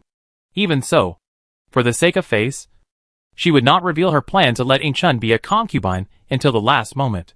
The four major families of Jia, Shi, Wang, and Shui. Let's not talk about the Wang family for now. Although the other families are not as good as before, they are still famous families. Everything is difficult at the beginning. As he said, the Shi family has made a good start in this matter. If there is no request, the Shi family will naturally not take the initiative to let Shangyun be a concubine, which will lose their face in vain. Thanks to Lida, he is also clear about the difficulties of the Shi family. Returning favors can not only settle things, but also set an example. In this way, with Shi Shangyun as a role model, at least it will be possible to take Shui Baochai and Xing Xiuyan as concubines, clearing some obstacles and increasing some bargaining chips. Jiamu knew what her two nephews' wives were planning. She was worried that Zhang Yuni would complain, so she planned to settle things first and then persuade him after a while. Unexpectedly, Zhang Yuni took the initiative to propose, and she was overjoyed. But she said, "It seems that I am still old, and I can't be as young and thoughtful as you." After a while of pretending to be nice to Jiamu, he stood up and said, "Old lady, take a rest here. I'll go see my second sister-in-law." Wang Shifeng was pregnant, so she not only gave up her housekeeping power, but also exempted herself from the morning and evening visits and all social activities. If he were to enter the Grandview Garden, it would not be a good idea to go to any courtyard, and he did not want to accompany the old lady Jia Mu. The only legitimate reason was to visit Wang Shifeng. When he arrived at Wang Shifeng's courtyard, before he could go straight to the inner room, he just walked to the main room, but saw Jiao Lian chasing him from the side room and said, "Brother Yi is here." Zhang Yuni smiled and greeted, "So Brother Lian is here too." "Hey!" Jiao Lian scratched his head and said, "I forgot to inform you, brother. It's not easy to have a chance to be a descendant. I moved back a while ago. I'll see if I can take care of it. I hope you don't mind." As if he was worried that Zhang Yuni would be dissatisfied, he quickly added, "Brother Yi, don't worry. I will move out after the baby is born." Zhang Yuni thought to himself. No wonder Jia Rong said that he could not take care of the concubines outside, which gave him an opportunity to take advantage of. It turned out to be this reason. He waved his hand and said, "Hey, Brother Lian, you are too polite. This is your home. Why do you ask me about it after you moved back?" Yes, yes, Jia Lian said awkwardly. "If this baby is not a son, I will have to trouble you to work harder." "Hey!" Zhang Yuni pretended to be angry. "Why are you and I so distant? Even if we have a child, you won't come?" That's right. Jia Lian nodded and smiled like a chicken eating rice, then pointed to the inner room and said, "Brother, please do as you please. I won't go in." Zhang Yuni nodded and was about to step into the inner room, but he saw Lin Hongyu purse her lips and walked out with a face full of resentment. "Master." She tried her best to get into Zhang Yuni's eyes and switched to the East Palace. However, although he promised to ask her to go, she was left here with Wang Shifeng and ignored. Years ago, Wang Shifeng was in charge of the household, and she could help with some trivial matters. Now, Wang Shifeng has given up the power of housekeeping, and Lin Hongyu can only do nothing. Just now in the house, I vaguely heard him talking to Jia Lian outside, and was thinking of finding an opportunity to remind him. Unexpectedly, Wang Shifeng was worried that she would be inconvenienced in the house, so she found an excuse to send her away. Because she was worried that speaking would cause Wang Shifeng's dissatisfaction, she had to look at him with resentment and remind him not to forget herself. Zhang Yuni saw her inner uneasiness, and without thinking, he hugged Lin Hongyu's slender waist. Taking advantage of the situation, he hugged her in his arms and brought her into the inner room. "You, what are you doing?" Zhang Yuni smiled and said, "Don't panic, sister-in-law. I'm borrowing your precious place today to avoid inconvenience in the future." At first, Wang Shifeng thought that Zhang Yuni was going to do something bad again when he entered the house with Lin Hongyu in his arms, and she was a little flustered. Now, she heard that he was just borrowing a place from her, but she felt a little sour and couldn't help but choked. "Bah, what do you think of my place?" Zhang Yuni originally just wanted to say hello to Wang Shifeng, but now he changed his mind and smiled. "Of course I think of it as my own home." Hearing the conversation between the two, Lin Hongyu was shocked and looked at Wang Shifeng carefully, but was surprised to find that she was not angry, but seemed very satisfied. Before she had time to think about it, she felt dizzy and was picked up by Zhang Yuni. Then, Zhang Yuni sighed. "Forget it. Since my sister-in-law is so distant, I'll just go somewhere else." "Where is your house?" Lin Hongyu was held in his arms, and she had already lost her soul. When she felt her buttocks being slapped twice, she suddenly woke up, and the last sentence was to ask herself. She pointed weakly at the opposite side. Unexpectedly, before Zhang Yuni carried her away, she heard Wang Shifeng say, "Forget it. You don't have to change places. It just so happens that I am a little bored staying in the room. Go outside for a walk for an hour and come back." Lin Hongyu's mind was buzzing, and she didn't react to what Wang Shifeng meant. She only felt her cheeks being pinched. She opened her eyes blankly, but saw Wang Shifeng rubbing her fingers and smiling. This little hoof may be able to bear it, so let Pinger stay and share the burden for her. It will also prevent the eldest sister-in-law from coming back and saying that I don't sympathize with her maid. After that, Wang Shifeng twisted her waist and hips and passed by. Zhang Yuni held her and walked straight to the bed in the house. When she was laid flat on the bed by Zhang Yuni, Lin Hongyu suddenly woke up, pointed outside the room weakly, and whispered, "Lian, Second Master Lien is still here. Ha ha ha. Zhang Yuni laughed heartily. Wasn't it second brother Lien who sent me in? Lin Hongyu was stunned. And Pinger's voice came, I'm waiting outside. Master. Remember to call me later. A muffled groan sounded in her ears. And she saw Zhang Yuni pounce on his food like a hungry tiger. And her mind went blank. Chapter 378 Lin Hongyu's experience. Zhang Yuni was a person who could not sit still. But he was in the center of the storm, and could not show any inclination. So he had to take shelter from Wang Shifeng. Coincidentally, he noticed that Lin Hongyu was in a bad mood. So he killed 2 birds with 1 stone, and took her into his room to reassure her. He was not worried at all whether his relationship with Wang Shifeng would be revealed. Not to mention that he was sent into the house by Jia Lian. Just saying that Lin Hongyu could take the initiative to serve. I think it is not so difficult to see the difference between the eyebrows and the eyes, and to distinguish the importance. Facts have proved that it is true. At first, Lin Hongyu was hugged and embraced by him, and her mind was already confused. Later, she heard his conversation with Wang Shifeng and was shocked. When Pinger came into the room and shared the burden for her according to Wang Shifeng's instructions, she finally came to her senses and understood the pros and cons. Finally understood why Wang Shifeng had to stroll for an hour. Such a long time.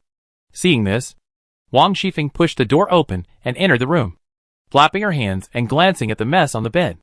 Lin Hongyu hurriedly lifted the corner of the quilt and was about to get up. But unexpectedly it touched a painful spot, and she grimaced. She was in a dilemma. But she heard Wang Shifeng say, Okay, don't move. Lest someone sees it, and feels sorry for you and blames me again. Lin Hongyu glanced at Pinger, who was lying on the bed, motionless, with a look of despair on her face. And then she calmed down, hurriedly pulled the corner of the quilt, and lowered her blushing face. But suddenly she felt the bed sink, and saw that Wang Shifeng had been pulled onto the bed by Zhang Yuni, and leaned against his arms. She was surprised to find that the second wife, who had always been so powerful, actually had this little bird-like side. Zhang Yuni hugged Wang Shifeng as if no one was around, and spread his big hands on her belly, stroking and laughing. Sister-in-law is very precious now. I dare not blame sister-in-law. Bah! Wang Shifeng turned around and reached down to grab. Don't use these tricks to deceive young girls to coax me. How long has it been? You don't even show your face.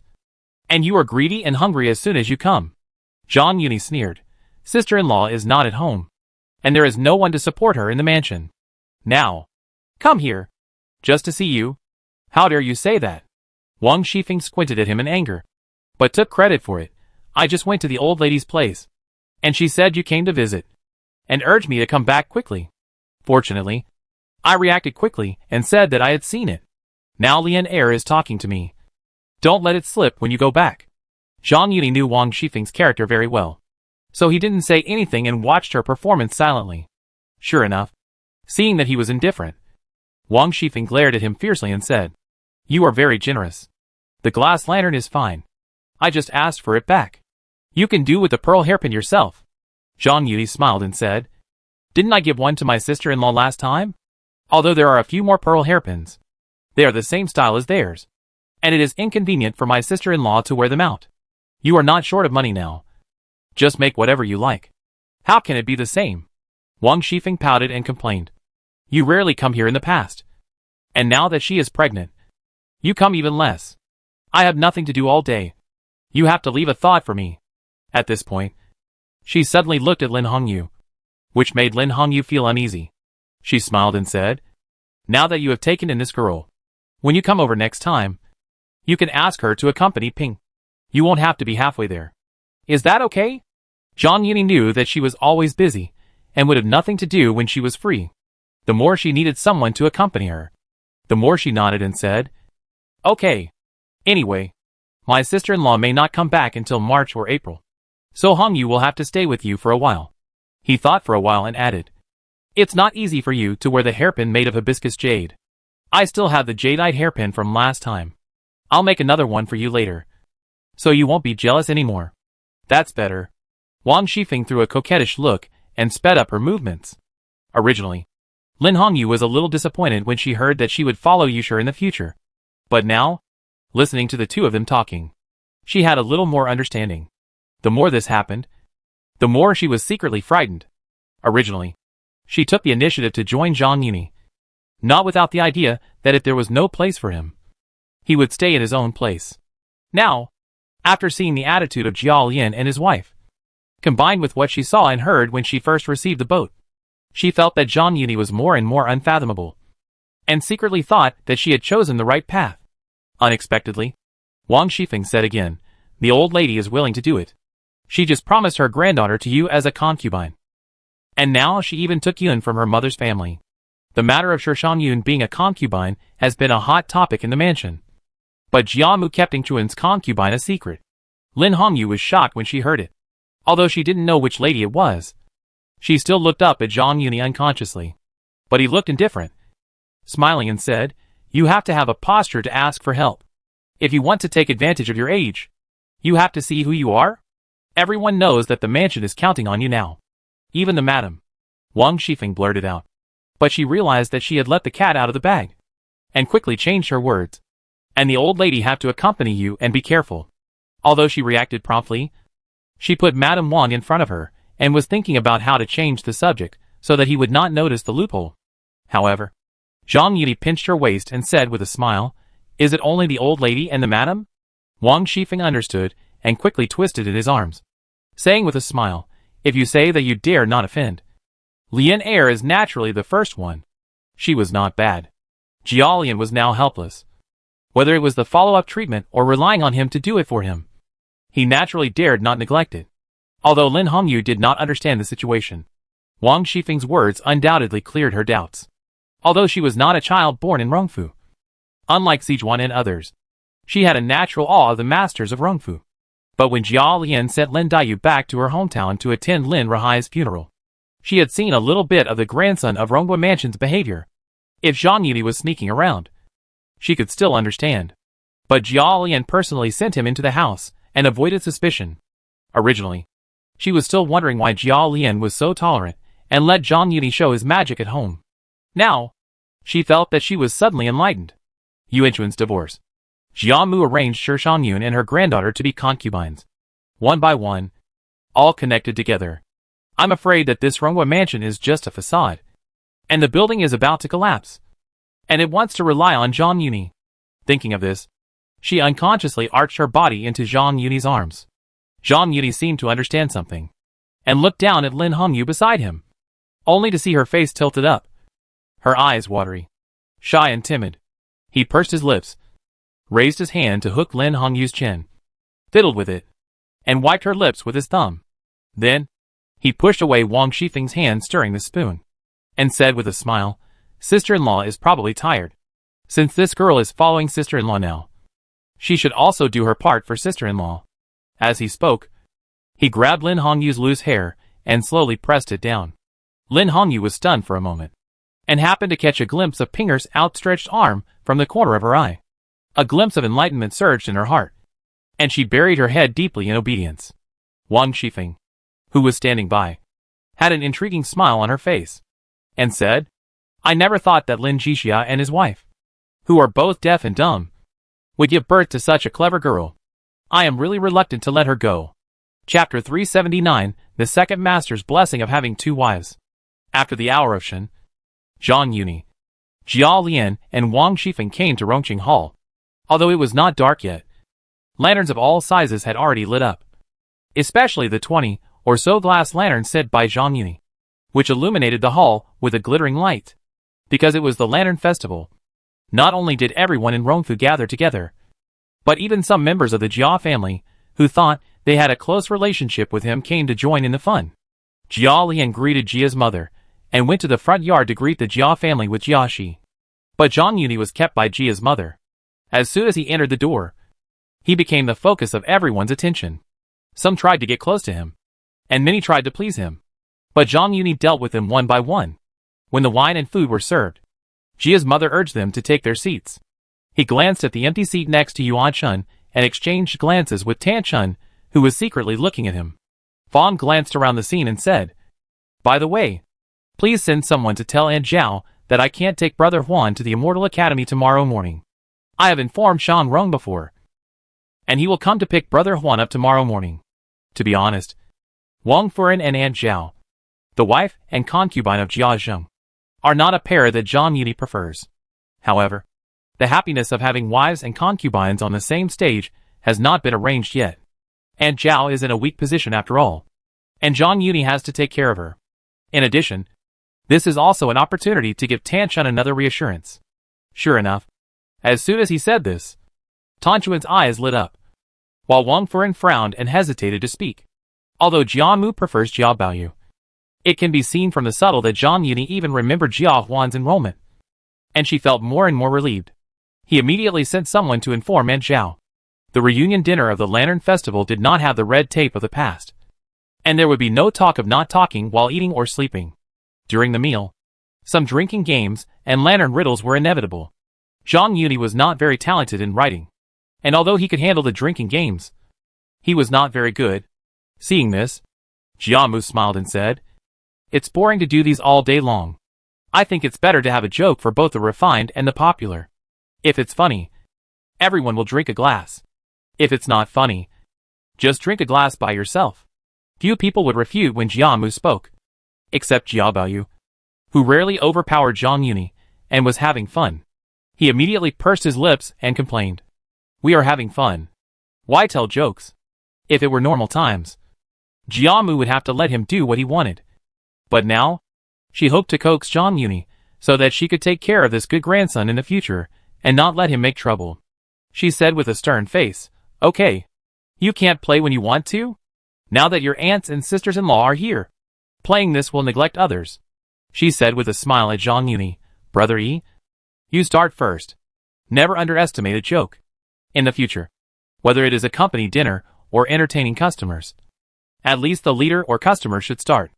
If the leader or customer only makes an ordinary joke, it is naturally not easy to be casual. But if it is a dirty joke, there will be no taboos in the follow-up, which is also a manifestation of the right to speak. This is still the case in the future, and it is even more so in ancient times.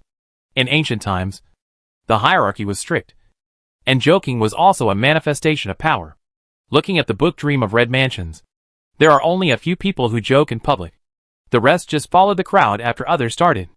Zhang Yuni certainly would not tell those dirty jokes that were not presentable in front of all the women. He hesitated a little and said, "In the past, someone raised a parrot, which was very aggressive. The bird was killed by it the next day when it was put into the cage. The owner was very angry and put an eagle in it. But the next day, the eagle was also dead, and the parrot's wings were featherless. The owner was secretly worried about what to do with the parrot, but he heard that the parrot actually spoke. While speaking, Zhang Yuni rolled up his sleeves with both hands and imitated the parrot's tone. Damn it! If I don't have bare arms, I really can't beat it. Whether this joke is funny or not, it can only be said that each person has his own opinion. The key lies in rolling up the sleeves and whether it is like the parrot talking. It is said that parrots can imitate speech. But how could anyone expect that with his current status? He could actually imitate parrots to speak. And he imitated it so vividly that everyone laughed. For a while, the flowers and branches were shaking, which made Zhang Yuni dazzled. When the laughter gradually died down, Jia Mu raised her glass and said, "Okay, since Brother Yi has passed the test, let's all drink a glass," with him starting a good example. The following people began to drink back and forth. Of course, there were also those who were tongue-tied and could not let go of their status, like Mrs. Wang, who simply admitted the punishment and drank a glass of wine. Zhang Yuni was the focus of the banquet. The 7 aunts and 8 aunts of the Jia family came forward to flatter and make fun of him, with the addition of drinking orders and jokes. He really drank a lot of wine after 2 rounds. Seeing that it was getting late, it was time to end.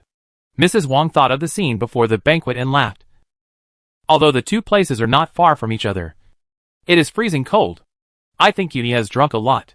If he gets caught in the wind and catches a cold, it will be very bad if he misses the court tomorrow. He stayed at Mengpazai last time, so it is ready. Why not stay there for 1 night as usual?" Wang Shifeng heard this and looked at her aunt. She could not help but think of her kneeling on the chair. Her cheeks were flushed. She did not know whether it was because of the alcohol or something else. Seeing that her daughter-in-law was acting out of character, Jia Mu thought that she had changed her character and had no reason to object. She immediately decided, "Madam, you are still thoughtful. Don't go back at night. It doesn't matter where you sleep. It has been 2 months since the last stay. Since Madame Wang was so enthusiastic, he had no reason to refuse. Then it would be disrespectful to refuse.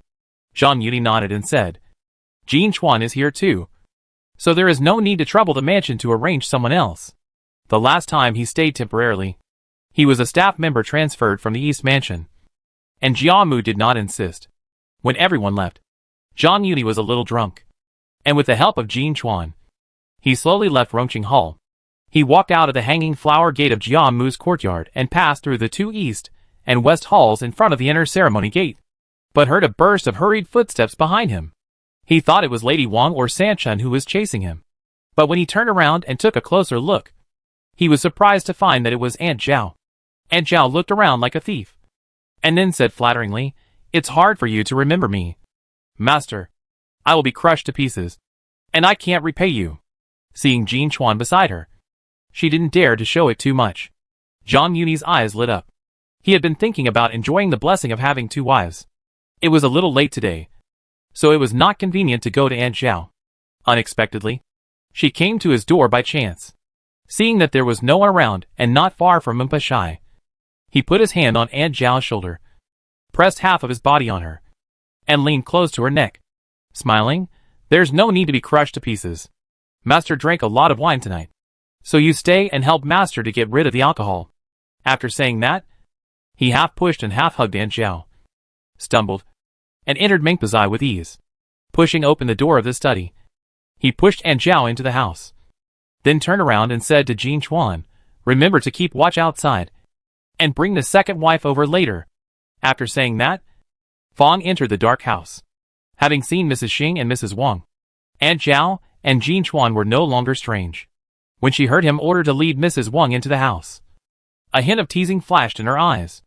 She had just received the order and arrived in front of the gate, and saw Mrs. Wang looking around. Without saying anything, she stepped forward and grabbed Mrs. Wang's arm, smiling and said, Second wife, come in quickly. Don't make the master wait anxiously. Mrs. Wang was relieved when she saw her. She hurriedly took 2 steps at a time and followed Jin Chuan to the front of the house. Looking at the dark room, she was about to ask why the lights were not on, but she heard Jin Chuan report, Master, the people have arrived. As soon as the voice fell, the door opened. Mrs. Wang only had time to see Zhang Yuni's clothes half open in the moonlight, but he had already carried him into the room sideways. Then, she felt dizzy and felt her toes touching the door. With a bang, her eyes went black and the door was closed tightly. She felt ashamed and happy, secretly thinking that Zhang Yuni was so impatient. He knew he would come but couldn't wait for a moment. She quickly raised her arms hanging outside and prepared to hug Zhang Yuni's neck. But she suddenly touched something soft. Mrs. Wang was shocked and blurted out, What is it? It would have been better if she didn't speak. As soon as she spoke, the other party also exclaimed, Why is it you? Hearing this familiar voice, Mrs. Wang felt like she was struck by lightning. Then, Aunt Zhao's voice rang out again, I was a chaste and heroic woman when I was a wife. But I didn't expect that. Pa! Before she finished speaking, a crisp slap sounded, and Zhang Yuni's voice, which was intimidating without anger, rang out, A family should live in harmony. Why are you talking nonsense? Or maybe the harmony of Rong Mansion depends on him. With just this sentence, the 2 people who were originally incompatible with each other calmed down. Chapter 380, Inconsistency. Since Emperor Zhengqing was obsessed with cultivating immortals, there have been few court meetings. But the 16th day of the first lunar month every year is an exception.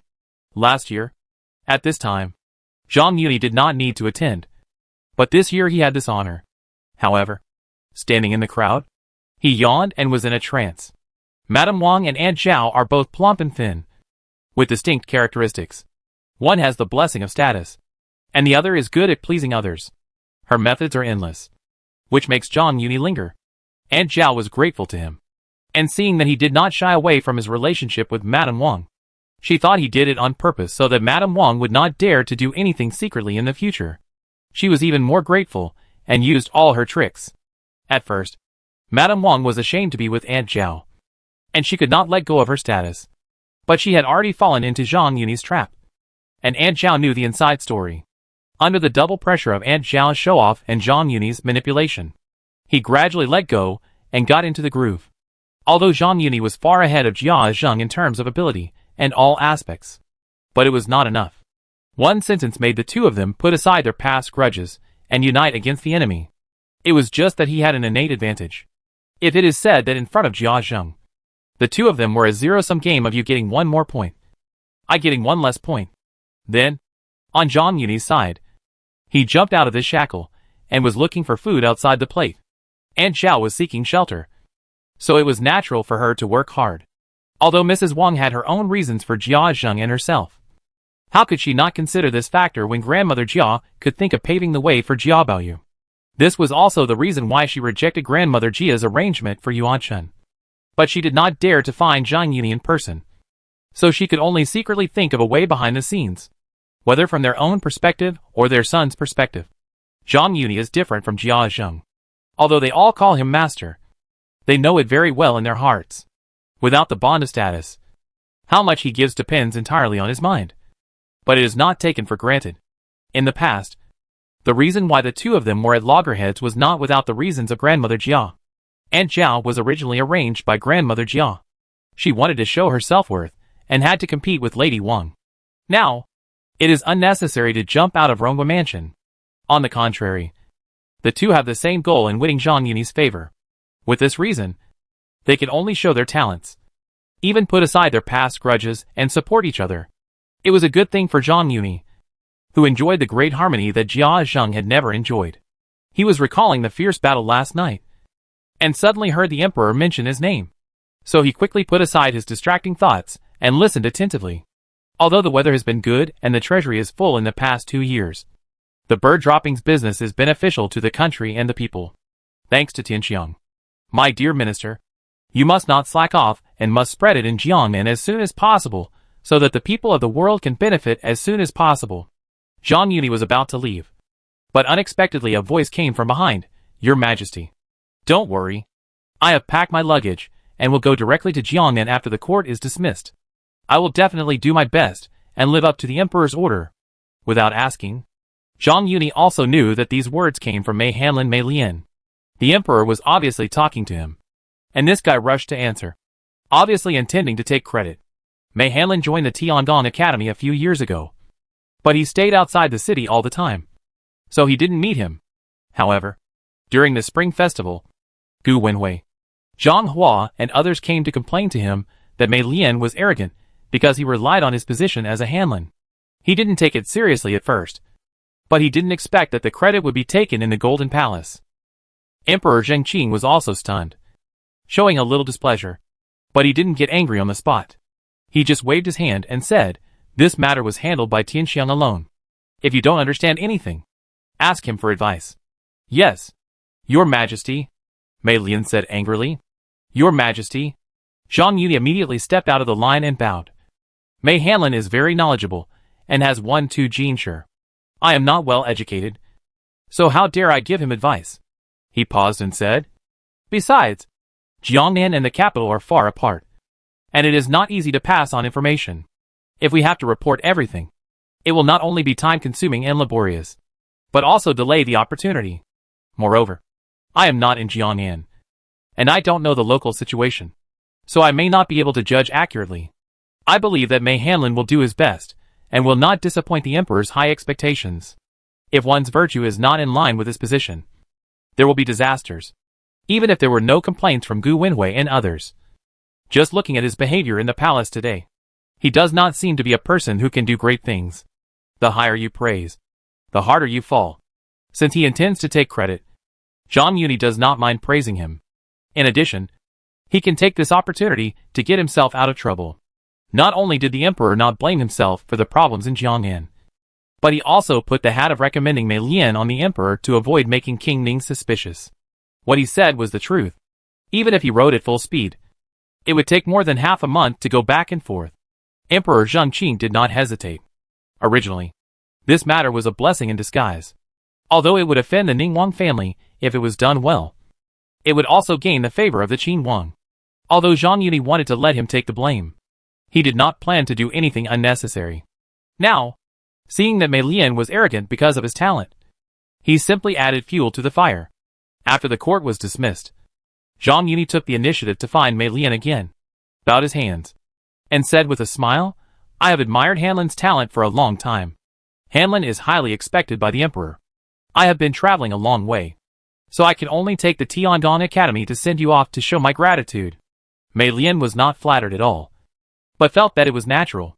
He bowed his hands slightly and said arrogantly, I have the Emperor's order. Please forgive me for not waiting for long. Hanlin cares about the country, and this character really makes me admire him, Zhang Yuni said with a smile. He knew that Mei Lian had to go home to get his luggage, so he asked about the city gate, parted ways with him, and went straight to Tiandong Academy, summoned a group of officials, and rushed to the city gate without stopping. When he arrived outside the city gate, he was still worried that he would be delayed for a moment, and could not catch up with Mei Lian's pace. After asking the soldiers guarding the city, he took his subordinates and waited with confidence. Unexpectedly, Mei Lian was a man who said one thing and did another. Perhaps he was worried that he would not be able to catch up, and would not have the opportunity to show off. So he made Zhang Yuni wait for an hour before slowly coming to the city gate. After waiting for so long, even Zhang Yuni, who had done it on purpose, became a little impatient, and his subordinates complained about the world. But Mei Lian did not realize it at all. Not only did he not feel guilty, but he looked arrogant and showed off his style. Zhang Yuni did a lot of superficial work.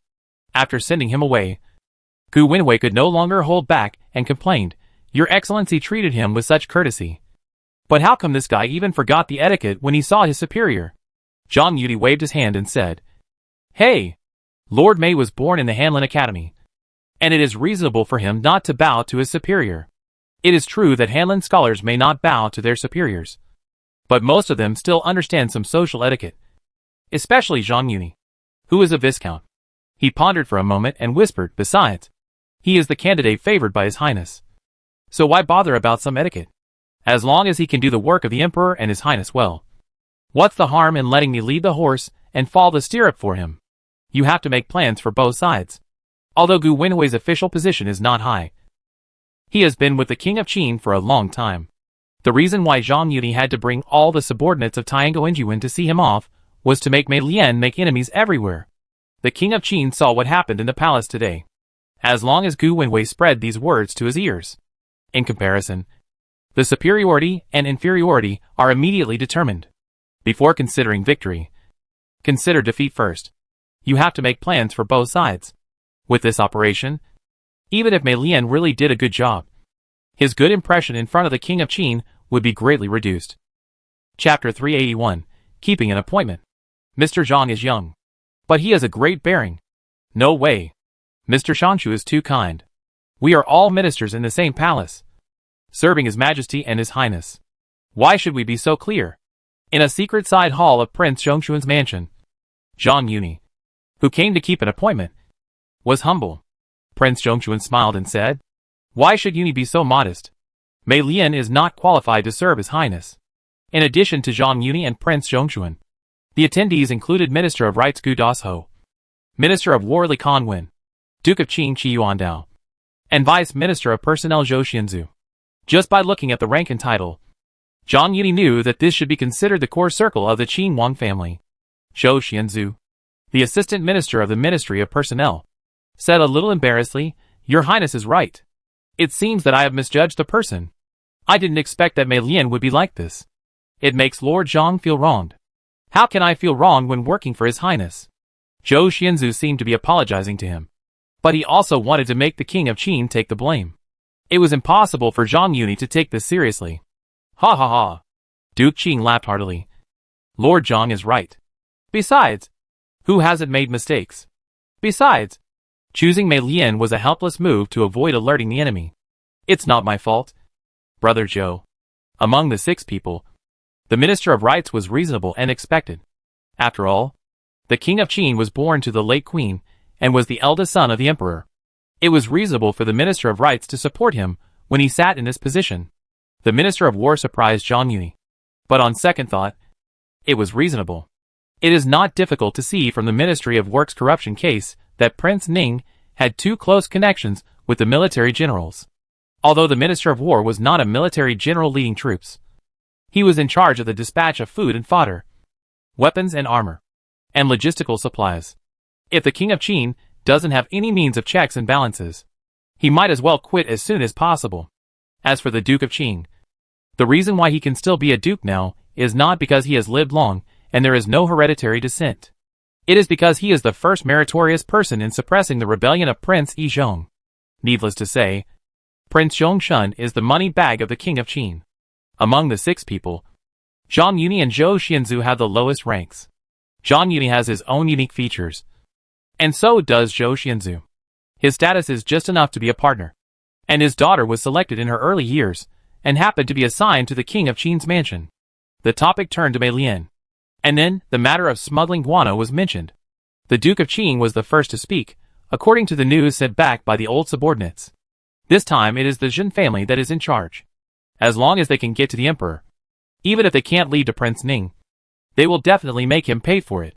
If the 4 kings and 8 dukes are considered old nobles, then the Duke of Qin is a new noble. Although they are not as powerful as these old nobles, each of them has its own sphere of influence.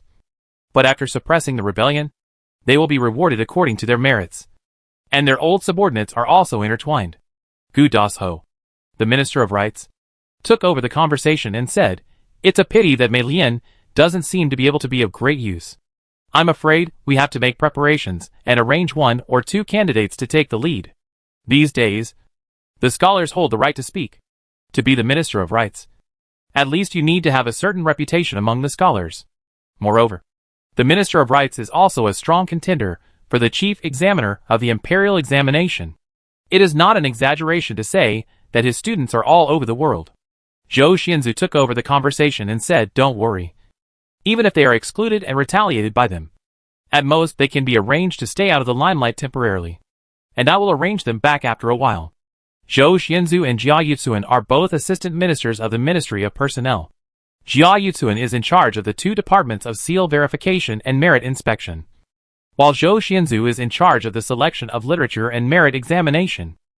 He did have the right to say this. As the organizer, King Zhongchuan saw that Zhang Yuni didn't say a word, so he asked, "What do you think, Yuni? I am a shallow-minded person, and I have just arrived. I still need to learn a lot from all the seniors." Zhang Yuni always felt that in such occasions, it is better to listen more and talk less, especially for a newcomer like him who has just joined the game. The circle is exclusive, and it is impossible to be willing to watch a newcomer pointing fingers. Gu Dasho nodded approvingly. It is a good thing for young people to be humble, but they should not belittle themselves. I have read The Legend of the White Snake published by your bookstore, and it is well written. He paused and smiled and said, "But why does your bookstore only sell that one book?" "But what's the difficulty?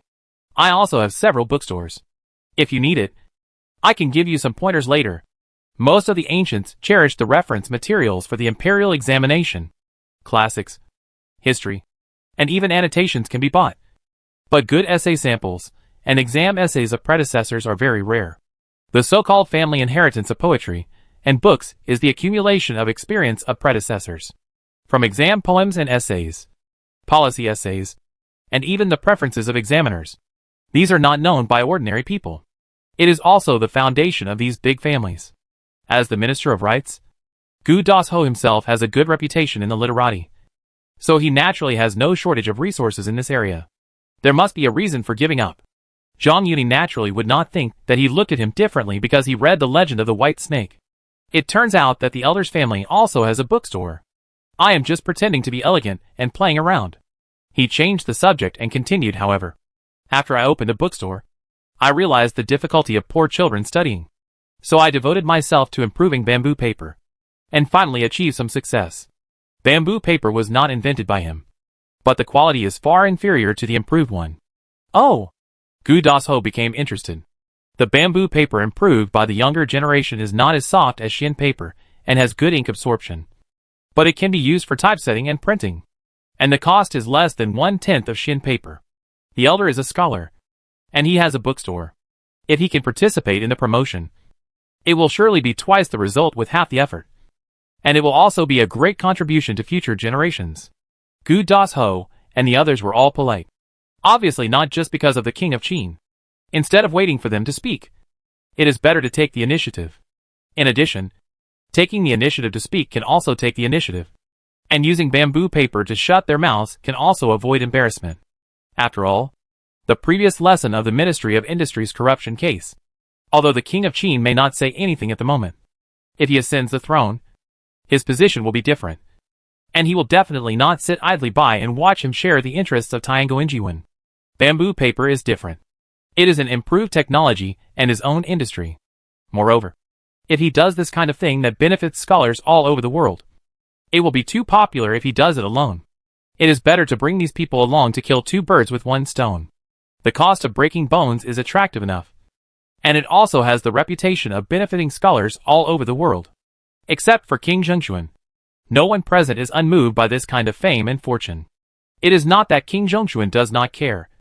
But with the status of a royal family, it is obviously irrational to try to win the favor of scholars all over the world. The Prince Zhengxuan's mansion is not far from the bookstore. And Zhang Yuni sent someone to Ziantai. When he saw the finished product of the experimental printing, Gu Dasho was the first to lose his composure.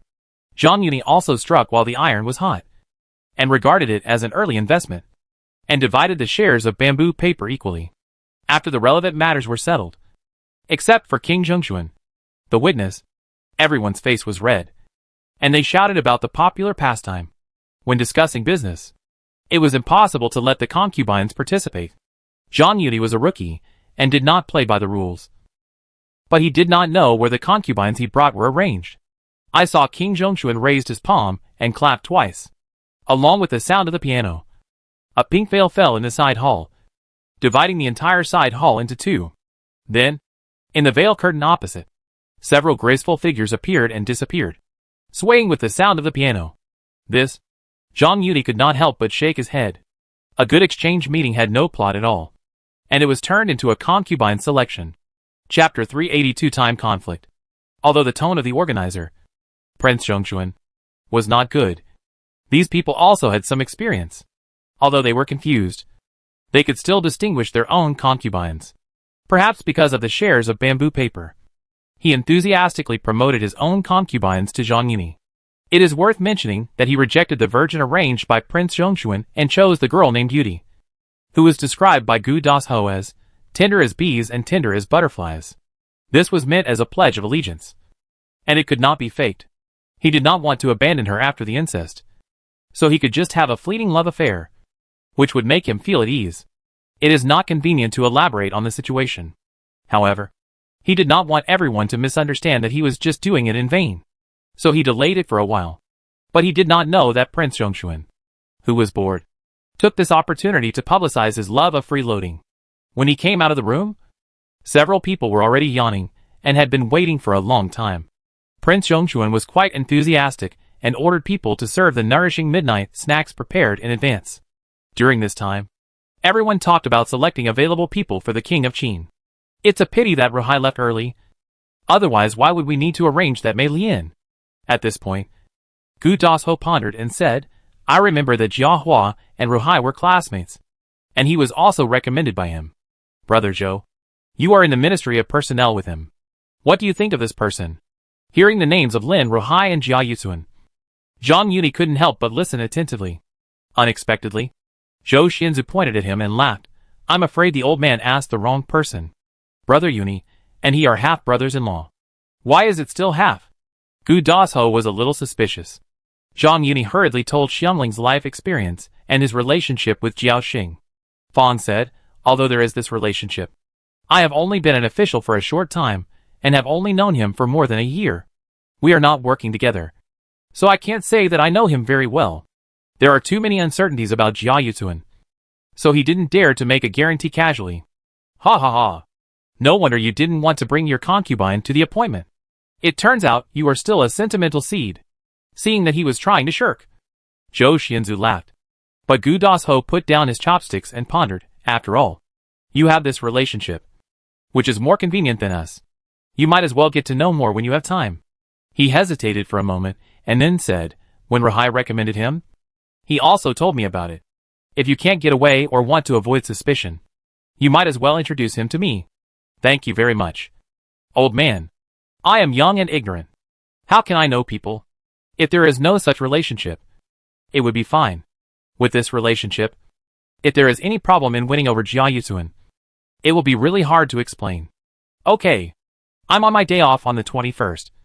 You take him to my house. The 21st? Zhang Yuni frowned. What's the matter? Is there something wrong? Zhang Yuni quickly denied. No. I just feel that time is too tight. This matter should be dealt with sooner rather than later. We need more time before we can make a judgment. Right? As if to make a suggestion. Gu Dasho explained. He is in charge of the two departments of seal inspection and merit inspection in the Ministry of Personnel. If he can be won over to be used by your highness, the burden on Conwin will be lighter.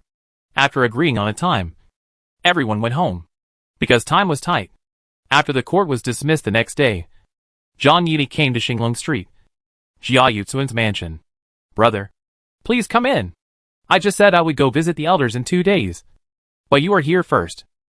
Although they had just been together during the spring festival, Jia Yutuan was not surprised at all. He warmly welcomed Zhang Yuni into the house, and told the servants, "Go and ask the lady to prepare wine and food.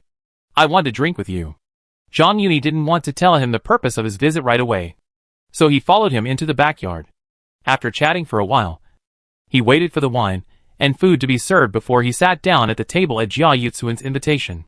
After 3 rounds of drinking, Zhang Yuni turned the topic to Gu Dasho.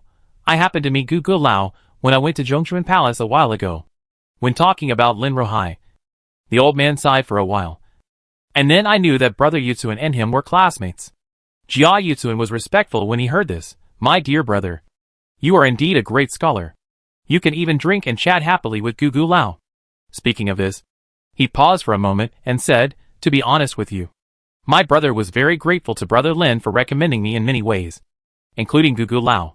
However, I was a low-ranking official at that time, and could not thank him in person. Hearing that he emphasized the word at that time, Zhang Yuni sighed that Jia Yutuan was indeed a smart person. I am afraid that although he did not know his true intention, he also intended to climb up the ladder and get in touch with Gu Dasho. He smiled and said, "So, Brother Yutuan has this kind of relationship with the old man. It's not difficult. The day after tomorrow, the old man will be on vacation, and he has invited me to a banquet at his mansion. If you are free, you may go with me. I can also thank the old man in person." "Oh, thank you so much, brother." Jia Yutuan bowed to express his gratitude, and then pretended to hesitate and said, "But, is it too abrupt?" "No problem. The old man and I are friends regardless of age. We are not outsiders. And we have the friendship of the past. I believe the old man will not mind." Although Jia Yutuan was appointed as the Minister of Personnel, he had only been in Beijing for a little over a year, and had no connections in Beijing. He could not compare with Gu Dasho, an old minister who had been in the cabinet for more than 10 years. Although Zhang Yuni was favored by the emperor, he was not a civil official after all. If he could climb up to a big tree like Gu Dasho, it would not be difficult to go further. He had to thank her profusely. After they had enough wine and food, Jia Yutuan took Jiaxing and sent him out the door. When he got home, Zhang Yuni got off the carriage, hesitated for a moment, opened the door, and entered the storeroom. He picked a string of red musk beads bestowed by the emperor from the antique shelf and came to the pavilion on the mountain. He poked his son's tender face with his stubble. He had drunk wine, and the smell of wine made the young Qingxi turn his head away. A pair of small hands scratched his face. This made Feng Sher beside him feel distressed, but she dared not say anything. Fortunately, Xiangling couldn't stand it anymore, so she rushed forward to grab her son, and handed him to her mother to take him out. Zhang Yuni laughed, hugged Xiangling, took out the beads from his arms, handed them to her, and said, "It's Miss Bao's birthday the day after tomorrow. I can't get away. You take this gift for me and go." Xiangling hesitated and said, "Although we have waived the wine money for the birthday banquet, wouldn't it be too disrespectful for me to go? If it was an ordinary birthday, it would be fine." During the spring festival, Jiamu came to the house and said that Xue Baochai was a 15-year-old. After all, she had been in the Xue family, and she didn't know the inside story. And Xue and Baochai were pretty good to her, so it was inevitable that she had some inclination. Waive the money? Zhang Yuni then remembered that he had forgotten the 20 taels for Xue Baochai's birthday. However, he did not let Xiangling go to Li Wan. Instead, he hugged her to the edge of the bed and said meaningfully, "Doesn't she always call you sister? Since she is a sister, What's wrong with you going? How can I?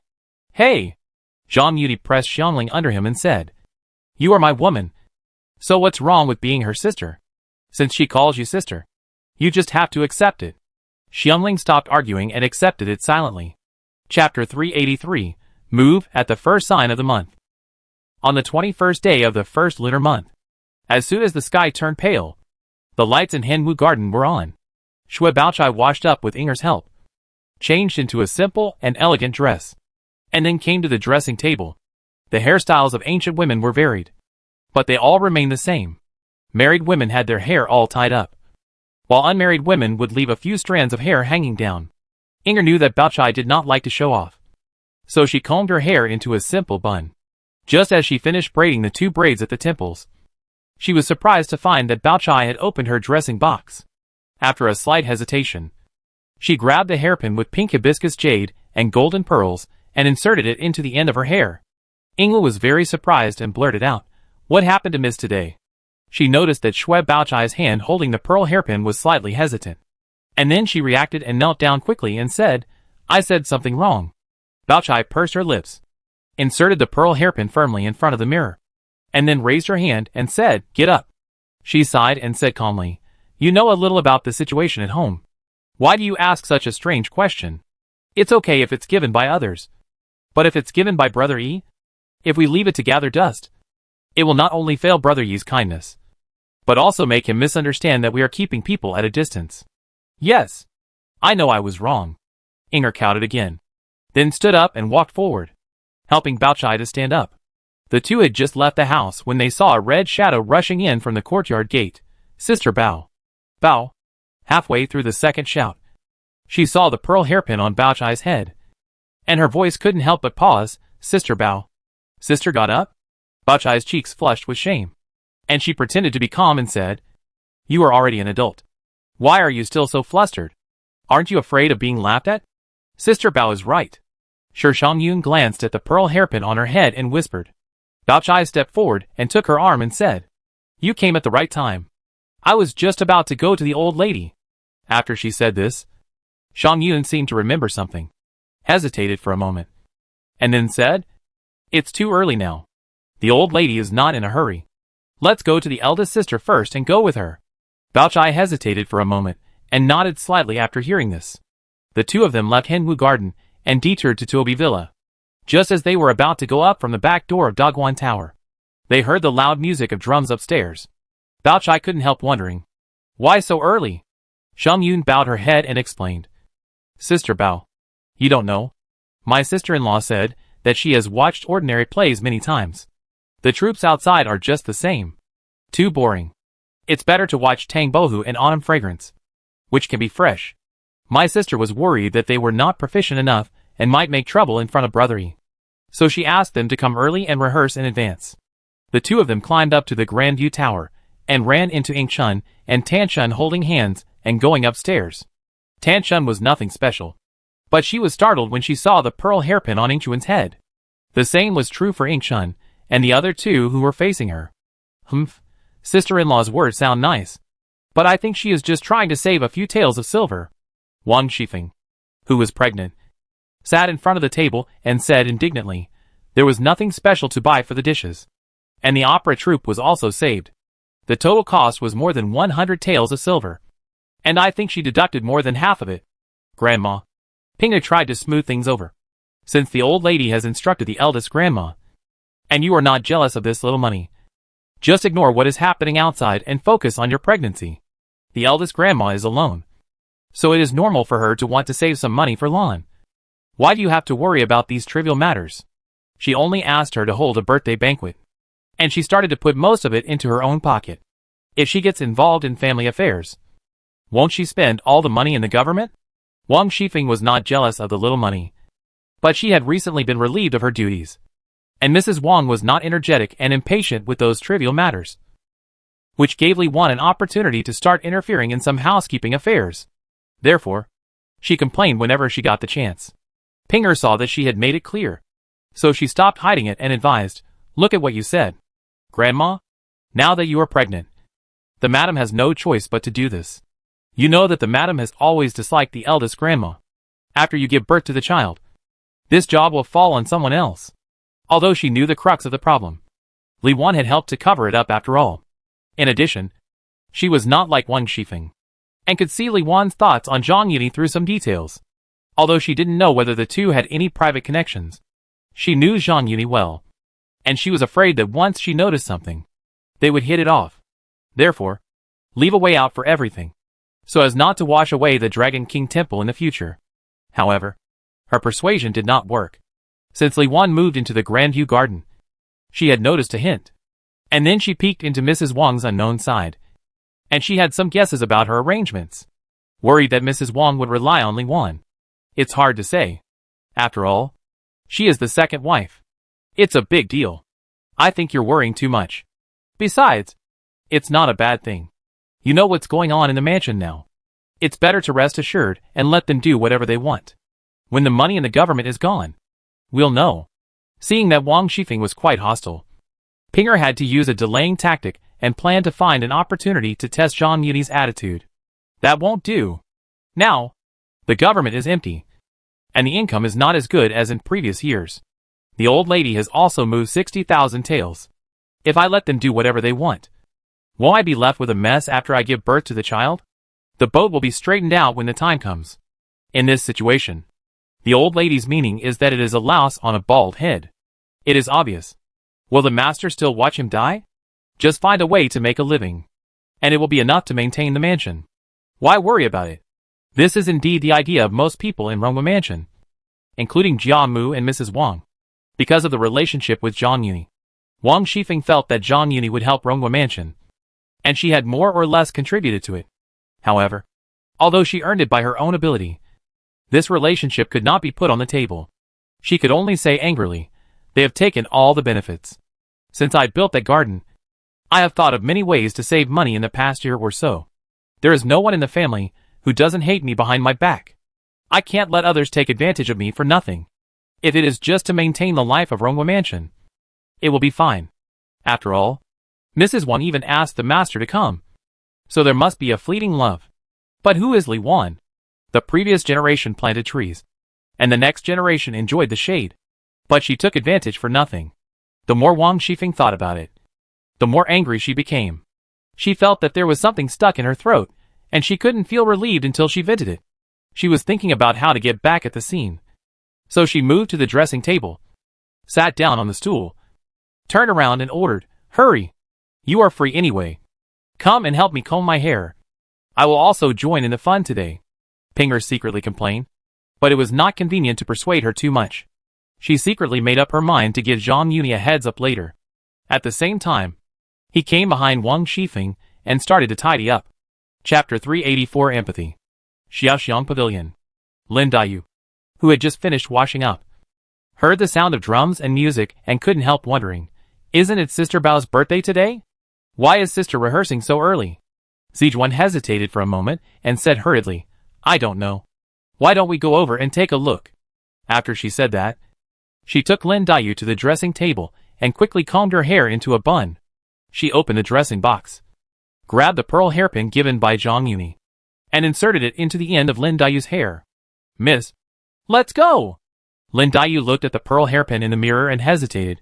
Will this one be too conspicuous? Mr. E gave it to you out of his heart. If you don't wear it, it will seem strange. Although Mr. E is busy and hasn't come to us recently, he has sent us those fruits every now and then. Lin Dayu looked up at Zijuan in the mirror and said, "What are you doing? Why do you always speak for Brother E recently?" Zijuan knelt down and said, "In the past, I was blinded by greed. People are all made of flesh and blood. I have seen how Master E treats Mississippi. Last time, Miss woke me up with a word. Other things are secondary. As for the responsibility of being a person, Master," she hesitated for a moment, swallowed the words worthy of trust, and changed her words. "Master E is a person with a good reputation. I have never seen anyone more responsible than him. But," Lin Dayu hesitated, "but Brother E gave this pearl hairpin mainly to Sister Yun. If I wear it outside, it will be embarrassing. Wouldn't it be inappropriate?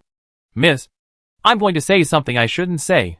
Not to mention that Master E didn't come to the mansion during that period. He might not know about this. If that's really what he meant, You should wear it even more? Lin Daiyu was silent. She naturally understood what Zijuan meant. If she deliberately didn't wear it, it would embarrass her Shangyun. But she was worried about causing misunderstandings if she wore it. If she hadn't hesitated, she wouldn't have to say so much. She could just change it and wear it.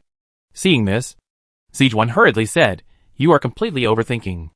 Mississippi. Everyone knows what the old lady means.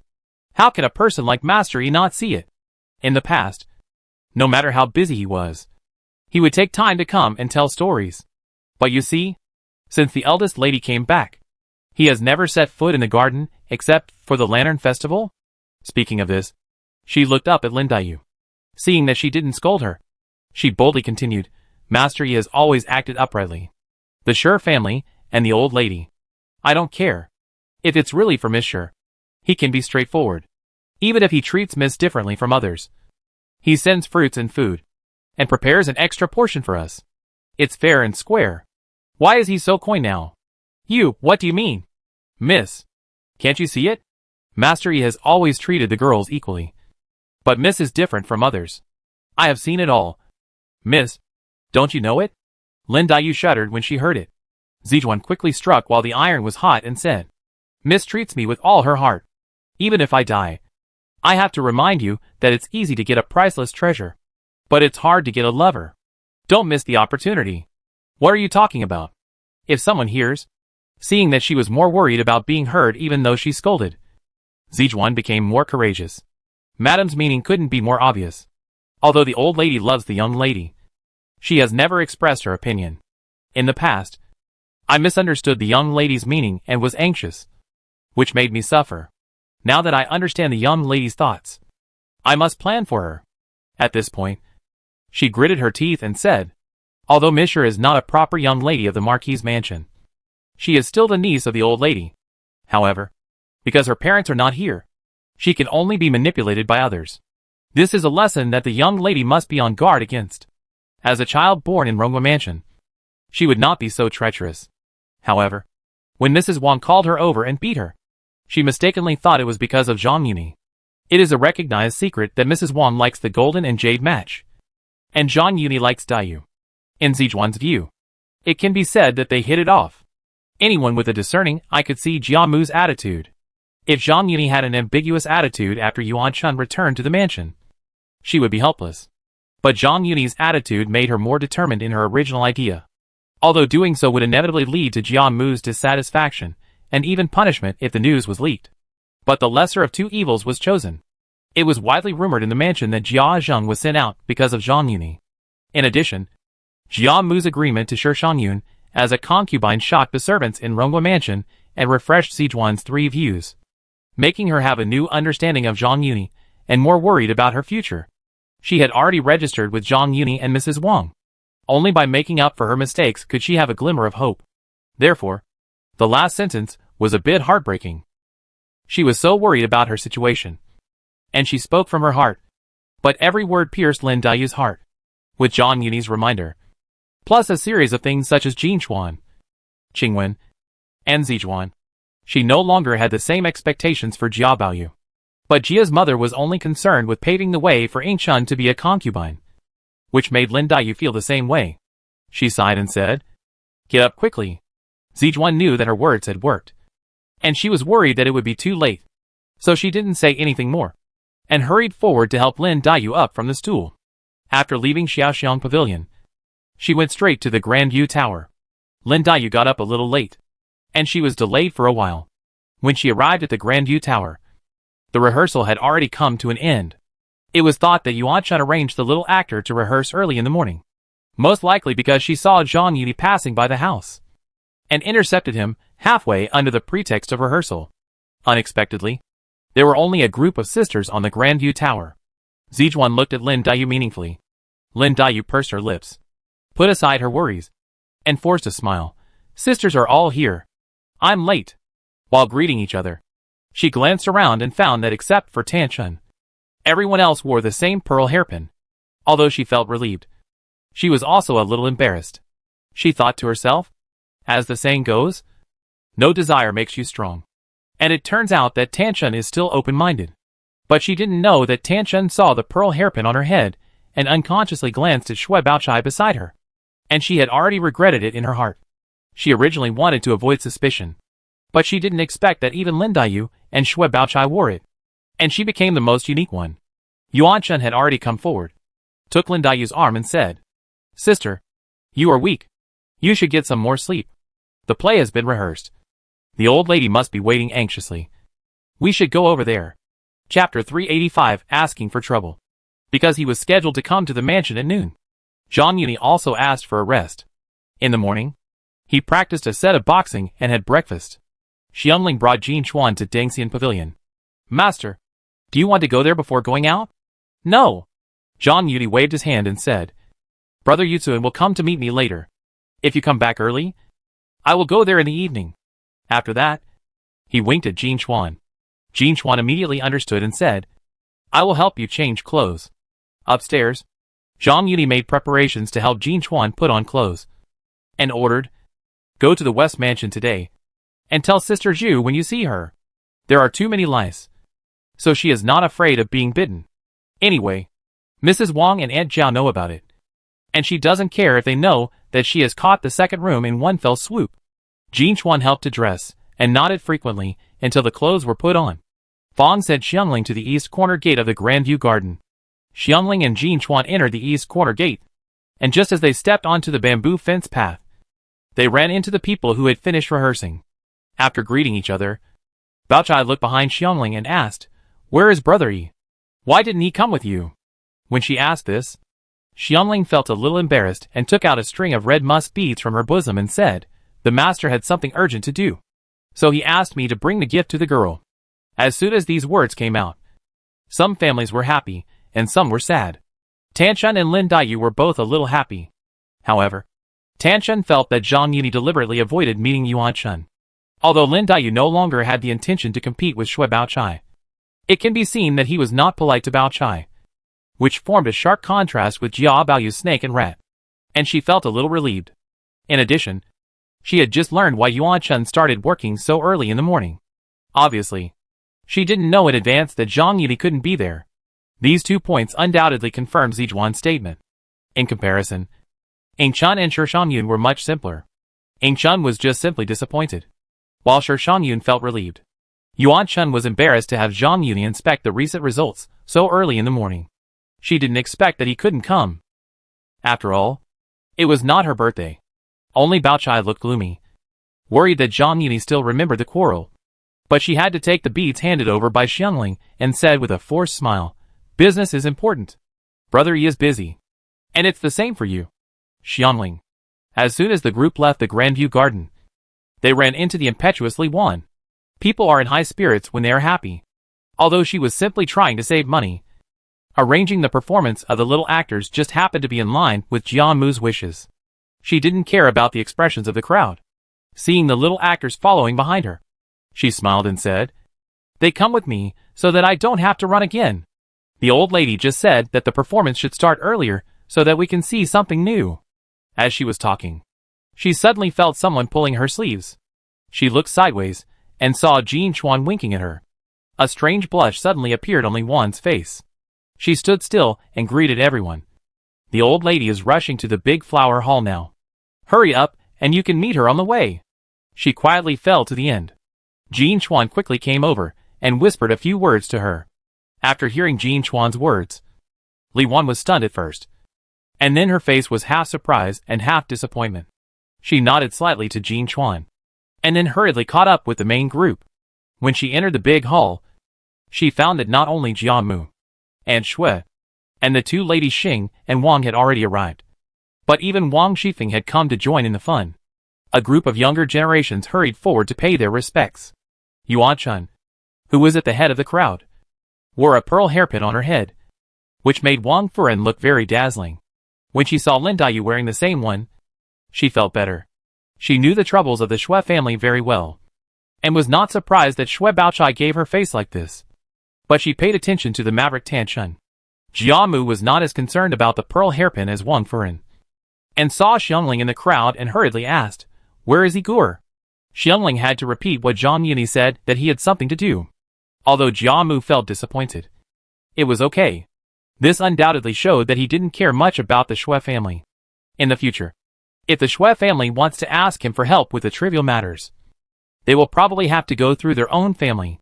However, Zhang Yuni did not come, and Li Wan wasted her time arranging the little actor to perform, and her interest in watching the new play was also reduced. Wang Shifeng was so smart. She originally rushed to Rongqing Hall and wanted to put on some eye drops for Li Wan. But when she saw Jiamu making a fuss and yelling for Li Wan to find the little actor, she gave up. At this moment, noticing the change in Jia's mother's attitude, she immediately stopped worrying and sneered, "Oh! Let me say that my sister-in-law is too frugal. She has saved more than 100 taels of silver. Food and drink are already in the mansion, and it doesn't cost much to hire a troupe. Why do you ask these half-grown children to come out and perfunctorily?" Li Wan was stunned when she heard the words. But then she was not angry but happy. But she complained, "Old lady. Madam. You know, this silver is only 100 taels at most.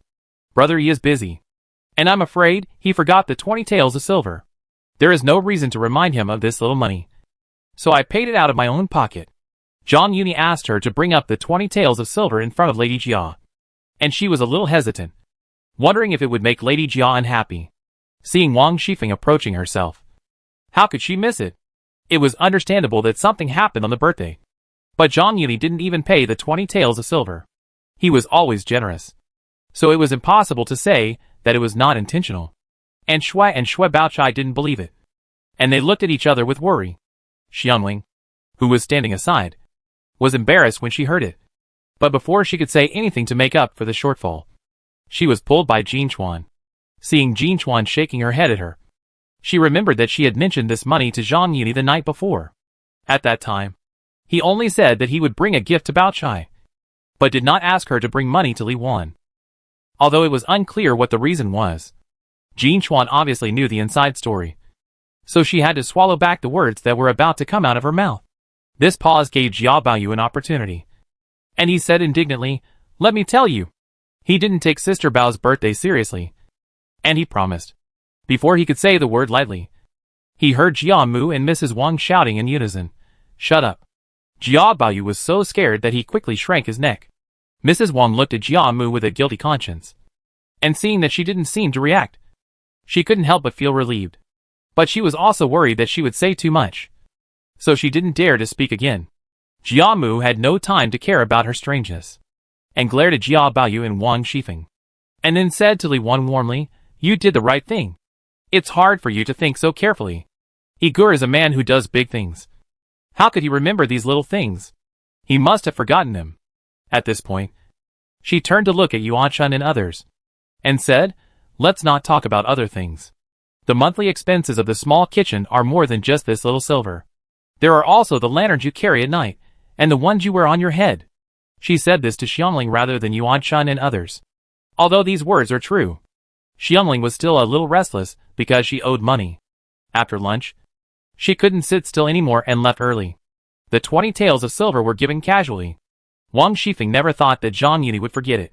The look that Jia Mu gave her was obviously blaming her for being nosy.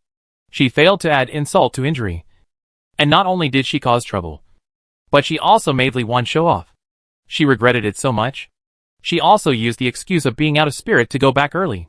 Chapter 386 Comforting Each Other. Gu Dasho's residence. Seeing that dusk was approaching, Zhang Yuni stood up and said goodbye.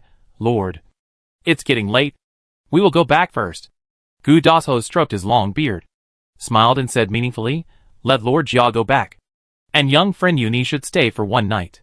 The last time Yuni came back, she talked about you to me a lot." Zhang Yuni's face froze. He didn't believe that a concubine dared to mention another man. Most likely it was this old man who asked questions, and asked about everything. He could not hide his embarrassment, and declined politely, saying, "I appreciate Gu Lao's kindness, but I didn't tell my family in advance, so I'm afraid my family will worry." "Hey! Just tell someone to go back and tell them." Gu Dasho tried to stop him. "You're young if you don't enjoy life. At your age, it's time to be away from home." Although the two did not say it clearly, Jia Yutsuan was a very good man, and understood their riddle. He smiled and advised, "It's said that it's hard to refuse a kind invitation. Why don't you follow the host's wishes, Brother E?" although Yuri was indeed as beautiful as her name. Zhang Yuni was not interested in satisfying Gu Dasho's bad taste, and refused again and again. Gu Dasho saw that he was determined to leave, so he didn't force him anymore. He sent the two to the front yard, and Zhang Yuni got on the carriage to go back. It was dusk when he got home, although he could still make it in time for Baochai's birthday dinner. Zhang Yuni did not rush to Rongfu, but went straight to the pavilion on the mountain. Although he didn't know Xiangling had returned early, he still came to be on the safe side. When he stepped into the courtyard, he saw Jin Chuan and hurriedly called her. "What's wrong?" Jin Chuan quickly told her what happened in the morning and said, "Auntie is in a bad mood." Zhang Yuni nodded and said, "Go to Dengxian Pavilion. There is a box of pearl hairpins in the storage room on the first floor. Bring it to me. Li Wan is a widow after all. Unlike Wang Shifeng, who is Jiao Lian to help cover up. Even if she could give some hairpins and jewelry privately, it would not be convenient for her to show them to others." The day before yesterday, Xianling's words reminded him, so he just went with the flow. He originally wanted to complain to Jia Mu behind Li Wan's back, but he didn't expect that it would be exposed, which made Xiangling a little embarrassed. With Xiangling's personality, if she was just embarrassed, she wouldn't be in a bad mood. The key is that Jin Chuan knew about it, but deliberately kept it from her. He was thinking about how to comfort Xiangling, and he almost bumped into someone without paying attention. When he looked up, it was Jiaoxing. Jiaoxing didn't know that he was worried, and seeing him bumping into her, she couldn't help but panic. Shizi held her chest tightly with her fists, but ignored the fact that she was a little deformed by the pressure in front of her. Zhang Yuni saw this, and felt a little embarrassed. He bowed and said, "I was thinking about something just now, and bumped into my sister-in-law. Please forgive me." After that, he went into the inner room to avoid suspicion. But Jiaoxing waited for him to enter the room, and was stunned for a while before following Zhang Yuni's footsteps, and walked into the inner room. Zhang Yuni wanted to help introduce her, so Jia Yutsuan naturally would not hide it from Jiaoxing. And he also repeatedly told Jiaoxing to visit the two elders Jin Shirin and Xiangling more often. It was because of this that she stopped when she saw Zhang Yuni enter the room, intending to ask Jia Yutsuan if he would go home. Unexpectedly, Zhang Yuni bumped into her arms. In a panic, she forgot to ask Jia Yutsuan if he would go back. Arriving at the door, she just raised her hand to knock. But she heard Zhang Yuni's voice from inside. "I was wrong in this matter. But it's not that I don't trust you. It's just that you are naive. The eldest lady of the West Mansion is a widow, so this matter is always difficult to explain. Master just doesn't believe me. I kept the matter of sister-in-law you and catching a secret from Xiangling for a long time. Then I'll tell you everything this time. Sister-in-law Lian in the West Mansion is also one of us." Hearing this, Jiaoxing's face was uncertain, and she was more and more certain that Zhang Yuni did it on purpose. She spat in her heart, afraid of being seen, and quickly retreated quietly. She came to Feng's house, said hello, and got on the carriage to go home. When she got home, she saw Jia Yutsuan in high spirits, drinking alone in the courtyard. While she was hesitating, Jia Yutsuan waved at her and said, "Madam, why didn't you stay a little longer? You came back so early?" Jiaoxing calmed down a little, came to the pavilion in the courtyard, and said, "Is everything going well today?" Jia Yutsuan said with emotion, "Thanks to Brother Yi's recommendation. I didn't expect that he would be favored by the elders."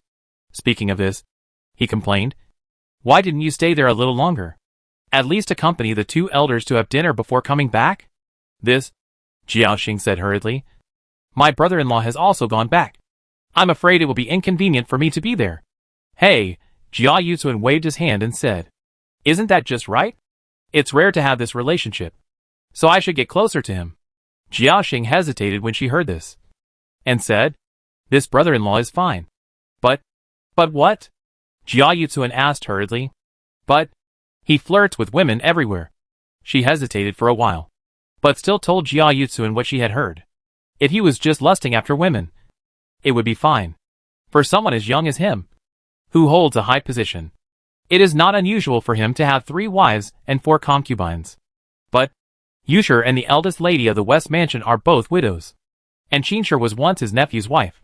Such behavior is absurd. Jia Yutsuan glanced at Jiaoxing, frowned, put down his wine glass and said, "You didn't tell the 2 elders about this?" "Why would I tell them this?" Jiaoxing sighed. "After all, She was born as a maid, and she understood the situation of being a servant best. Although Xiangling was born differently from her, she had been a slave for many years. She felt that even if Xiangling dared to be angry, she would not dare to say anything. So how could she say anything? Hearing this, Jia Yutsuan couldn't help but breathe a sigh of relief, and warned, "This is someone else's private matter. And what is the situation of Roma Mansion now? This kind of thing may not be without the tacit consent of the other side." He was afraid that Jiao Xing would act on her own. So he repeated what Gu Dasho said before leaving, saying, "Where have you seen the filth of these wealthy families? It's a matter of one willing to fight, and the other willing to be beaten. Remember not to say these gossips in front of your father-in-law and mother-in-law." Jiao Xing couldn't help but be stunned. Zhang Yuni had never been like this before. After hearing what Jia Yutsuan said, he could not help but connect today's recommendation with the previous conflict. She felt more and more uneasy and said quickly, "I know. I will try to go there less in the future." Jia Yutsuan could not help but feel puzzled. He looked up at Jiao Xing, and saw that she was a little uneasy. He frowned slightly and said, "Could it be that he did something bad to Madam?" "No. No." Jiao Xing denied it immediately. "Father, mother and sister are all here. How could he?" Although she denied it, the panic on her face made Jia Yutsuan see through it. He pretended not to see it and waved his hand, saying, "If that's the case, why should Madam care about those gossips?" Jiao Xing was still trying to explain, but Jia Yutsuan said impatiently, "If it weren't for Brother Yi's help, I might not have passed the spring plowing ceremony. How could I be the minister now? He just introduced me to the cabinet, and then we deliberately distance ourselves from him. Wouldn't he misunderstand that we are ungrateful?" But in the end, Jia Yutsuan interrupted her before she finished, saying, "I wasted many years, and finally got my job back. Now I finally got in touch with him, and things are getting better. You know that he is the most favored by the emperor, and is favored by the cabinet. Such a relationship is hard to find even with a lantern. So how can we refuse it?" At this point, he waved his hand impatiently, and said without question, "Okay. It's settled." Chapter 387, Taking Advantage of Every Opportunity. Zhang Yuni didn't know that his words to comfort Xiangling were overheard by Jiao Xing, which damaged his reputation. He did consider Xiangling's simple nature, and didn't want her to know about the secret activities. Therefore, he concealed the truth from Lady Xing, Lady Wang and Aunt Zhao. However, he didn't want Xiangling to misunderstand that he didn't trust her, so he had to sell Wang Shifeng out. After comforting Xiangling, he took the pearl hairpin that Jin Chuan had taken and rushed to Rongfu. At that time, the play had already ended, and everyone was preparing dinner in Rongqing Hall. Jia Baoyu had long forgotten his previous scolding and was in high spirits. When he saw Zhang Yuni, he was like an eggplant hit by frost and wilted. When others saw him coming, they were all overjoyed. Among them, Aunt Shui smiled from ear to ear, and Bao Chai unconsciously rolled up her sleeves, revealing a little bit of the pearls on her wrist. Zhang Yuni saluted to Jia Mu and others, and then explained, "Don't blame me, Sister Shui. Today, Gu Lao has something to do, so he asked me to go over to discuss it. Although the Jia family is a founding hero, and can be regarded as an old noble family, the right to speak in ancient times is ultimately in the hands of scholars, and it is not as powerful as Gu Dasho, who has been in the cabinet for more than 10 years. In addition, they are worried that the nobles and military generals will have their own troops, and once they have secured the throne, it is an inevitable trend that they cannot escape from emphasizing civil over military. It has been nearly 100 years since the founding of the Great Xia dynasty, and it is entering a stage where civil is more important than military. Otherwise, Jia Zheng would not have to reduce his head and get into the pile of literati." Hearing that Zhang Yuni was invited by Gu Dasho, Jia Mu felt honored, and Shui Baochai, Tanchun and others also felt awe. Before Baochai could speak, and Shui rushed to say, "Business is important. Business is important. How can you let Brother Yi delay business for such a small matter?" Baochai waited for Aunt Shui to finish speaking before she bowed and raised her wrist slightly, saying, "Thank you, Brother Yi." Zhang Yuni nodded slightly, took out the prepared pearl hairpin from his bosom, turned to Li Wan and said, "I was negligent and asked my sister-in-law to make up for my share of the money. It seems too strange to return the silver. It is better to take this pearl hairpin as an apology. I hope my sister-in-law will not blame me." His attitude was just right. Even if it was Lin Dayu, Tanchun and others, they would only think that Xiangling went back to tell the truth. But he had to come for the sake of courtesy. Although Aunt Shui and Shui Baochai also had this worry. It might be better to come than not.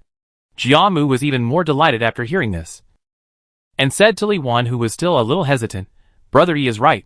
We are all family. We shouldn't be so distant. Why don't you go and thank Brother Yi? This was originally discussed. Li Wan was just pretending. And now, with Jiamu's permission, she hurriedly stepped forward with a smile to take the pearl hairpin. She didn't know that Zhang Yuni was making a mistake, just thinking that he had tried his best. And when he took the pearl hairpin, she boldly scratched Zhang Yuni's palm with her fingertips under the cover of her body. She then said with a look of affection, Thank you, Brother Yi.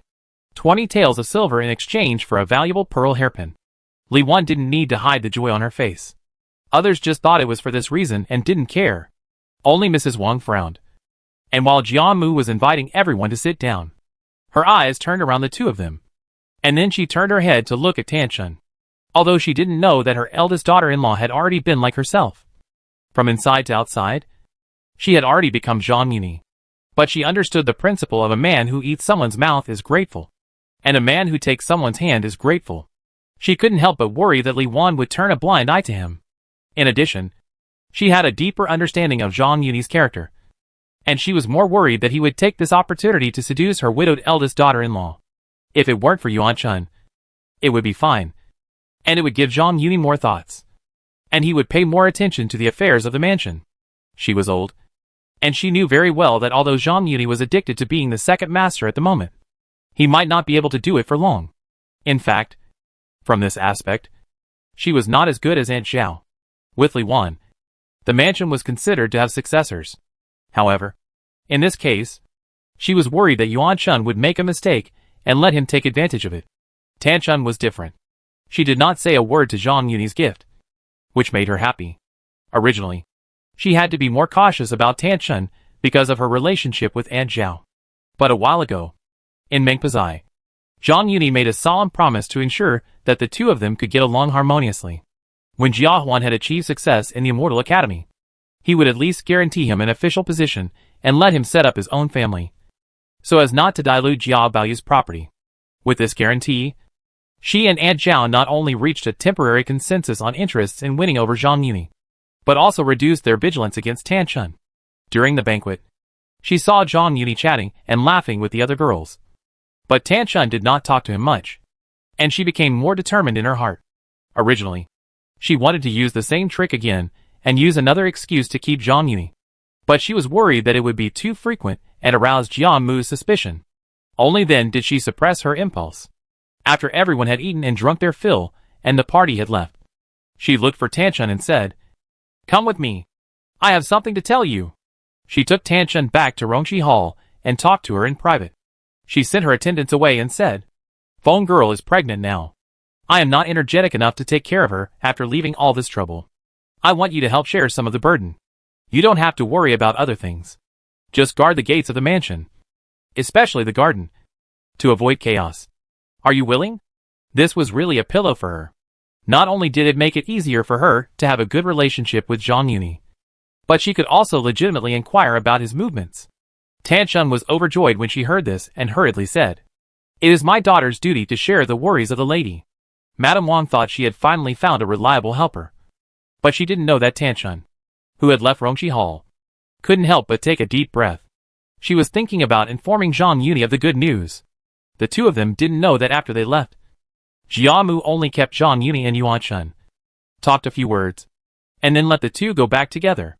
Zhang Yuni, who was always good at taking advantage of the situation, saw that Tanchun was called away and sent Yuan Chun all the way to the Grand View Tower.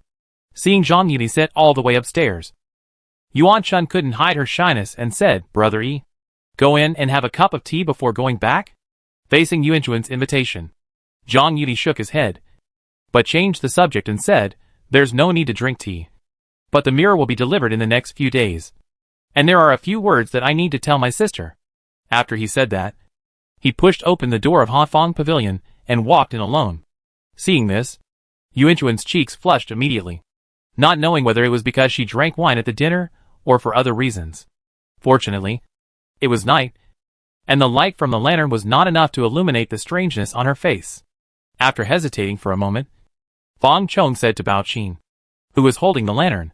I will accompany Brother Yi to talk about something. You go back to the house first. Bao Qin just nodded, and went back to the main house without saying a word.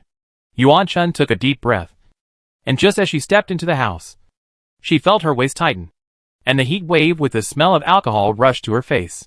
Before she could scream, her mouth was blocked tightly, and the numbness rushed straight to her forehead. Her hands only moved twice subconsciously, and then Zhang Yuni pressed them tightly against the wall in the house. In her early 20s, when hormones were flourishing, she was pressed against Zhang Yuni's burly body, feeling each other's heartbeats.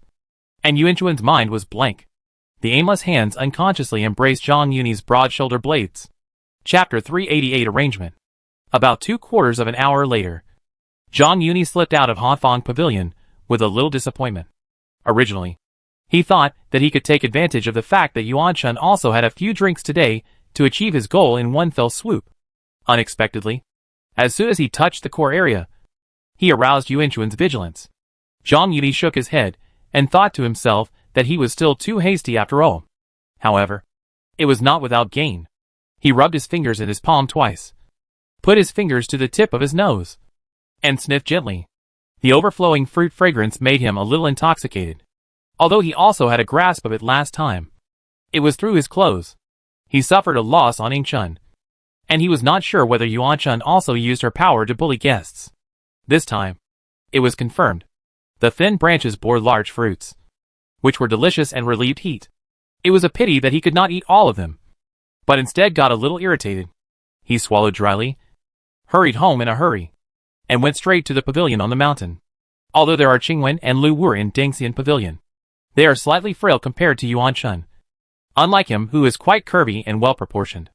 On the contrary, Xiangling and Jin Chuan, one has grown up after giving birth to a child, and the other has a figure similar to that of the old master, Mrs. Wang. He plunged into the land of tenderness, rushed around, and tossed for most of the night, before extinguishing the flames in his heart and falling asleep contentedly.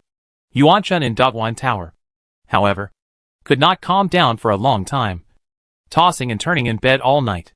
Yuan Chuan's mood is quite complicated. Recalling the heart-pounding beauty, it is hard to hide shyness, but with a little regret and a trace of worry. Obviously, the old lady repeatedly told him to obey her, but at the critical moment, she suddenly woke up and subconsciously, when she realized what had happened, she was too embarrassed to make amends. She could only make the best of it and covered herself with scattered clothes. She was originally selected to enter the palace, and she had her own maid to guide her carefully. However, she gradually forgot about it after many years. Thinking back to the new year, she actually mistook that nasty thing for a belt, and she felt even more ashamed and embarrassed. Although she couldn't hide her inner shyness, she was still looking forward to it. But thinking of the sullen and embarrassed look on Zhang Yuni's face when he left, she couldn't help but worry that he was embarrassed to come to her house. She kept tossing and turning until the daybreak, and she was exhausted and fell asleep. Who? Zhang Yuni was dancing vigorously in the pavilion on the mountain, making his eldest son in Xiangling's arms dance with joy. This child is too naughty. I can't hold him any longer. Although she complained, her eyes were full of doting. Sitting at the age of 7, crawling at the age of 8, and teething at the age of 9 is a saying that has been passed down since ancient times. Mainly because the nutrition in ancient times was not balanced. Most modern children need to be born earlier. And Zhang Yuni, as a time traveler, has no shortage of money, so he will naturally consider this aspect. Therefore, although Xinqingxi is only more than 7 months old, he can already crawl. At this time, the child's legs are always busy and kick very hard. Zhang Yuni finished his work and came to him, pinched his son's face, and smiled. It's better to give birth to a playboy than to raise a dull boy. It's better to be naughty. Xiangling curled her lips and said, Su Zizhan's poem about washing a child said that everyone raises a son hoping that he will be smart. But I have been misled by my intelligence all my life. I only hope that the child will be stupid and rude, and will become an official without any disaster or trouble. I hope he can be more obedient. Since learning poetry, Xiangling often quotes poems. Although Zhang Yuni also likes Su Shi's poems, he does not agree with his words. He shook his head and laughed. Learning poetry is a good thing, but don't recite it by heart. And don't be fooled by these words. It's not difficult for a dull child to be free from disasters and troubles. If he wants to become a minister, the Song dynasty was a paradise for scholars and officials. The power of the Sher family was not even weaker than the imperial power. With the family background of the Su family, it is not surprising to say such a thing. But the great Xia dynasty was not the Song dynasty. Zhang Yuni's chief father was beaten to death in the court, and the privileges of the scholar official class were far less than those of the Song dynasty. As a lesson from the Ronghua mansion, Zhang Yuni did not want his son to be a coward like Jia Lian and Jia Baoyu. Xiangling seemed to understand, but Zhang Yuni did not force it. But he secretly calculated in his heart that the child's education problem. After thinking about it, he realized that no one in the family could do it except himself. He had to put it aside for the time being. After breakfast, when Jin Chuan was helping him bathe and change clothes, he ordered, "Go to the East Cross courtyard when you have time today and tell the eldest wife." Last night, he failed to do his best with Yuan Chun, because he did not lay enough groundwork. But Yingchuan's side has already been smooth sailing. It will be the 2nd day of February, Yingchuan's birthday, in a few days, and it is just the right opportunity to give her some gifts. However, now he has become the target of public criticism, and Yingchuan is the person involved. If this birthday is celebrated in Rongfu, it may be difficult to find a suitable opportunity. Simply find another way. Let Jia Shi and Mrs. Xing take Yingchuan back to the East Cross courtyard under the pretext of her birthday, and then send her to his own home, so that it will be foolproof. At first, Jin Chuan thought that the master was addicted to sex when she heard that he asked her to go to Mrs. Xing. After she understood the specific instructions, she was a little surprised and said, Second, miss?" In her impression, Zhang Yuni treated Lin Daiyu differently from others. Zhang Yuni did not hide it from her, and said with a smile, "The old lady and the master have promised the second lady to me as a concubine, but it has not been made public yet." Jin Chuan even knew about Mrs. Xing and Mrs. Wang, so there was no need to hide Yingchuan's affairs from her. Hearing that she was to be a concubine, Jin Chuan was surprised, but also suddenly realized. She quickly lowered her head to hide the shock on her face and replied, "I know." Zhang Yuni thought for a while and added, "In addition, the government office will send a batch of glass mirrors later. They are installed in the Hanfang Pavilion of the Grandview Tower. There are also some dressing mirrors. Each of you will have one. Send one to each of the girls. By the way, tell her that the master wants to pick her up and celebrate her birthday alone. He has been avoiding meeting Yingchuan recently. On the one hand, it is because Tanchun is watching her closely. On the other hand, it is also to pave the way for the birthday. The greater the hope, the greater the disappointment, and vice versa." There were already some stocks of mirrors before the new year, but the government office had just opened after the new year, and there were appointments with Zhongshuan Wangfu and Gu Das Ho. In addition, she was worried too much. When Yingchuan saw the mirror room being installed at Yinchuan's place, she was overly worried, so she delayed it. "If there are extra, can I send one to my sister?" Jin Chuan thought for benefits for Yuchuan, which reminded Zhang Yuni. He nodded and said, "Of course. Just take care of this little thing. Don't forget the two ladies, sister-in-law and Aunt Zhao. And don't forget Ping, Lin Hongyu and Siki. Isn't it appropriate not to send it to the old lady?" Jin Chuan hesitated. "Forget it. Just take care of it. You know who they are. Just don't forget them." Hearing what he said, Jin Chuan unconsciously straightened her chest and patted her chest and said, "Please rest assured, sir. I will definitely arrange it properly. Although these things are not allowed to be seen in public, even the concubines of several rooms have not been able to see the whole picture, which is enough to show that mastery trusts her, and a strong sense of pride arises spontaneously." Chapter 389. The Fox Takes Advantage of the Tiger. Don't rush to the second Miss's place. "Madam, I'll tell the second Miss that Madam will go tomorrow, but you have to go to the old lady's place earlier, lest she has any plans and there is a conflict between the two sides." Zhang Yuni only gave a general idea and didn't explain it in detail, which gave Jin Chuan room to play. "Hey, I'll go there right away." Mrs. Xing turned around and was about to leave, but was stopped by Jin Chuan. "Wait, madam. Go there in a quarter of an hour. When you get to the old lady, I have something to give you." "What do you have to go to the old lady?" Mrs. Xing looked puzzled. Although the master doesn't often ask the eldest lady to serve, it is inevitable that you will be sent over occasionally. You have to tidy up carefully. "Look, I prepared a glass mirror for the eldest lady, so that you can see it carefully. Why didn't you bring it? The eldest lady is confused. Jean Chuan sneered. This thing is rare. Nowadays, you can't buy it outside. Since the master gave it to you, everyone must have one. I'm giving it to you now. When the old lady asks, isn't it obvious to tell her that I came here first? Yes. Yes. Yes. I didn't think it through. Mrs. Xing bent down unconsciously. What about me tonight? I can't decide this. I'll go back and ask for the eldest lady. Looking at Mrs. Xing, who kept responding, Jean Chuan couldn't help but have the illusion that she was the master. So, from beginning to end, she didn't say the 3 words the master said, although it was suspected of being a fox taking advantage of the tiger's power. This feeling really made her feel ecstatic. However, there is a flaw in the ointment. The first wife lacks some interest after all. Thinking of this, she couldn't help but be impatient. Since the eldest lady knows, I'll go first. Jean Chuan strode out of the East Cross courtyard and returned to Ningwa Mansion. She then instructed a few maids to do the rough work and came to Rongwa Mansion again with a large bag of dressing mirrors. The large glass mirror, which was more than 1 person tall, needed to be installed in Hafong Pavilion. Naturally, she needed to say hello to Jianmu, so that the girls in the garden could take shelter in the house temporarily. So, as soon as the mirror was delivered, she ordered someone to pass the message and directed the craftsmen and the servants of Rong Mansion to move the mirror directly into Rongwa Mansion. After entering Rongwa Mansion, Jean Chuan went straight to Rongqing Hall.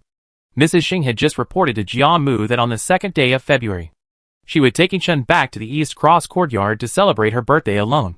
Jianmu was originally in a dilemma. Shui Baochai's birthday could be exempted from the money, and she could get a share by being frugal and cope with it. But Yichun is different now. If Zhang Yuli is not given a birthday party, she will definitely be dissatisfied. If a big party is held, it will be a big expense. Now, Jiaxi and Mrs. Xing took the initiative to take Yichun back, which saved her from being embarrassed on both sides. She agreed immediately. Seeing Jean Chuan enter the room, she hurriedly said, My son's birthday is my mother's hardship. Although you are not the second girl's biological mother, you are also her mother. I naturally can't have any objections to taking her back. Listening to Mrs. Xing's intention, not only did she not plan to hold a big party, but she even forgot the birthday party and only took Yichun back to stay for 2 days, which made her a little hesitant. She simply threw the pot away in front of Jean Chuan. After that, Jiamu looked at Jean Chuan again and said, What's the matter? Is there any problem in Hafong Pavilion? What's the problem with the staff arranged by the master? Hearing Jiamu's question, Jean Chuan didn't even bother to give a gift, and replied with a smile. This mirror is clearer than a bronze mirror.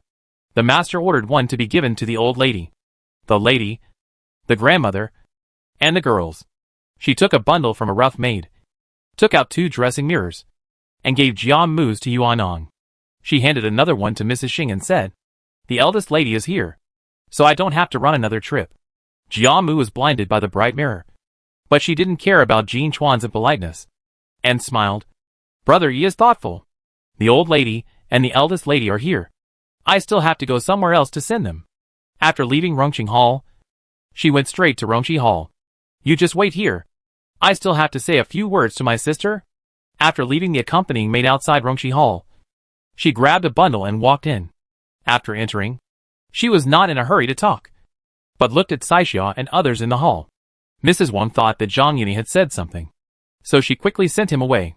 When only Mrs. Wang and her sisters were left in the room, Jean Chuan took out a mirror, put it in front of a ray of sunlight coming in, adjusted the angle, and reflected the light directly on Mrs. Wang's face, and then said in a domineering manner, Second madam, look, this mirror is much clearer than a bronze mirror.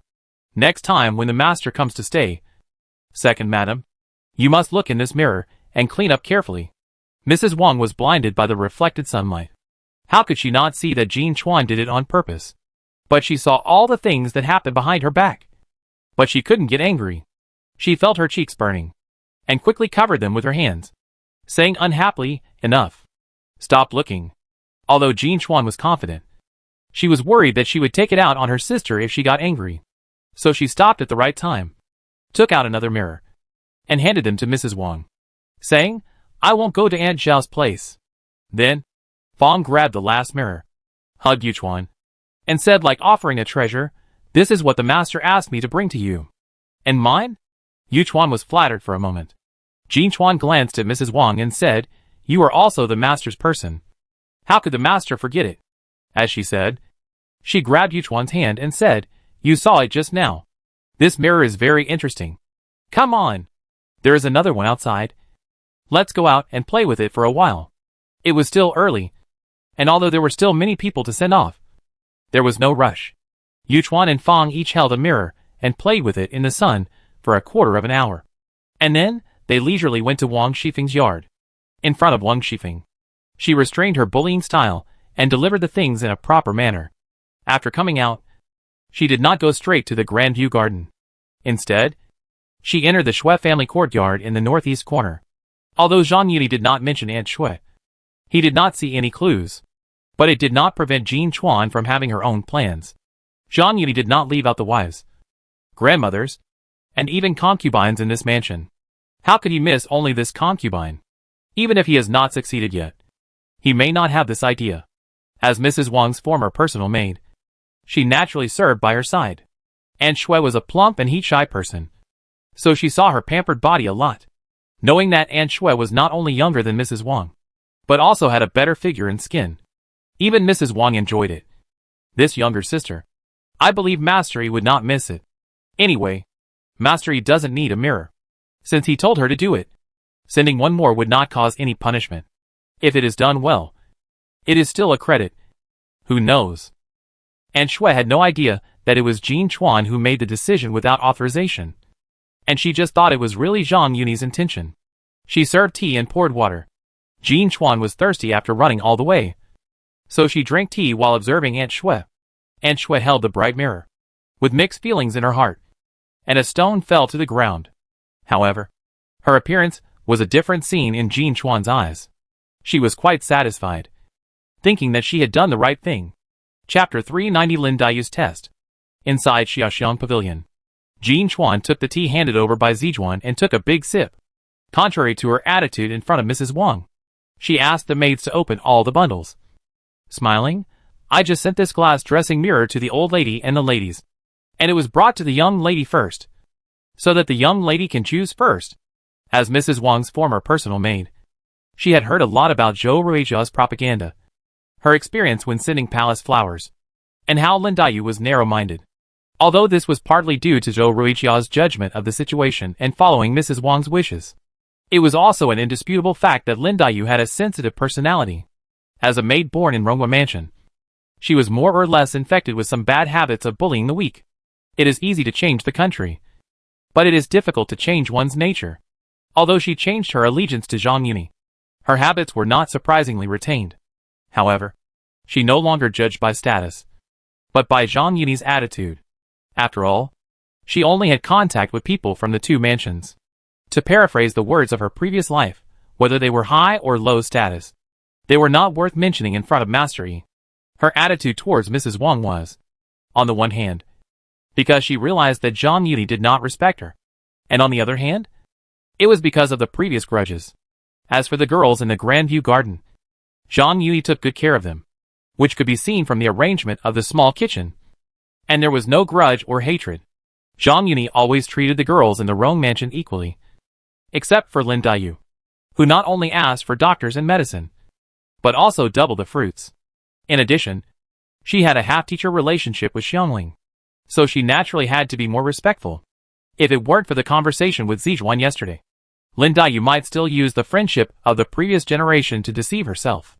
Now, after hearing what Jin Chuan said, she couldn't help but secretly glance at Zijuan, coincidentally meeting her meaningful eyes. Lin Daiyu quickly covered up and said, "Thank you, Brother Yi, for asking him to worry," because she didn't know that this was Jin Chuan's own decision and smuggled a lot of private goods. She just thought that this was Zhang Yuni's special instruction. She couldn't help but think of her previous willfulness and some bad rumors in the mansion.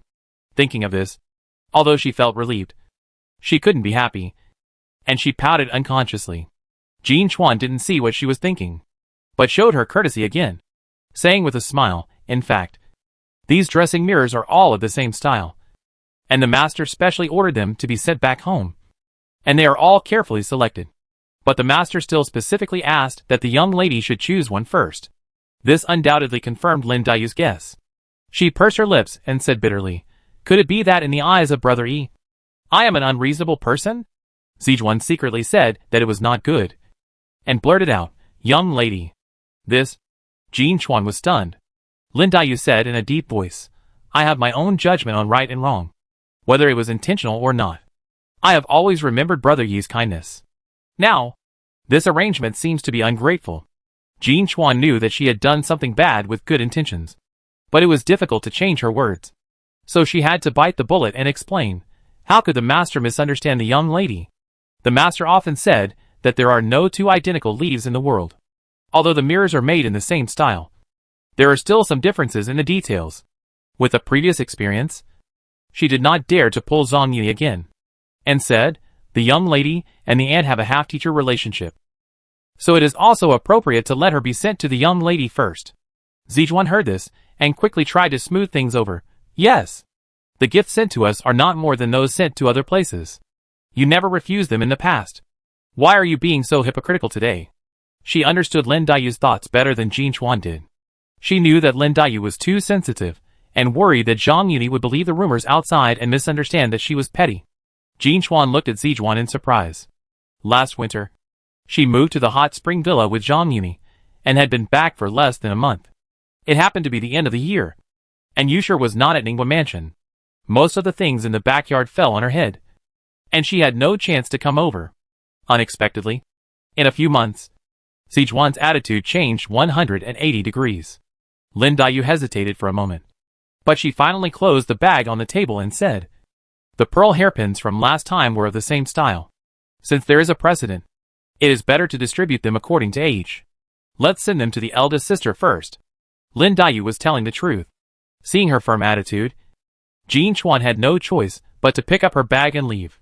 Zijuan saw this and hurriedly said, "I'll go see Sister Jin Chuan off." After saying that, she chased Jin Chuan out the door without waiting for Lin Dayu's consent. After leaving Xiaoxiang Pavilion, Zijuan apologized and explained, "Don't blame me, Sister Jin Chuan. I didn't mean anything else. But you know that there are always people who make up stories about me being petty. I am also worried that Master Yi will misunderstand." Jin Chuan stopped and looked at Zijuan with interest, smiling and saying, "What? Have you figured it out?" Zijuan didn't expect her to be so straightforward, and hurriedly bowed her head and said, "I was blind before, so please don't blame me. Please say a few good words for me in front of Master Yi." As she spoke, she grabbed the bag in Jin Chuan's hand, took out a mirror from it, and said with an awkward smile, "Miss is also worried that you will misunderstand. But you can't let your kindness down, and save your sister from making another trip." Jin Chuan didn't know whether it was Zijuan's own idea or Lin Dayu's words and deeds, so she went with the flow and nodded, "Okay. I'll tell you what you said." Hey!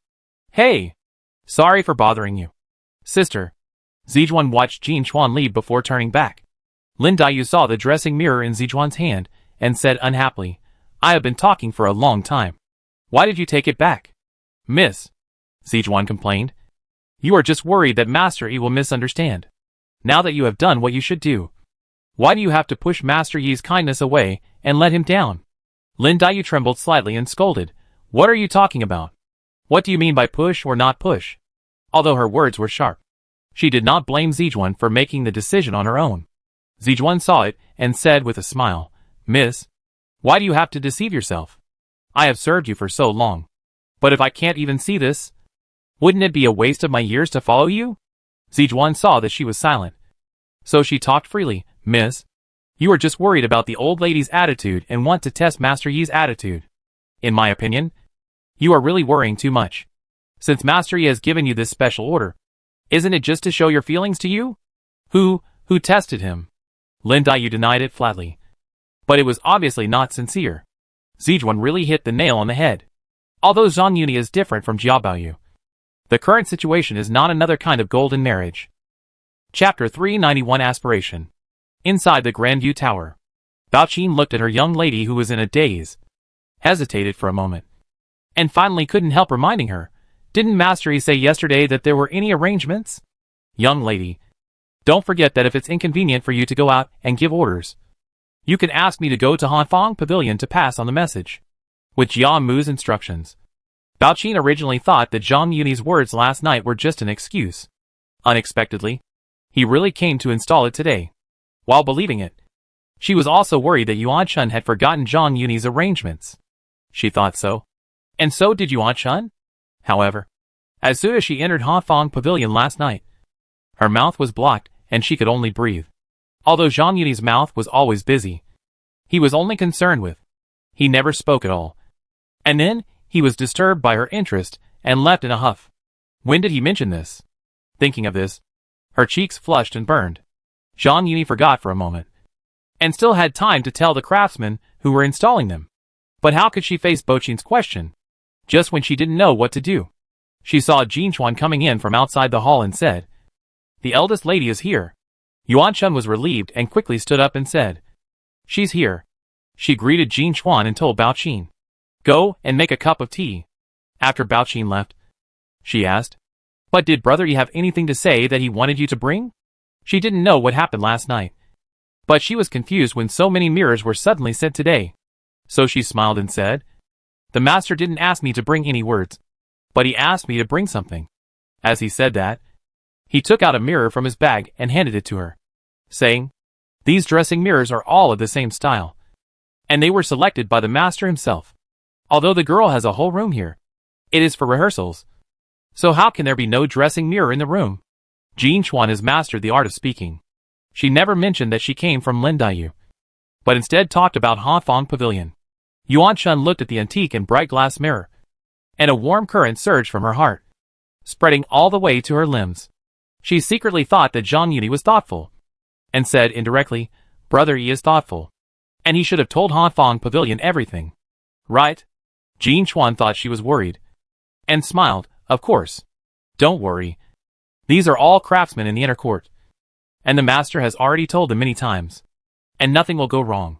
Yuan Chun couldn't help but feel relieved, and thought to herself, could it be that what I didn't have time to talk about last night was the dressing mirror? Seeing Bao Qin coming in with tea, she nodded and said, "That's good. You've worked hard too. Have a cup of tea."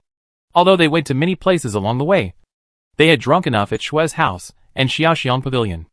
It was just inconvenient to refuse. So she had to take a sip and said, "I have other places to go, so I won't bother you." If Lin Daiyu hadn't mentioned sending Yuan Chun first, Jin Chuan would not have planned to come to her first. After all, Yuan Chun is Lady Wang's daughter and Jia Baoyu's biological sister. So it's inevitable that she will hate Jia Baoyu. Although I understand Jia's mother's intentions from Yuchuan's mouth. But Zhang Yuni never expressed his attitude, and he didn't show any difference to Yuan Chun, which gave her a certain degree of autonomy. She simply ignored the rumors and dealt with them. But she didn't want to play along with Yuan Chun. Yuan Chun heard that she was going somewhere else and couldn't stay for long. So she ordered Bao Qin, "Send Jin Chuan off for me." After leaving the main hall of Dagwan Tower, she looked in the direction of Tuobi Villa, hesitated for a moment, and turned to rush to Xilingzhu. There was a lot of noise in Ronghua Mansion about Shang Yun being a concubine. Although Zhang Yuni knew about it, he didn't spread it everywhere. Jin Chuan just heard it from Yuchuan. Although they were both concubines, one gave special instructions and the other didn't. So Jin Chuan naturally had a preference. She didn't mention going to Xilingzhu, but said that Bao Qin sent people downstairs and returned to Dagwan Tower. Seeing Yuan Chun holding the mirror in a daze, she smiled and said, "Master Yi is really thoughtful. He felt that all the mirrors in this room were not enough, and he specially prepared a dressing mirror. Miss, don't forget it." Hearing her bring up the old things again, Yuan Chun hurriedly said, "You also said that Brother Yi is thoughtful. How can I understand the work of those craftsmen? Why do you ask me to point fingers? He just told me and prepared this. Although there is no way to judge, it is just right to cover up." She was only concerned with explaining, but ignored how long she stayed in Hanfang Pavilion. Zhang Yuni stayed for about 3/4 of an hour. But after he left, Yuan Chun sorted out her mood and messy clothes. But it was no shorter than when he was there. In the middle of the night, a man and a woman were alone in the same room. How could Bao Qin not speculate secretly? The suspicion that was originally put down because of the delivery of the mirror was raised again. She looked at Yuan Chun from top to bottom, thinking in her heart, "Miss, could it be that?" Young lady has done those shameful things. Why are you hesitating now? In the Juejin Tower, Siki said angrily, I am just going to ask for confirmation from the master. What's wrong with that? The old lady and the master don't have the young lady in their hearts. I heard the master's previous words carefully. Now even Nishir's side has spread rumors. Can't I go and ask? If the young lady is worried that the master will be unhappy, just blame me. Keep your voice down. Don't let anyone hear it. Although she tried her best to persuade him, Anchan was unmoved and said, You also said that this is probably the old lady. I was forced to do it. And, besides, it's not just me that he didn't see me. Since the eldest sister came back, he hasn't entered the garden again, except that he couldn't be pushed away. If I go to ask about it now, won't it make brother feel annoyed? It would be fine if Miss said so in the past. But didn't Miss see the glass mirrors that were sent just now? Are you going to bury your head in the sand? Isn't this for the Wansho festival? The master and servant were arguing, but they heard Shioji's voice from outside. Miss, Sister Jin Chuan is here. Please come in. Anchan glared at Siki and ordered hurriedly. Miss. Jin Chuan came in and bowed. Smiling. Master specifically told me to tell you that your birthday is coming in a few days, and he has already arranged to take you to the mansion and celebrate your birthday alone. Anchan cried with joy and said in a trembling voice, Really? Jin Chuan swore. How could it be false? Master has also taken great pains. He has to take care of Miss's reputation. So it is not convenient to take Miss over openly. He has to use the excuse of the eldest master. Master has really taken a lot of trouble. Zhang Yuni did not give any special explanation to others, but Anchan was told by Zhang Yuni in person. Anchan knew Jiaxi's character very well. Although he said that he was worried, he probably spent a lot of money. This was exactly Zhang Yuni's purpose. He deliberately concealed it so that Anchan would misunderstand that he had not only taken great pains to celebrate her birthday, but also paid a lot of price. Anchan heard this and felt that the grievances she had suffered before were worth it, and that she had not entrusted the wrong person. She also turned her inner depression into a strong spring love and looked forward to the upcoming birthday. Jiaxi's image has long been deeply rooted in people's hearts. Not only Anchan, but even Siki is no exception. In her heart, she slapped herself twice silently, thinking that Mastery was still affectionate and righteous, and she had wronged him. Chapter 392 Making Trouble. After leaving Xilingzhu, Jin Chuan headed north, delivering her dressing mirror to everyone. Tan Shun was a daughter who was honored by her mother, and she knew very well the ability of Aunt Zhao to seduce people. Shichuan was a legitimate cousin, and the relationship between Li Wan and Zhang Yuni was self-evident. This way, there was no need to take a detour, and there was nothing wrong to find.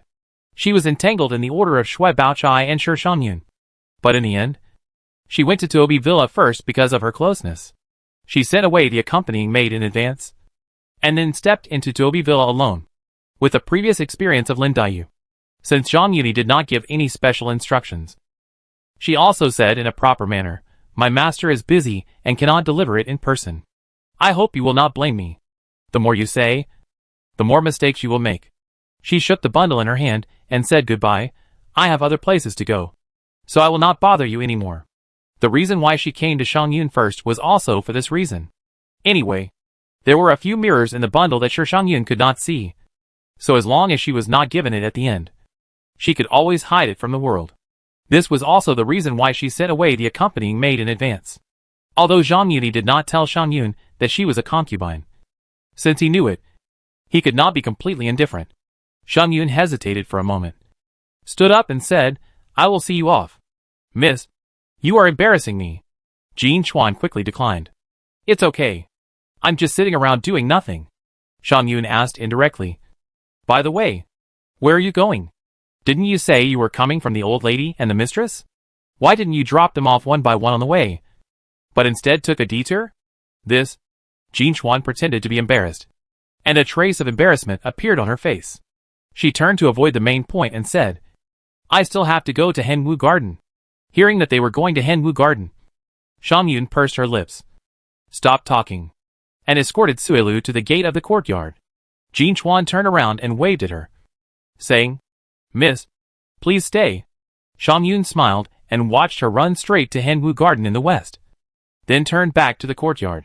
They were all in their teens, and in modern times, they were just junior and senior high school girls.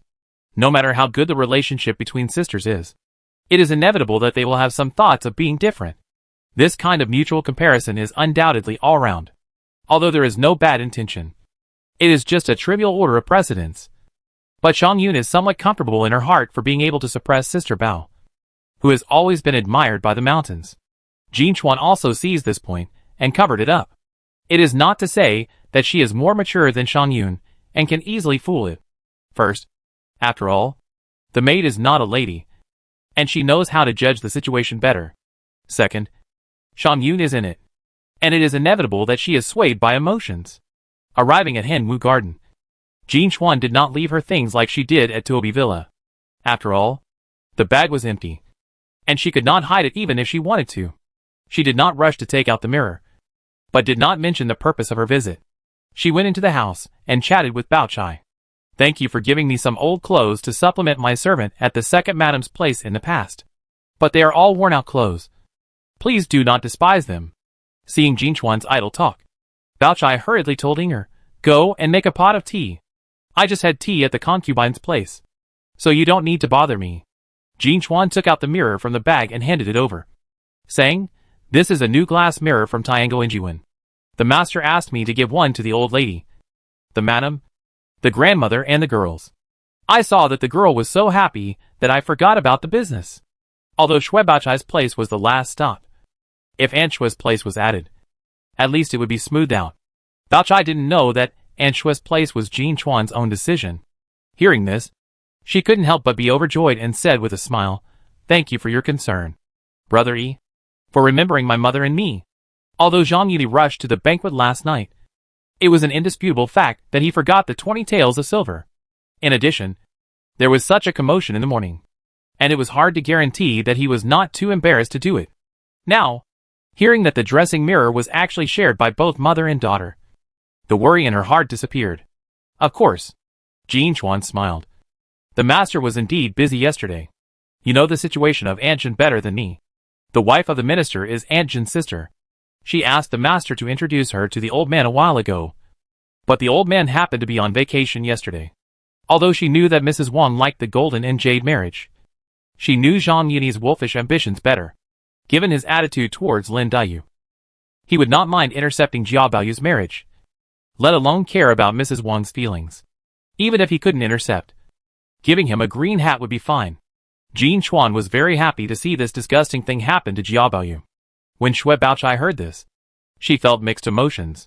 Xiangling was originally given to Zhang Yuni by the Shui family, and now, even her cheap brother-in-law can benefit from Zhang Yuni's light and rise to prominence.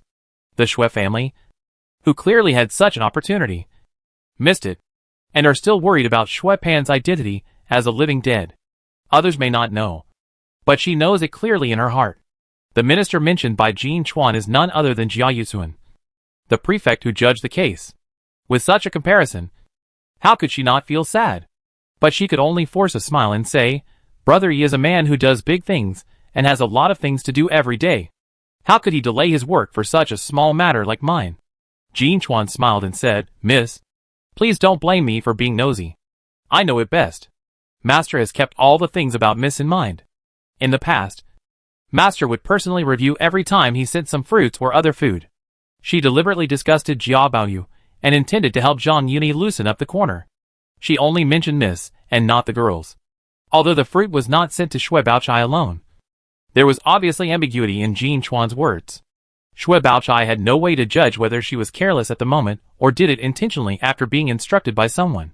Shui Baochai didn't know that after seeing Mrs. Xing and Mrs. Wang being humble in front of their master, she became more and more bold. Even, he was an accomplice to Zhang Yuni and helped him stir up trouble. If it wasn't a slip of the tongue, it could only be Zhang Yuni's instruction. With this thought, Baochai's heart was beating fast. But when she thought of Yuan Chun who was in front of her, she was in a mess again. Although her mind was turning over and over, she said calmly, how can we sisters be so virtuous that Brother Yi would worry so much about us? Seeing that Baochai didn't have any extreme reaction, Jin Chuan said boldly, Miss, you are too kind. Our master is willing. If it was a slip of the tongue before, it was obviously meaningful now. Baochai couldn't help but reach out to touch the beads on her wrist. Seeing this, Jean Chuan smiled knowingly. But she didn't stay any longer. She quickly got up and said goodbye, saying meaningfully, "Since the things that the master asked have been done, I will go back now." Chapter 393.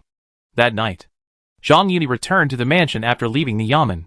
As soon as he jumped off the carriage, Jean Chuan came up to him quickly. She did not dare to lie and told him about Lin Daiyu's decision without authorization. After that, she looked up at Zhang Yuni and said carefully, "I was kind-hearted, but I was tongue-tied and made Miss Lin misunderstand you. Please punish me. After all, the truth will come out. At present, it can be explained as good intentions but bad deeds. But if it is concealed, the nature will change completely when Zhang Yuni knows about it. Moreover, although there are some guesses, Zhang Yuni has never expressed his attitude seriously. She also hopes to judge Zhang Yuni's attitude through this incident. Knowing the intention of Jia Mu from Jean Chuan's heart, she prefers Lin Daiyu rather than Jia Baoyu's sister Yuan Chen. After that, she stared at Zhang Yuni, trying to find some clues from him. To some extent, Zhang Yuni even knew Lin Daiyu's true thoughts better than Lin Daiyu herself. Being helpless and living under someone else's roof, it was inevitable that she was overly sensitive. And the rumors of a perfect match between Jean and Yu made her very disturbed. Rather than saying that she was sensitive, it was better to say that she lacked a sense of security. He naturally remembered the plot of sending palace flowers.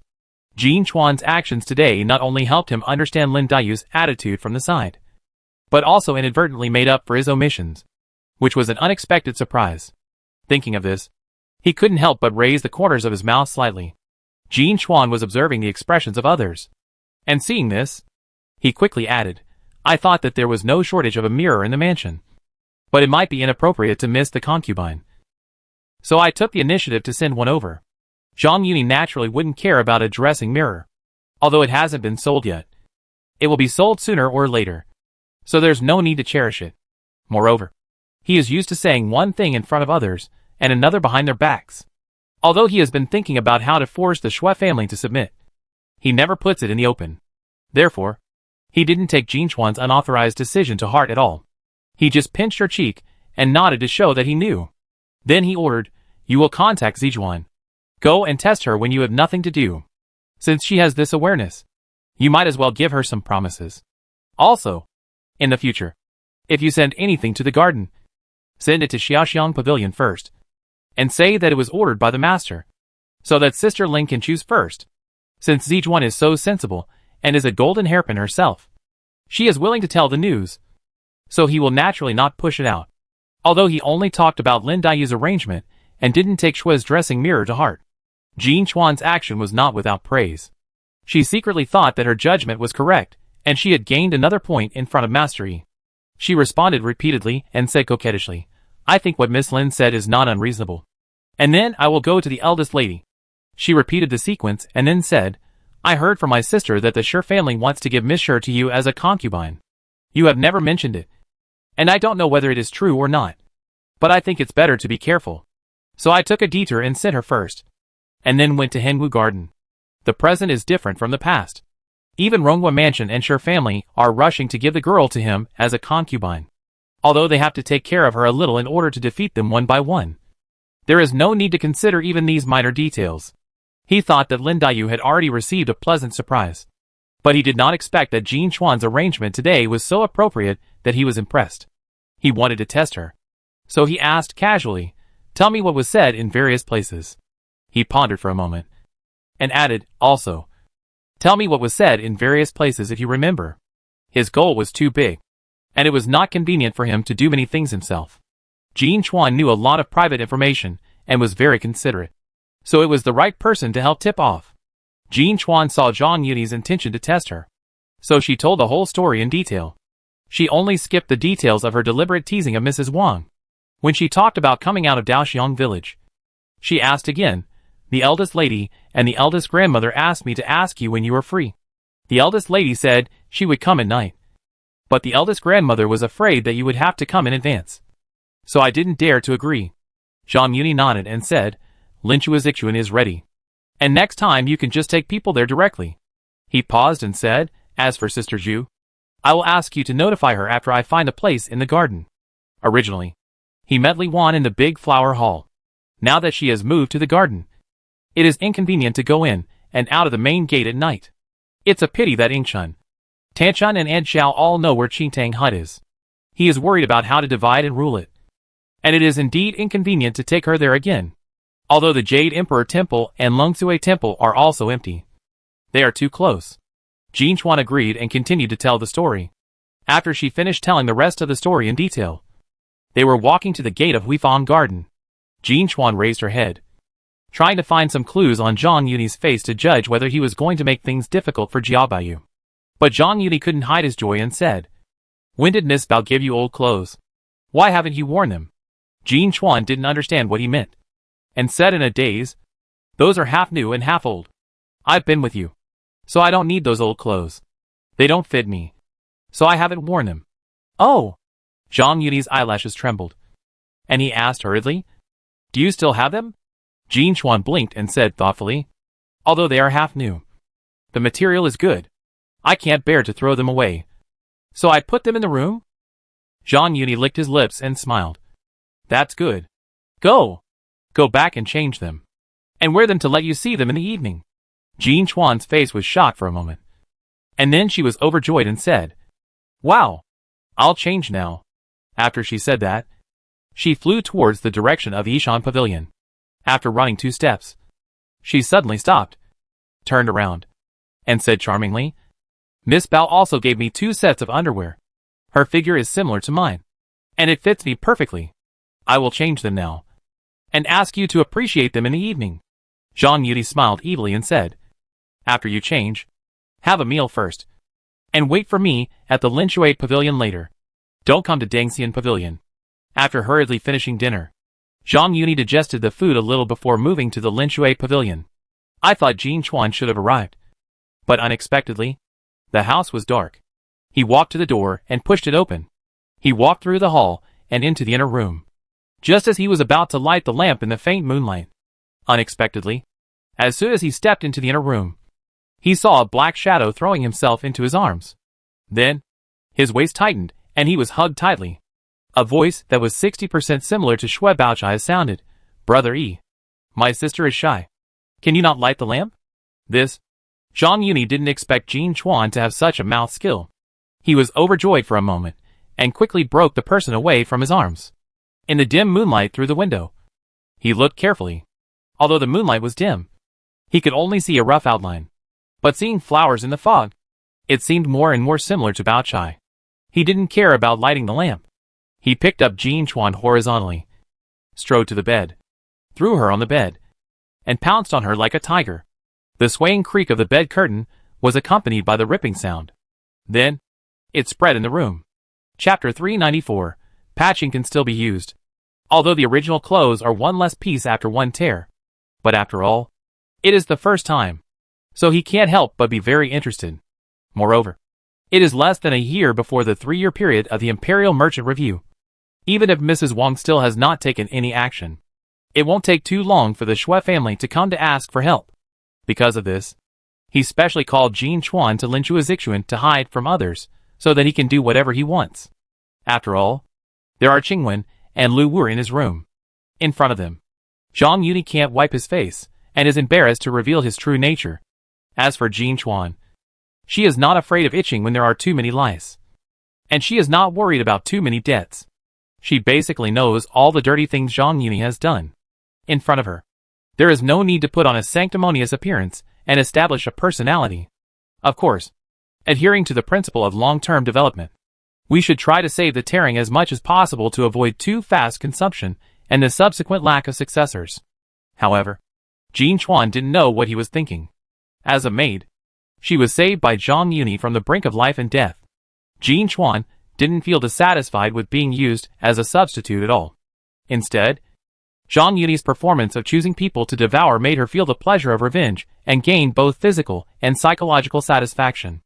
The only flaw is that whether it is Lin Daiyu or Shui Baochai, although they have a high position in Jia Baoyu's heart, they are not Bao's second wife after all. It can only make Jia Baoyu feel the bitterness of loss, but not the disgust of being shit on his head. However, even so, it was enough for her to be overjoyed. Sure, Shang Yun's concubine is a foregone conclusion. Lin Daiyu is obviously alienated. And the only ambiguous Shui Baochai. Zhang Yuni does not hide his inner covetousness. Jin Chuan felt extremely happy to be able to let Jia Baoyu watch his sisters leave him one by one. Therefore, she was very happy to cooperate with Zhang Yuni's interest. However, after all, it was a substitute, and the props to set the atmosphere would be used less and less. Last night, before returning from Linchua Zixuan, she secretly put away the tattered clothes. When Xiangling finished washing in the morning, she found an excuse to pack up the torn clothes, and came to Dingxian Pavilion with the package. Taking the opportunity when Lu Wu went out to visit her mother, she took Qingwen to the storage room downstairs, unfolded the tattered clothes in the bundle and said, "Help me see. Can this be repaired?" With her needlework skills, although she could barely repair it, it was inevitable that traces would be left. So she had to ask Qingwen for help. Qingwen glanced at the rag in Jin Chuan's hand and sneered. There are so many good materials at home. Let alone it's torn like this. Even if it's not broken, it's just thrown away. Is it worth mending it? Isn't it worn so often? Jin Chuan smiled. Qingwen smiled contemptuously and sneered. Wear it so often. Why do I think it's unfamiliar? It's torn like this. It's not worn out. Zhang Yuni has the habit of tearing clothes every day, and even asked her to make a lot of thiling socks with gauze and distribute them.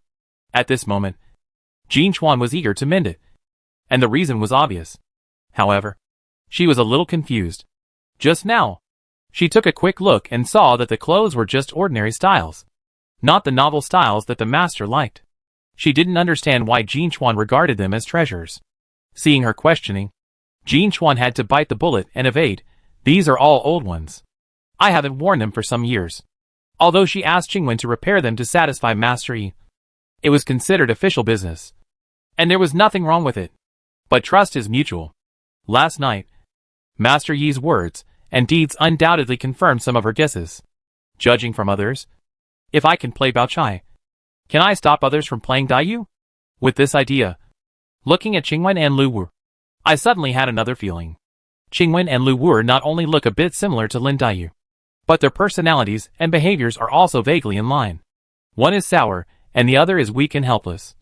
Put together, isn't it? It's just that Jin Chuan didn't know the word low profile. Otherwise, she wouldn't have used ellipsis instead. Qingwen sneered. Don't try to deceive me with these words. Do you think I don't know? How can you dress like this? Master, you have a lot of old clothes at home. Why do you have to tear this one? It would be fine if you coaxed him. But you gave me this time-consuming and laborious job. It would be enough to make 2 new ones with the time to mend this one. Jin Chuan said awkwardly. Then, it's okay not to mend this outer one. The underwear and panties inside are not damaged much. Can you help me take a look? You just came here that day, and you are unfamiliar with the mansion. Although I didn't help much. I kindly reminded you after all. The outer clothes are fine. But there are only 2 sets of underwear, which can't withstand Master Yi's consumption. Seeing that Qingwen was unmoved, Jin Chuan didn't want to reveal the origin of this set of clothes. So she had to settle for the next best thing. On the one hand, she lowered her requirements. And on the other hand, she played the emotional card. When Qingwen first entered the mansion, Jin Chuan did tell her that Qingwen was a person with a sharp tongue but a soft heart. After hearing what she said, she saw that the damage to the underwear and panties was not serious. Although there was a hole in the middle of the underwear, and the ropes of the underwear were broken. It was mainly the thread that was torn. At most, the joints were torn, which did not take much effort. So she said, forget it. Just leave it here first. I will help you fix it when I have time. She thought for a while and added, but I have something else on hand. So I am afraid it will take a few days. Seeing that she was willing to give in, Jin Chuan dared not ask for anything more, and said insincerely, oh, no hurry. No hurry. She still had some money to turn around. So she didn't wait for this one.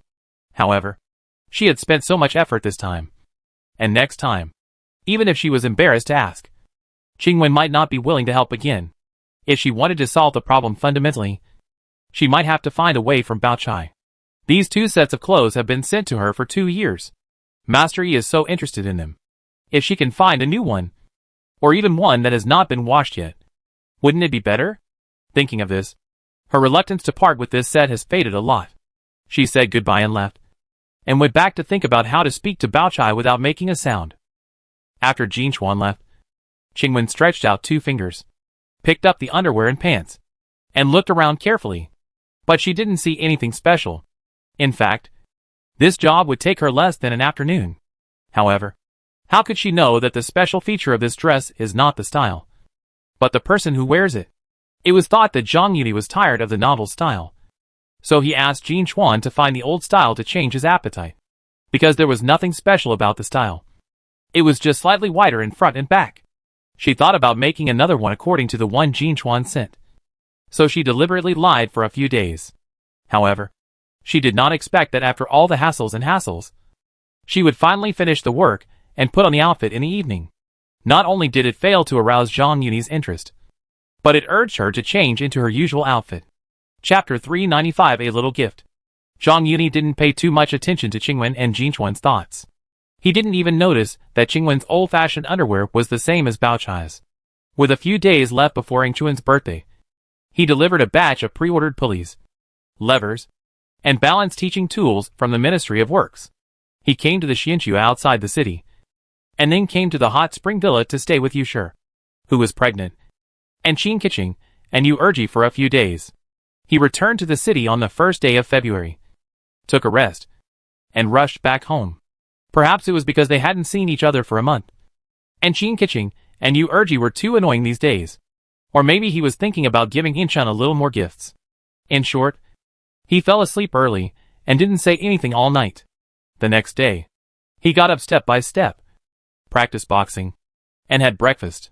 He came to the newly renovated Ningyan Hall leisurely, and waited until Mrs. Xing and Jin Chuan sent Ing Chun and her servant into the courtyard. Then he strode up and quickly greeted them, winking at Jin Chuan.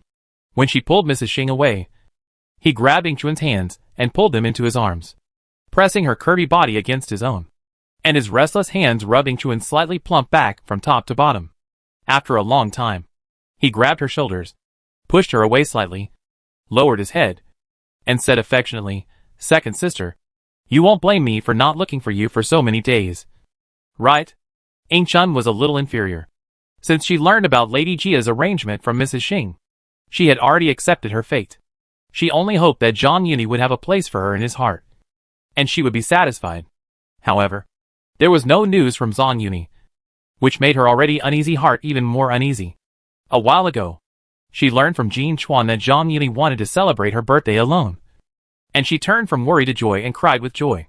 Her heart was in a mess after being caressed by Zhang Yuni just now. How could she still have the mind to blame him for not contacting her for so many days? Sister is not unreasonable. She knows that brother has a lot of things to do. Alas, it's not that I can't spare the time, but I have no choice. Zhang Yuni sighed, interrupted Ing Chun, shook his head and said, "Sister, I'm afraid you don't know yet. The old lady gave the eldest master a large sum of money, and asked you to give up the position of the wife to the eldest girl. Although I argue with reason, the old lady had made up her mind. The eldest master was greedy for money. Not only did he refuse to help, he even helped the evil. At that time, the dispute was unresolved. If the old lady and others knew that I met with sister in private, I was afraid that they would vent their anger on sister. In desperation, I had to suppress my thoughts in my heart. I hope sister will not blame me. Although I asked Mrs. Xing to convey the message, she also had to be strategic. If she said the so-called argument, it would inevitably leave too much trace. Therefore, Ing Chun knew about Lady Jia's arrangement, but she didn't know the twists and turns. Of course, Zhang Yuni didn't like completely. He did argue for his own reasons, but only he knew the purpose. Facing such a loyal Zhang Yuni who argued for her, how could Ing Chun, who had already accepted her fate, bear to complain? She was so excited that she said incoherently, "Sister, brother E. Sister didn't know you did so much for me." Zhang Yuni said helplessly, "What a pity. It was in vain after all. I couldn't get anything for my sister. The master threatened that if I didn't agree, we would break up and redeem the original contract. I was also forced to do so. I was worried that it would be too awkward, so I had to." At this point, he shook his head and choked up a little. "Since the emperor gave me the mansion, I have been looking forward to this day. I originally planned to renovate it so that my sister could marry into the family. But my sister won't blame me, right? Since Jia's mother intended to let Yuan-chan take over, it didn't matter whether there was a contract to sell her daughter." However, Zhang Yuni still mentioned it, and filled this loophole. Chun had been fooled by him for a long time. And after hearing these words, she couldn't help herself. She couldn't figure out how many times Zhang Yuni asked her not to blame him. Listening to his endless nagging, Chun didn't feel nagging, but a warm current surged in her heart, warming her whole body. She said with a trembling voice, "Brother Yi, you have done enough for me. How can I blame you? Don't worry. I am just pretending to be nice to you for now. I will think about it carefully, and there may be other ways." He paused and said solemnly, "Please believe me. I will never break my promise to you. No need. I am willing to follow Brother Yi, even if I am his concubine. As long as Brother Yi has a place for me, I will be satisfied." Faced with Zhang Yuni, who thought so much about her, Chun, who had never been so valued and spoiled, how could she bear to ask for more and make things difficult for him? She almost shouted out her own thoughts. Zhang Yuni did not show any joy, but shook his head and said firmly, "I have to try my best. If I give up easily without trying, I can't forgive myself." He paused and said, "I pretended to agree to them and fought for the opportunity to celebrate my sister's birthday alone, hoping to break the situation. Even if I failed to do so in the end, I would definitely not let her go over you." He also said the same thing to Tanchun. However, Chun was not Tanchun. She was afraid of angering Jia Mu and Jia Shi and causing trouble. So she quickly persuaded them. "Sister, you dare not ask for anything. You are already satisfied to know that Brother Yi has me in his heart. Brother Yi really doesn't need it. I hope Brother Yi won't." Before she finished speaking, Zhang Yuni had blocked her mouth. How could Chun utter a word? She was dizzy and half-hugged by Zhang Yuni. The two of them stumbled into the inner room like conjoined twins. When she fell on the bed in the bedroom, Chun gasped and opened her eyes with difficulty. Only then did she realize that she had suddenly become clear in front of her without knowing when. This kind of thing has happened several times in Chi Tang Hut. Chun is already familiar with it, and it is impossible to ruin the atmosphere. However, when she was about to call Siki, she heard Zhang Yuni said seriously, "Today is my sister's birthday. Sending her something else is not enough to show my feelings. Only by sending myself to my sister can I show my feelings to my sister. Do you like it?" This is very greasy in modern times. But Chun obviously has not been baptized by those greasy TV dramas. She even couldn't understand the meaning of how to accept Zhang Yuni as a living person. She raised her head and looked at him blankly. Zhang Yuni was also confused when he saw this. He didn't know how to explain, so he simply pretended to be affectionate. He said with a painful expression, "Whether you are unwilling or self-deceiving, even if I cannot marry you, I will let you come to Ningen Hall first and be the real mistress for a few days to fulfill my wish. Are you willing to fulfill my small request? Since Chun has been taken home by Jia Shi to celebrate her birthday, what's the harm in staying a few more days?" So, Zhang Yuni never planned to let her go after celebrating her birthday. However, although he wanted to keep a beautiful girl in a golden house, he wanted to make the second lady of Ronggua Mansion familiar with him. But in Chun's view, how could this be fulfilling him? It was clear that he was still considering her, although he realized that this time was different from the previous feints. When the love was deep, how could Chun bear to reject his kindness? Chapter 396, A Beautiful Woman in a Golden House. The spring sunshine shines on the peach tree outside Ningen Hall, awakening the sleeping buds. The branches sway gently, and the petals gradually stretch out, like the cheeks of a girl, tender and shy. The color of the petals changes from light pink to deep red, just like the clouds rising in the sky, both gentle and warm. Each petal is a carefully carved work of art, as thin as a cicada's wing, as soft as silk and satin, slightly translucent, and crystal clear. The breeze blows. The peach tree sways gently. The peach blossoms dance in the wind, and the air is filled with a fresh and sweet light fragrance, as if it can dispel all the sorrow and fatigue, making people linger. Under the peach tree in the courtyard, Zhang Yuni sweated profusely. The Chun in front of Ningen Hall, with a smile like a flower, compliments the peach blossoms opposite, forming a beautiful spring picture. After a set of punches, Zhang Yuni stopped and walked towards Chun with a smile. Chun walked up to him with a satisfied look on her face, and couldn't wait to take out a handkerchief from her arms and wipe the sweat stains on his forehead carefully. Zhang Yuni grabbed her wrist, suddenly hugged her horizontally, lowered his head, and kissed her on the forehead, and then smiled and said, "Since you want to wipe it, why not accompany me to take a bath? Go to the bathroom and wipe it slowly." After that, he strode with his head held high, holding Ain-chun, who was shy in his arms, and walked towards the bathroom. After a while, the sound of water waves and moans came one after another. Ain-chun stayed here for half a month. This was almost the daily routine of this half a month. The reason why it was almost, even as the eldest wife, she couldn't favor her exclusively, and Ain-chun was a sensible person, so she had to treat him equally. Anyway, with Jiashi and Lady Xing helping to cover up, he was not worried about the truth being revealed. As for Lady Jia, don't look at Zhang Yuni's aggrieved words in front of Ain-chun. Worried about breaking up with Ronfu and unable to refuse Lady Jia's alternative plan. In fact, facing him who holds the evidence of Jiashi selling his daughter, Lady Jia can only be cautious. Not to mention the evidence of drugging. Before Ain-chun's birthday, he was still worried that Lady Jia would consider her face and refuse to let her go. After all, he had to establish a good image in front of the golden hairpins. And it was impossible to rob her. Now, the rice was cooked, and it was Lady Jia's turn to swallow her teeth and blood. I don't know how long it took before the noise in the bathroom gradually subsided. After a while, Ain-chun, with dimpled cheeks, with wet black hair, walked out of the bathroom with Zhang Yuni. Siki in the side hall had already prepared breakfast.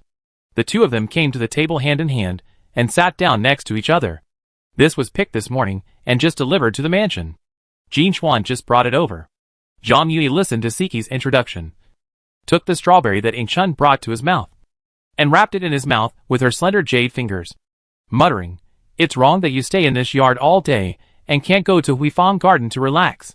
Huifang Garden is only separated from Dogwan Garden by a wall, and the Dogwan Tower where Yuan-chun lives is high above, and its height is similar to Dangxian Pavilion. In order to avoid being seen by the sisters in Dogwan Garden, Ain-chun appeared in her own mansion and could only be hidden in the backyard." Ain-chun buried her head in his chest, arched her chest, and said, "As long as I can be with Brother Yi, my sister can be anywhere." Zhang Yuni pretended to be angry and said, "Why do you still call me sister?" Ain-chun raised her head shyly, squinting her eyes, and said in a mosquito-like voice, "Husband, I am already very satisfied." Zhang Yuni pinched her nose and nodded with satisfaction. This period of time was like a dream for Ain-chun, making her feel like she was in a dream. But the taste was so real. Although she did not manage the affairs of the mansion, she tried everything that a couple should and should not do. With Ain-chun's personality, she dared not stay openly. Fortunately, Zhang Yuni had been prepared and asked Mrs. Xing to cooperate and play a bargaining play, and finally gave silver to get rid of her. He also said that she was inconvenient to move and might be seen by others when she went back, so that Ain-chun could be relieved a little. However, even so, Ain-chun was still terrified. But gradually, she was content with this play of pretending to be a couple, and even enjoyed it. During this period, she was at ease and comfortable, and she wished that time would stop and she could live like this forever. However, this was obviously in conflict with Zhang Yuni's idea. Although Ain-chun's gentleness and Siki's wildness formed a sharp contrast, it really made him linger, even if he kept hiding a beautiful girl in a golden house. Jia Mu and Jia, she would not say much if he pretended to be deaf and dumb, but standing by the river often would get his shoes wet. 10 days and a half months would be fine. But once he stayed for a long time, it would be hard to avoid being noticed. In particular, when Yusha returned home after her confinement, her sisters would come to visit her. He thought about it in his heart, but said, "The day before yesterday, the master asked the eldest lady to urge me again. I had to persuade you to stay for one more day.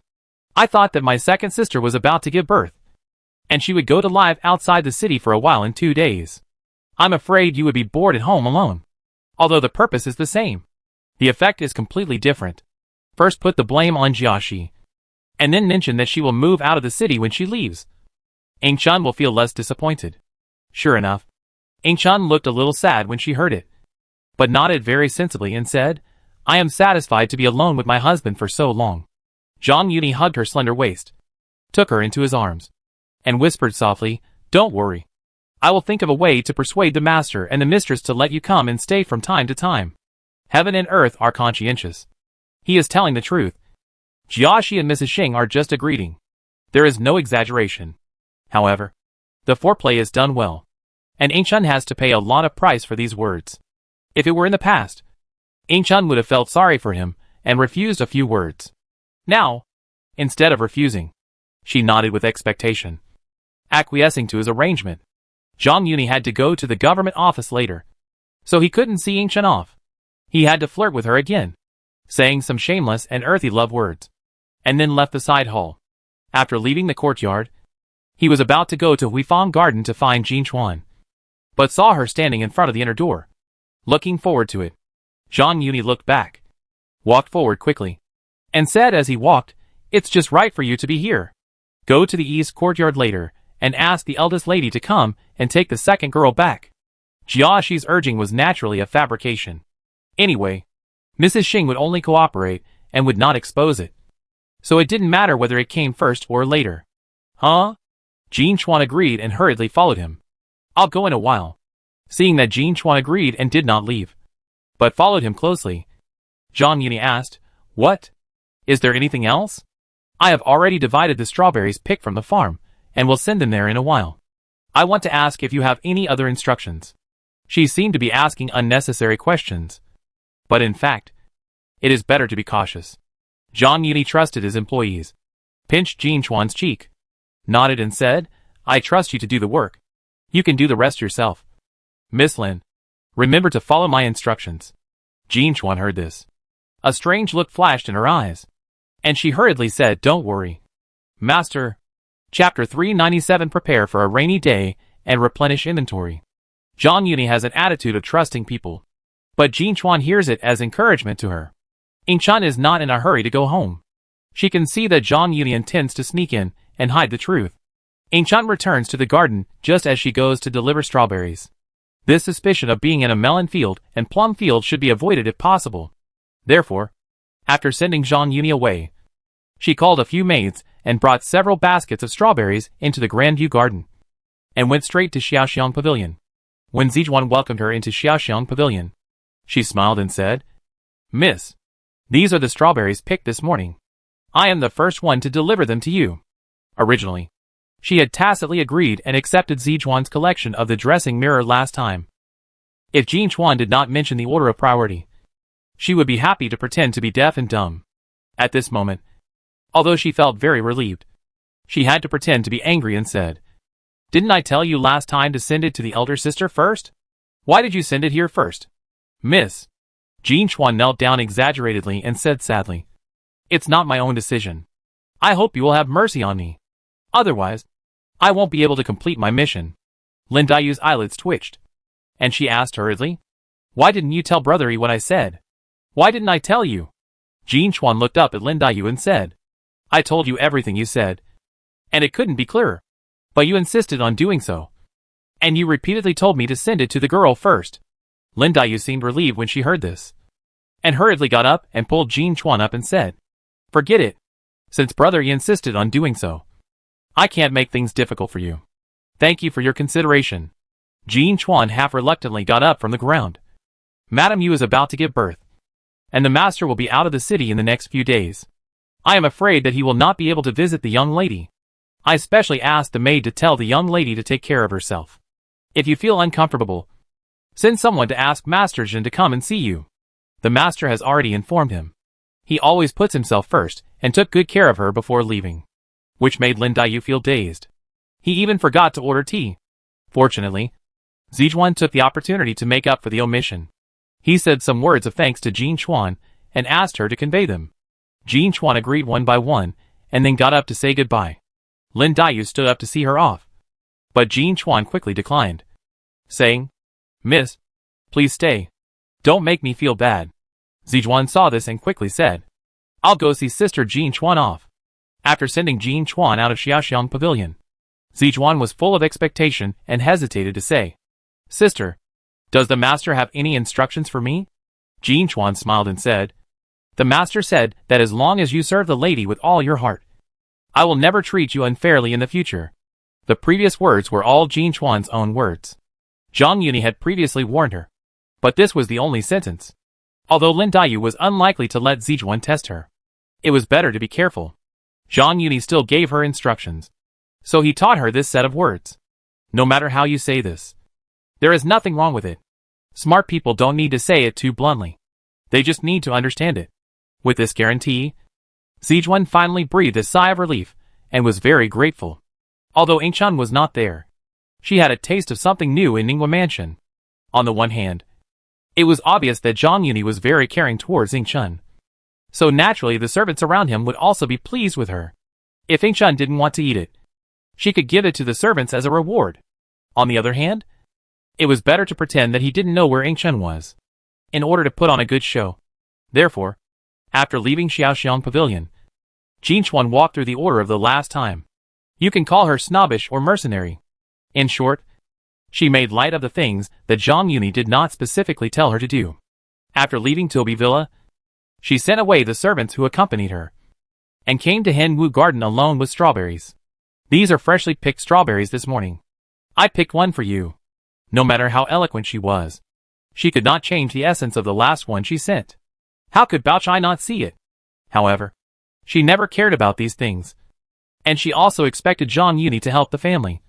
So she naturally could not argue with Jin Chuan. While telling Inger to take the basket and motioning her to pour tea, she warmly invited Jin Chuan to sit on the Kong. Jin Chuan didn't have to be the last one to be delivered, but she was still planning to buy 2 sets of clothes from Baochai to replenish her inventory.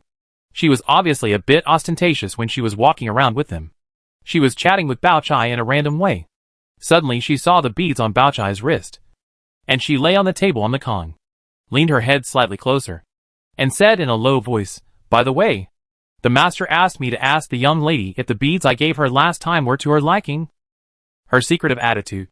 But the more obvious it was, the more Baochai's cheeks blushed, and she couldn't help but imagine. She slightly gathered her sleeves, revealing the beads on her wrist, and said, "Brother Yi's intention is of course very good. I have been wearing it all the time." She wanted to show it off a little, so she let down her sleeves. Unexpectedly, Jin Chuan grabbed her arm and pushed her sleeve up again, revealing a piece of white and tender skin like a broken lotus root.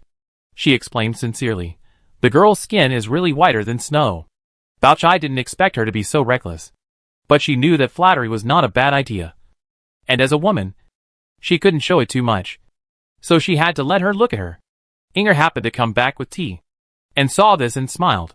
"Appearance and skin are secondary. Our girl has several advantages that the world doesn't have." Because Jin Chuan was lying on the table, she hooked her arm and planned to put the tea on the other end of the Kong table. Unexpectedly, Jin Chuan suddenly looked up and said, "Oh? What advantages?" She looked up suddenly, and Inger was caught off guard, and the tea spilled out immediately.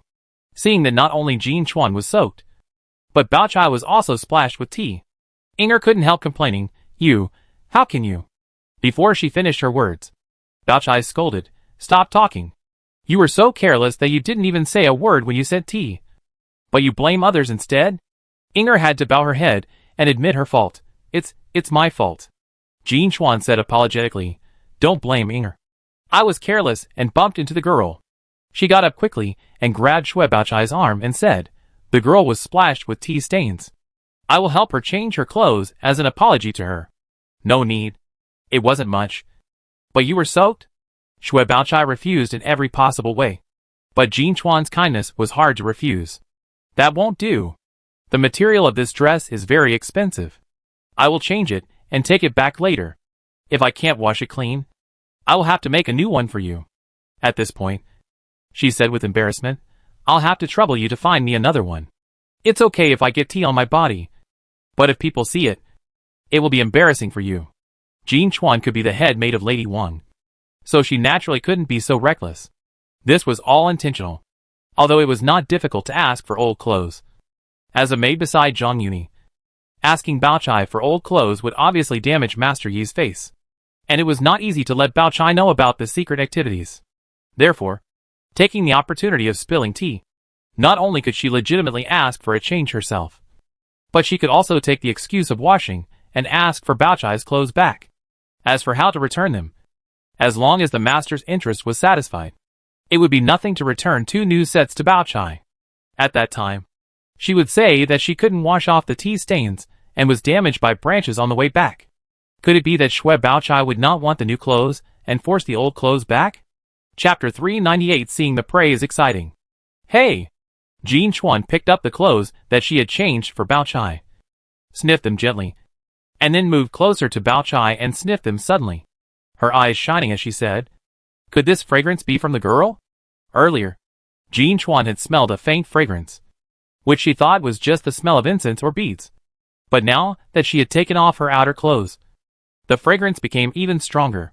She stared at Bao Chai, who was only wearing a middle coat and a thin gauze skirt, as if she had discovered a new world. Although they were both women, Bao Chai couldn't help but feel ashamed and angry at being scrutinized so unscrupulously by a maid. Although she had given Jean Chuan several sets of old clothes, giving and asking are two different things. Logically, with Jean Chuan's status, she should have borrowed clothes from Inger, or waited for her to take the initiative and then push the boat along, which would have been reasonable. How could he mess up the hierarchy and ask her to borrow clothes directly? Now, being looked at so unscrupulously, how could she calm down? But you have to look at the owner when beating a dog. After all, he is Zhang Yuni's man, so it is not her turn to teach him a lesson. She had to suppress her anger, holding back her pretty face with a slight blush, taking a deep breath, nodding, and urging, "Stop talking. Change your clothes first," because it was agreed that she would help her change clothes. The clothes she had taken were still on Jean Chuan's arm, and she was not convenient to grab them. She originally thought that she would change clothes as soon as possible to avoid this embarrassment. Unexpectedly, Jean Chuan was unmoved, and her eyes were still darting around, staring at her, looking her up and down. She couldn't hold it back for a moment and couldn't help but say, "You." But just after she said one word, Jean Chuan woke up as if from a dream, and said hesitantly, Miss, can you give me what you are wearing as well?" "What?" Bao Chai was stunned by Jean Chuan's words. Her clothes were not stained with many tea stains, so how could they not be washed clean? But Jean Chuan kept saying that if they were not washed well, they should be replaced with new ones. These were not the ones she had given to Jean Chuan before. Although they were not made of Kaisai or Shujin, they were also top-quality brocade. With Jean Chuan's status, how could he be so shameless as to make new ones for her? She couldn't help but suspect that Zhang Yuni wanted to use Jean Chuan's hand to send her clothes in various ways. If not, she would not have agreed to Jean Chuan so easily. But even with Jean Chuan's cover-up, it was still a private transaction, which was already inappropriate. Giving out her clothes was fine. But how could it be a gift of underwear? What do you want this clothes for?" Jean Chuan saw that she not only did not refuse sternly, but asked about the purpose, and felt that there was a chance, and gritted her teeth and said, "To be honest, young lady, I once wore the clothes you gave me, and the master said that they smelled good. I also want to get some of the fragrance from you. Please help me." Her words were of course false, but she was really excited. Those old clothes that had been placed for a long time could make Mastery very interested, let alone these clothes that had just been changed. Besides, this possibility cannot be ruled out. She didn't notice any smell, but her master was not an ordinary person. Bao Chai couldn't help but be stunned. She thought that Jean Chuan could make up a reasonable reason, and she would be half-hearted.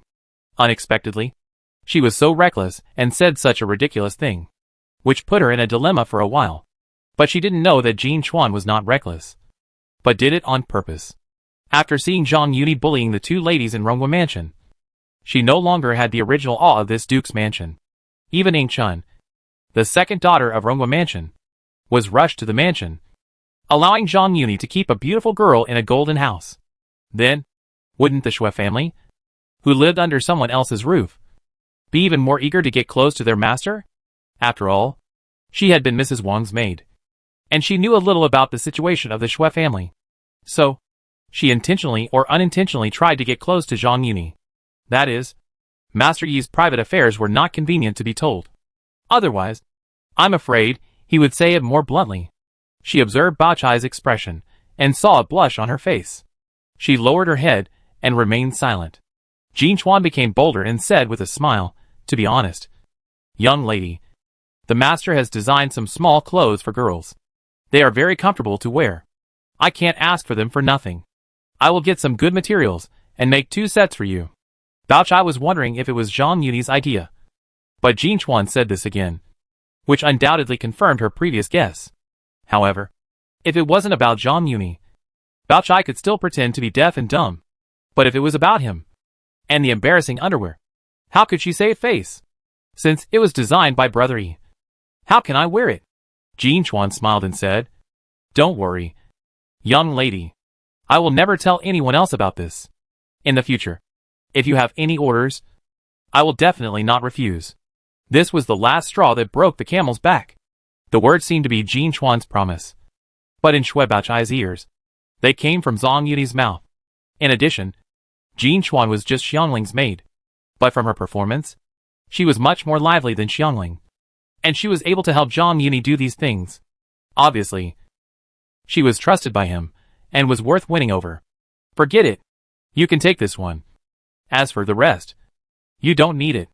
Jean Chuan was not willing to give in and said, How can that be possible? I may have to trouble you in the future, and I can't always take you for free. While she was talking, her hands did not stop, and she couldn't wait to unbutton Baochai's inner garment. After all, it was not an outer garment, and when she helped Baochai take it off, her fingertips had to touch it. While she was stripping Baochai clean, she was full of praise and said, No wonder they compared the girl to Yang Fei. I didn't expect that the girl not only had skin as white as snow, but also smoother than satin, and had this fragrance. Let me say, she is even better than Yang Fei. Although the words came from Jean Chuan's mouth. With a previous speculation, Baochai always unconsciously associated it with Zhang Yuni. She was so embarrassed that she could not wait for Jean Chuan to serve her.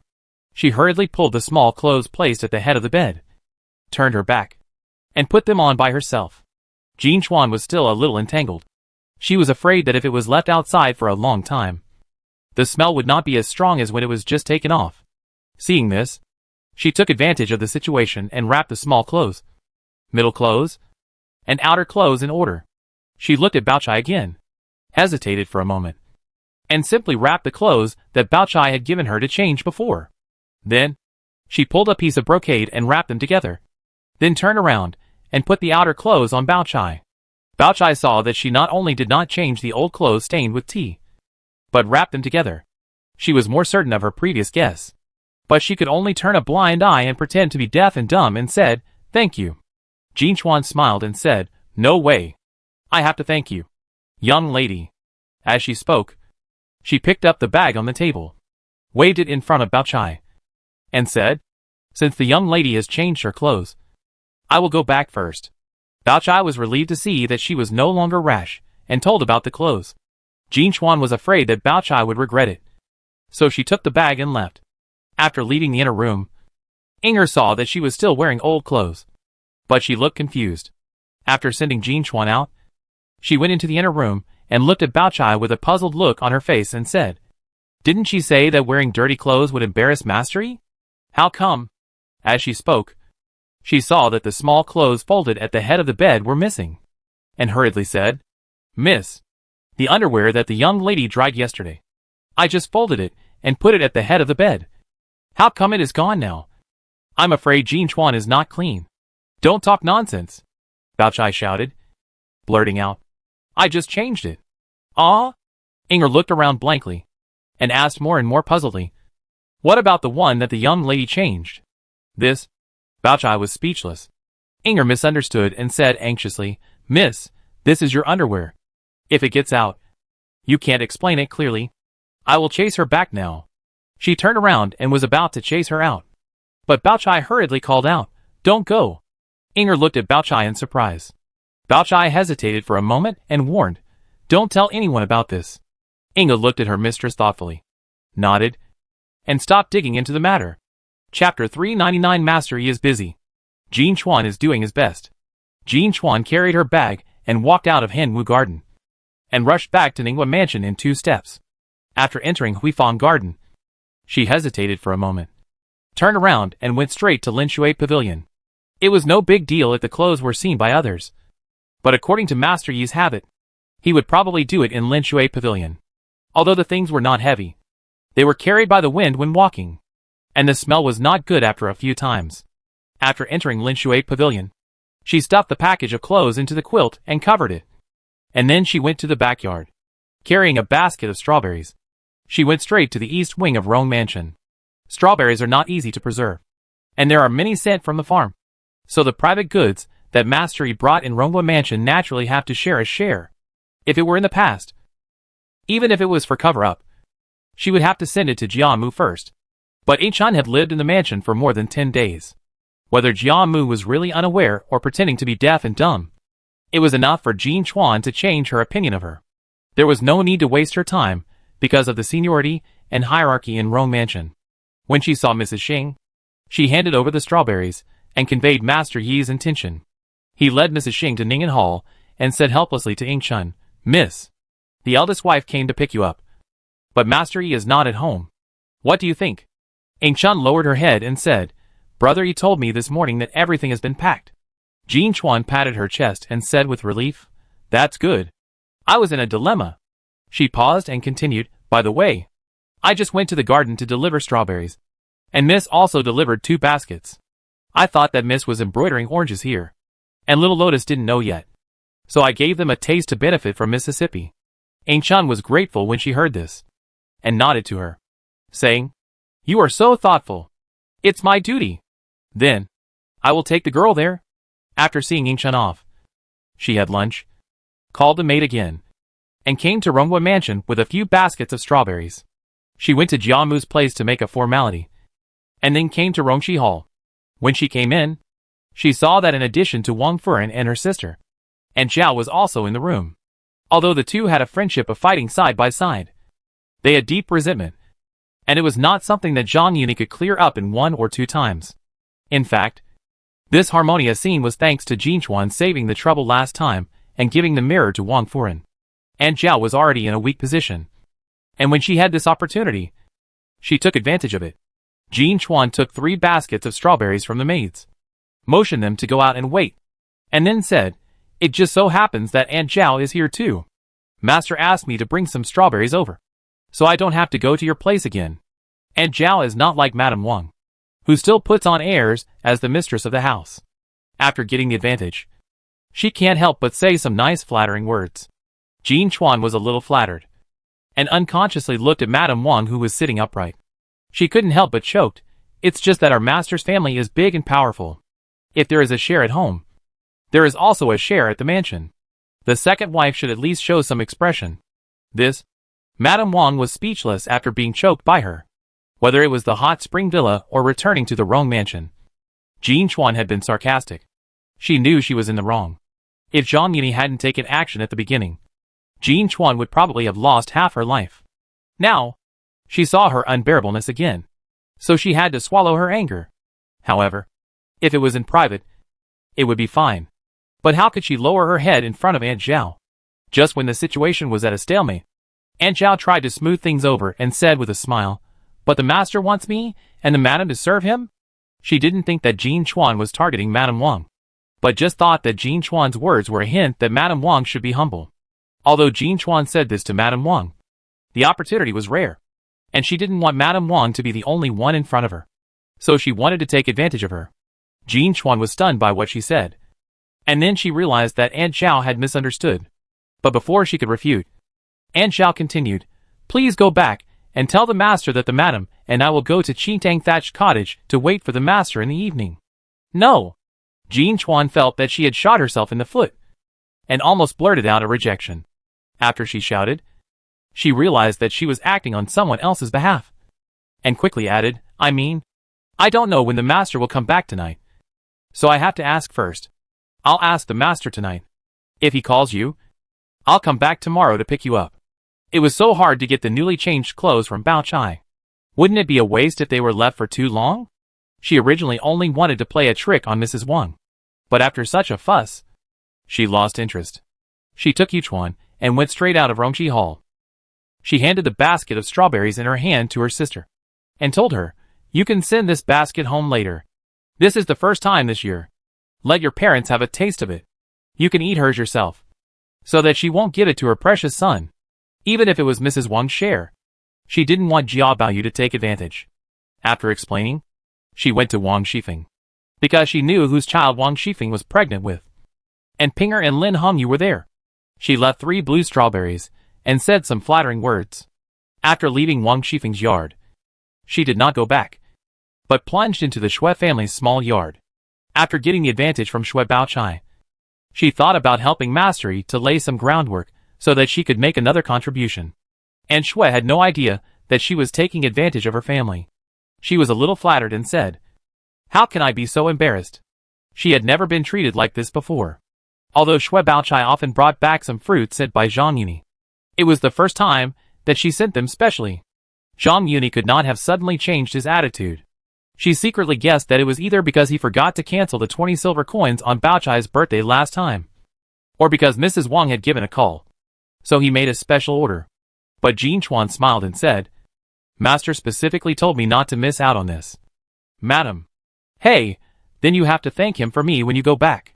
No matter what." Zhang Yuni's change of attitude was a pleasant surprise to Aunt Shui.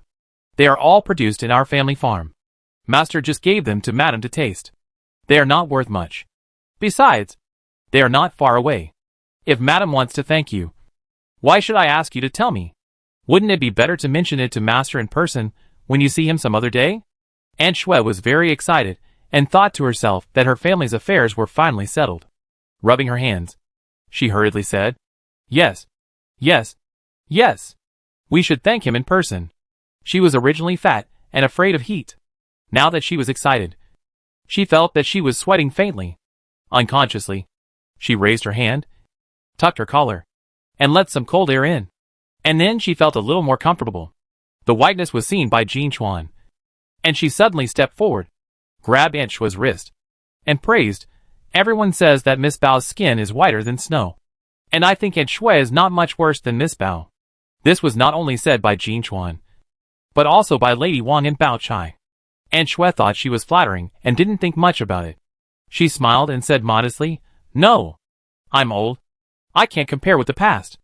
Although modest, she was also proud. Jin Chuan took the opportunity to roll up her sleeves, revealing a tender arm, and then rolled up her sleeves, putting them side by side, and said with a smile, "How can I be old? Madam, look at her moist skin. Not to mention my maid. Even Miss Bao is as good as hers." As she spoke, she half knelt and half sat under the Kong, lying on Aunt Shui's legs, and said coquettishly, "Madam, tell me, how do you maintain your skin?" Chapter 400, Taking Advantage of the Shui Family. "What kind of maintenance is this? Auntie, please don't lie to me. If you don't maintain your skin, who would believe it?" Jin Chuan blinked and said, "I heard from Annie Jin that Auntie bathes every day. When it's hot, she even bathes 3 or 5 times a day. Could it be that she adds some moisturizing secret recipe to the bath water? No way. It's just that I'm afraid of heat and sweat easily, so I bathe more times." Jin Chuan is a 7th-rank official in front of the Prime Minister, although she is just a maid. As a member of Zhang Yuni's mansion, she has no intention of leaving. Auntie Shui can only deal with her in a casual manner. As they were talking, Tongxi and Tongui came in and said with some embarrassment, "Madam, the hot water for bathing is ready." Aunt Shui scolded, "Leave it there first. Can't you see I'm talking to Jin Chuan? Go down first and add more hot water later." The two were about to leave, but heard Jin Chuan laughing and said, "Since the hot water is ready, it's not good to add more when it's cold. If you don't mind my clumsy hands, why don't you let me help you take a bath?" "Oh, how can I do this?" Aunt Shui hurriedly refused. Jin Chuan said, "Madam, why should you refuse? I am a maidservant of the aunt." And the aunt served the aunt in her early years. The aunt has often praised the good things about the aunt. But now, the aunt can no longer serve the aunt. If the aunt does not mind my clumsy hands, why not let me help out a little bit? Okay? After hearing what she said, Aunt Shui could not refuse. And she was indeed a little sticky. So she said, "Then I'll trouble you. Madam, you are being too polite. My parents came with Madam as a dowry, so they are still Madam's family. Yes, yes, yes." As she spoke, Jin Chuan stepped forward and took Aunt Shui's arm, and Tongxi and Tongui hurriedly led the way. When Jin Chuan helped Aunt Shui into the bathroom, Tongxi and Tongui were about to go in to help, but they saw Jin Chuan blocking the door and said, "You go down first. I'll serve you here." After saying that, she closed the door with a bang. Although it was already the end of February, the temperature was not high. There was a steamer burning in the bathroom, and the hot water was steaming, and it was filled with mist. Like a steamer, Aunt Shui was originally fat and afraid of heat, and after being steamed like this, she felt sticky and had no feeling on her body. In the past, Tongxi and Tongwei served. One closed the door, and the other undressed. So there was no delay.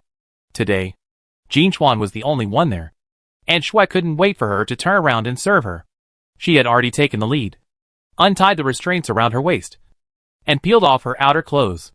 Jin Chuan closed the door, turned around and saw that An Shui had already peeled off her outer clothes.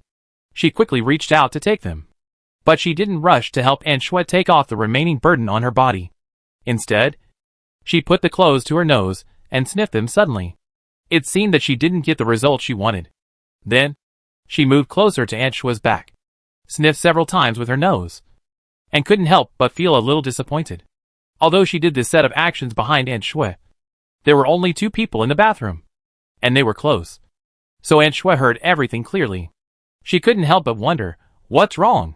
Is there something wrong? Nothing. Jin Chuan quickly covered up. Why didn't you put even a flower essence in this bathtub? Or is this secret recipe for maintenance colorless and odorless? An Shui laughed, turned around, raised her hand and poked Jin Chuan on the forehead, and said with a smile, "You are such a clever girl. Do you still think I am lying to you? If there is really a secret method, it's fine if I don't give it to others who ask for it. But will I keep it to myself for Brother Yi? As if to prove herself?" She added, "If there is, it will be your turn?" How could Xiangling not know? That's true. Jin Chuan said embarrassedly, "I am just curious. Please forgive me." Auntie! The secret recipe for moisturizing is only one aspect. After all, everyone has a desire for beauty. If she can be as beautiful as An Shui at this age, she naturally doesn't want to miss it. After all, a maid who doesn't want to be a concubine is not a good maid. Why not repay Master Yi for his kindness and win his favor? However, she said this just to cover up her true intentions. Shui Baochai smelled strange fragrance, and she couldn't help wondering if it was inherited from Aunt Shui. Although Aunt Shui was more plump than Baochai, and her clothes were a little too big for her, Master Yi wanted that smell. Since she didn't want to save money, she naturally thought about finding another way to increase income. Before, although she had tried to kneel on the edge of the Kong and lie on Aunt Shui's legs, she had learned from the past and thought that the clothes concealed the smell. As luck would have it, Tongxi and Tongwei came in to report, so she used the excuse of bathing Aunt Shui to facilitate further testing. Now it seems that she thought too much. After all, she had said it before, and it was impossible to give up now. She threw the outer garment she had changed onto the hanger, and then the slightly sticky inner garment that Aunt Shui had stuck to her body fell off. After peeling it off, Jin Chuan felt that she had made a mistake, and her efforts had not been in vain, and she felt that the trip was worthwhile. Before this, although she had praised Aunt Shui more than Baochai, she was not inferior to her. But she was not without flattery. At this moment, she took a glimpse of the majestic, and sighed in her heart. It was true that Baochai and Aunt Shui were of the same lineage, but after all, they were more youthful than charming. This mature charm was something Baochai could not reach. She couldn't help but admire from the bottom of her heart. "Auntie, this is really... I envy you. Hee hee hee, no matter how many times you wear it, flattery will never wear out." Aunt Shui smiled and said, "You are the only one who is sweet-mouthed." When she smiled, her body trembled, and ripples seemed to appear on her body. In this situation, Jin Chuan couldn't help but compare her with Madame Wang. In terms of broad chest and thick hips, Madame Wang was not much inferior, but her skin was not as smooth as Aunt Shui's. These were fine, but the most rare thing was that Aunt Shui was plump and afraid of heat, and the white hairs of sweat hanging on her jade-like white and greasy skin were like peeled fruit flesh with dripping juice, which made people unable to resist the temptation. Jin Chuan couldn't help but stretch out her hand and put it on Aunt Shui's shoulder. Her fingertips followed her arm and slid across the delicate skin like satin with dewdrops hanging on it. Watching the sweat beads gradually gathering and sliding down at her fingertips, she unconsciously put herself in the perspective of Master Yi. She secretly speculated in her heart, if Master Yi was here, he would not be able to hold back for a moment. Right? She slid her fingers, but Aunt Shui could not stand the numbness and itchiness. So she shook her arms and said, "You girl, if you want to rub, you have to get into the water. It makes me feel itchy. Why don't you help me get in?" Ah! Ah! Jin Chuan realized that she had lost her mind, and quickly shook off her inappropriate thoughts, helping Aunt Shui into the bathtub. Aunt Shue stepped into the bathtub with her two plump, white and tender bare feet, and slowly immersed her whole plump body in it. The hot water in the tub suddenly overflowed over the edge of the tub and flowed down the tub. Aunt Shue snorted heavily, turned her head, and said a little embarrassedly, "It didn't splash on you? I forgot to remind you." Hearing this, Jean Chuan realized that her skirt and embroidered shoes had been soaked by the water overflowing from the bathtub. She quickly rolled up her sleeves, came behind Aunt Shue, put her hands on Aunt Shue's plump shoulders, and said with a smile, "Since I have to help Aunt Shue take a bath, how can I not get wet?" After saying that, her hands could not wait to move along the covered collarbone and go all the way down.